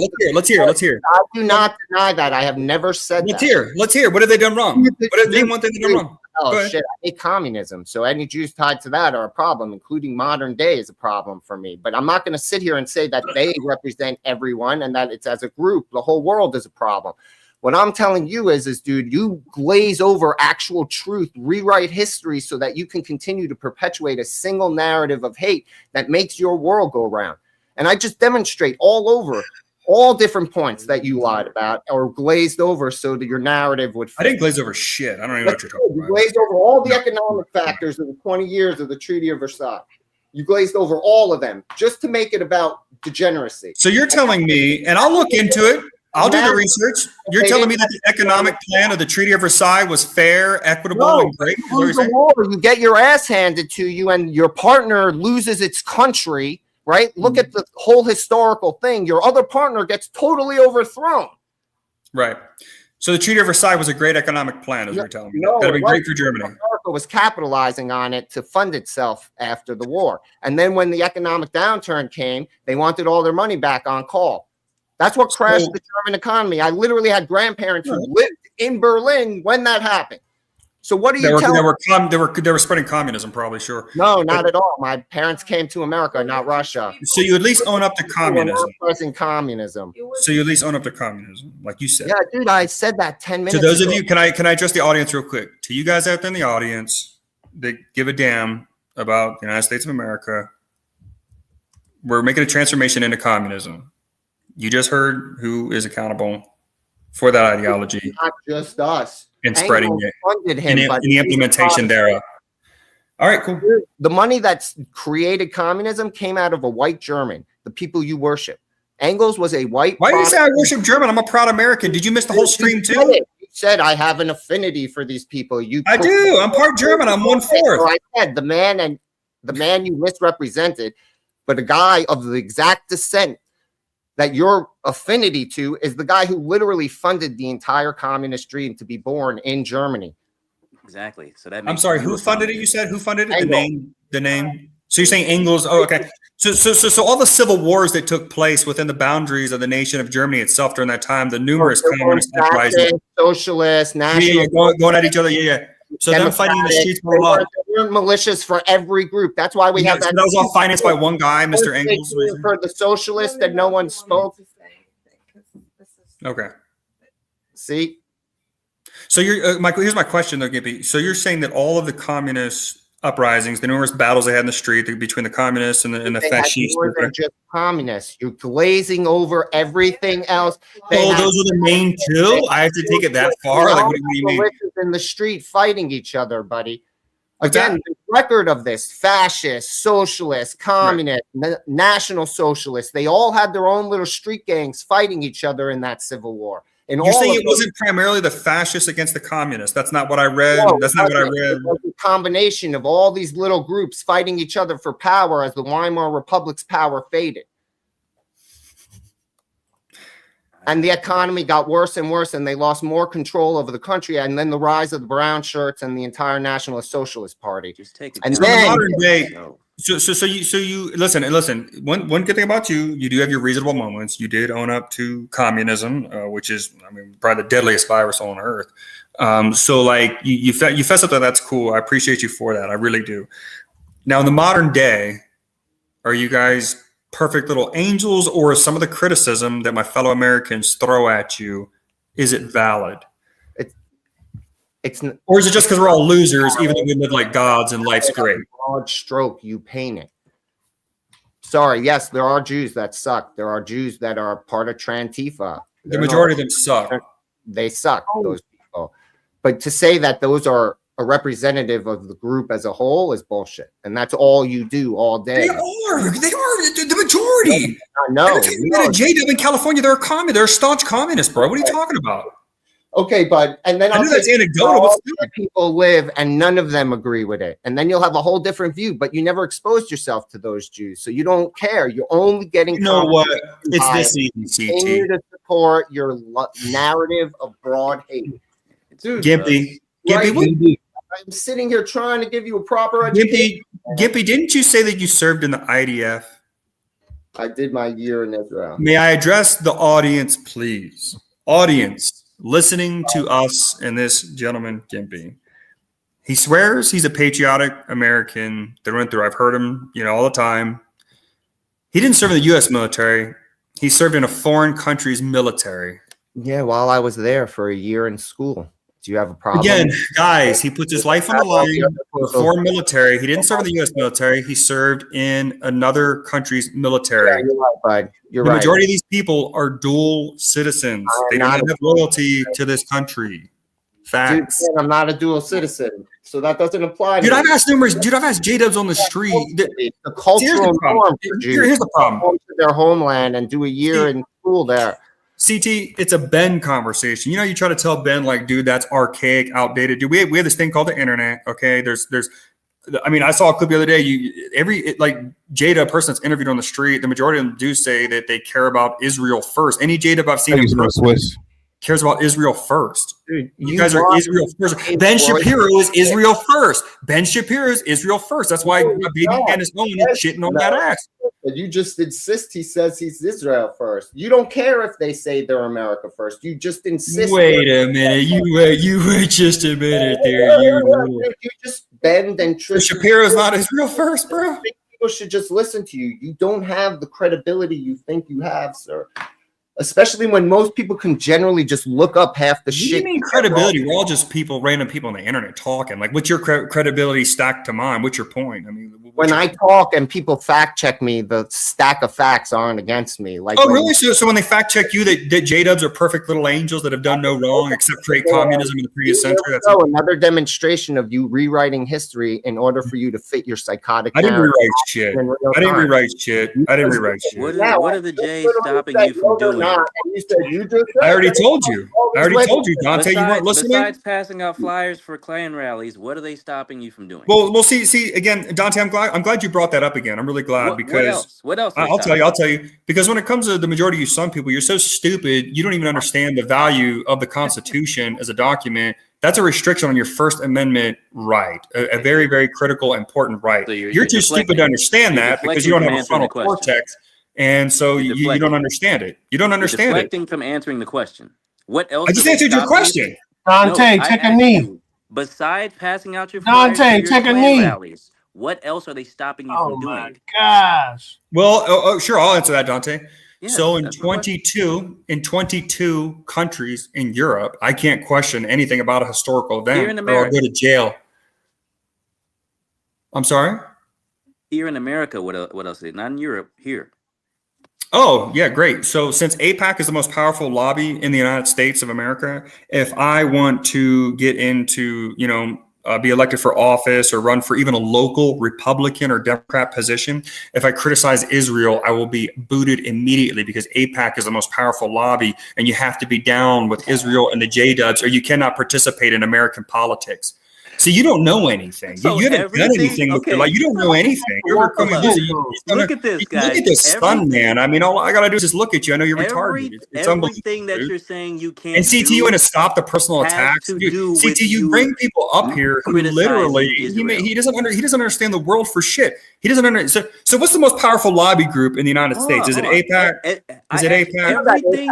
The only thing that you can't do. Donated to politicians. It's the most powerful lobby. I know that. I know that you can't be in our Congress. I can do anything else you want to do in this country, unless it has to do with you. But you live in a delusion where you have to rewrite history to match your already built-in hate for a group. That's all it is. You can Google who are the top 10 lobbyist groups by dollar donation. Democrats. AIPAC isn't even in the top 10. Why do you call it hate? Because I'm responding to a group that is trying to destroy my country. That's not hate. It's called self-defense. Destroy your country. But the only thing that you Dante, say you don't know anything, bro. You're an idiot. The only thing that you say they stop you from doing is talking bad about them and passing out Klan First rally Amendment. flyers. First Amendment. That's it. What if you couldn't talk bad about white people? You kill yourself. You delete yourself. But there's you? nothing. First Amendment right, right? First Amendment. There's nothing that has to do with actual life that there's. Dante, if you grew up and you couldn't bitch about whitey, you would delete yourself, bro. That's how important the First Amendment is, bro. The whole time I've come on this show, I've never bitched about whitey, not once. Oh, really? I come on here. Only thing I come on here. And you said we stole all your inventions and shit. What are you talking about? Listen, you bitch about whitey every time you come over. The only thing I come on here doing is defending Black Americans and talking about our history. I don't say nothing bad about You whites. said Whitey stole all your shit. No, your I didn't say Whitey inventions. stole anything. I just talked about our Dude, inventions. I swear to God, you No, said I didn't say that Whitey white stole anything. people. I said that You're an I talked FBA, about aren't you? our Aren't you an inventions. FBA? Yes, I talked about our inventions. That's it. Right. I come on here defending FBAs. That's it. I don't come on here talking about Whitey. I don't come on here talking about the trade.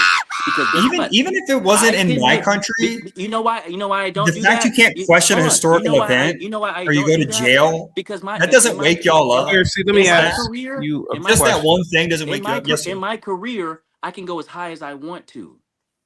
Everything I've wanted to do, I can do. White people have not stopped I don't me. disagree with They that. have Yeah, my not stopped ancestors me. gave you that So, privilege. You're welcome. I Yeah, asked yeah. you. I asked Yeah, you. you're welcome. It's a great how are they country, ain't it? stopping Thank you? George Washington. Yeah, we The got you. only thing that is your Yeah. hands. Thank George Washington.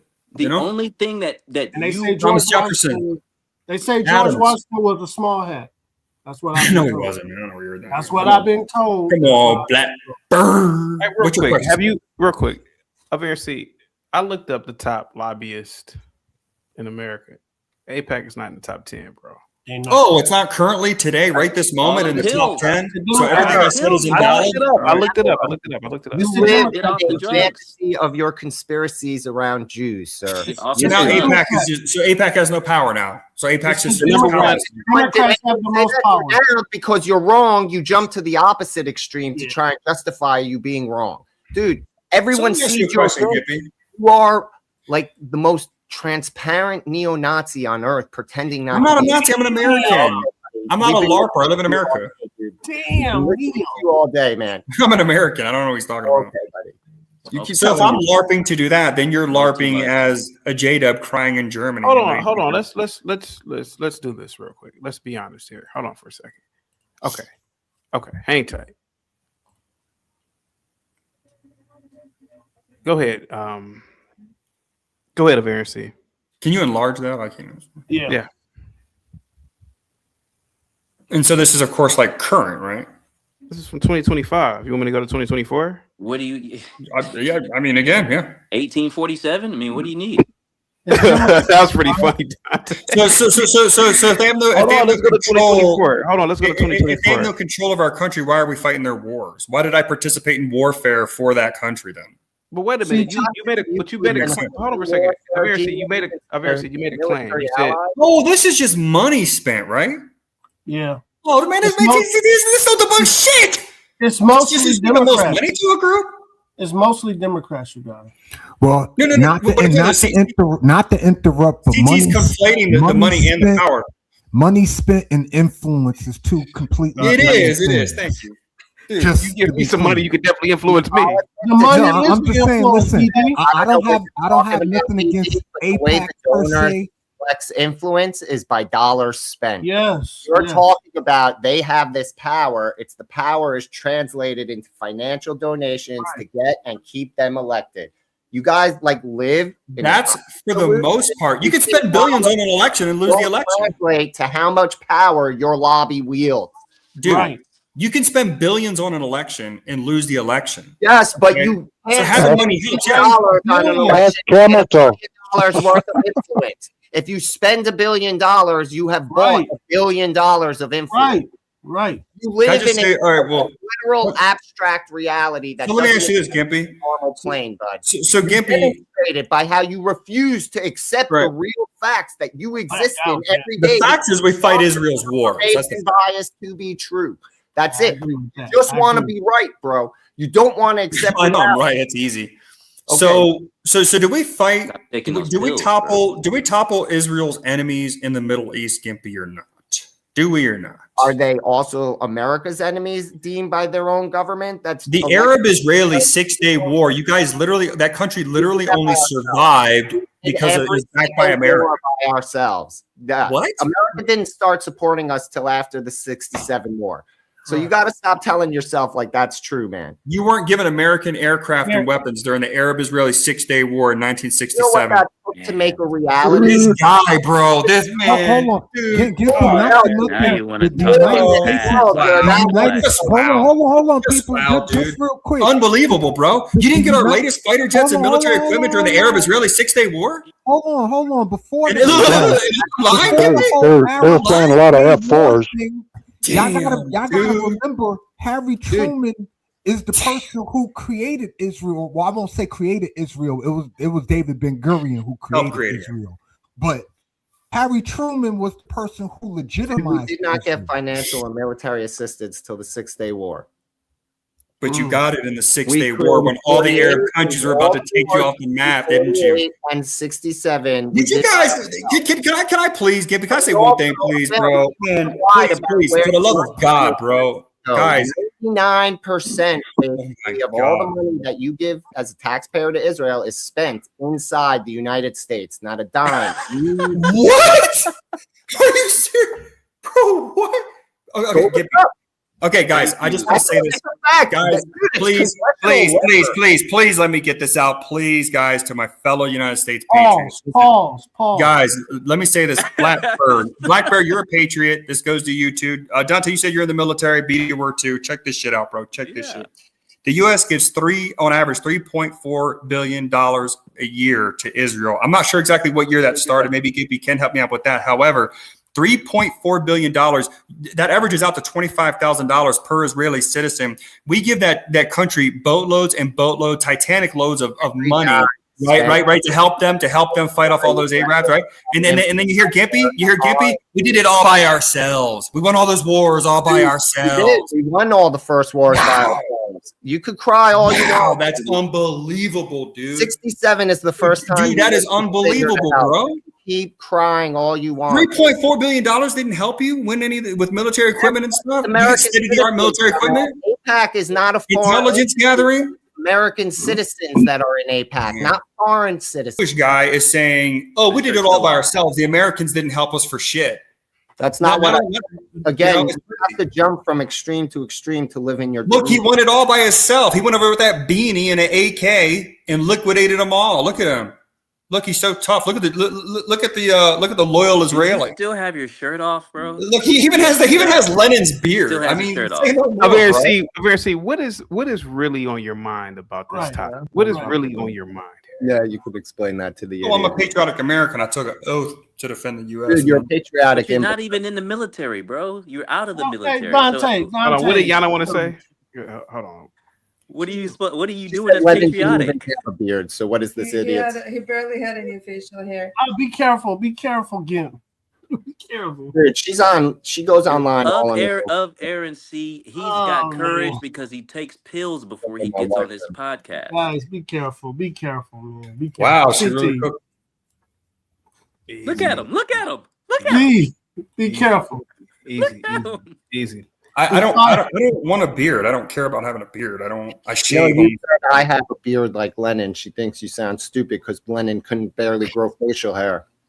Oh well, I'm sorry. You look like the next communist Marxist out of the USSR. My bad. I have it so wrong. I'm sure to your narrow mind. I can't believe that though, Gimpy. See, Gimpy will come up here with you Sun people because he knows that you guys won't push back. He would never go and he'll never go on a real debate. Just like Shapiro would never debate Fuentes. You guys can't debate. Talking with no shirt on, and the best thing you've done in your life. Why are you still thinking about my pet, boy? The audience, how did I not address your stupidity? I literally proved that you made. No, you did. You didn't prove shit. The only thing you proved is you guys are angels. Man, that's all. Shit, straight up. They need a split screen.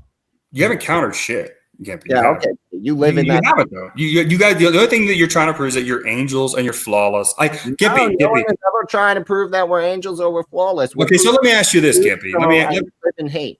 Let me see, guys. I want to put the audience. I want to put the audience on something. You guys understand? He's just hate.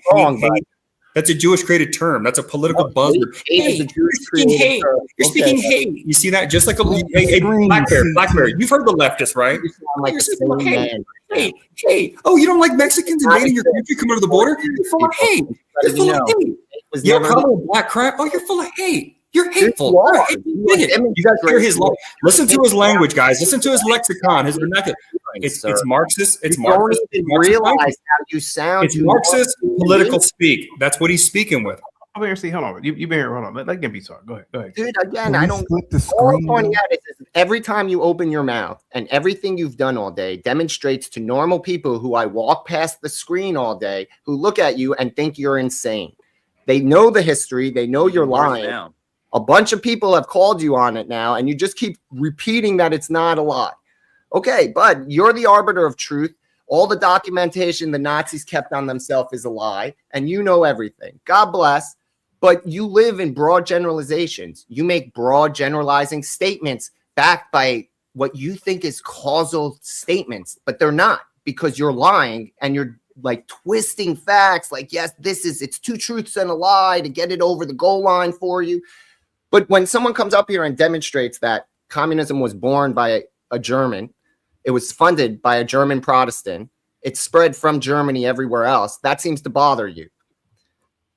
The guy who wrote it was a Jew. 100% Marx was a Jew. He hated being Jewish. The whole point of creating communism was to obliterate religion, to remove oppression. He was a devout atheist in that sense. And then Germans are the ones who generally got it promoted throughout Europe and then back into Russia. Then you wanted to glaze over that the Civil War had like 10 sides in Germany during that period of the Weimar Republic. And then you wanted to glaze over all the economic factors globally that contributed to it. And it just happened because, I don't like Jews and the Weimar Republic was degenerate and communists. Dude, every historian... That's like a minute. Can I counter anything, CT, or is it Gimpy Day? Is it Gimpy Day since he owns the platform, literally his people? In all fairness of RNC, we weren't rocking it out for a few hours, which I appreciate. He just hopped over talking mad shit and making shit up. It's retarded. So Gimpy, you don't even... Go ahead. So Gimpy, let me ask you something. So you're telling me, and by the way, guys, two things. You're talking to him with no shirt on. Why do you keep? Why are you checking me out? Why I don't think that way, Mr. Rogers. I knew you were too funny. I knew that, Joey. I knew it from. But anyway, whenever a sun man speaks excessively white, there's a high chance, high probability. But anyway, yeah. So Gimpy, all right. So you're not willing to at least halfway walk back the statement of you guys did it all without maybe the size of a sack here, a tiny bit of U.S. help in aid. Do we help it? Help it all? That's a lie from America. In 67, when you say they helped, that's when they started helping. Yeah, then. Okay, so let's do the math on that. 1967 till 2025, guys. Oh my God. Okay. All right, there's that. There's that. Do you like the there's USB? That, guys. Let me ask you, do you like the USB drive? Do you like pinpoint radiation cancer? No, you need treatment? a thing used for that. Do you like diesel trucks? Do you like airplanes? Do you like things that fly? You like jets? Think the Germans. You're not going to think the Germans, though, are you? Because you're a scumbag. In return, it's the leading biotech country on earth.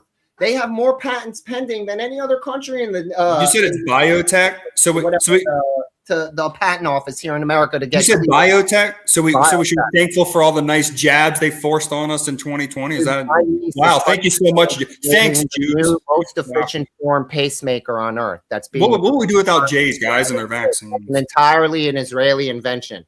The question is, don't what like would you do about without them up there? You don't like the USB drive. You don't like GPS improvements of your life. You don't like all the technology that has flowed back into the.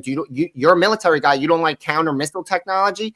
You guys get our latest and greatest technology sometimes before we do that our taxpayers funded, bro. Shut the fuck up. Shut the fuck up, bro. Americans to have jobs in those companies and factories. What planet do you live on? It is a symbiotic relationship. What would of Aaron C? What would you do without the Jays? What would you talk about in life without black? I can answer that. I can answer that. What would you? What purpose? What would be your purpose? I'll tell you. I got you.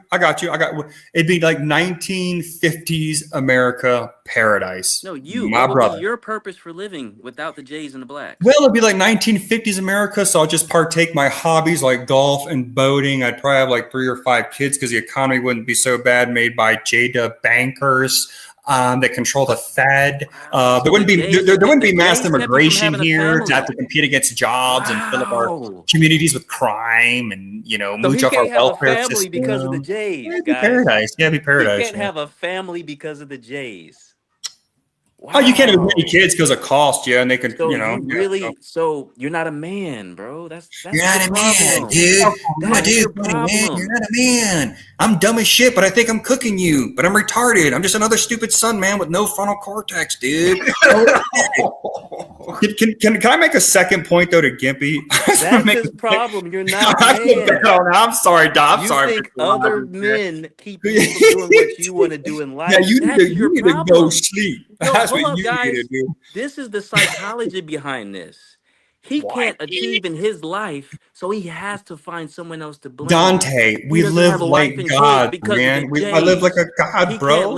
He can't live in a nice place because of the blacks. I live in Utah. This is one of the best states in the union. What are you talking about? Once you become a man, you got to go inside and you got to heal. Who hurt you? Why are you saying I don't live in a nice place? I live in a. Where do you live, by the way? I live in Utah. This state is awesome, guys. You can't live in a nice place because of the blacks. You can't have a family because of the Jays. Who hurt you? Blacks? Who mentioned the blacks? Y'all ain't got power like that. No, this is a J-Dub conversation. Some people just make pumping gas at 2 p.m. dangerous. No, we're talking real power here, Sonny. How about you sit down? No, we're talking little of Aaron C that got hurt somewhere in your life. Sir, we're talking real power now. All I have to do is conceal carry and stay safe from sun people. That's y'all's power. That's where it ends. Okay. I'm saying we're talking real power here. Actual but the political Jays power. are keeping you from having a family? Wow. I didn't say that. I didn't say that. I didn't say that. I said 1950s America. I didn't say I can't have a family. Like, what are you talking about? You said you would be. You said you would be living like the 1950s. You would be having a family and you would be doing your hobbies. So because of the Jays, you can't. None of us are living like the 1950s, Dante. So what do you mean? How about this? How about this? How about this? How about this? How about this? How about this? Let's do something real quick. Let's do something real quick. Larry C. Yes, sir. If this were the 1950s, in an ideal world, how would your life be? How about that? With you want to live like it's 1950 style?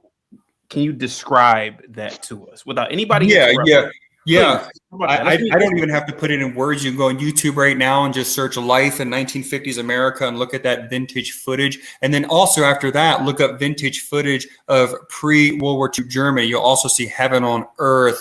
Let's just 1950s. Give us a day in life of your hypothetical family. So you want like specifics? Like I would drive like one of those V16 Cadillacs or something, and like what do you mean? See, what do you mean?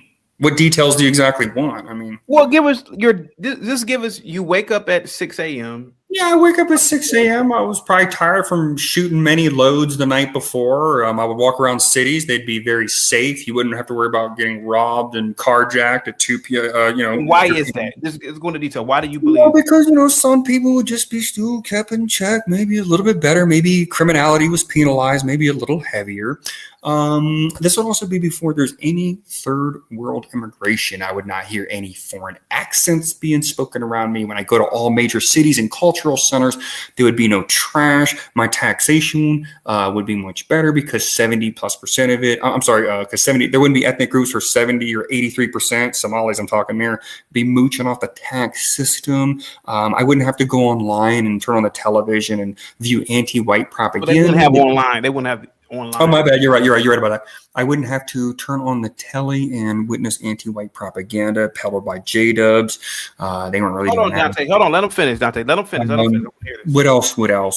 Yeah, everything was peaceful. Crime rates were great. You should look at crime stats for the 50s. Okay, so let's talk brass tacks here. If I'm using the right. Yeah, let's talk turkey like Tariq. Let's talk because I don't think you've been given a fair shot, right? You would literally want it to be like the 1950s? Yeah, for the most part. If I saw other racial groups, particularly my fellow FBAs, being oppressed in any way, maybe I'd stick up for that if it was excessive. But let's talk. Segregation. Yeah. So you wouldn't have, let's say, for example, you wouldn't have certain technologies, right? Like, for example, Apple. right? Mhm. You know you wouldn't have Apple, right? Yeah, no iPhone. No. Well, you know why you wouldn't have Apple, right? Oh, because you're going to say that Steve Handjobs, who's in charge of who's in charge of Apple at that time. It's really funny that you guys think that we just couldn't achieve on our own. I'm not saying no. Don't put words in my mouth. I'm just saying you wouldn't have Apple because Steve Jobs is a what? What was he? He was like Syrian or something. He was Syrian, right? So because you just said that you wouldn't want third wave people in here because he was adopted. So you know that his family would not have adopted him, I guess, right? If you want to, yeah, they wouldn't have worried about virtue signaling in the 50s and adopting their baby. So what about the internet, right? Who created the internet? I mean, initially it was created by the CIA, from what I understand. Okay. I have no idea, but CIA. Do you think that you would miss out on certain things, like certain technologies that wouldn't come about? Because you do know foreigners were participants in creating a lot of things. Absolutely not. Absolutely not. Not at all. Because if I look at, I'll explain why. If you look at European countries, Germany in particular, that we've been harping on heavily today, and the United States, we were the pioneers of literally almost all forms of technology in existence. And so, sure, I may not have an Apple brand iPhone, right? It could have been some other kind of smart technology, smartphone. And the reason why I know this is because, CT, if you look at the beginning of World War II, right, planes were like, biplanes made of wooden fabric. By the end, we had all metal aircraft construction and jet engines, planes flying 500 plus miles an hour, right? Like the ME-262. So we're capable of technology, invention, innovation all on our own. We don't need an outside group to do that. We just don't. Now, could there be a few things like maybe I couldn't get like a quesadilla made as good down the street or something, or maybe some of the best rap jams I've ever listened to. Maybe I wouldn't have all those great memories with all my black friends committing those crimes for that 3-year criminal spree I had from 19 to 22. Maybe stuff like that. But other than that, no real ultra mega. Hold on. Let them finish. I mean, that's it. Because guys, the CT is just painting a picture of like, oh man, you're going to be missing all this stuff because this guy created it, and it's just retarded because all those people. Would you want to ban the LGBT community, or would you make that a ban? I would say if there's do funnies and they're suffering that bad, first we can try the electrocution method to reverse it, to make them chase twat again. If that fails, just make them. I don't think any laws are required. I think just the social stigma of forcing people to just you know a very famous do funny was responsible for the computer age, right? You know who that is, correct? I thought you were gonna say Hoover for the CIA, but no. Who are you talking about? Alan Turing, if I'm not mistaken. I don't know that. I don't know. He was a big do funny. So I remember the name. I didn't know he was a do funny. But here's what's interesting, and here's I think what all you guys fail to realize is that it's the American system that is so great that gives people the ability to create these things in the first place. Sure.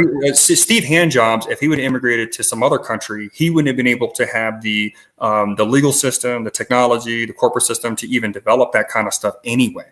You know what I mean? The idea that we can't create, and this is why I laugh at FBAs, because a lot of FBAs say like, man, the white people came here, they were starving to death, y'all could have did shit without us. But it's like, dude, we would have just kept sending more people, even if millions died, we just keep sending more and more people till eventually we conquered the landmass and did our thing. We colonized the rest of the world. What makes you think we couldn't have conquered this one with a very easy climate to thrive in? So all those technologies, so it wouldn't have been Steve Jobs, it would have just been some other dude. And let's pretend that it had been delayed 20 years. Hey, maybe the smartphone got delayed instead of it coming out in 2008, 09 timeframe, the BlackBerry, whatever. Maybe instead of that time frame, maybe it would have been like 2039. Maybe it may have been slightly delayed. Maybe but we know of Aaron C. If you were living the life that you wanted right now, you wouldn't be crying about the Jays.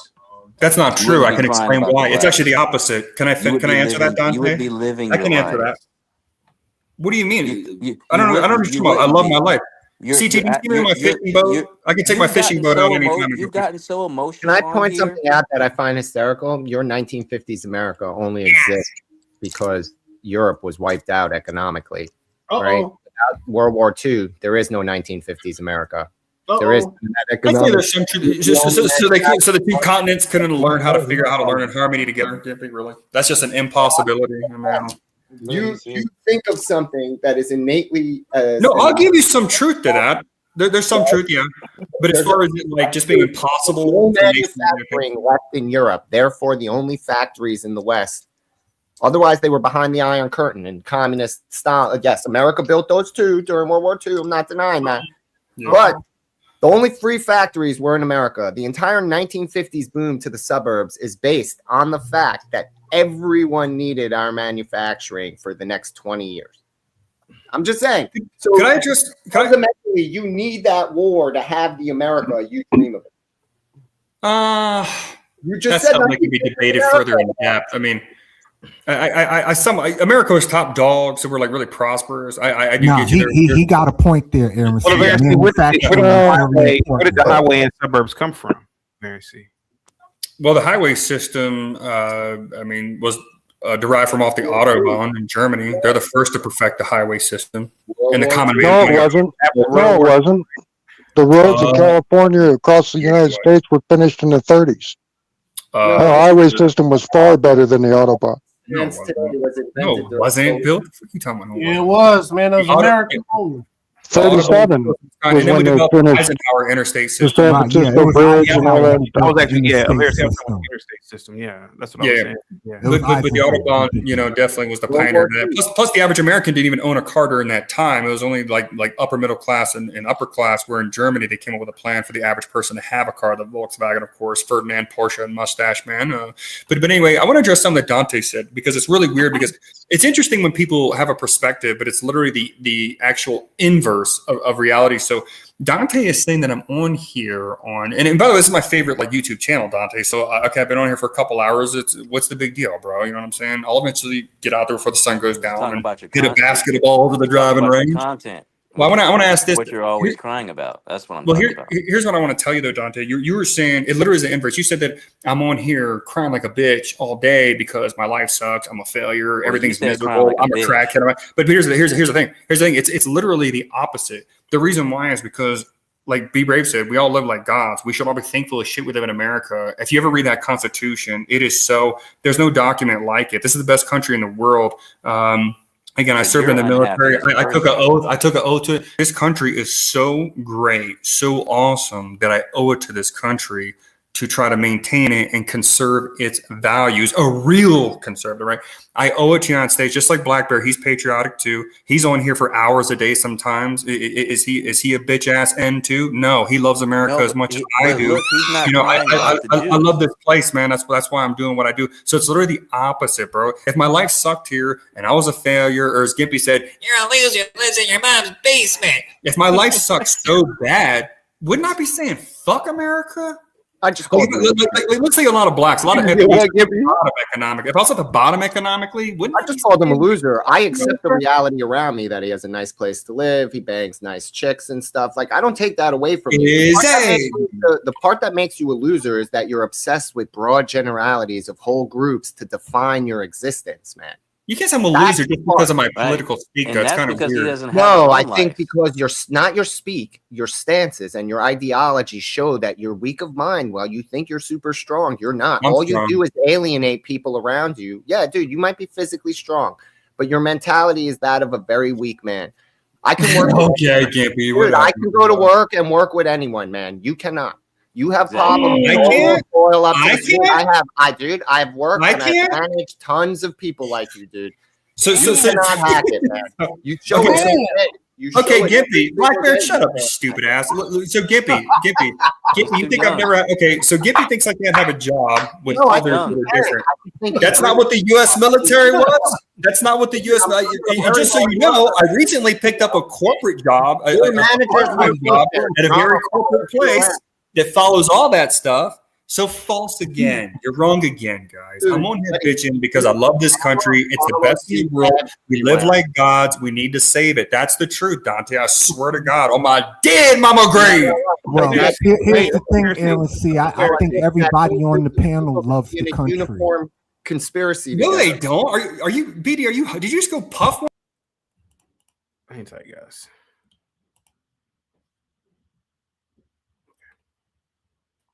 Hang tight. A variancy. I'm sorry if you have a headache, by the way. No, you're good. The personality that you have, right? do you think your type of personality could survive in 1950 suburb? Car, no cable, no social media, no internet, a wife, and just a little bungalow. You think your personality could survive in that era? Yes. Tenfold, absolutely. In fact, that's all life's been around. Okay, let's do this again. Just to be clear, your current personality could survive in 1950 suburb, middle America, a wife, 3 kids, picket fence, and bungalow. I'm not okay. Do you mean as in like the community in 1950s probably wouldn't tolerate some wigger maybe like acting a fool or something? I didn't say that. I'm talking about. Do you mean like? Because you're talking about just getting in touch with the simple things again. I moved to a rural area to do that. Minded. You seem to be very. What's the word that begins with an E? Crazy. Eccentric. You're very eccentric. Yeah. Do you think I wasn't even mentioning the fact that you were a wigger, but could you think that you, with all this eccentricity, could survive in a place like that? Yeah. A boring little suburb with just a car, 3 kids, and a wife, and three TV stations. That's where I live now. I live in a small rural town that's all white, and you need to act right in a small town, CT. Otherwise, you get a reputation real fast, man. You know what I mean? Now I am a bold brother. You know what I mean? I don't really care. But no, you have to act right. Everyone here has a gat. I mean, you can't do no stupid shit here. If you act retarded, you'll get a reputation real quick. You won't get laid. So yeah, no, CT, I definitely could. And as far as getting in touch with the simpler things, all my hobbies revolve around the outdoors. I just told you I don't watch any movies. Okay, I haven't been to the movie theater in about 2 years. Okay, I mainly do outdoor stuff. Fishing and hunting are like my 2 favorite things to do. I play golf. I do other stuff. I have been recently get back into bowling. I think they had bowling in the 50s, if I'm not mistaken. Right. Yeah. So yeah, no, with the simpler things. You remember years ago when like the prepper movement took off? I mean, I'm not saying I was like prepper minded. I don't have any of that going on, but I'm saying like that kind of mentality of like getting back to the simple things. I think a lot of Americans came upon the same reflection as well. I think a lot of people, man, especially look at Be Brave. Be Brave is happy as shit every day. He's doing great. I hope I'm like that at his age. I look at him as a role model when I'm like 70 plus, whatever the hell he is. I think he could be just fine. I don't think I need to live in a Chinese high tech city where I order my food and some robot brings it out on a tray and I eat it and it says thank you, and wheels away. I don't think I need all that, bro. I just don't. I agree. Simple brother. I'm well read, but I'm a simple brother. If you have a simple life, why did you live about what? How many minutes away from Salt Lake City? Come on. Salt Lake City's damn near it's more than 200 miles away, sir. He don't want to live like the Jets. In Vegas, it's like 200 miles away too. So I'm out here in the boonies, my brother. Okay, I'm just making sure. You know what I'm saying? But the thing is, what's weird, and again, what's annoying about the internet, and again, everyone's like calling me losers and stuff like that. But it's just weird because, like, if I'm not mistaken, I can't remember if Black Bear, whoever's on the Gospel Above stream not too long ago, I showed my $20,000 Swiss watch collection. I've been collecting Swiss watches for a long time. This is my most expensive watch that I own right here. Okay, Omega Seamaster Rose Gold 2-tone. Again, not trying to flex, but it's like, dude, I have luxuries. I have luxuries that most people in the world don't have. It is my duty. Would you go to church every Sunday with their hypothetical 1950s family? Oh, come on, C2. Well, I go to church every Sunday now. That's why I told you I'm in conflict with this new schism, of cuckianity, as people are calling it, man. And you go to Protestant or what do you think? No, I go to various ones, but the predominant church here is the LDS joint. My watch better than yours. He Mo. Yeah, go ahead. What kind of watch you got, BD? Yeah, but what do you take, I'll go though, show bro? you right now. Like, what pharmaceuticals are you taking? But what I'm trying to say, though, guys, is like my life is so good. I hope he pulls up a cancer, yo. In this country, guys, we have it so good. In this country, check this out, CT. You know those crazy Brazilian friends I have that are both ex-military, the ex-SEAL and the ex-Marine, right? Well, Well, the other day he bought like I think he spent like maybe $1,500 or so on golf clubs. I just bought mine for $100, you know, a Craigslist like ghetto joint, you know. But like he spent like $1,500 on like some golf clubs, bro. Like in America, no matter what frivolous hobby you have here, you can just spend exorbitant amounts of money on it. And it's just crazy, guys. I'm trying to tell you, I've traveled the world. I've been to many third world countries. I'm trying to tell you guys, this is as good as it gets. This place is awesome as shit, bro. It's awesome as shit. And I need to be thankful and grateful. That's why when I see people complain about it and be just pieces of shit, utter ungrateful pieces of shit, you can all go to hell. And when the day comes, if you're out there complaining in the street, I'm going to eliminate you because you're a piece of shit. What do you take though? Like seriously, you take some type of pharmaceuticals. Yeah. What do you take? What did I just CT? What did I tell you earlier that I have no faith in the Western medical system? Those Navy doctors, Dante. Those Navy doctors fucked me up so much. I told myself I'd never go to the doctor. Now I do have insurance So you via take the your VA. own, you self-medicate then. You take something, bro. Oh yeah, so I wake up, I take a little bit of meth, you know. Then after my cappuccino, I snort a couple lines. I'm just all drugged up right now, you know. My vocabulary isn't more extensive than yours or anything. I'm just totally stupid. Why are you saying I'm on drugs? Because I'm a little energetic? Is that it? No, because you have the type of personality and energy. It's not having high energy. It's just the way you are. Like you're taking something, bro. What is it? I mean, literally nothing. I mean, I had a cappuccino hours ago. Okay. What is that? Back to the main topic. Aversi. I see you. Candace Owens. Oh, my baby, my girl. I ain't had chocolate in a minute, neither. There's something about her skin. She's unlike any sister. Is what, Aversi, what you say? There's something about her skin, guys, that's unlike any other sister gal. It shines. I mean, when she goes live, you see it radiating, you see it shine. Could you imagine why is she trying to gain favor with blacks now? I'm gonna keep it a rack with you. You and I disagree on this. I don't think very many people watch her at all. There's some very well-to-do, prominent blacks that have a larger white following. I'll give you an example: Coach Greg Adams, that's in the Manchester. Most of his viewers are white. You know who else has pretty much almost an entirely white fan base is Myron Gaines, right? So there's plenty of people that are like that. So with Candace Owens, I mean, she's with a white. Myron ain't black. Huh? No, Myron ain't black. Well, yeah, I get it. I got you. I know he Italian, but I'm just saying, like, with Candace Owens, her there might be some blacks that watch her, but there's a comment section on X the other day. It says, "Do you still support Candace Owens?" You know, likes up or whatever. And I looked in the comments. I mean, it was 98% crackers. You know, so I think she has a majority white fan. I mean, look who she was rocking with, Charlie Kirk. That's like the whitest guy that ever lived. You know. Hey, I rock with Candace Owens. I rock with her. Yeah, I do too. People are saying she's crazy and stuff. But it's all to me, she sounds lonely. I just don't think most or all Jews are wrong. I just think it's a minority group, just like in every other group. Even Alex Jones was calling Candace Owens crazy. Now that's crazy. That's crazy. Blackbear, no one's saying that. Blackbear, no one's saying that. And that's what I'm saying. When I get into these disagreements or we have a J naming episode, topic, conversation, you notice Gippy always gets on here and acts like that. I was recently dating a girl that was a quarter J-dub. Okay. I don't go around just indiscriminately like hating people. Yeah, I have black friends. So that's what I'm saying. I don't just blanketly hate everyone. I don't know why you guys would think that. I have no idea. You rambled today. Like the whole time that you had the screen and you rambled. Did you listen? Because no one took it that you were specifically targeting a handful. Everyone that you were targeting the whole group. CT, did you know that I have a son man living in this house? You know, since I live here, I have this house to myself. I rent out a couple of the rooms. Well, one of them is a South African. I've had him. Alex Jones has to say, hold on. I am seriously concerned for Candace Owens. What I'm about to reveal, what I'm about to break down, comes from a place of love. You know you are batshit crazy. Wait a minute. You know you're batshit crazy with Candace. With Alex Jones. Go ahead, Aaron. I'm saying Alex Jones has been one of the biggest conspiracy theorists that we have.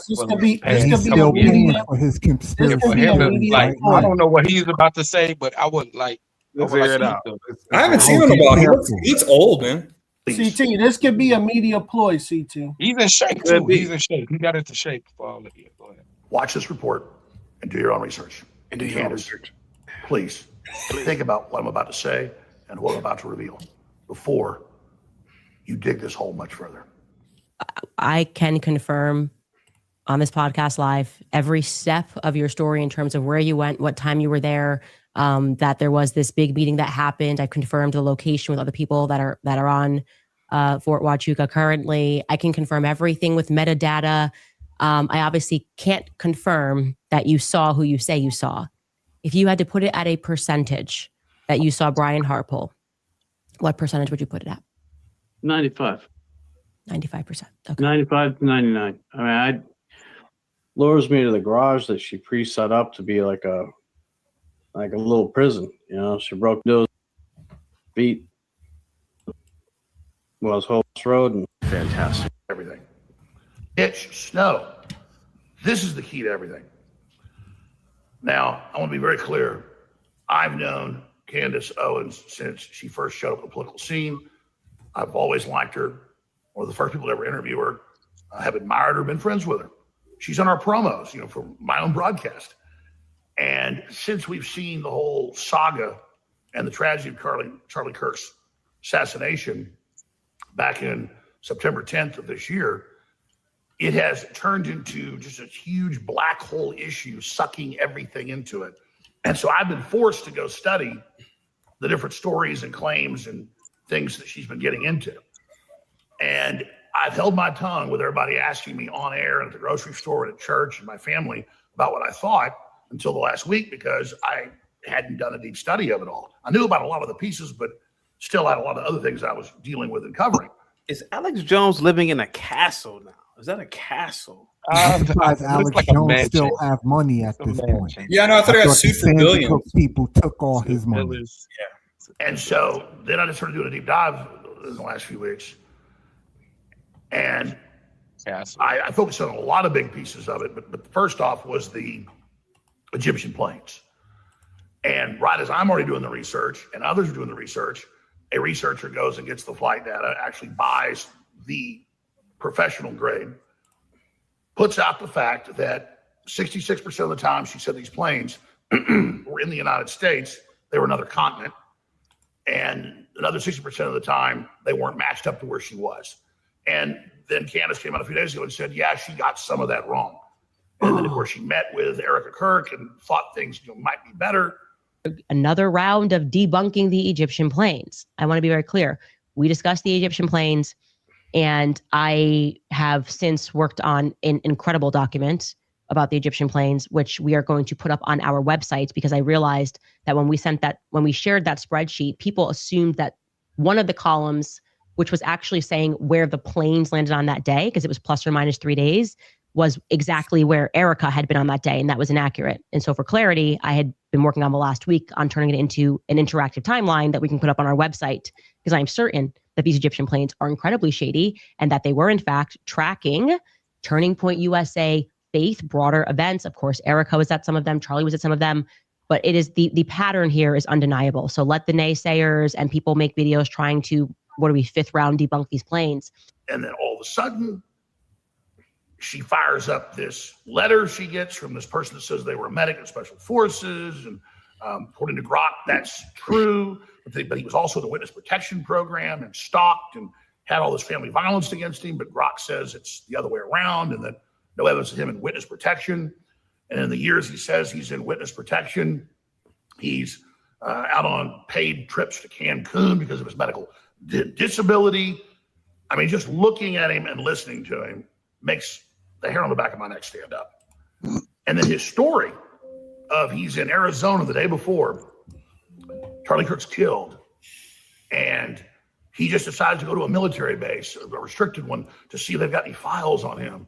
And he gets there and has this whole story. It's directed to this building, and there's all these officers, and he thinks he sees the head of TPUSA security, but he wasn't sure then. It was later when he saw him on Sean Ryan. And then now he goes on Candace and suddenly says, I also saw, he's 99% sure, Erica Kirk. That person matches who I saw at Fort Huachuca in the lobby the night before. and she was with that man in the lobby, and that man, he was present at that meeting the next morning. If you had to put it at a percentage that you saw that the girl in the ponytail matches the description of Erica Kirk, what percentage would you put that at? Those are really rare eyes. That's 95 to 99%. So I said, all right, let me go look at this. And Candace again is saying she's seen the metadata. It's ironclad. She's just not sure if he really saw Erica Kirk. Just like with the planes, it just goes from the Israelis to the Egyptians to the French to the U.S. military. And so before I get into the latest story of the military base and all of this and somehow involved in killing Kirk, I'm just asking questions. Holy smokes. Just remember, I came out 4 or 5 days ago, and then so did others, with the flight logs, with the data, and said to Candace, please respond to this. And she didn't come out and say it wasn't true. So her ironclad information on that, well, wasn't that. But now we move right on to a new controversy. And I was talking to TPUSA the days before they were meeting in Nashville. And I said, you know, either she's being paid by some bad groups to destabilize the Republican Party, which I don't think it is. I think she really believes what she's saying. Or she's had some type of mental breakdown, psychosis. Or she just really believes all of this, but I think is somehow still delusional. Because I could go through dozens of the things she's put out and you know, debunk each one. So where is she now on the planes? And the ironclad data and all of that. And there's so many other examples of this that we could drill into here. So Candace, I really genuinely care about you. And I really genuinely want to just ask you a question. Have you seen the videos of Mr. Snow? I mean, have you seen him on podcasts talking about how his wife built a prison for him in the garage and then attacked him and broke both his thumbs and pulled his arm out of socket and mauled their son with a big dog twice? And then the police were outside and wouldn't help him, and they're all part of a conspiracy, and he's in a witness protection program. I mean, if I was just walking down the street and saw somebody talking like this, I'd say that's schizophrenic. CT. And you look at his. I got 2 words for all of this. 6'7". That's what I think about all this. 6'7". This is I thought movies did a great job at conspiracies and government plots and shit, but this is far better, man. Watching this shit, man. Wow. CT, you don't think this could be a But her lot? midget horse joke hits, right? Yeah, it did. If you have to find something nice to say about The- that, I said the earlier. midget horse, like that lead-in was perfect. I said it earlier. Yeah, I said it earlier. CT, you don't think that Jones can be compromised? Is he trying to get back in? Yeah. Okay. Of course. Yeah. Dude, could it also be that she's just full of shit because Yeah. she has vendetta? Like, do you know what Occam's razor is, sir? Right? Occam's razor is a thing because it's actually a workable theory that they demonstrate regularly in life. But like, the more complex and the more layers of questions you add to something, the more resources and logistics it requires to make a real conspiracy. So you have to demonstrate those resources and logistics to me, man, because everything she's saying is being debunked by her own squads of people who normally align with her, man. Gimpy, Occam's razor to me just sounds like don't question the official narrative. Dude, you can say whatever, but she can't bring the proof that these people are bringing. When they counter her, she walks away from her comment, never to speak of it again. So Gimpy, do you not think something happened between her and Ben? Yeah, she worked for him. They had a falling out, clearly. And you don't think again, one thing of what I said to begin with is wouldn't it make more sense? This is just simply a vendetta. She has a grudge she's settling. I agree. But Because don't you she's think not he really used, demonstrating facts, dude? but don't you think he used some of that money to put her in this kind of situation she's in? No, she's responsible for herself, man. She made her own. She worked at PragerU. They treated her like a princess. She burned that bridge. She worked at the Daily Wire. We still don't exactly know what happened there for whatever reason, whether it's clean or not. I'm not saying I know, but I'm just saying everywhere she goes, she leaves destruction in her wake. Every single place that gave her a break, she has no, and all the people are trying to be friends with her. They're all reaching out with care when they talk to her from the places that she didn't do nothing at Daily Wire but interview a damn rabbi and tell the truth. You don't know. You don't know what you don't know. You don't know. Again, because neither party talked about it. Neither of them said you are making an assumption. I'm not saying you're wrong, but you don't know. There's no evidence to why, because for whatever legal reason, neither party is talking about it. Yeah, Occam's razor blade. At the end of the day, she sounds like a lonely woman with no friends anymore. But dude, she's married to a billionaire. She's married to a Chad British billionaire, BD. She's going to get a job probably later. And she's got like a literate I don't mean lonely in terms of her relationship. I'm talking about lonely in terms of. And if she's lonely, I'll go take care of her. Or call hey, look, I don't know who that rabbi is, but she challenged that dude. And her life ain't been the same since. Yeah, that guy is not in the ins with the Jewish community at large. Okay, see, that's the thing. You can. That's you casting what you want. I'm not casting nothing. You are. You're making a point with no fact, and you know that they've gone out of their way to not tell anybody any details, and you're still making claims based on what you want to be true and has no basis in fact. Yes, she had a I don't want nothing to be true. I'm just looking with my own eyes. He would give her a high five for starting a fight with her. So you can keep trying to make that a thing, but openly there are a million tweets where he denounces that dude left and right. So that's not a claim you can make with any real facts to support it up. Gimpy, their beef did not start until that interview. True. Their beef did not start until that interview, Gimpy. You have no idea. You have no proof. Show me how you dumb goy. You don't know. Catalyst when I can show you that he openly prior to then denounces Rabbi Shmueli.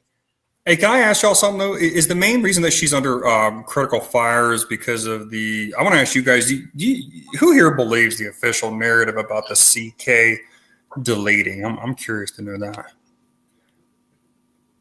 I don't think anybody does. Okay, because the reason you why have to elaborate on that, Aaron. See, you got. Well, I'm gonna just tell you this. They said that the shooter was, or the clapper was from a place called St. George, named after our honorable St. George Floyd, of course. Now that's in Utah, as you guys know. That town during the summer gets up to 120 degrees. It's basically the same climate as Vegas in Nevada, that desert, right? So they're trying to convince you, the official narrative, they're trying to say that a transmission supposedly was going, so some feminized dude was going out in 120 degree heat in that hot St. George desert sun to practice shooting on the regular to take out CK. I'm sorry, guys, but it's bullshit, man. Have you seen that the Trantifa people post themselves like, cosplaying, doing exactly that in these crazy wildlife, trying to demonstrate that they're as masculine as you say they're not? Like, again, I'm not saying you're wrong that there aren't questions, and I'm not saying that we should believe the main thing, but I'm just saying, like, dude, literally Trantifa blasts it all over the internet that they do exactly that. I'm just saying it seems unlikely as well. Okay, I'm not saying it is. I'm just saying they do demonstrate. I can't go with Occam's razor blade on that, bro. I'm just saying there is evidence where Trantifa members show these outdoor weekends that they all get together to train with small arms as a threat to us normies. I mean that you Black Bear, that's not on X. They don't train. I've seen what he's talking about even back in the day when I was out there in the field. Antifa would they would supposedly a few of them would train with GATS, even though they oppose the Second Amendment. But again, that's all I'm saying is, like, dude, it's not unheard of. We have literal critical evidence prior to the conspiracy that proves that can be a reasonable thing that we can accept as a real fact. Is it real? I don't know. But to say that it's like highly unlikely is no. I can show you that for years, decades now, you agree that they've been doing this sort of shit to be masculine men and ready for the revolution. Dude, I'm not arguing that it isn't. They've been violent. They've been getting violent. They've been getting violent. Like things that can't just be shot down when you go do some legwork. That's it. That's all I'm saying, bro. Is you gotta Black have. Bear, they will scrap. Black Bear, I went to do a couple things, and we went to a couple protests. The first one that I ever went to was at Mile High Comics in Denver. It's the biggest comic store in the country, supposedly, and they had a child drag queen event. And this one was interesting because this one in particular, what made it unique was that alcohol was served. So it was the first time that it was a venue where alcohol was being served to the adults in close proximity to underage children that were dressing in drag. And we pull up there to protest. At the time, my friends at the time, they lived in Denver. They were super Christian, whatever. We go to that protest. And me, I didn't know what I was doing, guys. I was like brand new to activism. I was like, yeah, sure, I'll go. Hell yeah, why not, you know? So I go there, and Antifa, I'm telling you, bro, they roll up, couple vans deep. As soon as they get out, bro, there's no chanting, nothing like that, dude. As soon as they get out of those whips, they come up and just start swinging, bro. They will scrap. The commies will scrap. And check this out. I remember this one time, I was supposed to meet this Venezuelan chick, really bad chick, barely knew any English, though. This is in San Diego, and they had a Trump protest there. This was in 2015. I was still active duty at the time, so I couldn't risk getting any kind of trouble. I'm not even supposed to be involved with shit like that, right? And I remember seeing Antifa there, bro. They didn't give a shit, bro. They will scrap, bro. They will fist fight. They really aren't as pussy as people think. Can I say, is it not unreasonable to think he would subject himself if that's the closest place he can do it to do it? Yeah. I just think he was taken out by more powerful people. I think Charlie Kirk, I mean, he's as mainstream as it gets. I think that, I don't know, man. I think it was a professional assassination myself. That's what I believe. I think it's no different than any other professional assassination that we've seen. That's my belief. There's a lot of weird things that have come up. That's all I can say. But like Gimpy said, it could have been Antifa too. And we just not taking them serious like we need to, because that's the issue, is that we don't take Antifa serious. Well, and if you look on the internet, some of them guys are strapped up. Yeah, I seen it. You can't take them serious. I can explain why. Black Bear, you can't, because if you end up in court, especially if it's a liberal blue district, the judge is going to rule in their favor. When we were in Denver, we were in a group. Denver's lost. In one group, we separated at one point. One group wanted to get like tacos or some shit like that, you know? And so we separated. They were, I think it was like 4 of them. They ran into some Antifa or whatever because they were live streaming. Antifa recognized the buildings where they were, tracked them down, and jumped them or whatever. Antifa started the attack. One dude had to go to the hospital or whatever. The police officers did not file any charges against him. Hey, Antifa is an acronym, correct? What does it stand for? It just means anti-fascist.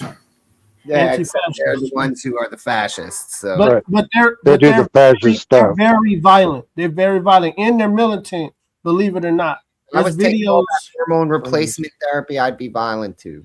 It's videos of them out there in the middle of the desert in the forest doing. That's what I'm saying.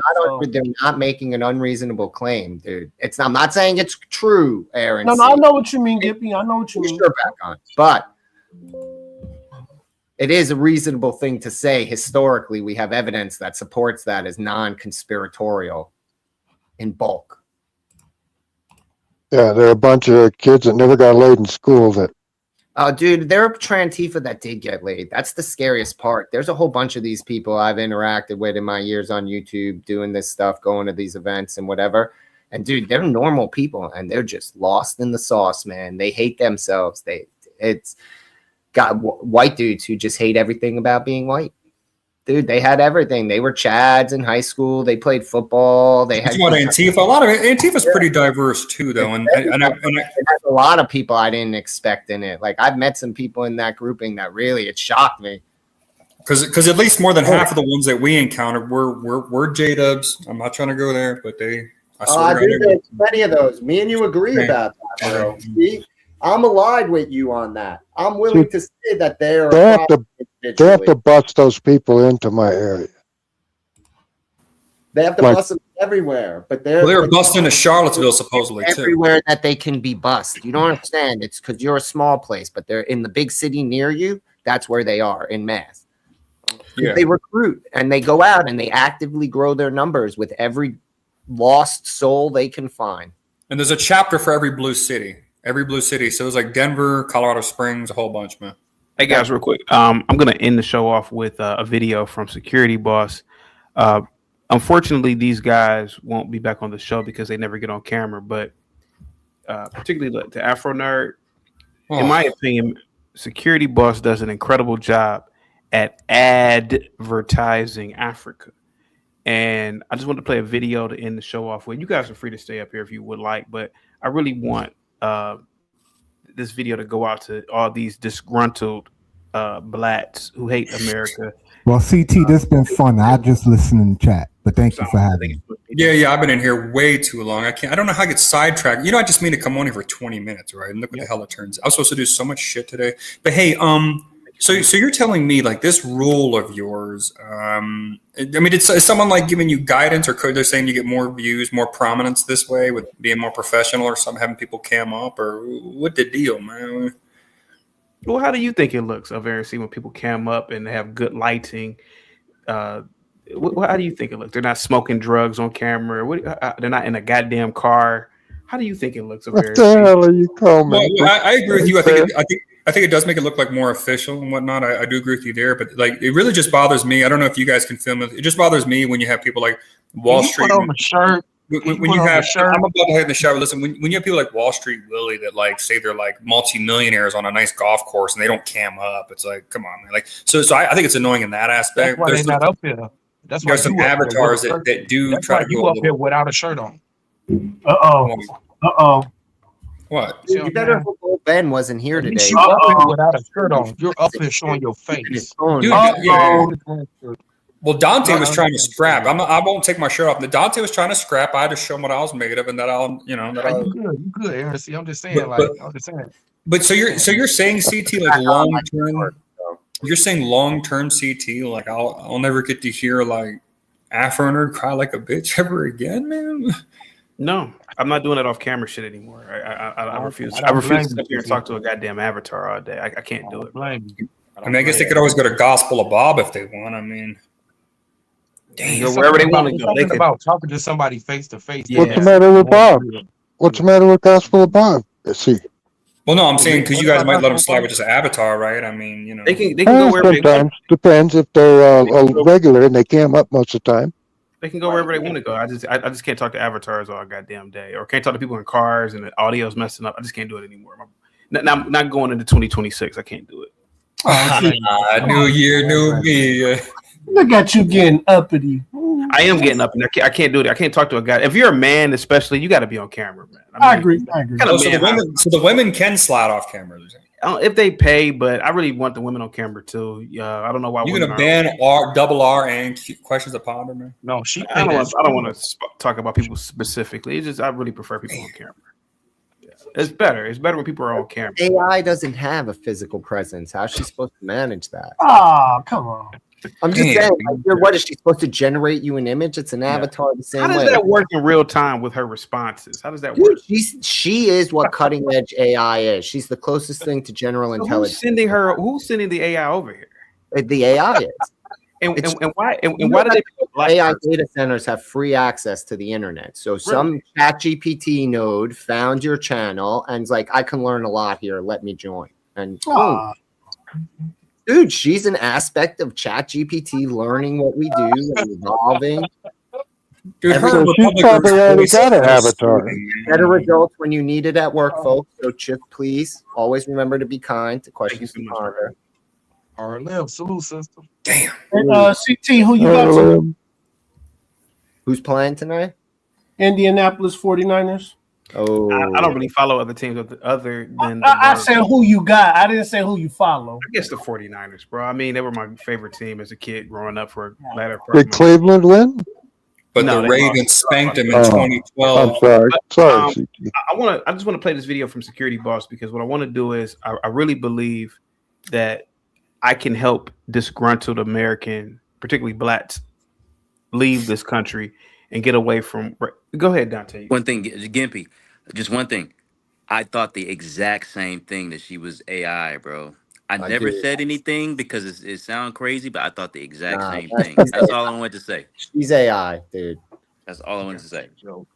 But yeah, I want to play this video because I really believe that the best person to give or advertise for Africa is Security Boss. She shows you individuals that she's known that is taking the flight over to live there. Later. Thank you so much, Bill, to move Thank there. you, CT.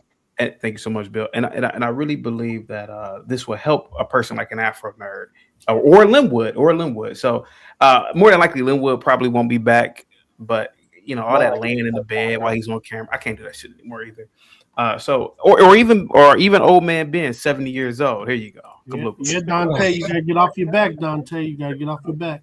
All right, guys. See you later. Salute. Thank you so much. To go in more depth Yes, about the United States, we are believers and followers of Christ. So we actually believe the word of God when it says that the United States is Babylon and the United States is under judgment. So all of those things are very real to us. And with the message from God saying you need to go, we actually just said, okay, we need to be obedient and we need to go. So we were not running away from anything. We actually had a very good life.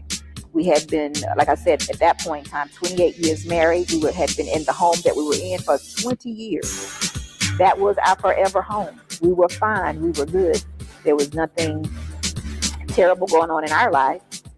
We are business owners. That was going very well. So, it became somewhat of a surprise. But when God delivers you for something, you don't sit back and be like, not today, maybe tomorrow. Look at that. Look at Joe Berg, Afro nerd. This would be perfect for Afro nerd, man. Go live in the Black City. They don't want Afro nerd here. You never know. Maybe they do. No, they do not want someone bringing over the whole. They got their own history of oppression that they're working through and dealing with. They're not going to be welcoming. Security Boss went over there as a champion, as a survivor, not as a victim. They're not going to welcome a victim. Let's say go back to your country. All right, let's see. But let's see what kind of It's a beautiful city. Look at that. I think that's her home. It looked like California. Yeah. It's very modern. Hey, y'all. It's me, SB, for my family in the U.S. But for my family here in South Africa, Cebu. How y'all doing tonight? Listen, we have another visitor from the U.S. Yes. Look at that. Afro nerd, to all of you disgruntled people. Security Boss has people visiting South Africa all the time and moving there. That's what, 17-hour flight. Get your passport and go over there, man, to South Africa, man, or to a Black nation. Hold on, let's see. There we go. You don't need no passport. He told you this already.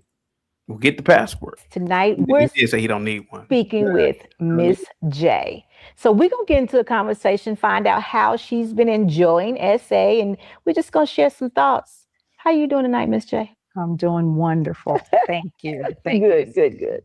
All right. So listen, how long have you been here? I have been here since Saturday. Okay. Yes, so Monday, Tuesday, Wednesday. Wait. When did so this video drop? This is recent. This is recent? Like a couple of days. Okay. Yeah. Here we go. 3 nights already. All right. And you are thoroughly enjoying yourself. I am having a wonderful time. Okay. So listen, before we get all into that, let's have a little bit of history. Okay. Okay. Because you and I go back to the, what was it? The Biltmore House. Yes. Now listen, those of you that don't know anything about the Biltmore House, we had to catch y'all up on that later. But that was the last trip we took. The Biltmore House, which is in Asheville, North Carolina. If I did not mention, Miss J is from Asheville. So from me, Charlotte. Yes. Go ahead and tell us a little bit of your history. A little bit of my history, where you're from. Originally, I am from New Jersey. Okay. Yes, and I lived in New Jersey for almost, my adult life, the young adult life, I should say. And I moved to Charlotte 25 years ago. It was in 2000. Okay. Yes. All right, that's good to hear. Now, do you have any children? I do. I have 2 girls, and they have children. It's like surprising to me where the time goes. Now, you got to tell us those ages of those children, because You look very young. Well, thank you. And so everybody's going to say, look, there's no way this lady has a child in her 30s. So what are your children, the girls? The girls are 33 Mhm. and 30. Oh my goodness. Yes, 3 years apart. That is going to be very hard to believe. You're going to get some thumbs up for that. You know that, Okay, right? I'm ready. I'm ready. So listen, this Miss J has taken on a career of a flight attendant. So her coming to South Africa, I want to know what actually brought you here, because you can go anywhere. Okay. For all of you victim people, listen up to this. Here we go.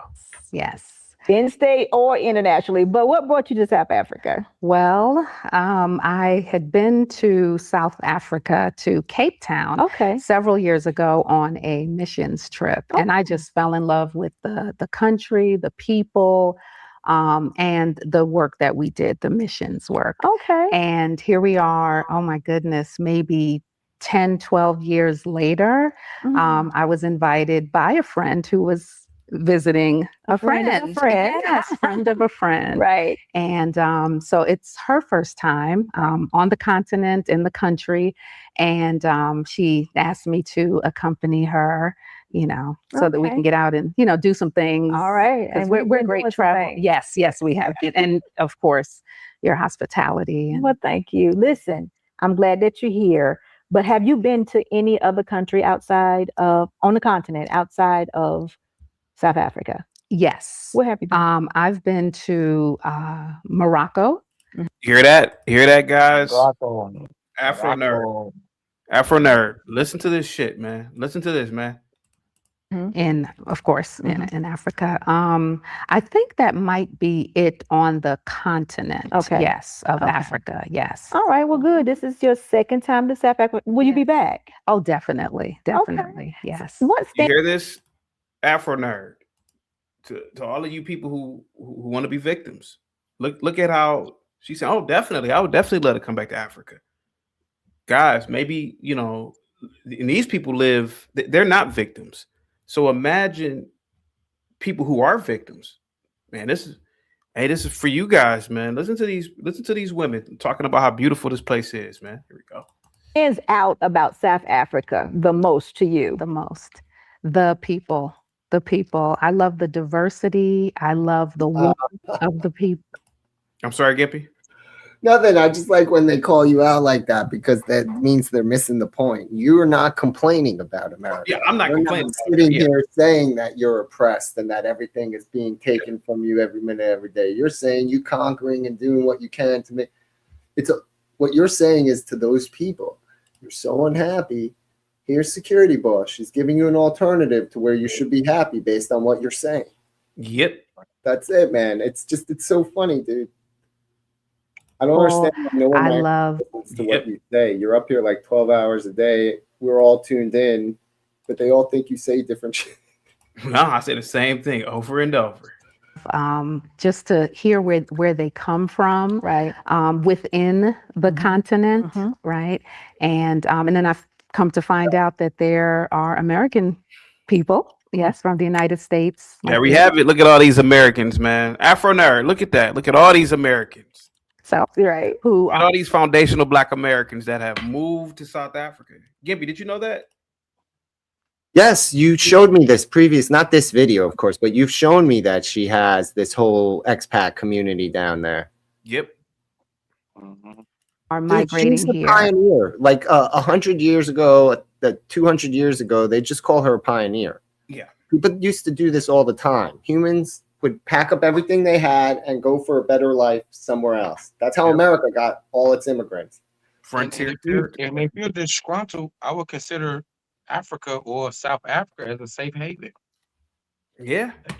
Yeah. All right, here we go. And that's just wonderful to see. I think the first time I did come to South Africa, I didn't see that. I didn't know that it was, just, all about. Right. And it may have not been that. You said 10 or 12 years ago. Right. That may have not been the story at that time, I can imagine. Because I think the year of return, which was in Ghana in 2019, I think that actually kicked some things off. Okay. Not knowing then, me not knowing then, but now on the other side, I kind of look back and it seems like since about 2019. All these smiling blacks. Not a white face in sight, Afro nerd. Actually, no. Bring it back up. You see the guy with the camera? He's Arab. The guy taking pictures is white. Ghana, 2018. I think that Yeah, okay. Yeah. actually kicked some things off. Okay. Not knowing then, me not So, knowing then, but now. White people service black people in South Africa. This should be Linwood's dream, right? Yeah. Black people live in, and a little white guy run around taking, oh, sir, can you pose for a picture? I'm telling you. Yeah. This is great. This is great footage. Yes, it is. Yeah. Now on the other side, I kind of look back and Look at that. it There's seems a black like ethos, right? Like the security, the institutions are black. Yep. Citizens are black. Like this should be their dream, the way they talk. about 2019, people have been, Americans have been coming to the continent, whereas, you know, the continent was not the end thing. Right. But now, you know, it's like something's changing and we're, you know, opening our minds to what's going on the other side of the Atlantic. Yes. Yes. So the people is the favorite, well, is your, how can I say, the most special thing that you recognize? What about the shopping? Yes. Oh, love the shopping. Always, I can shop anywhere. I can. So, but yes, and we've seen some of the best, you know, the biggest malls and the, you know, some of the best stores and all black. Look at that. So when you went to Cape Town, you was on a mission trip. You didn't have much of that. Well, we did. We did go. Did you say, Gimpy? You can argue that shopping district is competitive with American, if not better than some American shopping districts, dude. I'm not saying that means anything. I'm just saying you can clearly see it's clean, it's neat, it's maintained. They keep it modern. They're constantly renovating it to keep it right. They're dumping money into that section. Again, I'm not saying 5 seconds off camera isn't, but like, yep, you can see that they're trying when they come down there to invest in the economy and go to malls and restaurants, and you know, so we did integrate that into, you know, our time with the missions. Yes, you know, along with church and crusade type. Would you say, Gimpy? This is how it starts, right? People who have a cultural heritage return to their cultural heritage. They go back to a home nation state, you know, historically, and then they take all their capital, all their ingenuity, all their Western sway, and they get it to come to that country. You can call Israel similar, right? Dude, Israel is a leading technology, biotech, agricultural nation on earth. It provides, dude, if you like USB, then you like Jews. I would just like to point you that out, right? If you like using anything that uses a USB device or a USB plug, it was invented by a Jew, folks. Solely. It's an Israeli Jew to boot. It's a totally Israel-funded invention. So, again, what's stopping in 50 years South Africa from these expats coming there and turning their economic strength into a mega house? Why aren't they going to bring what's saying security boss's husband isn't the next Andrew Carnegie of South Africa? Yeah. I'm sorry, like if you can get people to keep coming, if you're a motivator, like for example, there are plenty of Jews who big thing they do is to get Jews to move to Israel. If those people are influential people, man. If she's causing people to come back, if she's creating this path, like, dude, you got to give much respect for pioneers, bro. Like, I don't have to agree with the politics. I don't have to agree with her personally.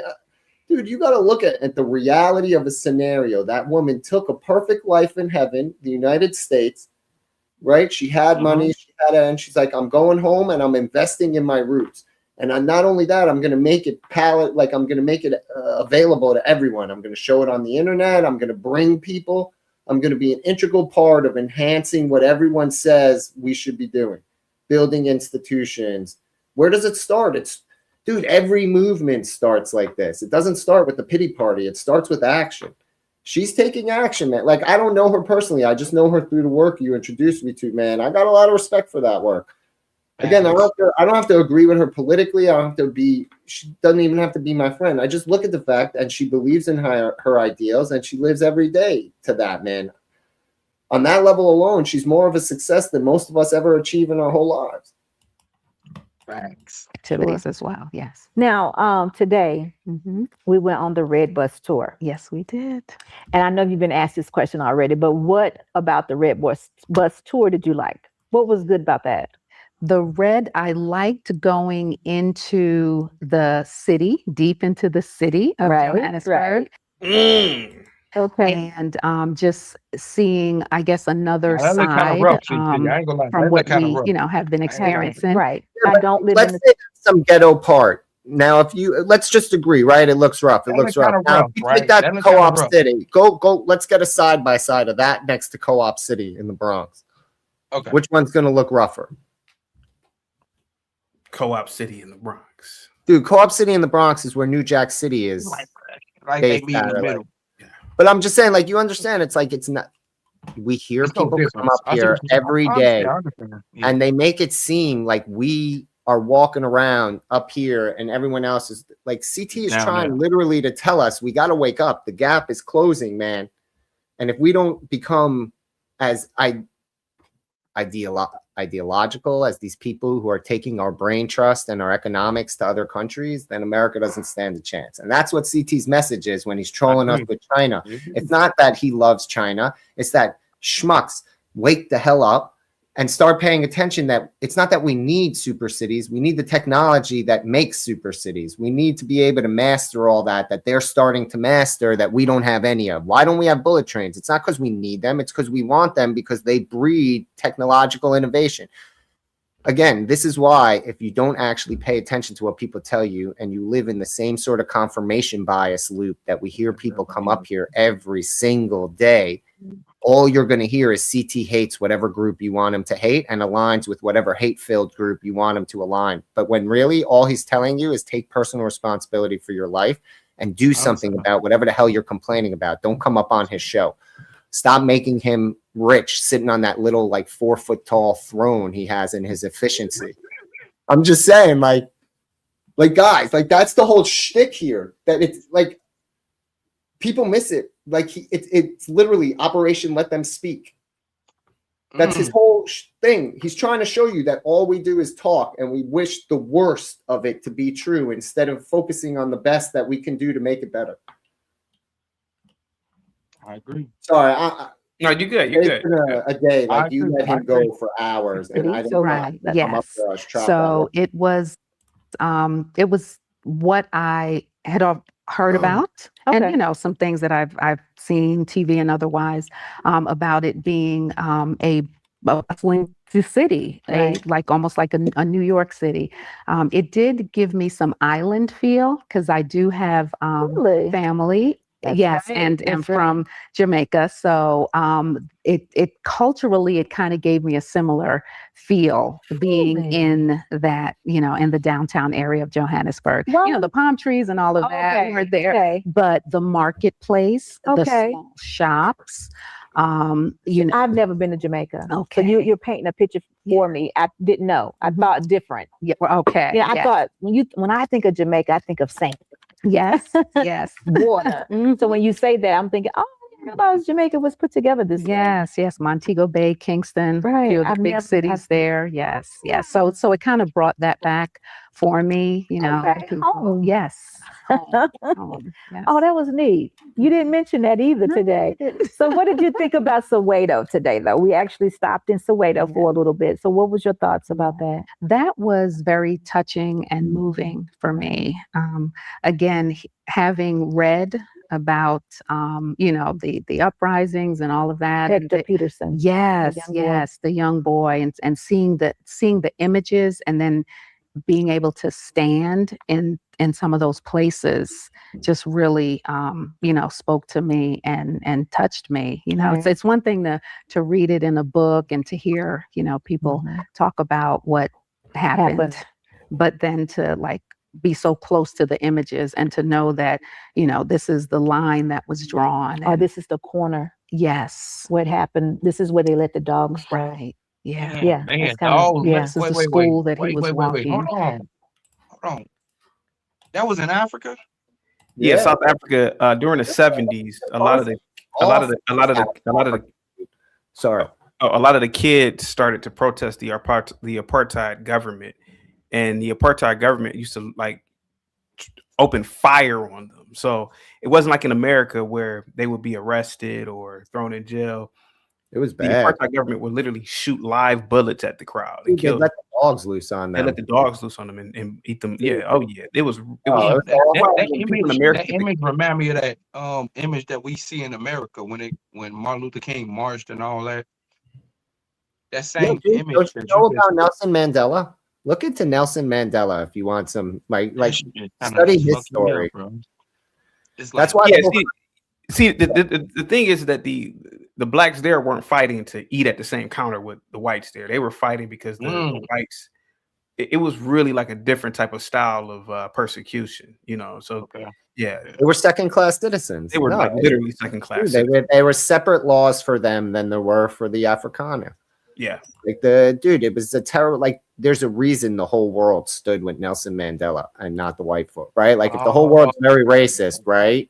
Okay. Why is it that like the end of colonialism is because of South Africa, man? Like, because of the public sway, like you can see the whole public shifts away from any form of supporting empires, emperors like that. The Nelson Mandela thing is the cultural shift in the modern day. Yeah, that changes the whole, right? Like, gives fire to the anti-colonialism movement because they were horrific to some extent. Like, some things were terrible. Yeah.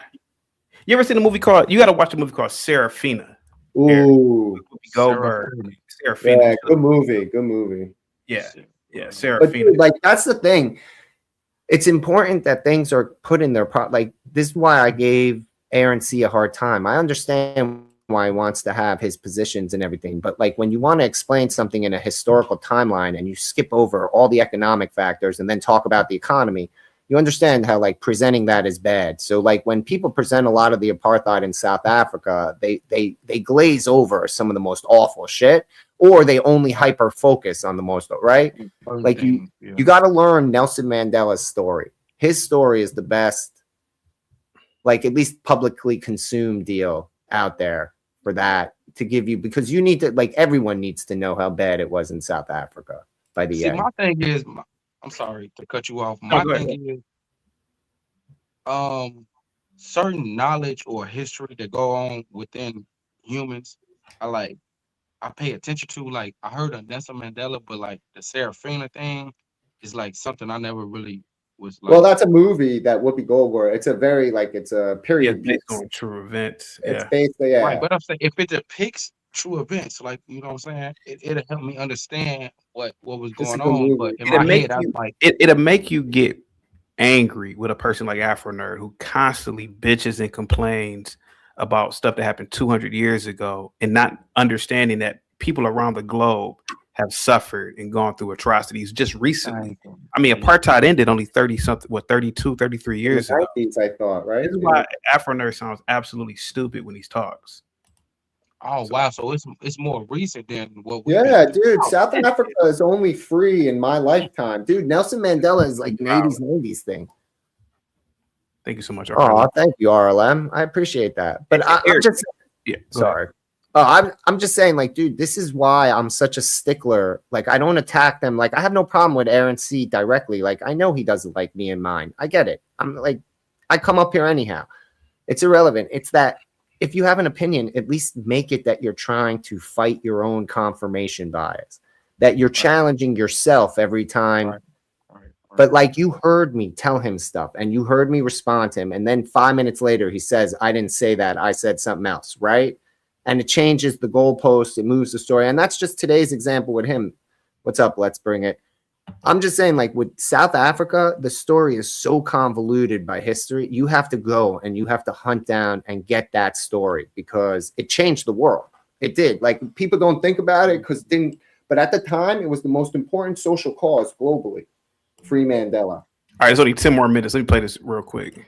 From he had nothing to do with it, you know. Right. And, you know, we did not get to go into the apartheid museum, right? But in there, it covers so much more of actually what went on, and it was good. It was good, but yeah, it is something to see and to know that his sister she's still living. Yeah, she's still, you know, right. And I mentioned that she runs a center. Yeah, there inside the center. I think she does. And I'm not gonna say classes, but I'm not sure what it is. But she definitely is still carrying that legacy of what happened to her brother and that uprising on that day, which he had nothing to do with. Right. Yeah. I know. It's amazing. Yeah, that is all of it. How everything is so symbolic. Yes. That's amazing to me. Mhm. That is something that us growing up in the U.S., I feel like we don't have. Right. You know. So Right. I should say maybe we lost. I'm not saying maybe we did at Maybe one we time, but lost, yeah. we've lost that now. So that was good. And I enjoyed the storytelling, just how, even the tour guides, they told the story. It is 3 social classes. We have the upper class, the middle class, and the lower class. They told it, as it was. And that's one thing I've noticed talking to different people here. It doesn't seem as if anyone is ashamed as to what happened, or the history. They want to, make sure that we know what happened. Yeah, so they that with a lot of vigor and conviction actually for what's going on. They actually don't just tell the story. They make you understand or feel what happens. And then when they're explaining how the water flows underneath. Yes. Yeah. About how the sidewalk is red. Right. Yeah, the olive trees that were planted. Yeah, all symbolic. That is you're right. That was very good. It always means a lot to me when I hear that story. I'm about to remember it myself. You think they'll pick me one day to do Hector Peterson's? Maybe one day. So listen, though, it is another part that I want to mention to you. It's kind of funny, kind of cute. Okay. But I didn't know Mandela had 3 wives. Yes, I did not. I think I might have heard that before, but they said it quite a few times. They told us today. Stuck this time. Yeah, like, and hey, wow. 2 of them in the same house. I'm like, I don't know if that would have worked in certain places. 2 different times. Well, he had to go get him another city worker. So that was interesting. I don't think I heard that. I've done this more than once. I don't think I heard that the first time. Yeah. That was interesting to me to hear that. So what did you think about Mandela's house? I myself did not go inside this time. So what did you think about going inside? Because you mentioned some things that I didn't pick up on the first time. What was that? So it was humbling going into the house. Okay. One, to see how small it was, and I'm sure that is representative of, just the time, when the house was built. Right. I know that they mentioned that. And to see the pictures of the young Mandela and, the children and Winnie in the house and, those types of, just to know that, wow, this was there. And they wrote on like the thresholds to the different rooms, like the room that we were going, the bedroom, the kitchen, the living room. So just to kind of imagine that as we were walking through. That this is where they actually had their, time and nights, their dinners. Yeah. They were family here. Yes. Before it was a museum. It was a family here. Yeah, you're right. And that he stayed there not very long after his release from like prison. 11 days? Yes. Yeah, 11 days. So he went back and probably with all the best intentions, I believe, to stay there. But they said they had to move him out, Yeah. Right. Something I did pick up on, I heard it the first time too, about the way the police officers, I don't think I disagree with Winnie. I don't know if I would be a wife that could put up with that either. Not saying it's his fault, but I would want to get away from that scene too, to have someone always harassing and, trying to disrupt your life. So she left. Right. So yeah. Think it's so real. It's so real, even though it happened way back then. It's just like, what was it, 1956 or something like that? I think that's something. I don't remember exactly. I think that's when he actually married. Okay. 58, maybe married or something like that. But anyway, that's interesting to hear because like things like that actually happen today. So it's the same Mandela did it back then. It's like, wow. People are people. People are people. Yeah.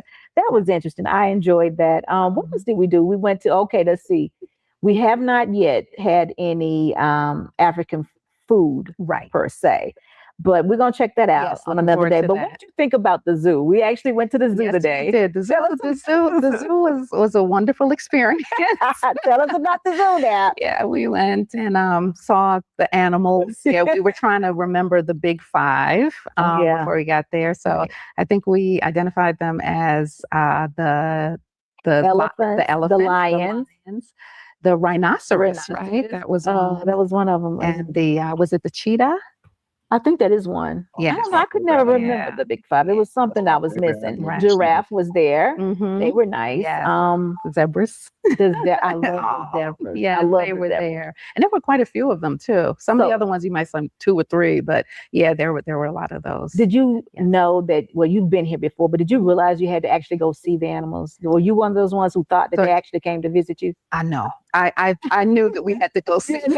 I'm telling you, I was like, my first 10 days here, I was like, okay, look, this is not.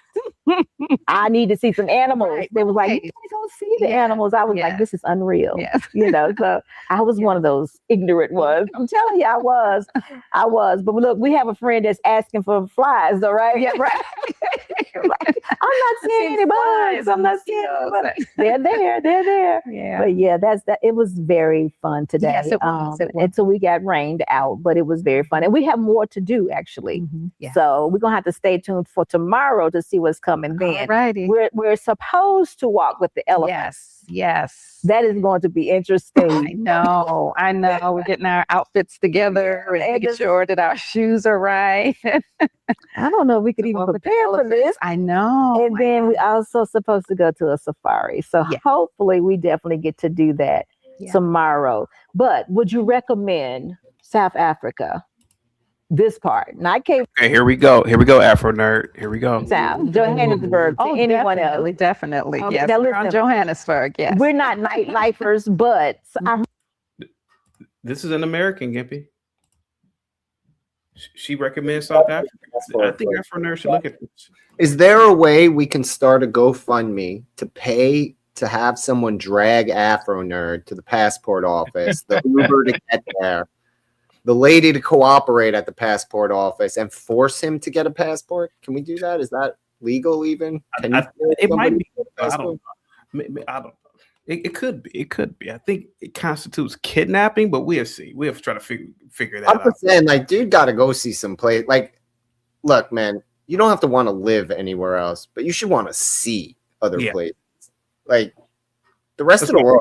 It's like 2 minutes, 3 I minutes. heard someone say today, and you can help me out with this, when we were doing the red bus, they said most South Africans actually celebrate or party, I don't know the words, entertain in their own home. Yes, they did. Yes, they did. I have never heard that, but I felt that. Yes, right. And we have, we come to realize that. Because we're like, wow, are we going anywhere? And swimming their own pools. I think that's what they said. So I thought that was interesting. That was something that was actually spoken. Yeah. We actually experienced it. So I thought that was very neat that that happened. Yes. So is there anything else that you recall from the Red Bus tour and the information we was getting about, that stood out in your mind? That stood out in my mind. And I thought I pretty much had to tour down. But is it anything else that maybe stood out in your mind? It was a lot of information. And that is a tour that I would definitely recommend, because you get to see more than I think you would probably expect in a city tour bus like that, because we went into communities as well. Right. So, we saw the inner city, we saw Soweto. We got all of that history, but then we did go into some communities. That last, if you roll back like 10 seconds, that looks like every suburb basically in Maryland. Oh, yeah. No. That's basically every suburb in Maryland basically looks like that. We got all of that history, but then we did go into some communities, some very affluent communities, and very nice houses, and they talked about the birds and the trees that were planted, and we saw Mandela's, I guess, second house. Right. Yeah, you're right. The That was president. nice. Those were huge houses. Yes. Huge houses. They You're were, right. yeah. Gosh. So you got a good mix. Yeah, we did, and I would recommend that to someone that's here that wants to get an idea. We went to Melrose, which was nice. Yes. I'm gonna have to go back over there, though. I told you about that. I'm going back over there. So that was good. So we're gonna take all the information we have back to our friends and family in the U.S. What would you say to them about your Here it comes. Johannesburg trip? I would say Johannesburg is definitely a world-class city. See, world class. Here we go. And they should definitely consider coming to this part of the world to, just take in all that the city and the outskirts has to offer, that it's a vacation that would not disappoint. Right. So would you think you need more days? I would like to have had more days. Yes. And I'd love to come back. Yeah.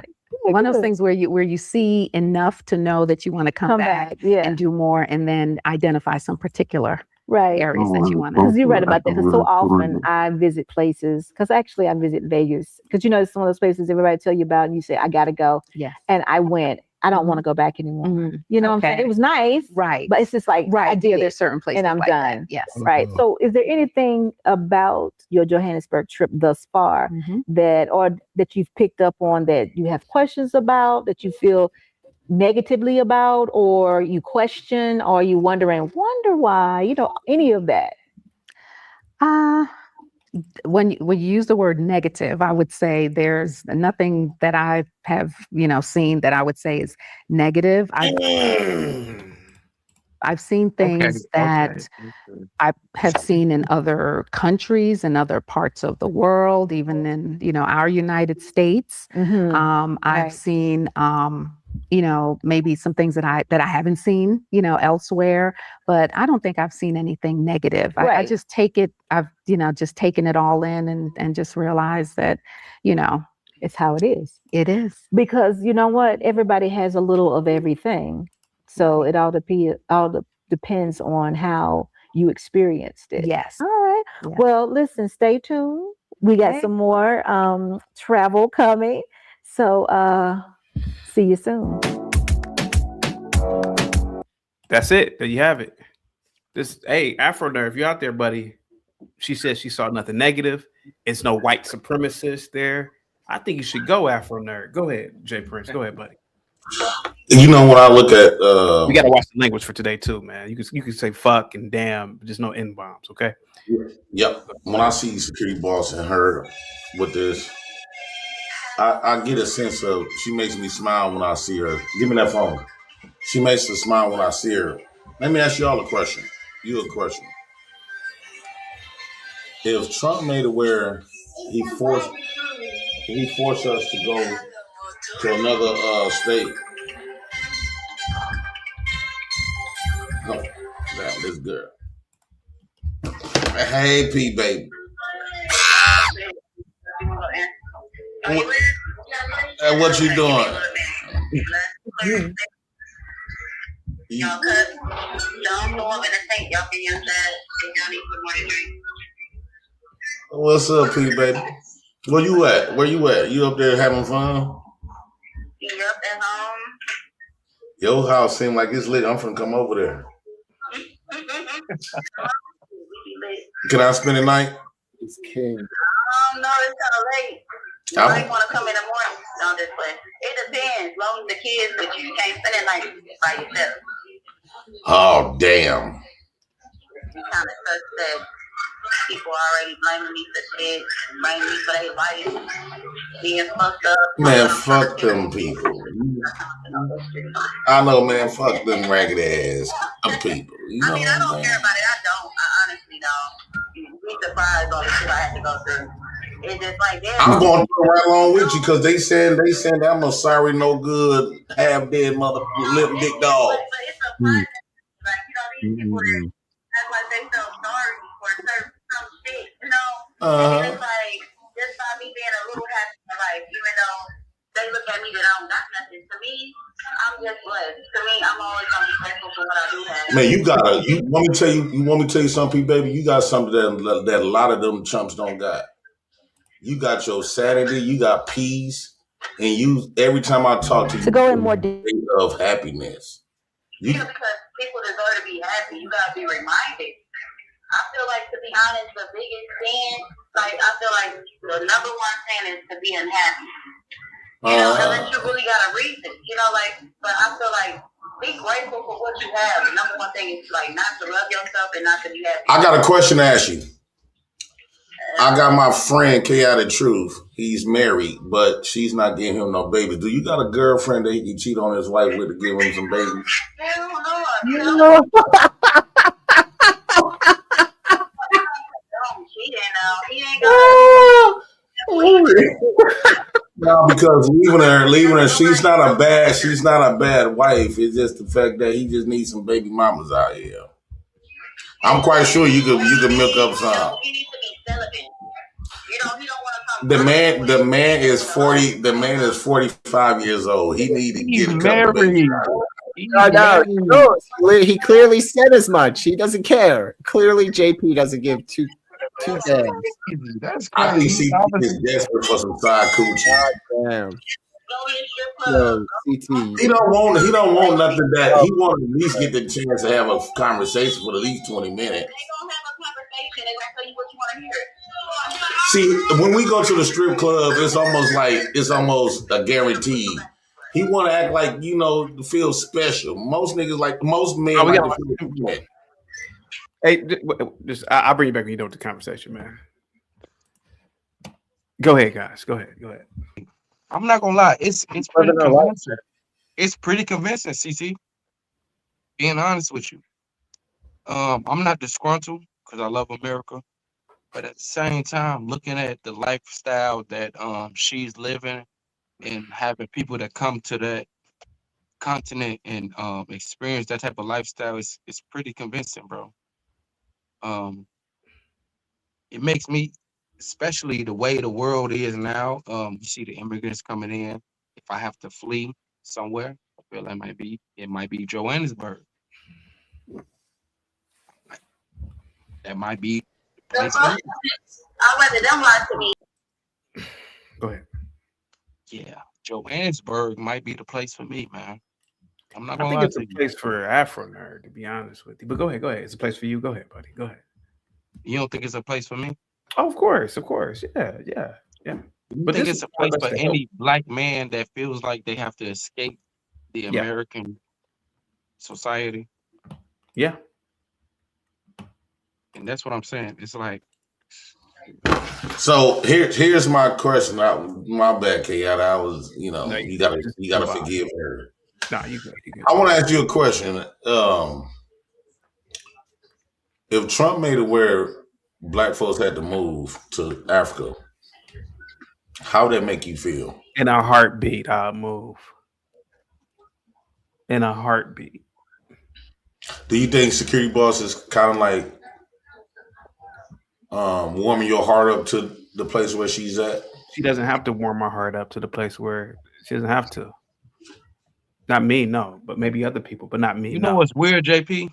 I always felt like Africa was a home for me. Yeah. Some odd reason. I think security boss is very impactful what she's doing. Yeah. She reminds me so much of my auntie. And I just get humble watching her shows and stuff like that. I love watching security boss shows, even though I'm still 33.5% mad at her. But it go down when I watch her videos. But I think a lot of black folks in America is afraid of the unknown. We have been so dependent on this country, and we've been bombarded and saying this is the greatest country. So they kind of like put the fear, if we not here in America, and especially when we got all these people from Africa and all these other places fighting to get over here. So it kind of like solidify and reassure that we might be in the best space. However, I think we're afraid to see for ourselves and let Africa speak for themselves while we actually there. Because watching that video you just played, it almost made me want to just be there. I just want to pop up on security boss like, hey, I'm down here. Maybe you should go. I was thinking about calling some planes and stuff like that and get on their nerves of how I'm going to feel for 17 hours and things like that to reassure myself. And Can you go 17 hours without getting coochie? Huh? Can you go 17 hours without getting coochie? I think I'm gonna have some coochie in there, on the plane. In the plane, okay. 17 hours without the coochie though. No, I think that on this trip, I think I can find a couple black women wouldn't mind to take a trip to Africa and create a memorable moment, have sex on the plane. I did it on a Greyhound a few times. No bullshit. I did it on a Greyhound a few times. When I drove I caught it to Texas, I had sex going to Texas, and we was making those little stops. She after we had sex, she got off in Memphis. I think Memphis or Kansas, and I ain't never seen her again. You'd be surprised when your wife or your woman take these trips by themselves that they will fuck some on there, because think about it. That's a quick fuck. It's a quick lick. You'll never see that man. You'll never hear from him again. Have you ever seen South African women, JP? The South African women that's over here. I don't think we have any South African women here in the States, but go ahead. Oh, dude. Can I ask you something, JP? JP, do you think that she's doing the work? I think that security boss. I think security boss is a vessel that's gonna be. I think she's the new Harriet Tubman. Yeah, I can see that. I can see her being a Harriet Tubman because, you know, she got this warming thing, and I'm glad she keep putting up. Before you know it, she gonna have a lot of people over there because it's kind of motivating me to want to go. Let me ask you something, JP. If Yeah. America decides to kick the FBAs out, right, or just black people out, where would you go? Africa, right? I'll be up there, I'll be in the security boss house. Africa, right? Yeah, I'd rather like stay with some people that I'm familiar with.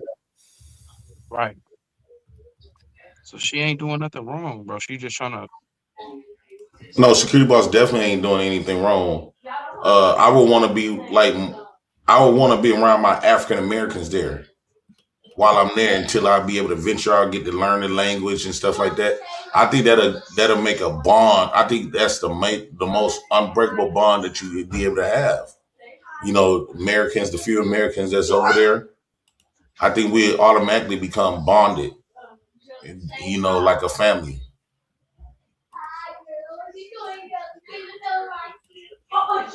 Go ahead, buddy. Oh yeah. I always looked at security boss like, you know,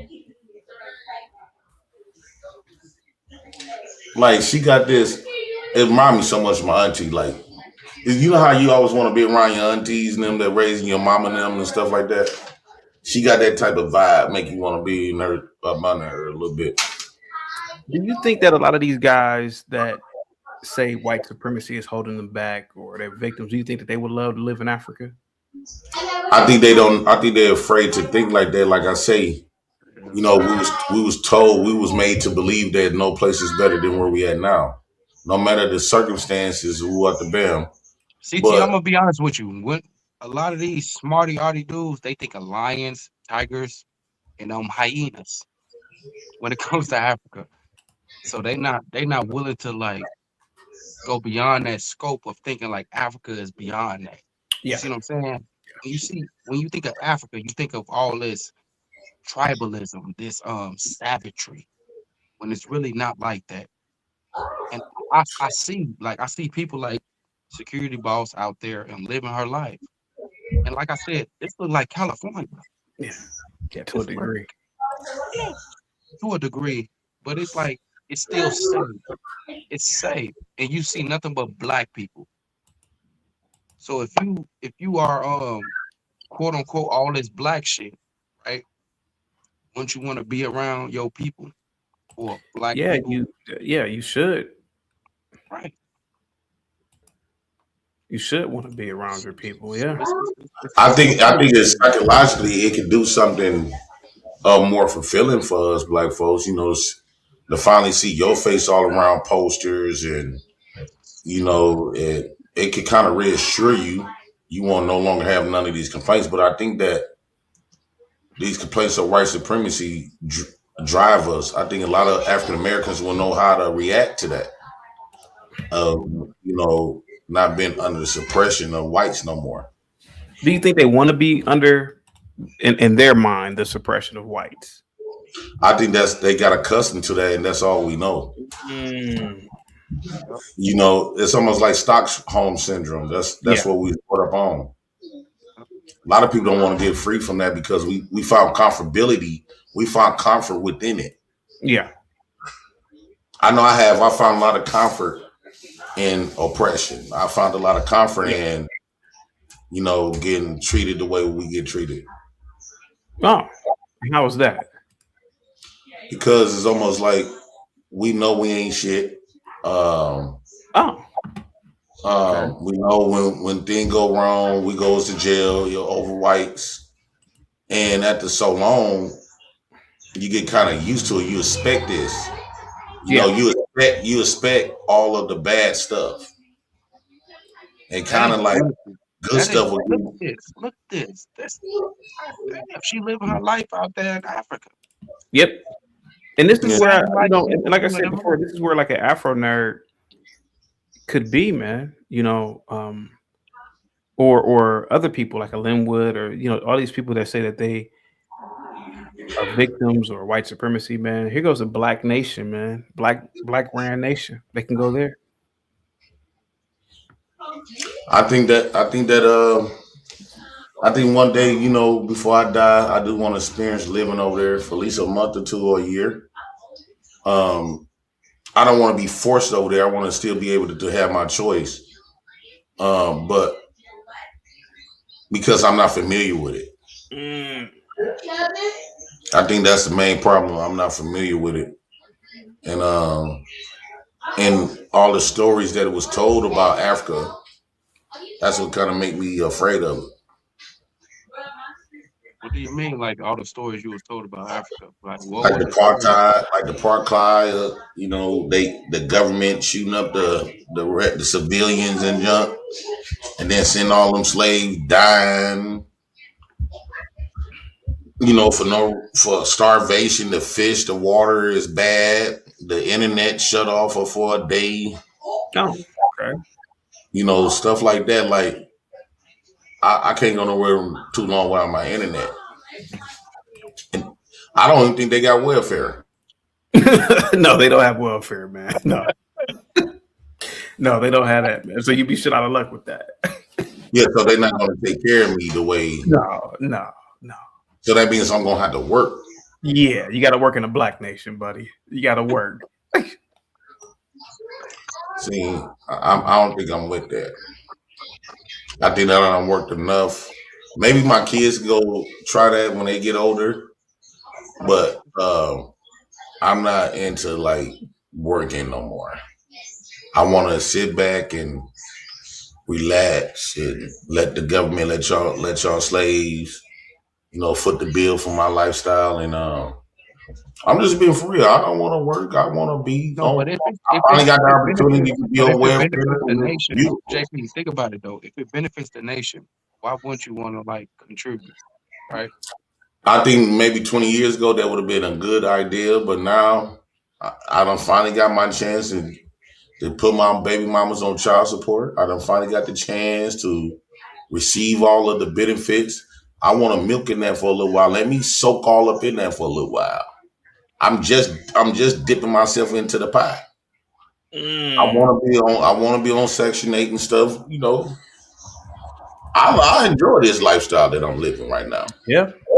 And I'm not gonna go to a place that ain't gonna afford me that. Africa's gonna be treating me like a lot of y'all dudes will. I ain't got time for that. That's the only thing that's gonna keep me away. If they ain't giving out welfare, what's the point of being there? Betterment of the nation. Betterment of your people. Betterment of your people, bro. I'm trying to tell you. Man, shout out to the people, but I love my welfare though. Yeah, you don't get welfare in South Africa. Yeah, right. And so that means I'm gonna have to work, and then how much money do they pay you? How much money do they pay you? I have no idea. See, security bus, she going down there already wealthy. Okay. Her story ain't gonna be my story. Right. You know what I'm saying? If I go down there, I ain't gonna live in the same neighborhood as security boss unless you let me move in. And that ain't gonna last. Well, she gonna get tired of me within a couple of weeks, and then she gonna put me out. And that's the I'm gonna go to that red bus you was talking about in the ghetto. Yeah, more Man, than I'm not go all the way over there begging. I don't know who to beg to. Them Africans ain't gonna give you a damn down because they already starving. Yeah, probably not. Man, if you cool, man, you think I'm gonna go all the way to Africa and go to begging? Is you cool? Like, bro, security boss ain't gonna give not one damn. about me living up down there. I think that's the only thing that was holding me back. Of going down there and you know, they don't pay for my welfare and stuff. And, you know, security boss, she making stuff look good, but we know how black folks is. They tell you all these good sweet nothings to get you up down there, and then before you know it, you barely even hear from her when you down there. When the high calm down of you being there, and I'm actually living here day to day, security boss gonna be stopped answering our phones and everything. And I'll just be down there broke as a piece. Like, is you good? Like, she ain't gonna, what? She ain't gonna do nothing for me. That's the harsh reality, though, right? Black Nation would inspire you to work. Yeah, it's a black nation, but it's not our nation, though. It's not African American.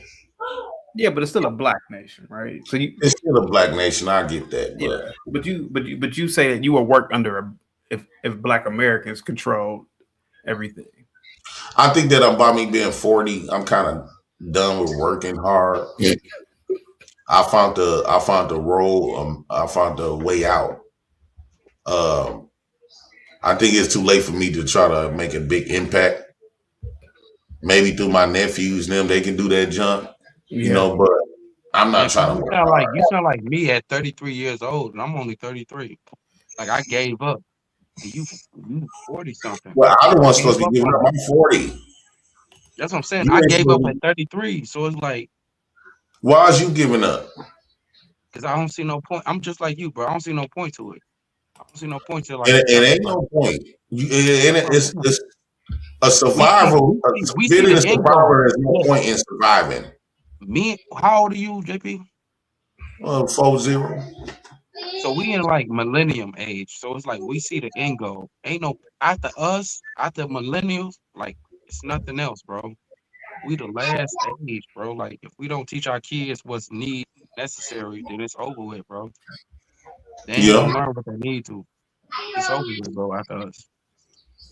I don't think I'm gonna be great for working. Like working a job ain't gonna do nothing for nobody. Yeah, and I hate to teach my kids that. But at the same time, they're gonna have to provide for themselves, bro. Like I don't want my kids to just be out here just leisurely homeless.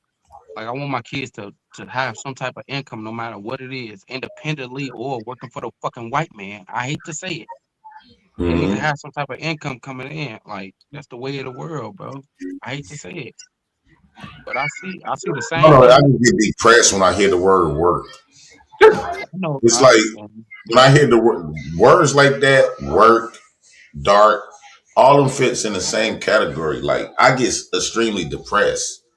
Like that word working and imagining in my mind, like you don't want to be there. It's sad. Like it's no excitement of working. It's sad, bro, because I understand I might have to work till I'm 50. Yeah, pretty much. Yeah. And then you gotta work. It's not like you gotta work. You can pick and choose when you want. You gotta work every day. Like, bro, I ain't on that. Give me my welfare.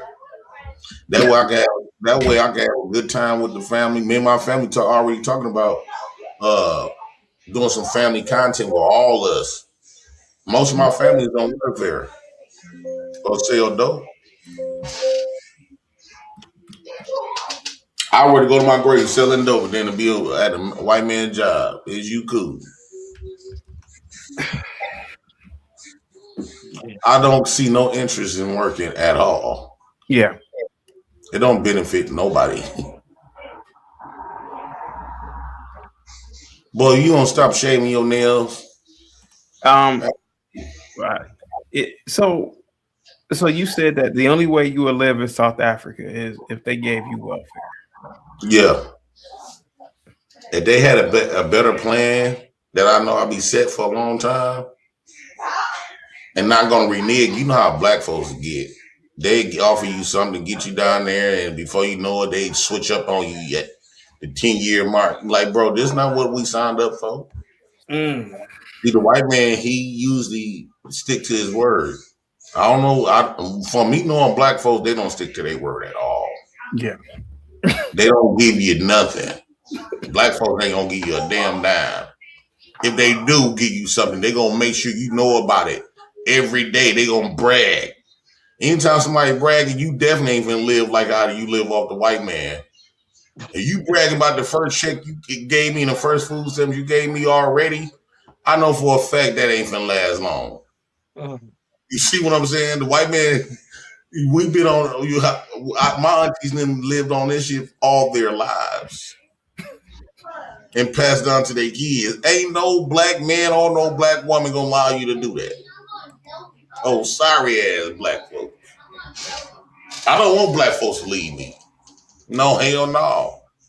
They don't have that softness to them. You know, and then by them not being stupid could be a detriment for I'm a user. So if the black man, wait, hold on. I'm telling the truth. No, if the black man provided you welfare, housing, and everything that you have right now, and you wouldn't have to worry about certain things like that you have to worry about right now with the white man, would you still work for the black man? Would you work for the black man? Just work. If he provided you these benefits, would you still work?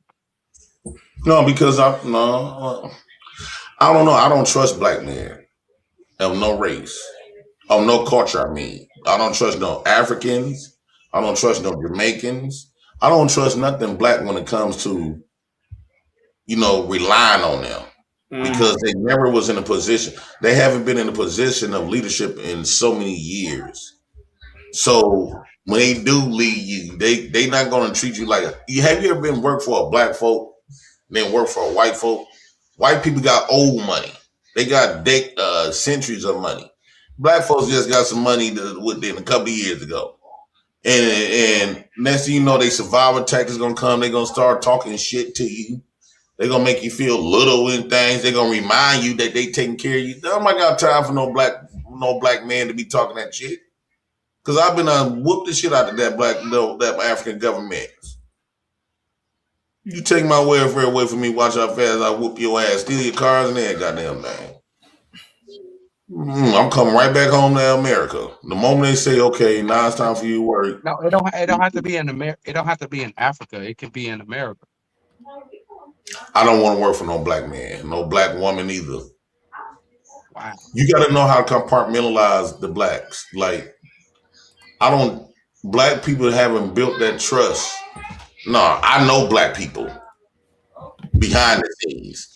And working for them, you barely every black job that I work for, they always, you've been at work and then when you get ready to get paid, they don't call you. Your check, you got to wait another 2 weeks to get your check because they done bought them some clothes or they just stop answering their damn phone. Like, anybody got time for that at all. And then if they feel like, if they pay you good, they feel like you should do work extremely hard for this money that they paying you with. White folks, they pay you $30 an hour and you can sit right on your ass. Like, for example, I got to work in about tomorrow and I get to go, they paying me to go to sleep. Black folks ain't going to do that. They going to be like, okay, since all the residents sleep, you can at least clean up for these 10 hours. And we're going to be paying your ass $25. Man, nobody got time for that shit. They going to try to milk every dollar that they give you. They going to make you feel like it's a job for real.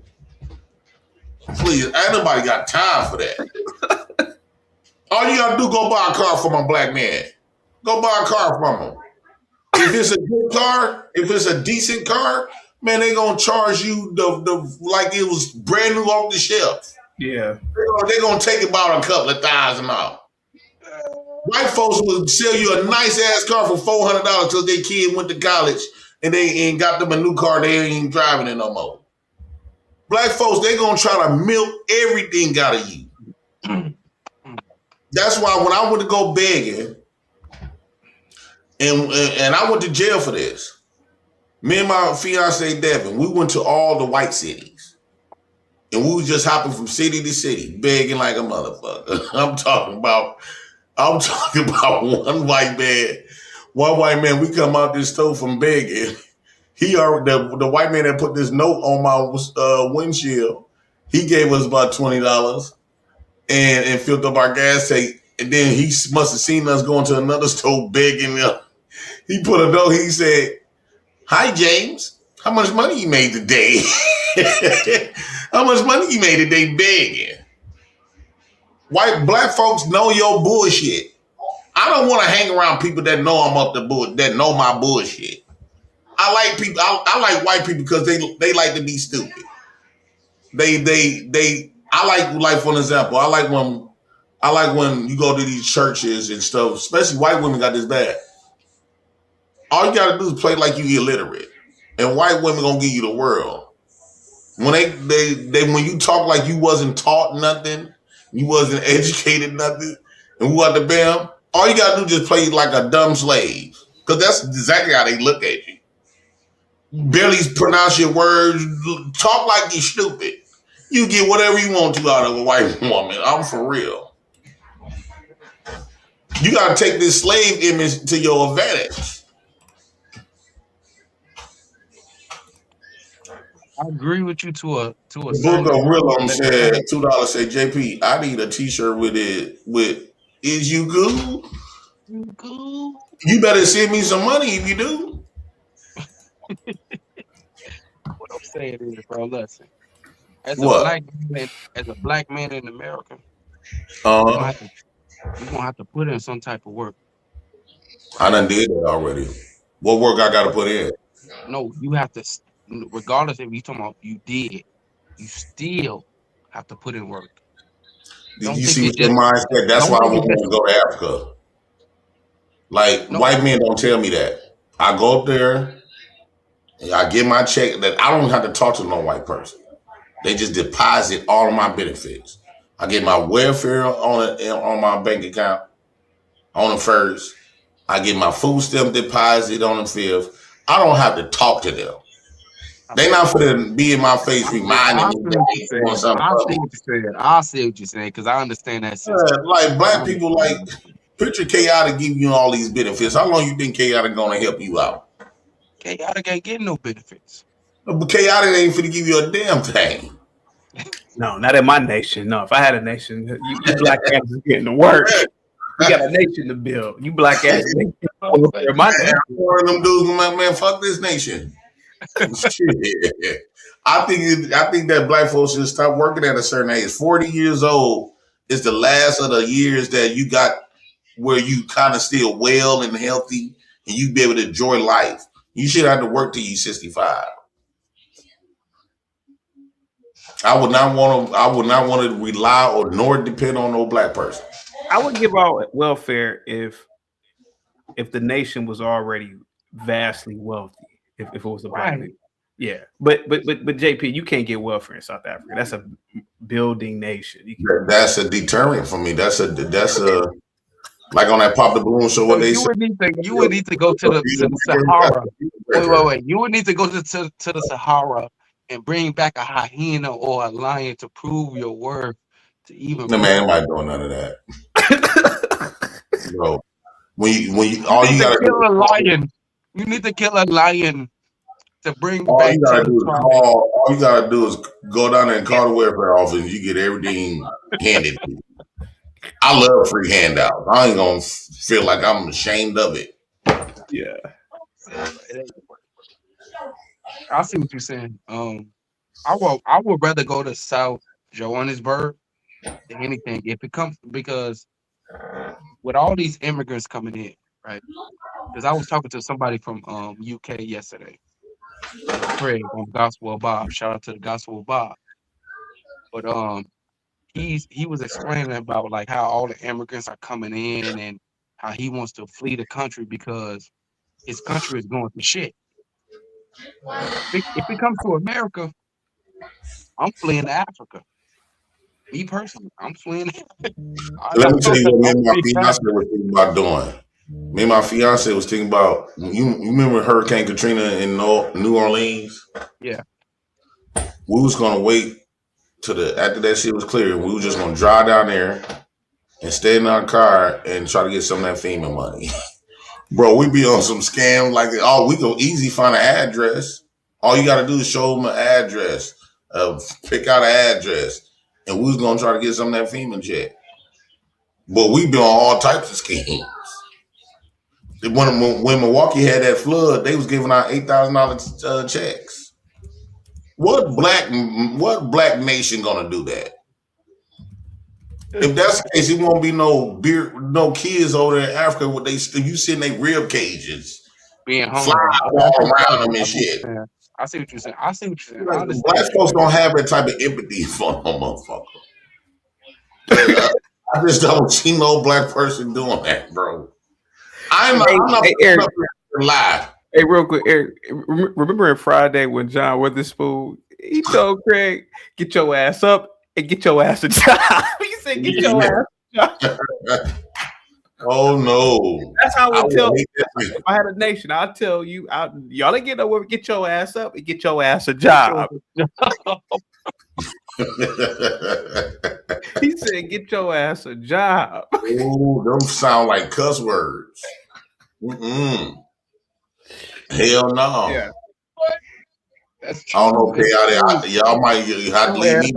Well, I mean, very likely, Jay, a country like South Africa probably kick you out eventually. I mean, they kick you out anyway for like 90 days, any damn way. So you just can't be there not working in South Africa. Yeah, they really kick your ass out. I go over there for a couple of days. Okay, all right. But I ain't coming. I ain't going there to stay. All right, Scooty Boss, I'm gone.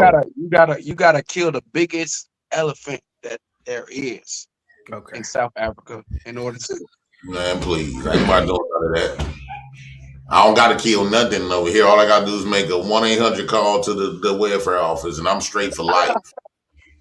Fuck you mean? What's up? That's one thing I could say about the white man. And as I'm been examined, because I was on this trip of trying to get the black man in charge, but I'm starting to sound like black women. I know, hell no, you do not want no black man, especially the butlers. A butler, that's worse than a white man. Man, hell no. I have dealt with black butlers and judges, police officers. Man, you would rather have the white people there. No. Like, go to a black church and beg them and ask them for something. Speaking of that, have you gone to any churches for Christmas to beg? Oh yeah, they bought all these Christmas gifts. Did you? Oh yeah, he's gonna get up. What, JP? When you did you film it? They told me no. Okay.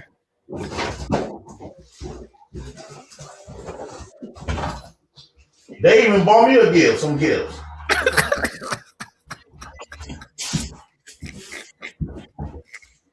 Wow. Hold on. I got to ship more. And I gonna pick up some tomorrow. Jeez. A lot more tomorrow.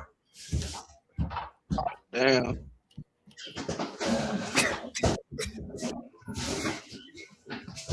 What is that? 3? That's 3 gifts. Yeah, that's 3. Damn. 4, 5, 6. Okay. No, that's 10 of them. Damn.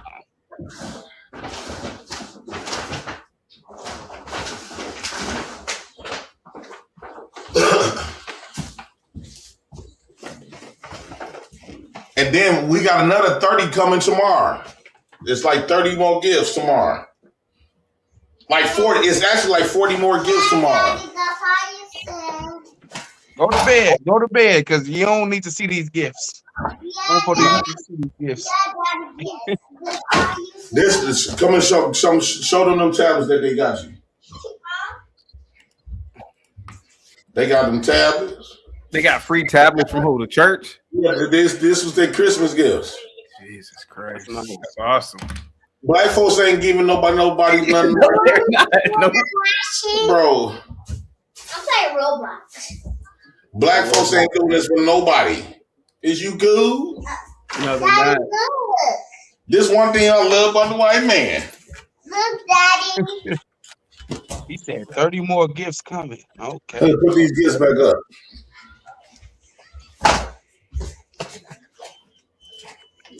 Hey. And then we got another about 30, 40 gifts coming tomorrow. They even bought. I open my gifts. Number 2. This is falling out my hand. Go put it under the table. So they got me some hats. They got me. These is my gifts. And then they got me the body wash to go with this. They got me this T-shirt and some things.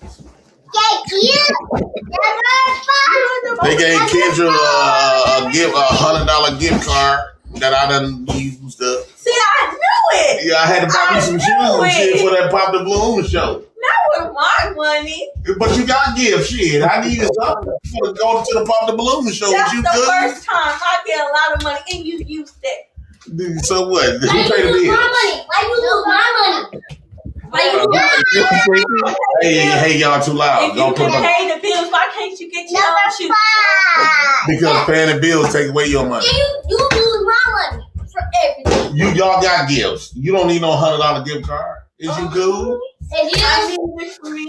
Shit, I had to give me some shoes to go on that Pop the You don't Balloon think I show. need me some shoes? I took them shoes back though. Got $126 back the other day. Where my money go? K.I.D., you should see me washing the hell out of these shoes. that's how you Go, y'all too loud. I'm on the show. Put this stuff back. So you got some Can we get a piece of cake? No, I bought them shoes. Can we get a piece of cake? with my money? Hey, what black folks gonna do that for you for free? Nah. Nah. You get a turkey at least. That's about it. They give you like him. That's black folks, boy. They know they know the value of $1, especially when they got to give you some. No, hell no. You don't go to black folks for shit. Like, I love white guilt. White guilt is the most comforting shit that you could ever get, boy. Why aren't blacks philanthropic like whites? Because they've been in the survival. I don't think black folks is designed to be that damn stupid. Yeah. And nice. Black folks ain't. Hell no. Yeah. That's one thing I don't like about black folks. No, stop trying to talk to me. I'm on the show. Y'all think I'm gonna be nice because I'm on the show. Go Go ahead, JP. Go ahead, buddy. All I'm saying is, man, you got to know how to compartmentalize your people. Certain stuff, you go to white folks. White folks don't care about gifts and money and stuff like that. You know, when you be saying that, you know, you're not going to get robbed from no white folks who walk the bam. True. That's because we're on a different level. You're not stepping on their toes. Now, when you start stepping on their toes, become a big, powerful voice, and get in politics, now you're going to see the downside of white folks. And I ain't trying to do nothing like that. You know what I'm saying? So I don't want no black man to be leading or no black woman. They're not as nice as white folks. JP, if you were to borrow... Actually, that woman I was supposed to send her that gift card back, but she mailed me out. I told her that the gift card didn't work. It didn't work. JP. At all stores. She mailed me a $100 cashier check. We cashed that. JP. If you were to borrow $20 from a family friend or a family member, how fast until they told people you was begging? Oh, within moment. They gonna tell everybody that they had to lend you $20, but after you go back home. Now, if you borrow $20 from a white man, is he gonna tell anybody? Them white folks take it all the way to their grave. They forget all about it. Oh, don't worry about it, buddy. Don't worry about it, buddy. Here's an extra 20. Yeah. I love white man guilt. I swear to God, all you gotta do is go hang out in them bars and look sad. You know, don't go there looking all flashy and stuff. Go there with some open cut shoes and talk like you got some sense, but you just go hitting it. And know how to talk to them. When white man and a white woman get drunk, they give you the world. He'll give you his bitch. You haven't fucked in 10 years? Well, shit, I could have let you fuck my wife. Hey, Suzanne, come over here, Suzanne. I love the white man guilt. I swear to God, I see why Republic Rule ain't trying to leave that old white, dusty white man. Yeah. We Republic Rule not going to leave that old white man for shit. Black people just don't have that. They don't give a fuck about it. They got black They don't folks have got that their own. courtesy. They don't have that courtesy. Yeah, they don't have that courtesy. They expect Yeah, something back. no. Hell no. Do you think this nation in America would survive? Do you think they would have all the free benefits where you can take advantage and come on public air and say that you're taking advantage and they still allow you to take advantage?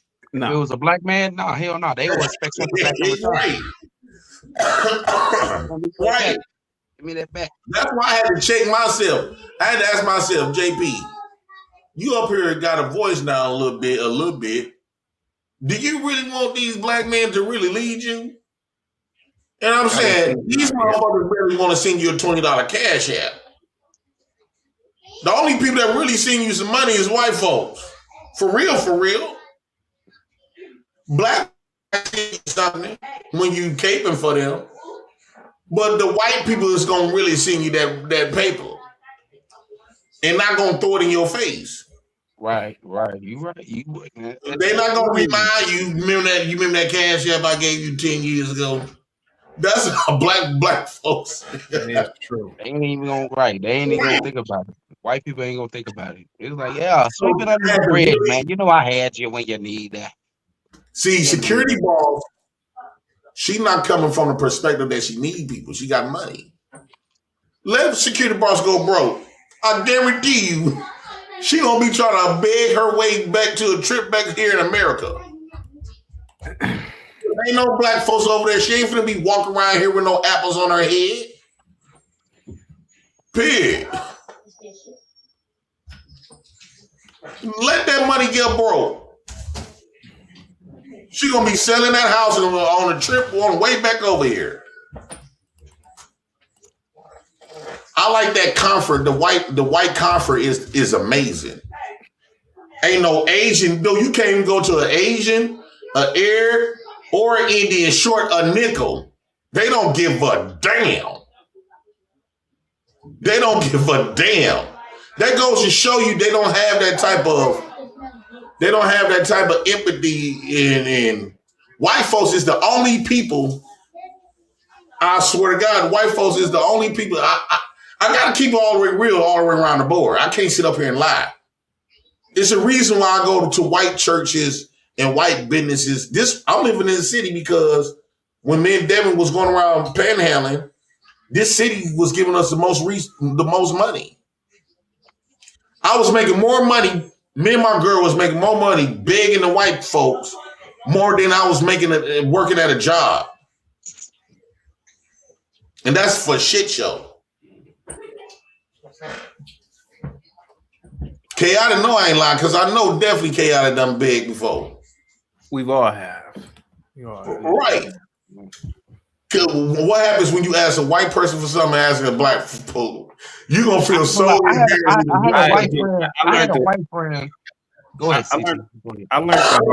I learned the hard way to not ask blacks a long time ago for any type of help.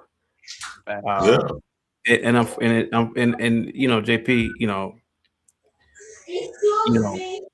I think with you is because, you know, people look at you as a 9th grade dropout, welfare. They're not listening to what you are saying, which is always the truth. Now, if you had a PH stupid D and you went to some smarty arty college, they would agree with you because most people have begged, if not all people, unless you're born fucking wealthy. Most people have asked for help, but you are correct, man. I will agree with you. Blacks don't have a nature of altruism or altruism. Yeah, it's like they only will do stuff if it's for benefits them. If it benefits them, but through a company like a job or something. Like if they worked at USAID or if they worked at some school, they'd do it. But like JP, ain't no black man. You get a lot of black men, right? For example, JP, right? Smarty black men. They go into some black community to help out little boys, but it's always some nonprofit. They're making money somehow on it, right? They're never really doing it just to do it. Now, You may get one or two mothers in a school. Now, when I went to a black school, you may get one or two, maybe three mothers that come volunteer in that school just to do it. But generally speaking, blacks don't have that. I'm just doing it just to do the volunteering work. Like you're not gonna get a black man to walk around a black ass neighborhood and just randomly pick up trash. You got to pay me, shit, motherfucker, shit. You're not going to get a black man and say, "Hey guys, we're going to put on blue shirts today to represent we're going to put on blue shirts to represent the earth in period. We're going to go around cleaning up a black ass neighborhood." They're not going to do it for free. Now, if you give a Negro a grant, a Negro will do it. But just to really do it, no. So I will admit, I have learned that the hard way with blacks, man. And it's unfortunate. But now whites, bro, I've seen it, man, in almost every facet of help. They will help, man. And weird, like they just help. No, I got it. Guess what happened to me today? You go to black people. I used to, before I moved out here, you can't ask a black person for a cigarette worth of damn, right? Guess what happened to me today? A white man bought me a whole pack of smokes. You think I'm bullshit?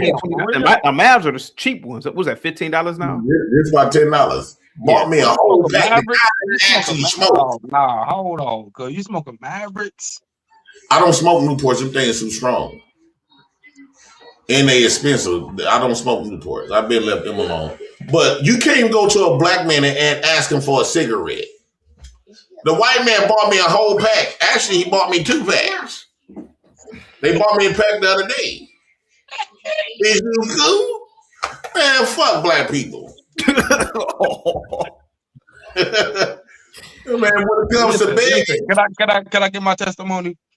I remember a long time ago when I was working at Taco Bell, I had a white boy friend of mine, Chicago, right?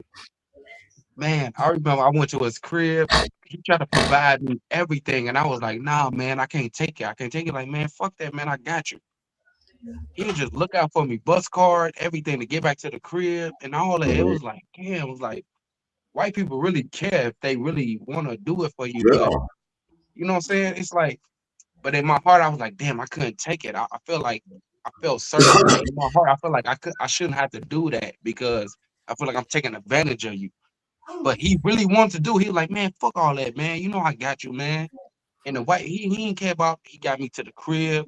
We drank, we smoked, we chilled. Yeah. Now, if a Negro gave you a bus card, it could be 20 years from now. Man, remember that time I gave you that bus card? Yeah, a couple people from your church, from your channel, called the church and told them that I was begging using them. And they sent the videos of that I had. They called the church? Yeah. One of the churches that was finna bring me all the gifts and stuff. And they were trying to say that I was using them and woo out the band. I was going to multiple food pantries and scamming. And they sent the videos of what I was saying, the man car stinking, woo out the bam. I said, damn, I knew it came from your town. But you know what that white woman told me? What's that? She said she told them people, whatever we do with James is between me and him. Yeah. We had a conversation about it. And I told her that I'm a character and woo out the bam, which I am. And we left it alone. Business continued. Imagine you would have told a black church that. Oh, I knew that motherfucker was up here. I knew he was scamming. You know, the black folks, I knew you was a piece of shit when you came to the church. You know what I'm saying? Yeah, they don't have that guilt. Black people don't have that guilt about them. Right? Because at the end of the day, they scamming too. Black folks be scamming too. These pastors be scamming like a motherfucker. Yeah. You know what I'm saying? Oh, hell no. And you don't got to be in no church for no 5 hours in the white church. Yeah. The black, you go to church for 1 hour in the white folks' churches. and you still could go get a favor from them. These black pastors be keeping milking the shit out you for them hours. Black churches is the reason why the black churches is the reason why a lot of blacks don't like going to church. Yeah. They keep you there for the whole motherfucking day. Bro. And then and when you in the church, they keep asking you to stand up. And having these long, black folks love to talk for a long time. So you just be up there just standing like, bro, come on, how many songs y'all gonna sing? Is you cool? Is you cool? Shit. And that collection plate, every time and black people, and them black churches, every time they toss around that collection plate, they be looking at you. See, you can't not put nothing in it. Because you gonna put nothing in, they gonna talk about you. As soon that motherfucker plate, you say, I don't got nothing. The motherfucker gonna turn their head and look at somebody that they know like, oh, piece of sorry motherfucker.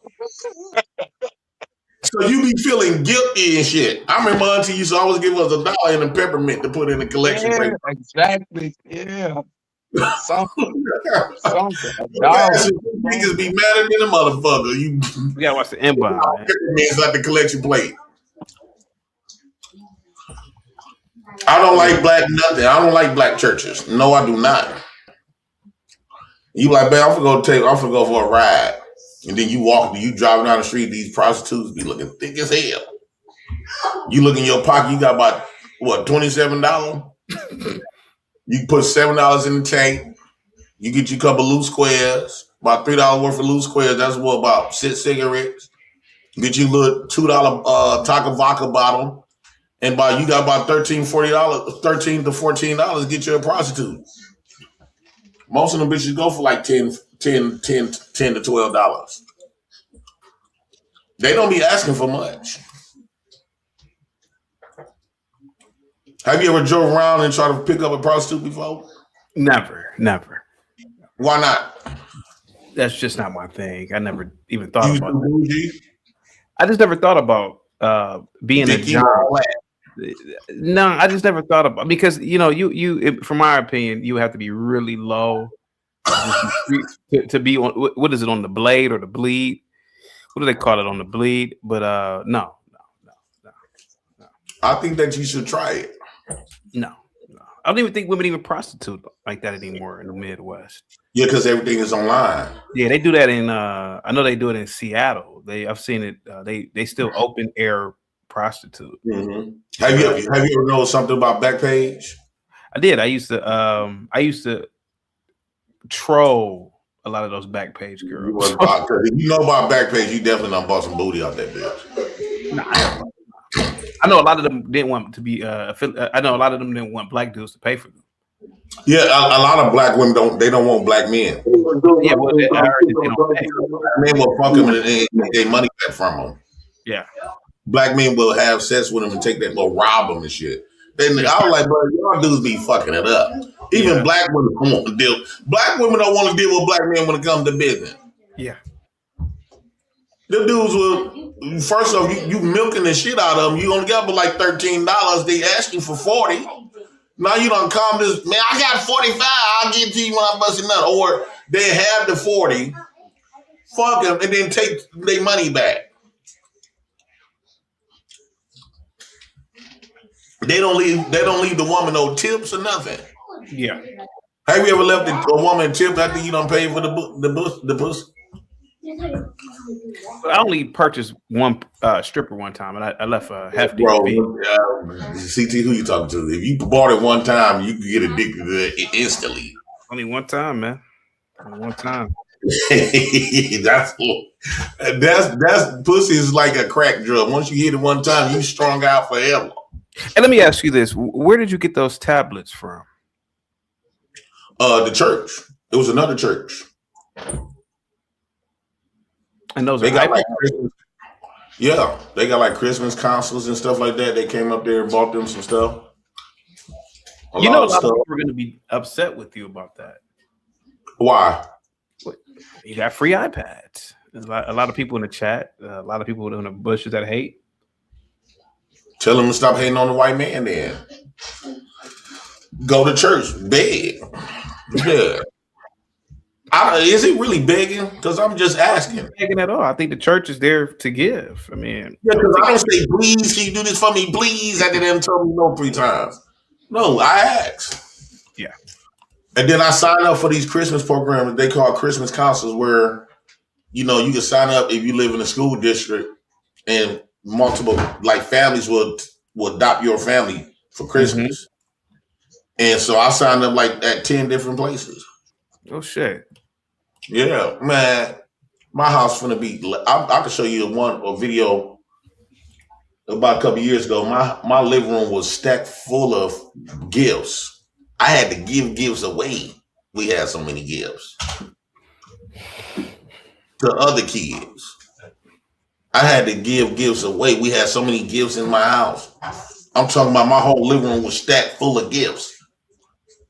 Well, I had at least damn near over about at least 2,000 worth of gifts. 2,000 gifts for 3 kids, little kids at that point. My sister and everybody was like, man, hey boy, let me get some of them gifts. I was selling them motherfuckers. Because a lot of them, they didn't really have no money. I said, well, just give me $5 on this, Shit, out of 2,000 gifts, my kids only need about, 10, 20 of them. See, I had enough money for New Year's that year. Partying like a motherfucker. Then they went to jail, fought the police and everything that year. I was up there buying drinks like a motherfucker. I know. I noticed when you were at church service the other day, you chose to go to service at a white church. Now, why do you choose to go to service at a white church? Because one, they end service real quick. Yeah, secondly, white churches is, I don't know. I just like to be around white folks in those settings. Yeah. I feel like I'm cared about. White people gonna protect you like an out-of-box phone case glove. You go to black church, you don't know you how much I had to fight the deacon. He looking at your bitch. Like, he always keep looking at him. He stare at you when that collection plate go around. Like, bro, you don't put nothing in here. Like you should see the church in Milwaukee. Gang banging. All of the women, they don't even dress like in suits. They wear street clothes. And when they talk about the Bible, they talk about the Bible in a format of they gangsters. Like John them, they you say John, Luke them was cheating on Mary with John them, and John them slid on wood. This is how they describe in the Bible.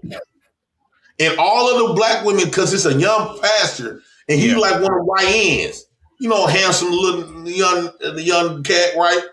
And he fucking all of the women. Man, you should see how many big booties in the church, in the dude church. I think he got something online, bro. It'd be so many thick hoes. I said, bro, I'm not sending my woman to that fucking church. Yeah. We just found out he got about 3 women pregnant last year from the church. It's basically a strip club in God's name. A strip club in God's name where pussy, is divine.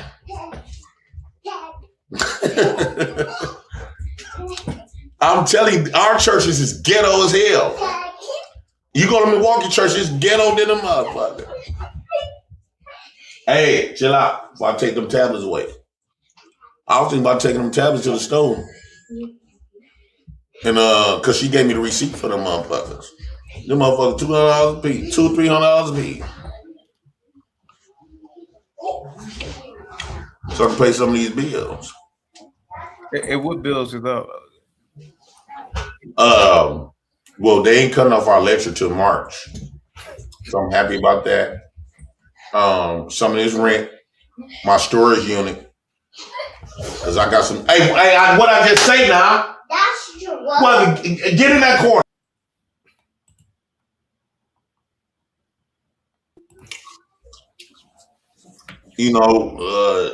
The storage unit, I got a lot of my stuff in there. Oh shit! I got to tell my system he gonna let me come in there because I owe him like $500 for my storage. Well, he gonna let me come in there and take some of the stuff that I need. Did these churches invite you to Christmas dinner? Now, here's the thing. They do invite you to Christmas dinner. Now, here's the thing. This is where you go to black folks for the dinners. Because they usually, like Thanksgiving, they have a turkey and some stuffing. Unseasoned. Right?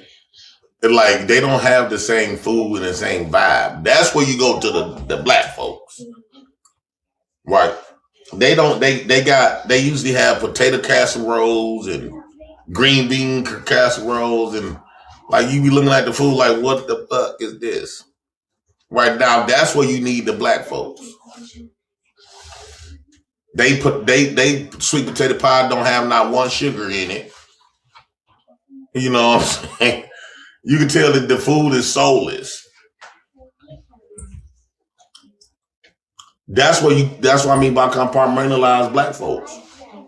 You can't put them in the same category for stuff. What I just tell you.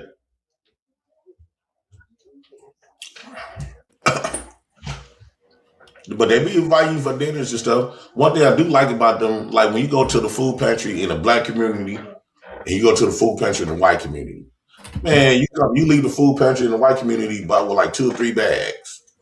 They stingy than a motherfucker. You go to the white folks food pantry, boy, you gonna get you at least $2,000 or $3,000 worth of food. And for the dogs. They got a food pantry up here for dogs. Dogs and cats. Ain't no food pantry no damn Milwaukee for no damn dogs and cats. The black folks feel like you can't afford to feed them, little motherfucker. Why the fuck you get them? Let them run away out your door. That's how black folks view it. They don't give a fuck about. We barely don't want to feed you. Oh, Jesus Christ. That's how black folks gonna see it. We barely want to feed you. Well, you want us to help with a dog? If you don't let that dog leave this damn house and let him go find his way, is you good? Black folks is some stingy motherfuckers. I can't stand they broke ass.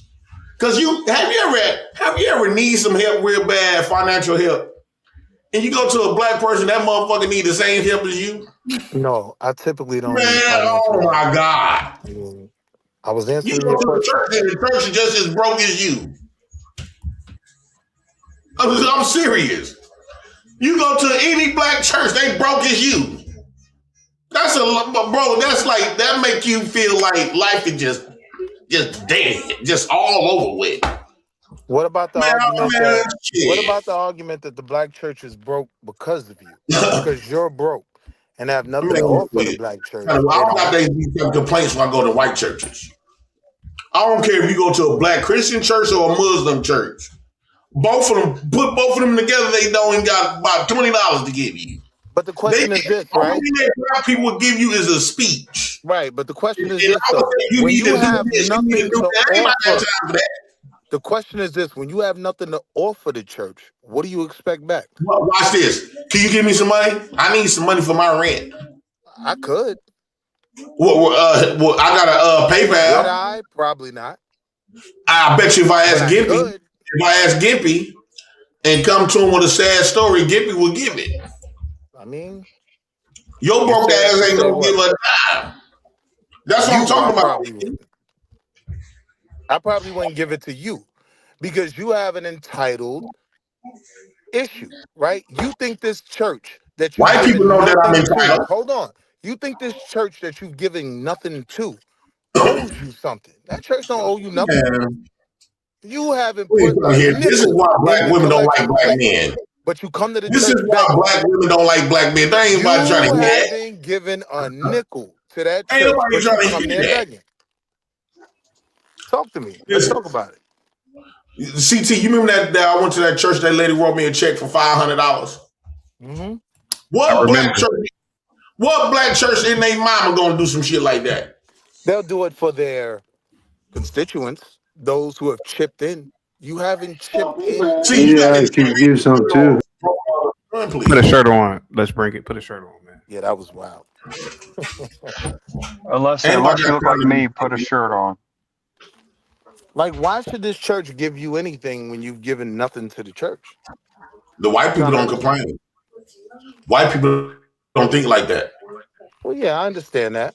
But I'm talking to you as a man, right? Let me ask you this, right? If you are in any position of power, right, and nobody's giving you a nickel, would you share your I'm not food no stamps man. with them? Would you I share am your not no food man. I stamps? am indigent. I'm asking you, someone who's never given you a nickel, would you share your food stamps with them? Bro, I would say no because I'm just like y'all sorry There you asses go. black churches. There you go. This is So what I'm why saying. should the black church give you anything if you've never contributed? Because Hey, God, and guys, Jesus, if they practicing Jesus, what Jesus say give. guys, it's not all And blacks. Listen, white people live more up to Jesus than any black church. JP, please, if I may, you hear me say not all, but most, right? There are some decent black. I've been stranded on the side of the road twice, and blacks came to my rescue. There you go. They do that because you white, and they feel like if they give you, they be anxious to help white people And because check they this shit out. Check this you got out. Hey, I was at Lake in a black Mead. person mind. They look at you like you got potential opportunities. Listen, chaotic. I was at Lake. Give JP 20 minutes all. Shout out to Willie. It's $20. Give JP 20 minutes all by himself to. I'm gonna come back in 20 minutes, man. Whites are better at giving than blacks. The problem is black people is poor. Black people is Hey, just no M-bomb, okay? Just no M-bomb. So black people is poor. Black people, they come from everybody's out to get something in the black community. They come from environment, an animalistic environment themselves. Even the preachers, the whatever. Like I personally would not want to trust no black people to handle money. I love white folks when it comes to giving. Black folks, you can say the black people churches is more hip, but when it comes down to giving, they ain't giving you nothing. They will leave you on red. Broke is a joke. Like I done seen a pastor done know that I ran out of gas at leaving the church. That's why I came there. This motherfucker drove right past me. The pastor, I just seen him get in his car. I know he see me. I got my blinkers and shit on. My battery finna go dead because the blinkers is off and the car ain't starting. You see me outside with this can. Black people will call the police on you before they give you any help. That's the facts. You know how long I've been begging? Going around panhandling? Me and my girl used to do this for a living. We used to go do this for a living.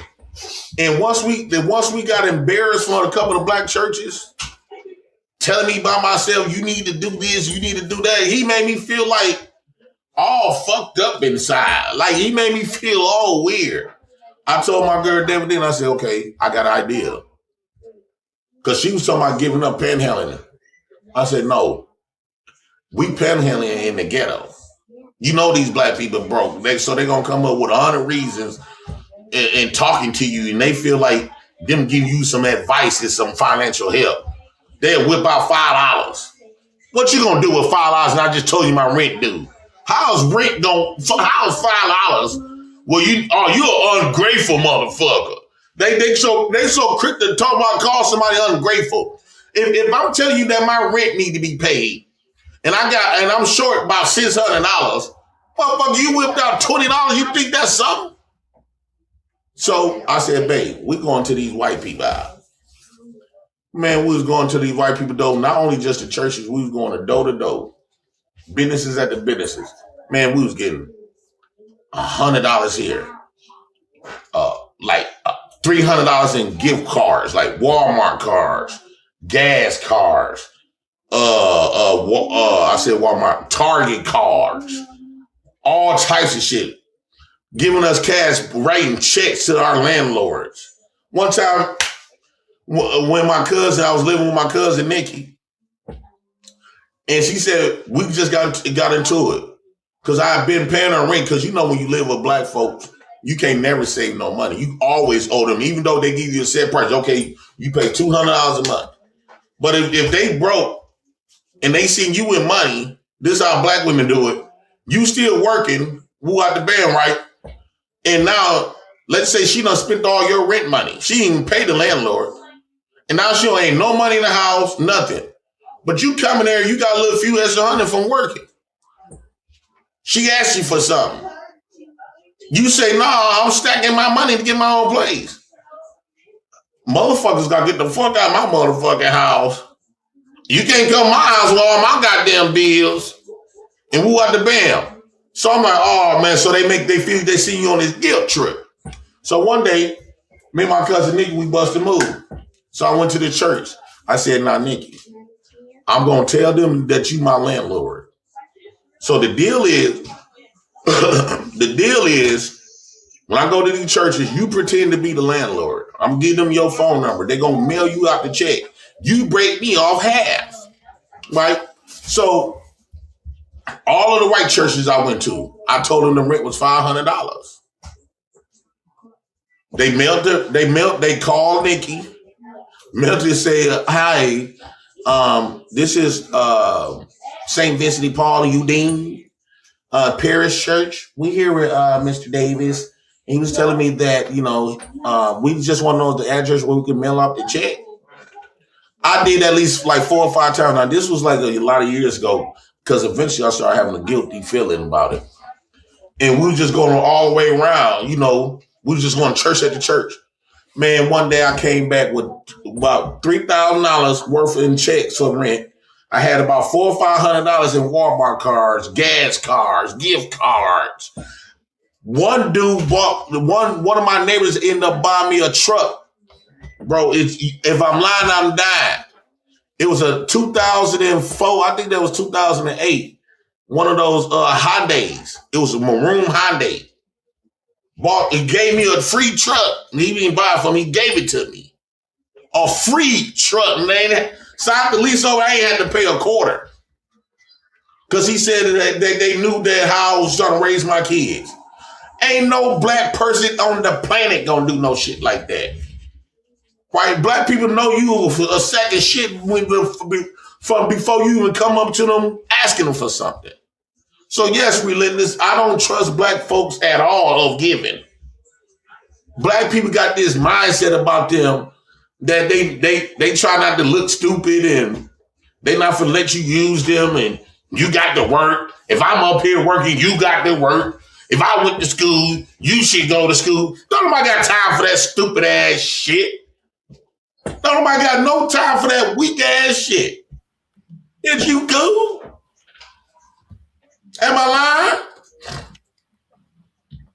Well, every time black folks want to always throw in your face. If I had to do it, y'all motherfuckers can do it too. Hey, my man, please. White folks, you don't hear nothing like that. Either they're going to say yes or no. One thing about it, when you walk into a business with white folks, and this is how I always used to start off. Hi, how you doing? Is it okay if do y'all allow black folks in here? I always see them on this guilt trip. Hi, how you doing? They're like, oh, hey, how you doing, sir? Do y'all allow black folks in here? Now, mind you, I got kids with me too. That helps out a whole lot. Oh, sure, we love kids. Once you get them to really feel that guilt trip, if they got it, they're gonna give it. So they like, what's the problem, sir? Man, I'm trying to get my daughter some medication. She been coughing, and then she'll fuck around and cough. My kids know the plays, right? they play the plays. And I'm a single father. Their mamas neglected the kids. They abandoned the kids left me with the kids by themselves. And everybody feel as though since I'm a man, I'm supposed to go out there and have it on my own. But it's hard out here. Then I bring up the C19. After C19 happened, everything just went to shit, with different language. And you just talk so defeated, right? And you talk in their language. You start talking, because once they start saying, yes, C19, when C19 happened, oh my God, so many foreclosures, a lot of business went out of business. And then you get to start talking like them and stuff like that. So they were like, so tell me something, Miss Davis. What do you need? What do you need? It's just embarrassing to ask. I usually don't do this. This is not in my personality. I own my own food truck. I own my own hot dog cart. I don't. This is it. So I showed them the video of my food truck and hot dog cart. Because one thing about white folks, they don't like pure bums. That nobody like to give nobody else a pure bum. They got to see that you work and doing something for yourself. So they got to, when you ask them for something, it has to look like you usually be on top of your shit. You just came to a mishap, right? And so before you know it, well, my rent is $600. I'm short $400. I got $200 in my pocket. So at least they know that, okay, you got something on it, right? It's more believable. Before you know it, they'll write you a check. I done had churches give me straight cash in their pocket. Out of their pocket, a few hundred. Man, I'm trying to tell you. Black churches, you get embarrassed more before you get a check from them. You would get embarrassed before you get a check from them. I went to a black church and asked him for some money. He tell me hell no. Then I see a van, the church van at Potawatomi Bingo. I took a picture of it. And I said, if you don't give me no money, I'm going to blast y'all ass all up through the internet. And I'm big too. I'm like Kevin Samuels big. I'm waiting for that motherfucker. I still got the do it right now. They got the church logos and everything. You had Potawatomi Bingo. This church van not supposed to be here. And you telling me no. Oh, half dead baked motherfucker. Like I was so fucking mad because I needed that money that day. He didn't give a damn. Somebody call the police. That motherfucking pastor didn't give a damn. Oh, raggedy ass pastor. I ain't bullshit. This ain't no joke. I got the picture.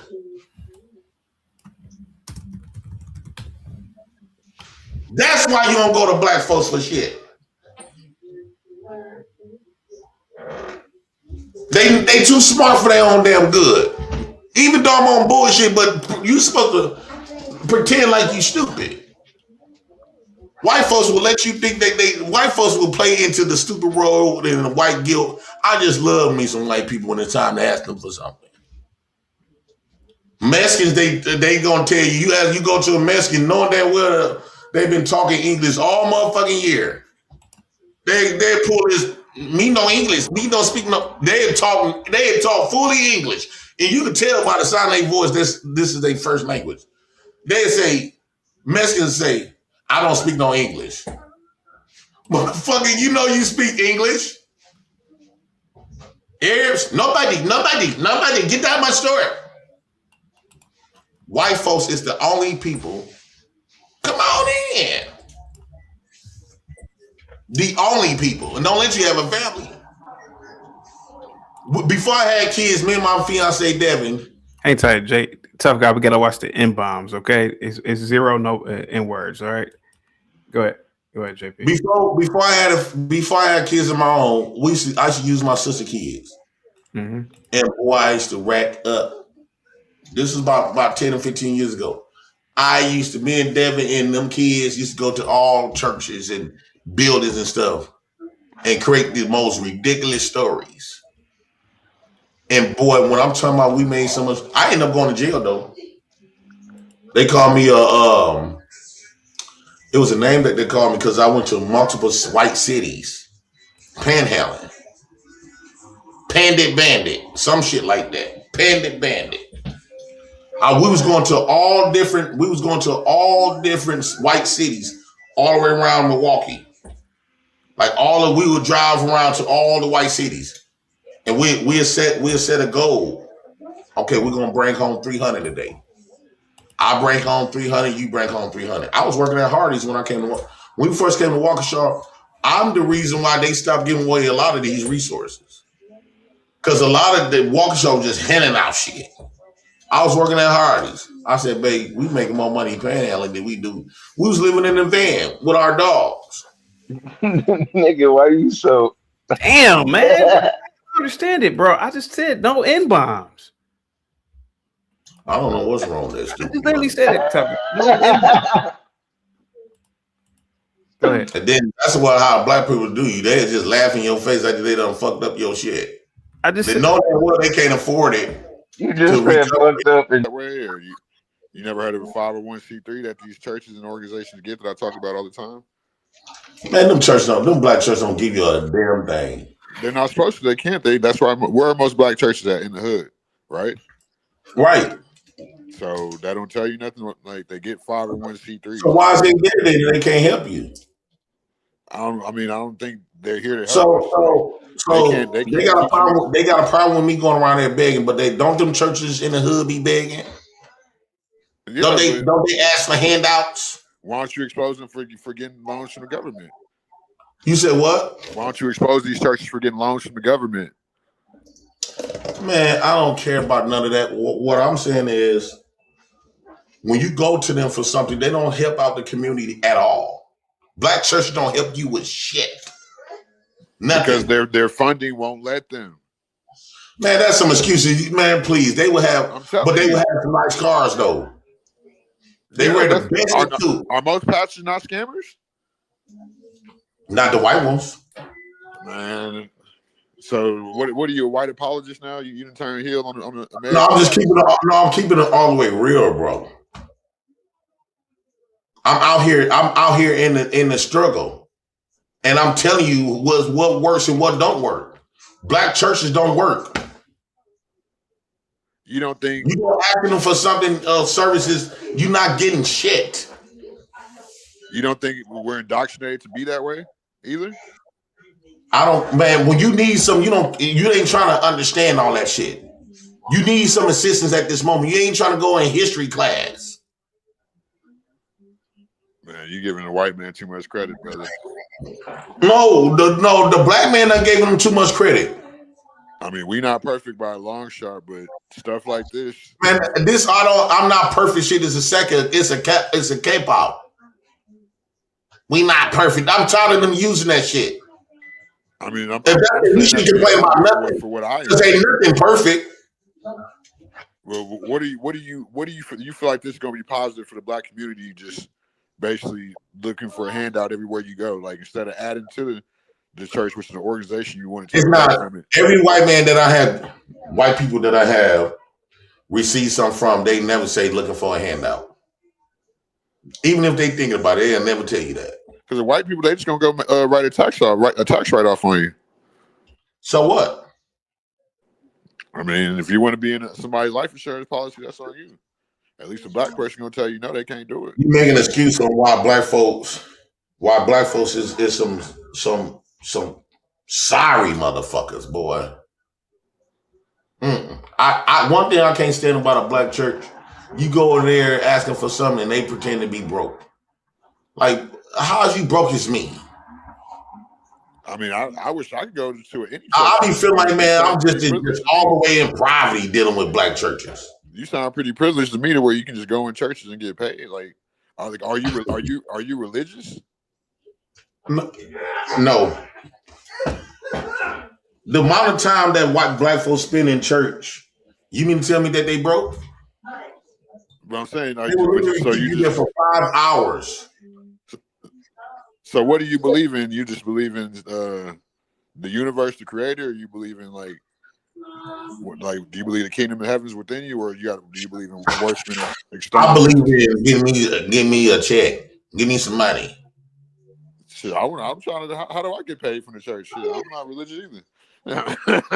Man, I'm tired of believing this stuff that I can't prove. Nobody got time for that when you're in a struggle, bro.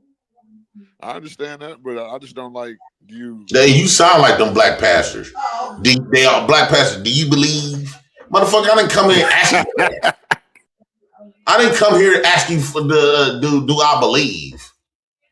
The truth of the matter is you don't believe in the motherfucker. You just scamming and trying to fuck some of these bitches in the congregation.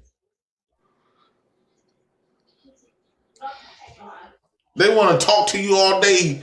Do you believe? Where's your new church home? And all this other type of shit. When last time you been in church? Come here, son. Let me talk to you. Read John 1 and 1. And he'll spend hours about his old sorry, pathetic ass old life that don't exist no more. And then, as you got done listening for it, when you go to a black church asking for money, they will keep you there for an hour. And then after that whole hour, you leave there empty-handed like a motherfucker. Yeah. When people ask me for money, I do it the same way. Going to the black people church. You ask me for money, I haven't been same way. since. I'm gonna give you a lecture. Yeah, you'd rather give me a sermon all damn day than to help me. Man, I ain't got time for that shit. Fuck a black And I'm church. gonna hope you forget about it and try to get some money out of you. And that's why I say fuck a black church. I love white churches. But do you think we're like that out of instinct because of survival, because of our perspective? I don't care how you like. I don't care why. This is how y'all is. What I guarantee you would sell me a 2005 Honda that looked nice for $10,000. Black women do that, yes. A white man wouldn't sell me a 2005 Honda for $500. The same car. You can't go to black folks for shit, not doing business. When there's money involved, don't go to no black folks. Period. That's not trolling. That's the truth. I can't really. I mean, I don't want to. I can't really contest that. I can't. That's hard to contest. But I just feel like that's the result of oppression. I don't work for black people, and these motherfuckers be playing with your check. You don't even get your check on time, and when they do give you your check, it's $500 short. Now you gotta wait another 2 weeks to get it. Man, bro, I ain't got time for that shit. They broke ass. I'm like Republican when it comes to white folks and begging. No, I mean you definitely can't go to white people for money at all. Right? They're gonna shortchange you at the very best. White folks ain't like that. Like when I got money from people when I needed it, ask a black person, they gonna send you 50. A white person gonna send you 250. Yes. Yeah, so like you can't go to black people. You can't even go to black people for a cigarette.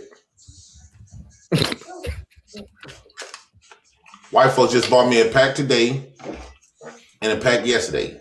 Is you cool? Yeah, so I mean, I just think it's there. I mean, you're right. There's no excuse, but I think we got to start doing business with each other more. And I don't want to do no business with your broke ass. No, hell no. I don't want to do no business. The way you talking, I'm not be broke.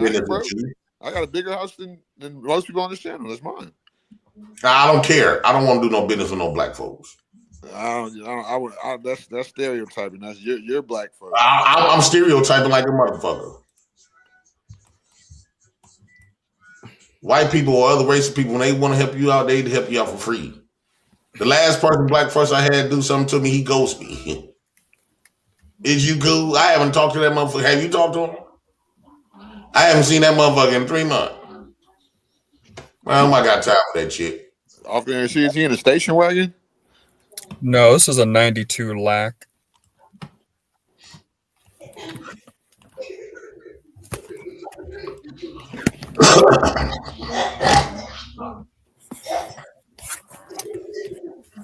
There you have her. I guarantee you I'll get more out of LLC than you.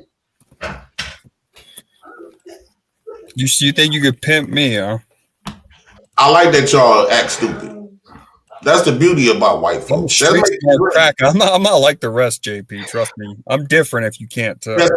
You got a black folks influence. You was raised around black people like them. I hate when I get around white people that been around black folks. You become just like they sorry asses. Give me a pure white person to be around. I was just feeling merry this time of year. Like I was telling you guys, stranded on the side of the road twice. Once was in PG County.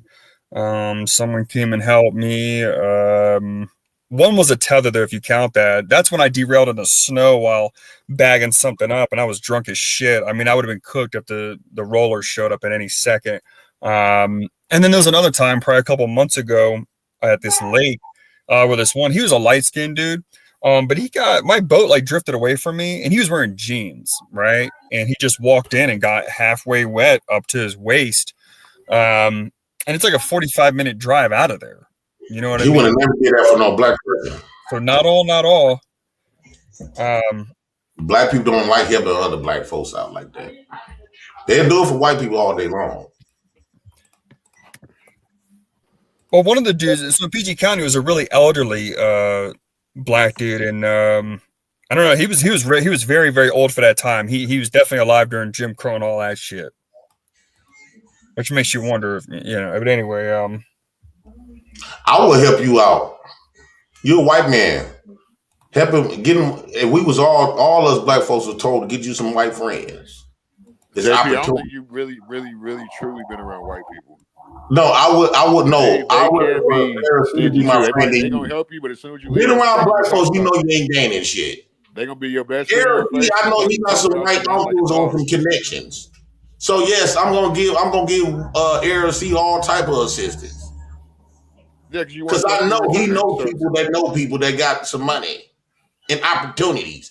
I'm guarantee you that Eric C could hook me up with a decent paying job or some opportunities before your broke ass, black ass will. Hey JP, why don't you have any white friends at the moment? I mean, you know, if you have a white friend, though, you can at least cruise around in the whip everywhere they go. At least, I mean, I do got some white. I like white older people because getting out of the crib is essential. I like white older people. To me, it sounds like you looking to extort the idea of white, just like anybody else that has. White people is more protective over me than y'all black folk. I mean, you're black. You're black too. You're about my color, JP. Give or take. Right, but what I'm saying is they protect me more than y'all will. Y'all will sit up there and watch me die and starve. You're being a victim, bro. I am a victim in them situations. I don't got time for them labels and shit when you need some assistance. You need some money. Don't you get government? Nobody got time to hear all of that coaching and lecturing and nobody got time to hear all that stupid. Then black folks be sitting up there when the homeless man asking for some. He go, I gave a homeless man $5 that one time. I seen him go to the liquor store. That's why I don't get no homeless man. Like black folks, y'all don't give out much money like that. Pipe down. Your broke ass gave him $5. That's all he could spend was on a cheap ass Taka Vodka bottle. What else can he do with $5? You can't go buy no meal, no $5. Is you cool? Man, so black people value is only money. We not the people's. We not. I guarantee you, Eric to see if he wasn't raised around black folks and started knowing how we roll and was oblivious to how we act. I guarantee you could get way more out of AROC than you could any black. Oh yeah, hey, you know the first place we went there, like I mean, when you start just copping simple bags of weed, man. I mean they would always beat the white boys, man. Trust me, I know, especially the skaters. Yeah, that was typical, man. Since he got a black influence, I know he on some type of drug. If you were white, you had to accept a skimp bag. I would tell him from Reggie and tell it that it's loud. So it's our fault that he's on drugs. So you know he on drugs. I know he on. Why are you making everything the black man's fault? So it's a black man's fault you're on welfare and you feel like a victim? No, all I'm saying is I would now. If I'm selling dope, I know I can sell that shit. I can get him real little dope. Yeah. And charge him double. Yes. You can skimp the white. Then he gonna go around. He gonna call a white boy next time. I can charge most black folks out the ghetto. The motherfuckers go to these white cities because you can get double for your bag. So let's say you got a 3.5, a crack. You can pinch that shit. Most times people make 200. You buy 100 for 8 ball. You get a ball. You buy 100. You spend 100 and get 200. It used to be you could damn get 300. But when if you go to the black folks, you're gonna get the 200. You're not gonna get that because most people gonna come up short. You go to the white community where Eric C at, man, I can turn that 8 ball to I can at least get about two 2 or 3 balls out that bitch because I'm charging double for a little pinch. I And mean, Eric C so gonna that call me extra every $100 time. is worth. Well, I don't know, man. Hey, after you beat them Yeah. that first time, they're not hitting you back, man. But there won't be no incident. If you skip another black, there's gonna be an incident. But if you skip a white dude, they'll just keep it moving. They'll delete your number. But there won't be no problems, you know. The thing is, it's gonna be hard to get because not too many people selling dope in the white communities.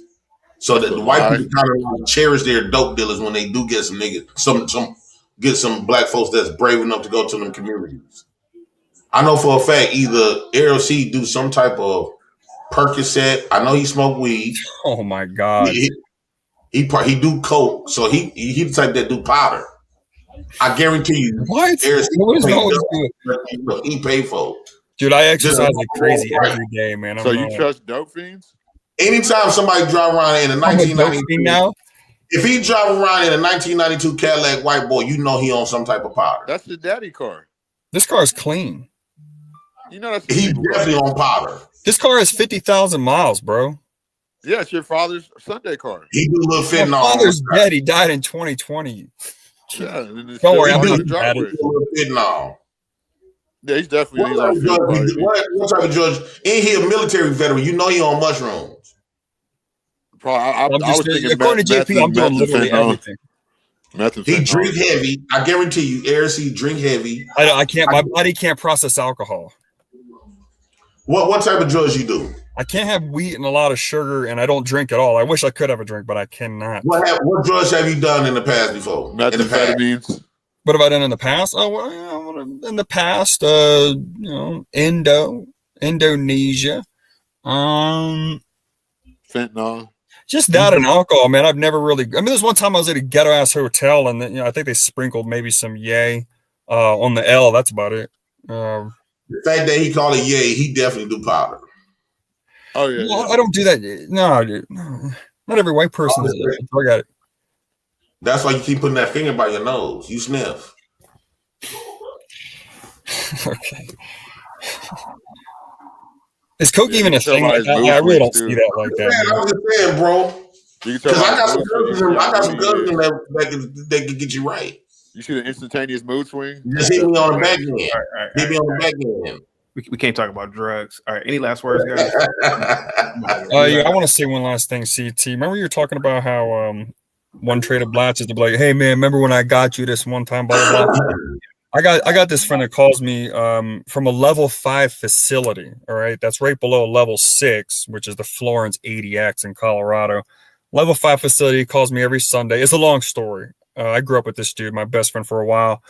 And we had 3 years of, a little bit of criminality. And last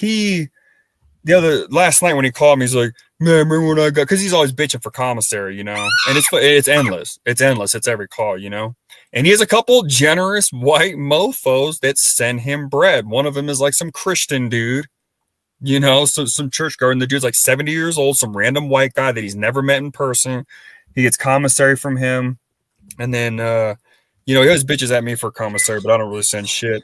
But yeah, last night he tried to hit me with the, remember when I give you, we hung out like every day for years on end. He probably gave me gas money like 10 times, and he's like, remember when I gave you that gas money, blah, blah, blah. And I'm just like, dude, But I would hate to be your friend. That shit. What?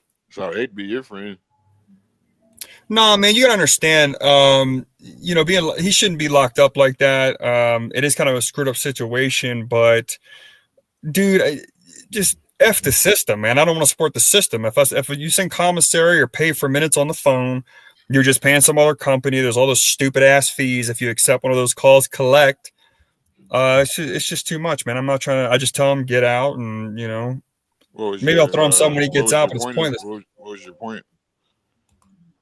Oh, my point was how sometimes ninjas might say, hey, man, remember that one time when I did such and such for you, fill in the blank. They remember firmly the favors that they do for you. If they do a favor for you, they remember it. You know what I'm saying? They'll remind you of it frequently. I feel like that's more of a human instinct than something that should be categorized. White folks give from the heart. They don't. They don't. White folks, they don't be throwing this, trying to leverage when they give you something to basically leverage over you. What they do, they just talk about you when you leave. And try to get the I know. Ayers, he said he did. Yay, that's crack. But I know he done did some. I never called he it crack. said no detox, no detox. He done some boy. Okay, outside of doing drugs and stuff, I know for a fact that it would be more easier to manipulate ARC than I will chaotic. You could not manipulate me. What do you mean? I got more street smarts than this guy. Are you kidding me? You must. So are you going to any situation trying to manipulate people? Like that's what it sounds like. You're going to. We all do it. It's all one circular tap dance. See, he would understand that I'm manipulating him, and he would still give me something. Any last words, guys? Let's bring it. Go ahead, buddy. You're on mute. Let's bring it. Go ahead. Unmute. Hello. Hello, sir. How are you? Yeah, I'm good, thank you. In general, I don't manipulate people, no. Oh shit, he can speak English. Thank you so much. Let's bring it. Any last words? I'll be back tomorrow, guys. I gotta get up out of here, man, for all day. Salute, man. Thank you. Go ahead. Thank you for having me. Yeah, man. When it comes to y'all, got to know how to compartmentalize. Am I saying to disrespect your to not mess with the black race? No, but you can't expect for them put them in the same category. You use as black people for certain stuff. I use as white people for resources. You cannot go to no black person too much for no resources. White people allow me to scam them 30 times. You can't go to no black person and get scammed more than twice. Not even once. They know about you before you even come in. Because the word got around that you be going around begging, so they put pictures up. Here you go. They really they finna plan on, they finna have a show on how they gonna tell you no and secretly record that shit. On how they gonna turn your ass right back around. Well, that's how black folks operate. No. Hell no. If you want to get some services and not get preached to, go to white folks. In and out. KR, you got some money? You see how he looked. You see how he looked over there. That's a black man for you. I'll see what I can do. I'll see what I can do. I just put it on Front Street. That man looked like that's what I'm saying. That's what I'm talking about. No, it's all good though. All right, I'll see you tomorrow, man. Salute, man. All right. I'm out of here, guys. I will be back tomorrow, man. Have a good one, guys. Peace.